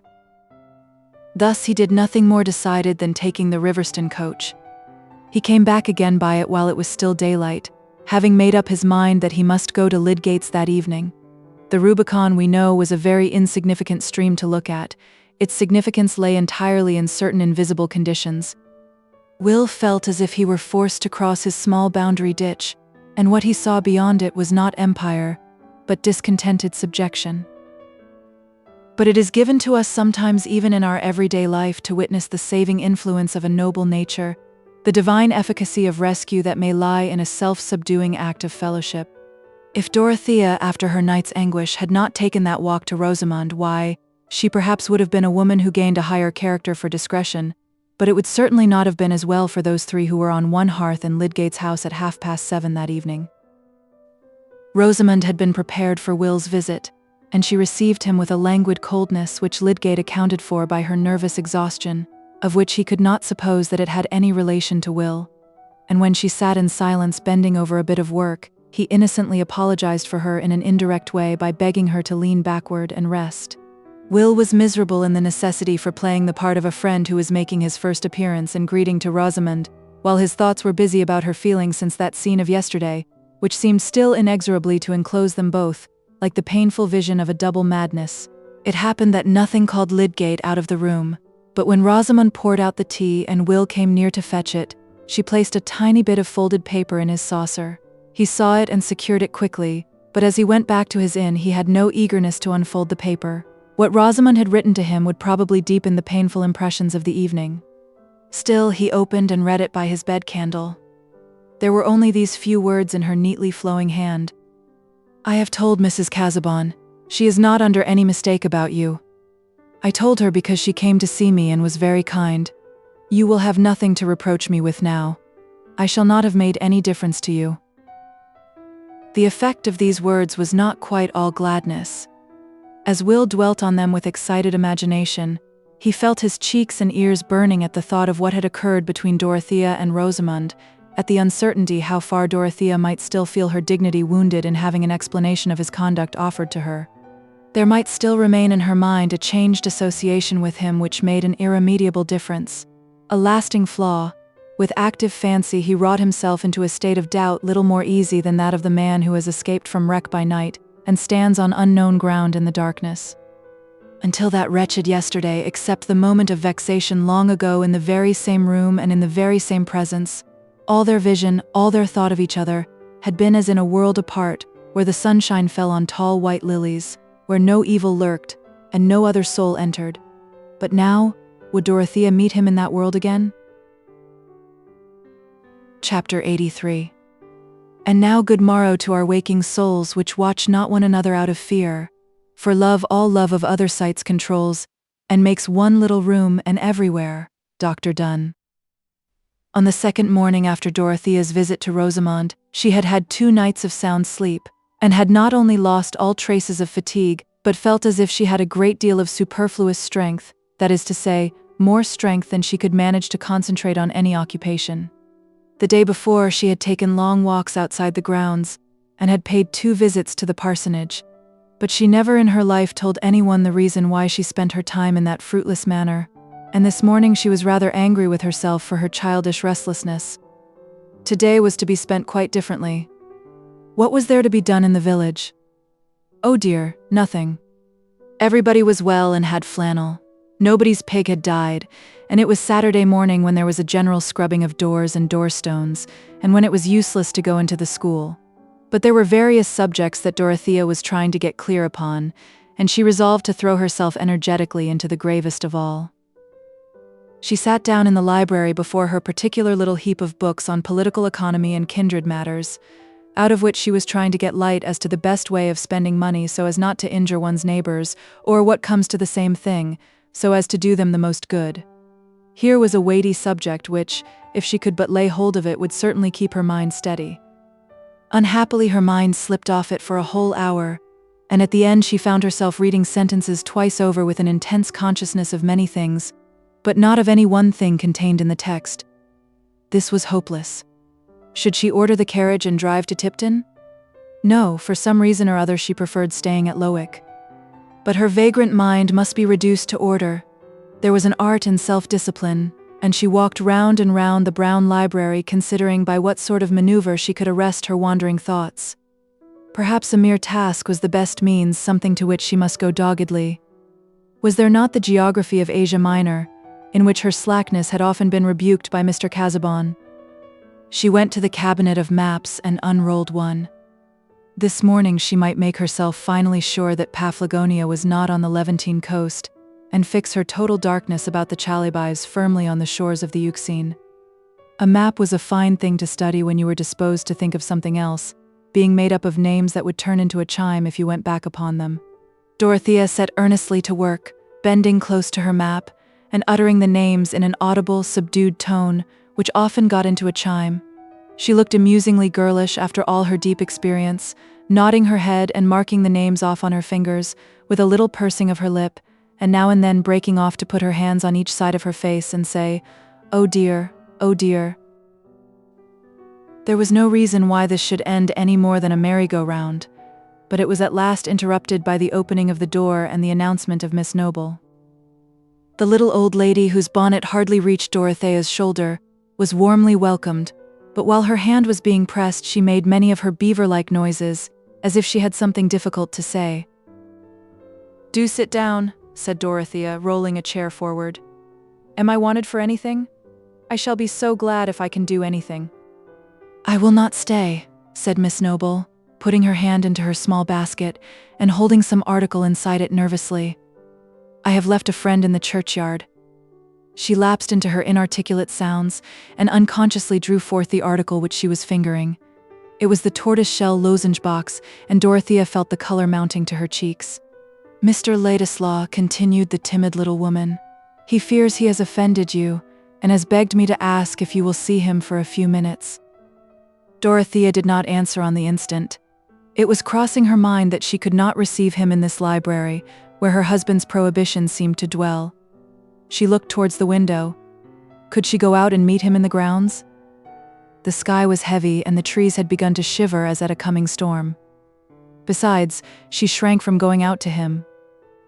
"Do see him, Mrs. Casaubon," said Miss Noble, pathetically.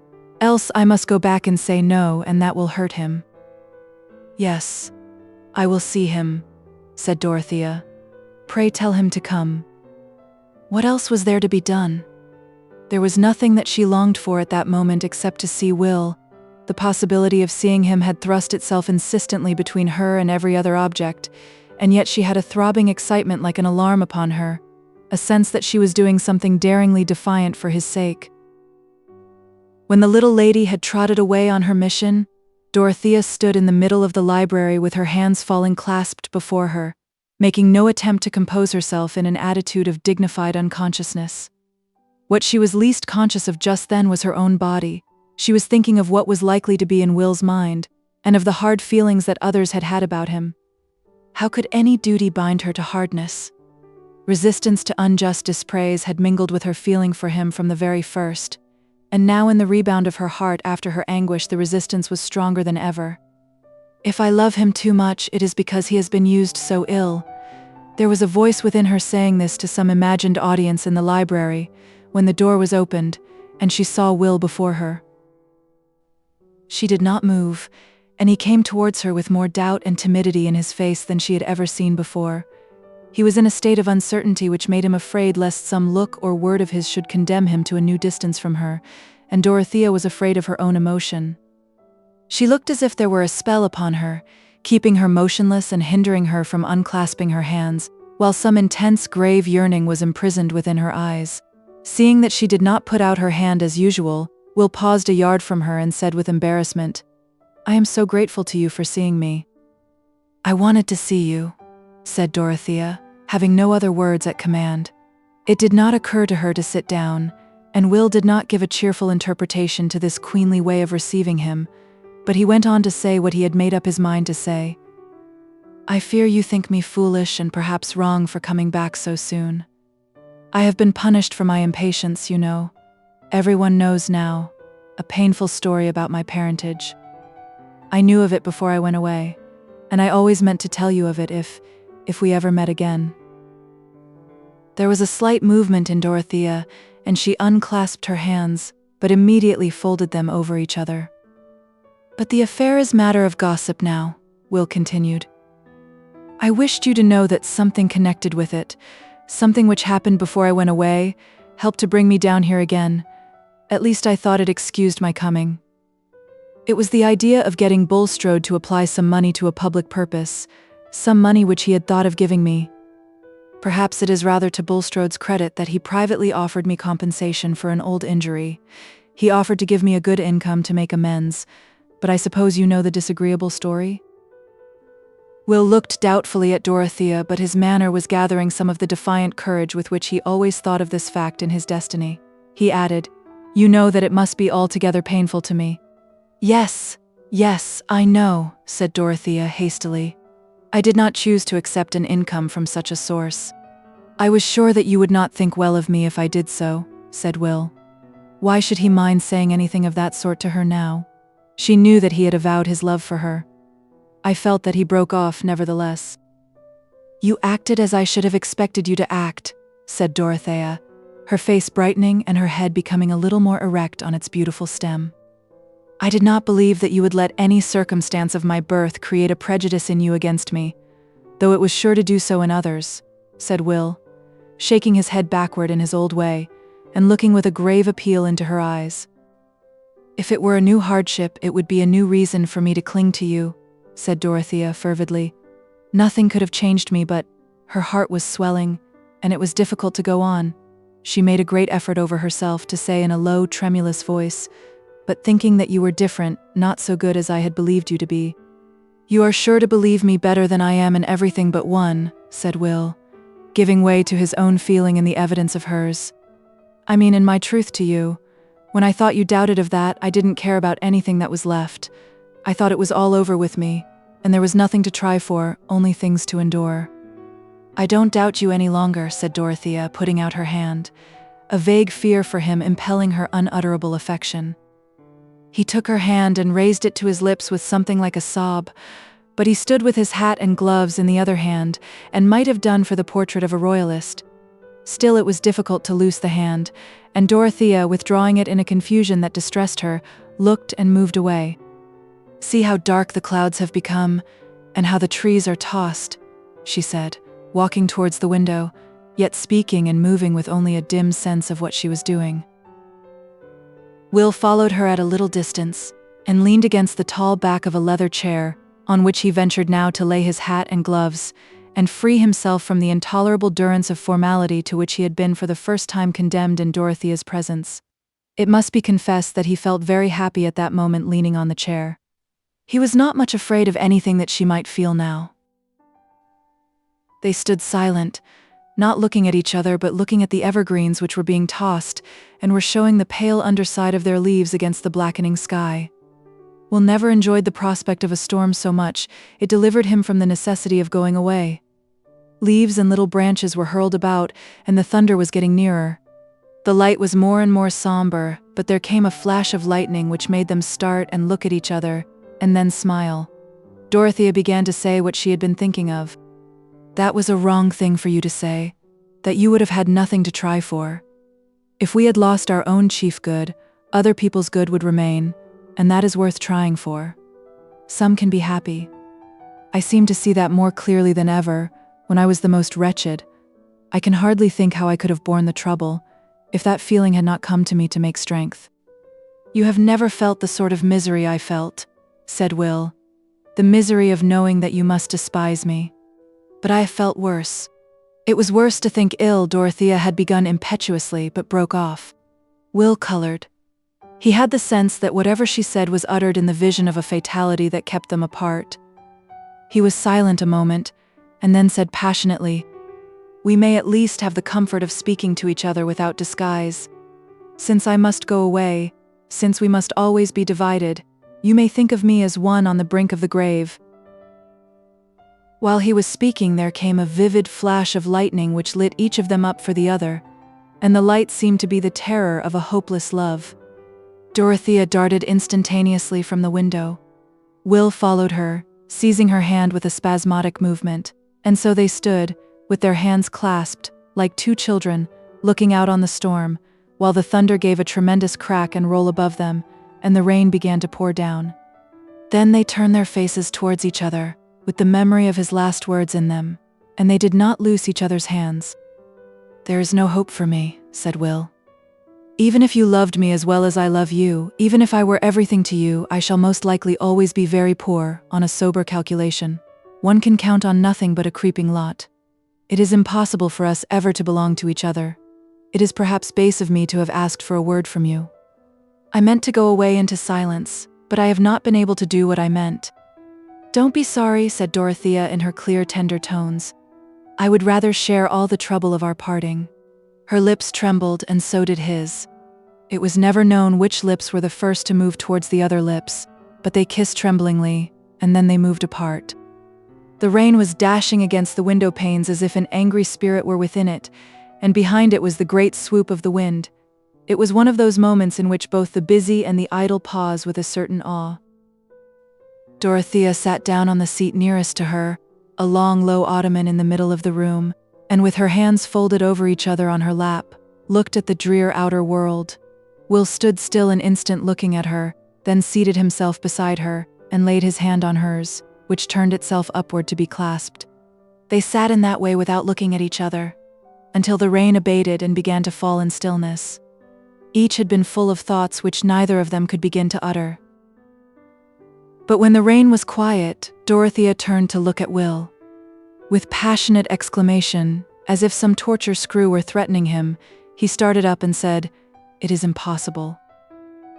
He went and leaned on the back of the chair again, and seemed to be battling with his own anger, while she looked towards him sadly. "It is as fatal as a murder or any other horror that divides people," he burst out again. "It is more intolerable to have our life maimed by petty accidents." "No, don't say that. Your life need not be maimed," said Dorothea gently. "Yes, it must," said Will angrily. "It is cruel of you to speak in that way as if there were any comfort. You may see beyond the misery of it, but I don't. It is unkind, It is throwing back my love for you as if it were a trifle, to speak in that way in the face of the fact we can never be married." "Sometime we might," said Dorothea in a trembling voice. "When?" said Will, bitterly. "What is the use of counting on any success of mine? It is a mere toss-up whether I shall ever do more than keep myself decently, unless I choose to sell myself as a mere pen and a mouthpiece. I can see that clearly enough. I could not offer myself to any woman, even if she had no luxuries to renounce." There was silence. Dorothea's heart was full of something that she wanted to say, and yet the words were too difficult. She was wholly possessed by them. At that moment debate was mute within her, and it was very hard that she could not say what she wanted to say. Will was looking out of the window angrily. If he would have looked at her and not gone away from her side, she thought everything would have been easier. At last he turned, still resting against the chair, and stretching his hand automatically towards his hat, said with a sort of exasperation, "Goodbye." "Oh, I cannot bear it, my heart will break," said Dorothea, starting from her seat, the flood of her young passion bearing down all the obstructions which had kept her silent, the great tears rising and falling in an instant. "I don't mind about poverty, I hate my wealth." In an instant Will was close to her and had his arms round her, but she drew her head back and held his away gently that she might go on speaking, her large tear-filled eyes looking at his very simply, while she said in a sobbing, childlike way, "We could live quite well on my own fortune. It is too much. 700 a year, I want so little. No new clothes, and I will learn what everything costs." Chapter 84. "Though it be songe of old and young, that I should be to blame, theirs be the charge that spoke so large and hurting of my name. The not brown maid." It was just after the Lords had thrown out the Reform Bill. That explains how Mr. Cadwallader came to be walking on the slope of the lawn near the great conservatory at Freshitt Hall, holding the Times in his hands behind him, while he talked with a trout fisher's dispassionateness about the prospects of the country to Sir James Chettam. Mrs. Cadwallader, the Dowager Lady Chettam, and Celia were sometimes seated on garden chairs, sometimes walking to meet little Arthur, who was being drawn in his chariot, and, as became the infantine Buddha, was sheltered by his sacred umbrella with handsome silken fringe. The ladies also talked politics, though more fitfully. Mrs. Cadwallader was strong on the intended creation of peers.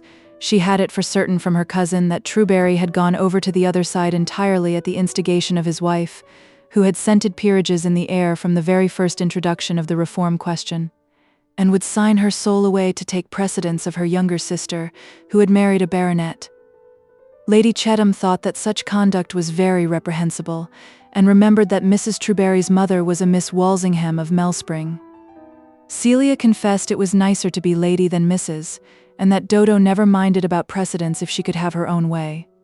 Mrs. Cadwallader held that it was a poor satisfaction to take precedence when everybody about you knew that you had not a drop of good blood in your veins, and Celia, again stopping to look at Arthur, said, "It would be very nice, though, if he were a viscount, and his lordship's little tooth coming through. He might have been if James had been an earl." "My dear Celia," said the Dowager, "James's title is worth far more than any new earldom. I never wished his father to be anything else than Sir James." "Oh, I only meant about Arthur's little tooth," said Celia comfortably. "But see, here is my uncle coming." She tripped off to meet her uncle, while Sir James and Mr. Cadwallader came forward to make one group with the ladies. Celia had slipped her arm through her uncle's, and he patted her hand with a rather melancholy, "Well, my dear." As they approached, it was evident that Mr. Brooke was looking dejected, but this was fully accounted for by the state of politics, and as he was shaking hands all round without more greeting than a "Well, you're all here, you know," the rector said laughingly. "Don't take the throwing out of the bill so much to heart, Brooke. You've got all the riff-raff of the country on your side." "The bill, eh? Ah," said Mr. Brooke, with a mild distractedness of manner. "Thrown out, you know, eh? The Lords are going too far, though. They'll have to pull up. Sad news, you know. I mean, here at home, sad news. But you must not blame me, Chettam." "What is the matter?" said Sir James. "Not another gamekeeper shot, I hope. It's what I should expect, when a fellow like Trapping Base is let off so easily." Gamekeeper? No. Let us go in. I can tell you all in the house, you know, said Mr. Brooke, nodding at the Cadwalladers to show that he included them in his confidence. As to poachers like trapping bass, you know, Chettam, he continued, as they were entering, when you are a magistrate, you'll not find it so easy to commit. Severity is all very well, but it's a great deal easier when you've got somebody to do it for you. You have a soft place in your heart yourself. You know you're not a Draco, a Jeffreys, that sort of thing. Mr. Brooke was evidently in a state of nervous perturbation. When he had something painful to tell, it was usually his way to introduce it among a number of disjointed particulars, as if it were a medicine that would get a milder flavor by mixing. He continued his chat with Sir James about the poachers until they were all seated, and Mrs. Cadwallader, impatient of this drivelling, said, I'm dying to know the sad news. The gamekeeper is not shot, that is settled. What is it then? Well, it's a very trying thing, you know, said Mr. Brooke. I'm glad you and the rector are here. It's a family matter, but you will help us all to bear it. Cadwallader, I've got to break it to you, my dear. Here, Mr. Brooke looked at Celia. You've no notion what it is, you know. And, Chettam, it will annoy you uncommonly, but, you see, you have not been able to hinder it, any more than I have. There's something singular in things. They come round, you know. It must be about Dodo, said Celia, who had been used to think of her sister as the dangerous part of the family machinery. She had seated herself on a low stool against her husband's knee. For God's sake, let us hear what it is, said Sir James. Well, you know, Chettam, I couldn't help Casaubon's will. It was a sort of will to make things worse. Exactly, said Sir James hastily, but what is worse? Dorothea is going to be married again, you know, said Mr. Brooke, nodding towards Celia, who immediately looked up at her husband with a frightened glance and put her hand on his knee. Sir James was almost white with anger, but he did not speak. Merciful heaven, said Mrs. Cadwallader. Not to young Ladislaw? Mr. Brooke nodded, saying yes to Ladislaw, and then fell into a prudential silence. You see, Humphrey, said Mrs. Cadwallader, waving her arm towards her husband. Another time you will admit that I have some foresight, or rather you will contradict me and be just as blind as ever. You suppose that the young gentleman was gone out of the country. So he might be, and yet come back, said the rector, quietly. When did you learn this? Said Sir James, not liking to hear anyone else speak, though finding it difficult to speak himself. Yesterday, said Mr. Brooke meekly. I went to LXIX. Dorothea sent for me, you know. It had come about quite suddenly. Neither of them had any idea 2 days ago. Not any idea, you know. There's something singular in things. But Dorothea is quite determined. It is no use opposing. I put it strongly to her. I did my duty, Chettam. But she can act as she likes, you know. It would have been better if I had called him out and shot him a year ago, said Sir James, not from bloody-mindedness, but because he needed something strong to say. Really, James, that would have been very disagreeable, said Celia. Be reasonable, Chettam. Look at the affair more quietly, said Mr. Cadwallader, sorry to see his good-natured friend so overmastered by anger. That is not so very easy for a man of any dignity with any sense of right when the affair happens to be in his own family, said Sir James, still in his white indignation. It is perfectly scandalous. If Ladislaw had had a spark of honor, he would have gone out of the country at once, and never shown his face in it again. However, I am not surprised. The day after Casaubon's funeral, I said what ought to be done. But I was not listened to. You wanted what was impossible, you know, Chettam, said Mr. Brooke. You wanted him shipped off. I told you Ladislaw was not to be done as we liked with. He had his ideas. He was a remarkable fellow. I always said he was a remarkable fellow. Yes, said Sir James, unable to repress a retort. It is rather a pity you formed that high opinion of him. We are indebted to that for his being lodged in this neighborhood. We are indebted to that for seeing a woman like Dorothea degrading herself by marrying him. Sir James made little stoppages between his clauses, the words not coming easily. A man so marked out by her husband's will that delicacy ought to have forbidden her from seeing him again, who takes her out of her proper rank into poverty, has the meanness to accept such a sacrifice, has always had an objectionable position, a bad origin, and, I believe, is a man of little principle and light character. That is my opinion. Sir James ended emphatically, turning aside and crossing his leg. "I pointed everything out to her," said Mr. Brooke, apologetically. "I mean the poverty, and abandoning her position. I said, 'My dear, you don't know what it is to live on 700 a year, and have no carriage, and that kind of thing, and go amongst people who don't know who you are.' I put it strongly to her, but I advise you to talk to Dorothea herself. The fact is, she has a dislike to Casaubon's property. You will hear what she says, you know." "No, excuse me, I shall not," said Sir James with more coolness. "I cannot bear to see her again. It is too painful. It hurts me too much that a woman like Dorothea should have done what is wrong." "Be just, Chettam," said the easy, large-lipped rector, who objected to all this unnecessary discomfort. "Mrs. Casaubon may be acting imprudently. She is giving up a fortune for the sake of a man, and we men have so poor an opinion of each other that we can hardly call a woman wise who does that. But I think you should not condemn it as a wrong action, in the strict sense of the word." "Yes, I do," answered Sir James. "I think that Dorothea commits a wrong action in marrying Ladislaw." "My dear fellow, we are rather apt to consider an act wrong because it is unpleasant to us," said the rector, quietly. Like many men who take life easily, he had the knack of saying a home truth occasionally to those who felt themselves virtuously out of temper. Sir James took out his handkerchief and began to bite the corner. "It is very dreadful of Dodo, though," said Celia, wishing to justify her husband. "She said she never would marry again, not anybody at all." "I heard her say the same thing myself," said Lady Chettam, majestically, as if this were royal evidence. "Oh, there is usually a silent exception in such cases," said Mrs. Cadwallader. "The only wonder to me is that any of you are surprised. You did nothing to hinder it. If you would have had Lord Triton down here to woo her with his philanthropy, he might have carried her off before the year was over. There was no safety in anything else. Mr. Casaubon had prepared all this as beautifully as possible. He made himself disagreeable, or it pleased God to make him so, and then he dared her to contradict him. It's the way to make any trumpery tempting, to ticket it at a high price in that way."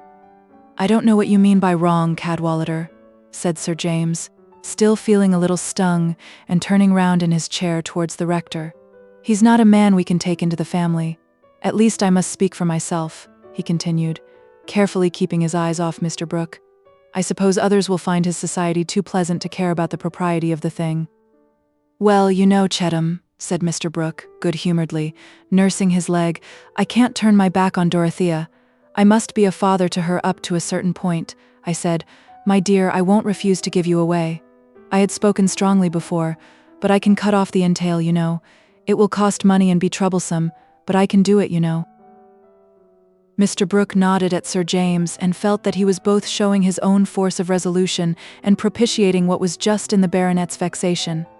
He had hit on a more ingenious mode of parrying than he was aware of. He had touched a motive of which Sir James was ashamed. The mass of his feeling about Dorothea's marriage to Ladislaw was due partly to excusable prejudice, or even justifiable opinion, partly to a jealous repugnance hardly less in Ladislaw's case than in Casaubon's. He was convinced that the marriage was a fatal one for Dorothea. But amid that mass ran a vein of which he was too good and honourable a man to like the avowal even to himself. It was undeniable that the union of the two estates, Tipton and Freshitt, lying charmingly within a ring fence, was a prospect that flattered him for his son and heir. Hence, when Mr. Brooke noddingly appealed to that motive, Sir James felt a sudden embarrassment. There was a stoppage in his throat. He even blushed. He had found more words than usual in the first jet of his anger, but Mr. Brooke's propitiation was more clogging to his tongue than Mr. Cadwallader's caustic hint. But Celia was glad to have room for speech after her uncle's suggestion of the marriage ceremony, and she said, though with as little eagerness of manner as if the question had turned on an invitation to dinner, "Do you mean that Dodo is going to be married directly, uncle?" "In 3 weeks, you know," said Mr. Brooke, helplessly. "I can do nothing to hinder it, Cadwallader," he added, turning for a little countenance toward the rector, who said, "I should not make any fuss about it.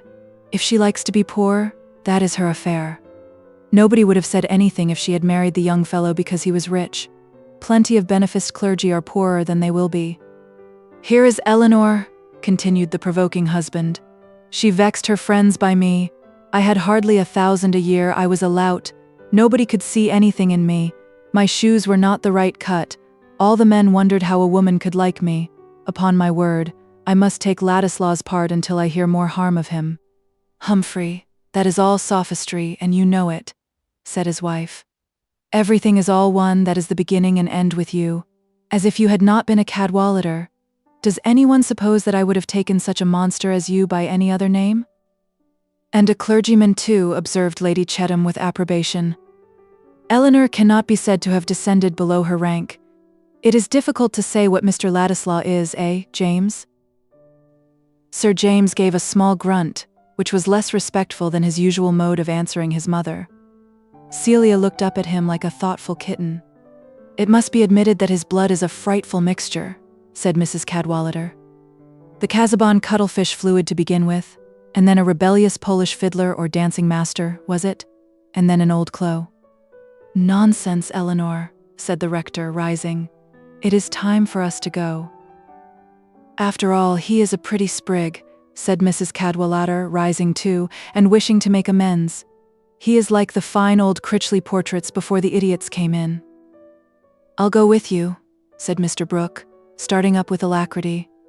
"You must all come and dine with me tomorrow, you know. Celia, my dear?" "You will, James, won't you?" said Celia, taking her husband's hand. "Oh, of course, if you like," said Sir James, pulling down his waistcoat, but unable yet to adjust his face good-humouredly. "That is to say, if it is not to meet anybody else?" No, said Mr. Brooke, understanding the condition. "Dorothea would not come, you know, unless you had been to see her." When Sir James and Celia were alone, she said, "Do you mind about my having the carriage to go to LXIX, James?" "What? Now directly?" he answered with some surprise. "Yes, it is very important," said Celia. "Remember, Celia, I cannot see her," said Sir James. "Not if she gave up marrying?" "What is the use of saying that? However, I'm going to the stables. I'll tell Briggs to bring the carriage round." Celia thought it was of great use, if not to say that, at least to take a journey to LXIX in order to influence Dorothea's mind. All through their girlhood she had felt that she could act on her sister by a word judiciously placed, by opening a little window for the daylight of her own understanding to enter among the strange-colored lamps by which Dodo habitually saw. And Celia the matron naturally felt more able to advise her childless sister. How could anyone understand Dodo so well as Celia did or love her so tenderly? Dorothea, busy in her boudoir, felt a glow of pleasure at the sight of her sister so soon after the revelation of her intended marriage. She had prefigured to herself, even with exaggeration, the disgust of her friends, and she had even feared that Celia might be kept aloof from her.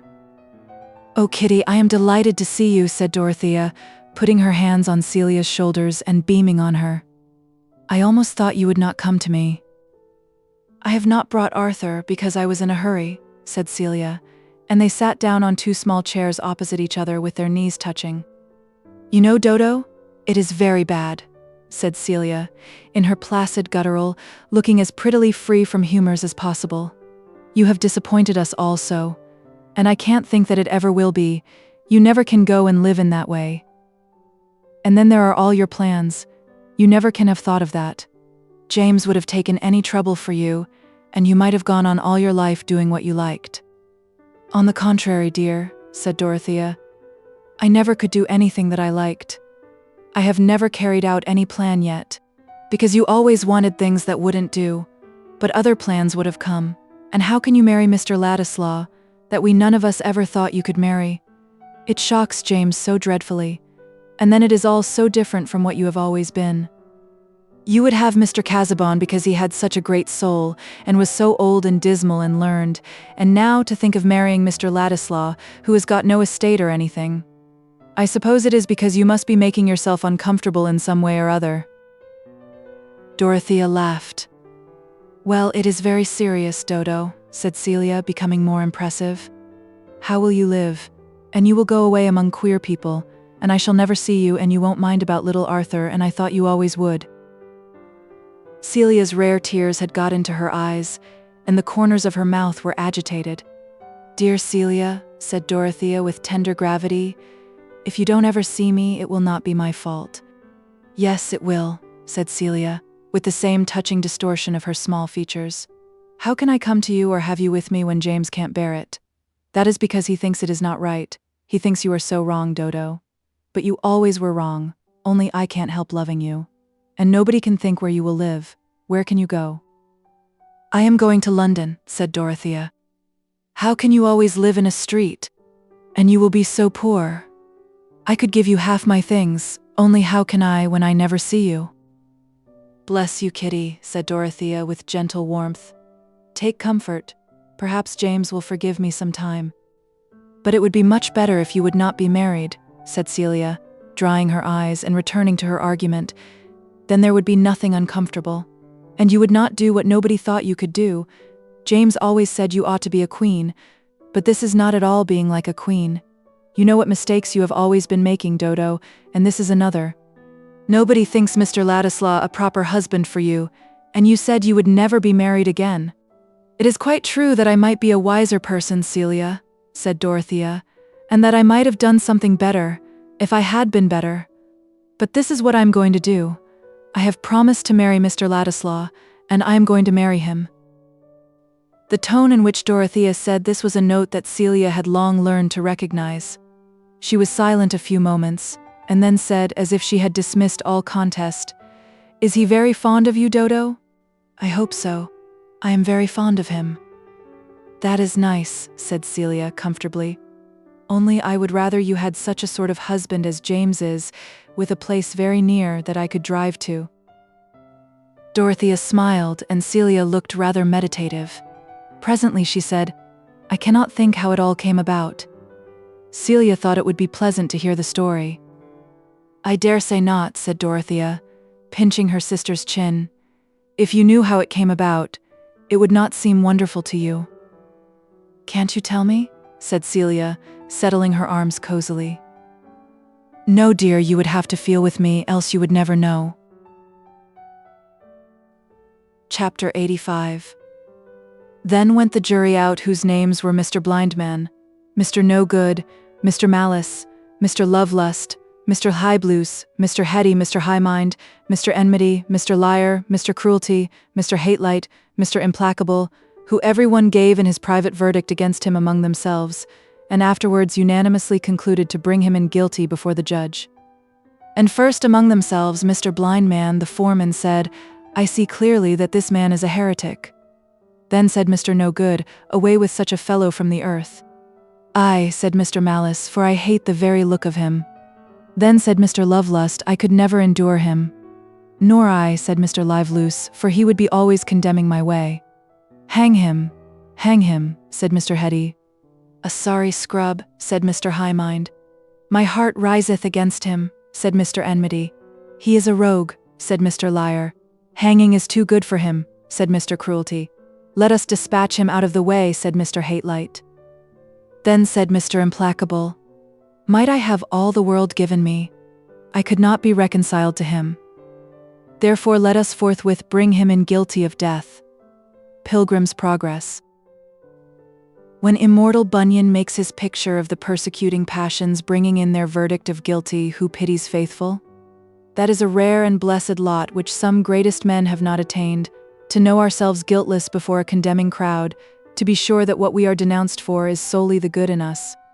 The pitiable lot is that of the man who could not call himself a martyr, even though he were to persuade himself that the men who stoned him were but ugly passions incarnate, who knows that he is stoned, not for professing the right, but for not being the man he professed to be. This was the consciousness that Bulstrode was withering under while he made his preparations for departing from Middlemarch, and going to end his stricken life in that sad refuge, the indifference of new faces. The duteous, merciful constancy of his wife had delivered him from one dread, but it could not hinder her presence from being still a tribunal before which he shrank from confession and desired advocacy. His equivocations with himself about the death of Raffles had sustained the conception of an omniscience whom he prayed to, yet he had a terror upon him which would not let him expose them to judgment by a full confession to his wife, the acts which he had washed and diluted with inward argument and motive, and for which it seemed comparatively easy to win invisible pardon. What name would she call them by? That she should ever silently call his acts murder was what he could not bear. He felt shrouded by her doubt, He got strength to face her from the sense that she could not yet feel warranted in pronouncing that worst condemnation on him. Sometime, perhaps when he was dying, he would tell her all. In the deep shadow of that time, when she held his hand in the gathering darkness, she might listen without recoiling from his touch. Perhaps, but concealment had been the habit of his life, and the impulse to confession had no power against the dread of a deeper humiliation. He was full of timid care for his wife, not only because he deprecated any harshness of judgment from her, but because he felt a deep distress at the sight of her suffering. She had sent her daughters away to board at a school on the coast, that this crisis might be hidden from them as far as possible. Set free by their absence from the intolerable necessity of accounting for her grief or of beholding their frightened wonder, she could live unconstrainedly with the sorrow that was every day streaking her hair with whiteness and making her eyelids languid. "Tell me anything that you would like to have me do, Harriet," Bulstrode had said to her. "I mean with regard to arrangements of property. It is my intention not to sell the land I possess in this neighborhood, but to leave it to you as a safe provision. If you have any wish on such subjects, do not conceal it from me." A few days afterwards, when she had returned from a visit to her brothers, she began to speak to her husband on a subject which had for some time been in her mind. "I should like to do something for my brother's family, Nicholas, and I think we are bound to make some amends to Rosamond and her husband. Walter says Mr. Lydgate must leave the town, and his practice is almost good for nothing, and they have very little left to settle anywhere with. I would rather do without something for ourselves, to make some amends to my poor brother's family." Mrs. Bulstrode did not wish to go nearer to the facts than in the phrase "make some amends," knowing that her husband must understand her. He had a particular reason, which she was not aware of, for wincing under her suggestion. He hesitated before he said, "It is not possible to carry out your wish in the way you propose, my dear. Mr. Lydgate has virtually rejected any further service from me. He has returned the £1,000 which I lent him. Mrs. Casaubon advanced him the sum for that purpose. Here is his letter." The letter seemed to cut Mrs. Bulstrode severely. The mention of Mrs. Casaubon's loan seemed a reflection of that public feeling which held it a matter of course that everyone would avoid a connection with her husband. She was silent for some time, and the tears fell one after the other, her chin trembling as she wiped them away. Bulstrode, sitting opposite to her, ached at the sight of that grief-worn face, which 2 months before had been bright and blooming. It had aged to keep sad company with his own withered features. Urged into some effort at comforting her, he said, "There is another means, Harriet, by which I might do a service to your brother's family, if you like to act in it, and it would, I think, be beneficial to you. It would be an advantageous way of managing the land which I mean to be yours." She looked attentive. "Garth once thought of undertaking the management of Stone Court in order to place your nephew Fred there. The stock was to remain as it is, and they were to pay a certain share of the profits instead of an ordinary rent. That would be a desirable beginning for the young man in conjunction with his employment under Garth. Would it be a satisfaction to you?" "Yes, it would," said Mrs. Bulstrode with some return of energy. "Poor Walter is so cast down. I would try anything in my power to do him some good before I go away. We have always been brother and sister." "You must make the proposal to Garth yourself, Harriet," said Mr. Bulstrode, not liking what he had to say, but desiring the end he had in view, for other reasons besides the consolation of his wife. "You must state to him that the land is virtually yours, and that he need have no transactions with me. Communications can be made through Standish. I mention this because Garth gave up being my agent. I can put into your hands a paper which he himself drew up, stating conditions, and you can propose his renewed acceptance of them. I think it is not unlikely that he will accept when you propose the thing for the sake of your nephew." Chapter 86. Le cœur se sature d'amour comme d'un sel divin qui le conserve. De là l'incorruptible adhérence de ceux qui se sont aimés dès l'aube de la vie et la fraîcheur des vieilles amours prolongées. Il existe un embaumement d'amour. C'est de Daphnis et Chloé que sont faits Philémon et Baucis. Cette vieillesse-là ressemblance du soir avec l'aurore. Victor Hugo. L'homme qui rit. Mrs. Garth, hearing Caleb enter the passage about tea-time, opened the parlor door and said, "There you are, Caleb. Have you had your dinner?" Mr. Garth's meals were much subordinated to business. Oh yes, a good dinner, cold mutton, and I don't know what. Where is Mary? In the garden with Letty, I think. Fred is not come yet? No, are you going out again without taking tea, Caleb? Said Mrs. Garth, seeing that her absent-minded husband was putting on again the hat which he had just taken off. No, I'm only going to Mary a minute. Mary was in a grassy corner of the garden, where there was a swing loftily hung between two pear trees. She had a pink kerchief tied over her head, making a little poke to shade her eyes from the level sunbeams, while she was giving a glorious swing to Letty, who laughed and screamed wildly. Seeing her father, Mary left the swing and went to meet him, pushing back the pink kerchief and smiling afar off at him with the involuntary smile of loving pleasure. I came to look for you, Mary, said Mr. Garth. Let us walk about a bit. Mary knew quite well that her father had something particular to say. His eyebrows made their pathetic angle, and there was a tender gravity in his voice. These things had been signs to her when she was Letty's age. She put her arm within his, and they turned by the row of nut trees. It will be a sad while before you can be married, Mary, said her father, not looking at her but at the end of the stick which he held in his other hand. Not a sad while, father. I mean to be merry, said Mary laughingly. I have been single and merry for 24 years and more. I suppose it will not be quite as long again as that. Then, after a little pause, she said more gravely, bending her face before her father's, If you are contented with Fred? Caleb screwed up his mouth and turned his head aside wisely. Now, father, you did praise him last Wednesday. You said he had an uncommon notion of stock, and a good eye for things. Did I? Said Caleb rather slyly. Yes, I put it all down, and the date, Anno Domini, and everything, said Mary. You like things to be neatly booked, and then his behavior to you, father, is really good. He has a deep respect for you, and it is impossible to have a better temper than Fred has. You want to coax me into thinking him a fine match. No, indeed, father.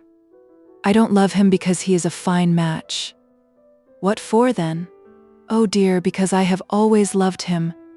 I should never like scolding anyone else so well, and that is a point to be thought of in a husband. Your mind is quite settled then, Mary, said Caleb, returning to his first tone. There's no other wish come into it since things have been going on as they have been of late. Caleb meant a great deal in that vague phrase, because better late than never. A woman must not force her heart, she'll do a man no good by that. My feelings have not changed, father, said Mary calmly. I shall be constant to Fred as long as he is constant to me. I don't think either of us could spare the other, or like anyone else better, however much we might admire them. It would make too great a difference to us, like seeing all the old places altered, and changing the name for everything. We must wait for each other a long while, but Fred knows that. Instead of speaking immediately, Caleb stood still and screwed his stick on the grassy walk. Then he said with emotion in his voice, Well, I've got a bit of news. What do you think of Fred going to live at Stonecourt and managing the land there? How can that ever be, father? Said Mary wonderingly. He would manage it for his Aunt Bulstrode. The poor woman has been to me begging and praying. She wants to do the lad good, and it might be a fine thing for him. With saving, he might gradually buy the stock, and he has a turn for farming. Oh, Fred would be so happy. It is too good to believe. Ah, but mind you, said Caleb, turning his head warningly, I must take it on my shoulders and be responsible and see after everything, and that will grieve your mother a bit, though she mayn't say so. Fred had need be careful. Perhaps it is too much, father, said Mary, checked in her joy. There would be no happiness in bringing you any fresh trouble. Nay, work is my delight, child, when it doesn't vex your mother. And then, if you and Fred get married, here Caleb's voice shook just perceptibly, he'll be steady and saving, and you've got your mother's cleverness, and mine too, in a woman's sort of way, and you'll keep him in order. He'll be coming by and by, so I wanted to tell you first because I think you'd like to tell him by yourself. After that, I could talk it well over with him, and we could go into business and the nature of things. Oh, you dear good father, cried Mary, putting her hands round her father's neck, while he bent his head placidly, willing to be caressed. I wonder if any other girl thinks her father the best man in the world. Nonsense, child. You'll think your husband better. Impossible, said Mary, relapsing into her usual tone. Husbands are an inferior class of men who require keeping in order. When they were entering the house with Letty, who had run to join them, Mary saw Fred at the orchard gate and went to meet him. "What fine clothes you wear, you extravagant youth," said Mary, as Fred stood still and raised his hat to her with playful formality. "You are not learning economy." "Now that is too bad, Mary," said Fred. "Just look at the edges of these coat cuffs. It is only by dint of good brushing that I look respectable. I am saving up 3 suits, one for a wedding suit." "How very droll you will look, like a gentleman in an old-fashioned book." "Oh no, they will keep 2 years." 2 years. Be reasonable, Fred," said Mary, turning to walk. "Don't encourage flattering expectations." "Why not? One lives on them better than on unflattering ones.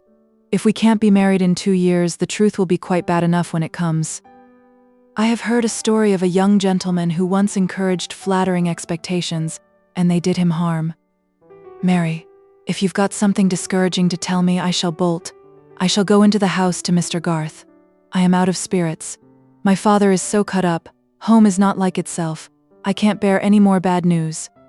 "Should you call it bad news to be told that you were to live at Stone Court, and manage the farm, and be remarkably prudent, and save money every year till all the stock and furniture were your own, and you were a distinguished agricultural character, as Mr. Borthrop Trumbull says, rather stout, I fear, and with the Greek and Latin sadly weather-worn?"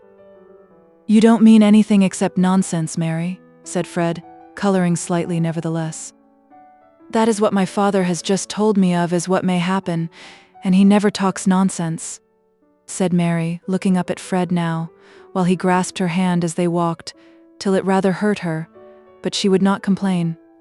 "Oh, I could be a tremendously good fellow then, Mary, and we could be married directly." "Not so fast, sir. How do you know that I would not rather defer our marriage for some years? That would leave you time to misbehave, and then if I liked someone else better, I should have an excuse for jilting you." "Pray don't joke, Mary," said Fred, with strong feeling. "Tell me seriously that all this is true, and that you are happy because of it, because you love me best." "It is all true, Fred, and I am happy because of it, because I love you best," said Mary in a tone of obedient recitation. They lingered on the doorstep under the steep-roofed porch, and Fred almost in a whisper said, "When we were first engaged with the umbrella ring, Mary, you used to—" The spirit of joy began to laugh more decidedly in Mary's eyes, but the fatal Ben came running to the door with Brownie yapping behind him, and bouncing against them said, "Fred and Mary, are you ever coming in? Or may I eat your cake?" Finale. Every limit is a beginning as well as an ending. Who can quit young lives after being long in company with them, and not desire to know what befell them in their after years? For the fragment of a life, however typical, is not the sample of an even web. Promises may not be kept, and an ardent outset may be followed by declension. Latent powers may find their long-waited opportunity. A past error may urge a grand retrieval. Marriage, which has been the bourne of so many narratives, is still a great beginning, as it was to Adam and Eve, who kept their honeymoon in Eden, but had their first little one among the thorns and thistles of the wilderness. It is still the beginning of the home epic, the gradual conquest or irremediable loss of that complete union which makes the advancing years a climax, and age the harvest of sweet memories in common. Some set out like crusaders of old, with a glorious equipment of hope and enthusiasm, and get broken by the way, wanting patience with each other and the world. All who have cared for Fred Vincy and Mary Garth will like to know that these two made no such failure, but achieved a solid mutual happiness. Fred surprised his neighbors in various ways. He became rather distinguished in his side of the county as a theoretic and practical farmer, and produced a work on the cultivation of green crops and the economy of cattle feeding, which won him high congratulations at agricultural meetings. In Middlemarch, admiration was more reserved. Most persons there were inclined to believe that the merit of Fred's authorship was due to his wife, since they had never expected Fred Vincy to write on turnips and mangel wurzel. But when Mary wrote a little book for her boys called Stories of Great Men, taken from Plutarch, and had it printed and published by Grip and Company, Middlemarch, Everyone in the town was willing to give the credit of this work to Fred, observing that he had been to the university where the ancients were studied and might have been a clergyman if he had chosen. In this way, it was made clear that Middlemarch had never been deceived and that there was no need to praise anybody for writing a book, since it was always done by somebody else. Moreover, Fred remained unswervingly steady. Some years after his marriage, he told Mary that his happiness was half owing to Fairbrother, who gave him a strong pull-up at the right moment. I cannot say that he was never again misled by his hopefulness. The yield of crops or the profits of a cattle sale usually fell below his estimate, and he was always prone to believe that he could make money by the purchase of a horse which turned out badly, though this, Mary observed, was of course the fault of the horse, not of Fred's judgment.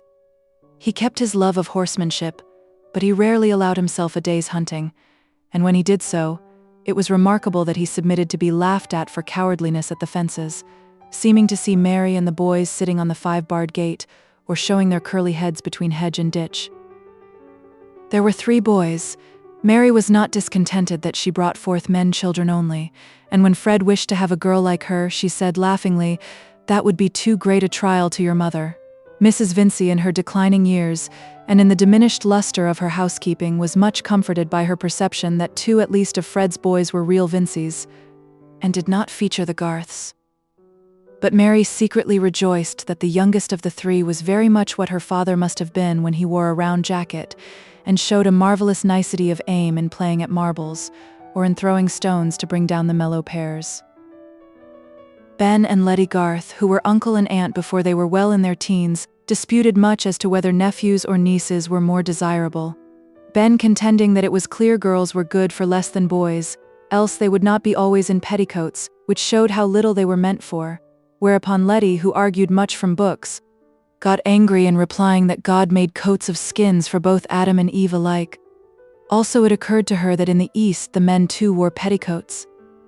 But this latter argument, obscuring the majesty of the former, was one too many, for Ben answered contemptuously, "The more spoonies they," and immediately appealed to his mother whether boys were not better than girls.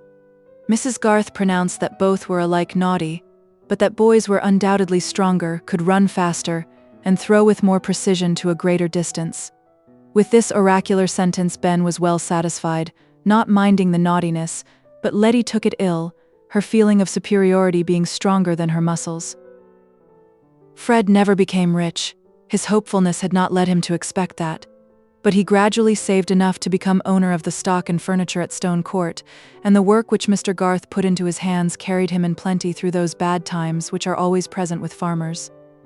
Mary, in her matronly days, became as solid in figure as her mother, but unlike her, gave the boys little formal teaching, so that Mrs. Garth was alarmed lest they should never be well grounded in grammar and geography. Nevertheless, they were found quite forward enough when they went to school, perhaps because they had liked nothing so well as being with their mother. When Fred was riding home on winter evenings, he had a pleasant vision beforehand of the bright hearth in the wainscoted parlor, and was sorry for other men who could not have Mary for their wife, especially for Mr. Fairbrother. "He was 10 times worthier of you than I was," Fred could now say to her magnanimously. "To be sure he was," Mary answered, "and for that reason he could do better without me. But you, I shudder to think what you would have been a curate in debt for horse hire and cambric pocket handkerchiefs." On inquiry, it might possibly be found that Fred and Mary still inhabit Stone Court, that the creeping plants still cast the foam of their blossoms over the fine stone wall into the field where the walnut trees stand in stately row, and that on sunny days the 2 lovers who were first engaged with the umbrella ring may be seen in white-haired placidity at the open window from which Mary Garth, in the days of old Peter Featherstone, had often been ordered to look out for Mr. Lydgate. Lydgate's hair never became white. He died when he was only 50, leaving his wife and children provided for by a heavy insurance on his life. He had gained an excellent practice, alternating, according to the season, between London and a continental bathing place, having written a treatise on gout, a disease which has a good deal of wealth on its side. His skill was relied on by many paying patients, but he always regarded himself as a failure. He had not done what he once meant to do. His acquaintances thought him enviable to have so charming a wife, and nothing happened to shake their opinion. Rosamond never committed a second compromising indiscretion. She simply continued to be mild in her temper, inflexible in her judgment, disposed to admonish her husband, and able to frustrate him by stratagem. As the years went on, he opposed her less and less, whence Rosamond concluded that he had learned the value of her opinion. On the other hand, she had a more thorough conviction of his talents now that he gained a good income, and instead of the threatened cage in Bride Street provided one all flowers and gilding, fit for the bird of paradise that she resembled. In brief, Lydgate was what is called a successful man, but he died prematurely of diphtheria, and Rosamond afterwards married an elderly and wealthy physician who took kindly to her 4 children. She made a very pretty show with her daughters, driving out in her carriage, and often spoke of her happiness as a reward. She did not say for what, but probably she meant that it was a reward for her patience with Tertius, whose temper never became faultless, and to the last occasionally let slip a bitter speech which was more memorable than the signs he made of his repentance. He once called her his basil plant, and when she asked for an explanation, said that basil was a plant which had flourished wonderfully on a murdered man's brains. Rosamond had a placid but strong answer to such speeches. Why then had he chosen her? It was a pity he had not had Mrs. Ladislaw, whom he was always praising and placing above her. And thus the conversation ended with the advantage on Rosamond's side, but it would be unjust not to tell that she never uttered a word in depreciation of Dorothea, keeping in religious remembrance the generosity which had come to her aid in the sharpest crisis of her life. Dorothea herself had no dreams of being praised above other women, feeling that there was always something better which she might have done, if she had only been better and known better. Still, she never repented that she had given up position and fortune to marry Will Ladislaw, and he would have held it the greatest shame as well as sorrow to him if she had repented. They were bound to each other by a love stronger than any impulses which could have marred it. No life would have been possible to Dorothea which was not filled with emotion, and she had now a life filled also with a beneficent activity which she had not the doubtful pains of discovering and marking out for herself. Will became an ardent public man, working well in those times when reforms were begun with a young hopefulness of immediate good which has been much checked in our days, and getting at last returned to Parliament by a constituency who paid his expenses. Dorothea could have liked nothing better, since wrongs existed, than that her husband should be in the thick of a struggle against them, and that she should give him wifely help. Many who knew her thought it a pity that so substantive and rare a creature should have been absorbed into the life of another, and be only known in a certain circle as a wife and mother. But no one stated exactly what else that was in her power she ought rather to have done, not even Sir James Chettam, who went no further than the negative prescription that she ought not to have married Will Ladislaw. But this opinion of his did not cause a lasting alienation, and the way in which the family was made whole again was characteristic of all concerned. Mr. Brooke could not resist the pleasure of corresponding with Will and Dorothea, and one morning when his pen had been remarkably fluent on the prospects of municipal reform, it ran off into an invitation to the Grange, which, once written, could not be done away with at less cost than the sacrifice, hardly to be conceived, of the whole valuable letter. During the months of this correspondence, Mr. Brooke had continually, in his talk with Sir James Chettam, been presupposing or hinting that the intention of cutting off the entail was still maintained, and the day on which his pen gave the daring invitation, he went to Freshitt expressly to intimate that he had a stronger sense than ever of the reasons for taking that energetic step as a precaution against any mixture of low blood in the heir of the Brookes. But that morning something exciting had happened at the Hall. A letter had come to Celia which made her cry silently as she read it, and when Sir James, unused to see her in tears, asked anxiously what was the matter, she burst out in a wail such as he had never heard from her before. "Dorothea has a little boy, and you will not let me go and see her, and I am sure she wants to see me, and she will not know what to do with the baby. She will do wrong things with it, and they thought she would die. It is very dreadful. Suppose it had been me and little Arthur, and Dodo had been hindered from coming to see me. I wish you would be less unkind, James." "Good heavens, Celia," said Sir James, much wrought upon. "What do you wish? I will do anything you like. I will take you to town tomorrow if you wish it." And Celia did wish it. It was after this that Mr. Brooke came, and meeting the baronet in the grounds, began to chat with him in ignorance of the news, which Sir James for some reason did not care to tell him immediately. But when the entail was touched on in the usual way, he said, "My dear sir, it is not for me to dictate to you, But for my part, I would let that alone. I would let things remain as they are. Mr. Brooke felt so much surprise that he did not at once find out how much he was relieved by the sense that he was not expected to do anything in particular. Such being the bent of Celia's heart, it was inevitable that Sir James should consent to a reconciliation with Dorothea and her husband. Where women love each other, men learn to smother their mutual dislike. Sir James never liked Ladislaw, and Will always preferred to have Sir James's company mixed with another kind. They were on a footing of reciprocal tolerance which was made quite easy only when Dorothea and Celia were present. It became an understood thing that Mr. and Mrs. Ladislaw should pay at least 2 visits during the year to the Grange, and there came gradually a small row of cousins at Freshitt who enjoyed playing with the 2 cousins visiting Tipton as much as if the blood of these cousins had been less dubiously mixed. Mr. Brooke lived to a good old age, and his estate was inherited by Dorothea's son, who might have represented Middlemarch but declined, thinking that his opinions had less chance of being stifled if he remained out of doors. Sir James never ceased to regard Dorothea's second marriage as a mistake, and indeed this remained the tradition concerning it in Middlemarch, where she was spoken of to a younger generation as a fine girl who married a sickly clergyman, old enough to be her father, and in little more than a year after his death gave up her estate to marry his cousin, young enough to have been his son, with no property, and not well born. Those who had not seen anything of Dorothea usually observed that she could not have been a nice woman, else she would not have married either the one or the other. Certainly those determining acts of her life were not ideally beautiful.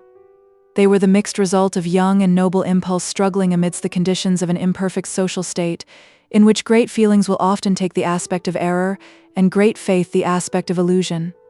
For there is no creature whose inward being is so strong that it is not greatly determined by what lies outside it.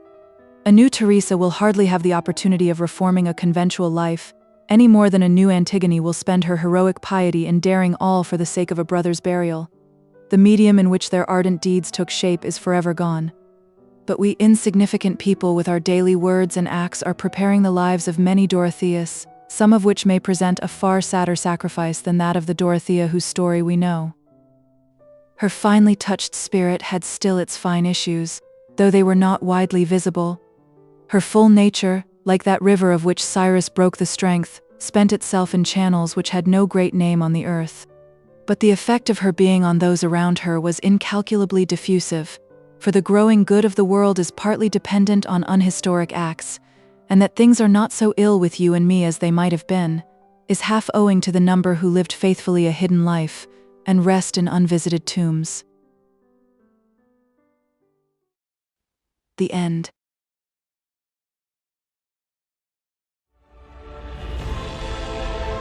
A whole galaxy to go.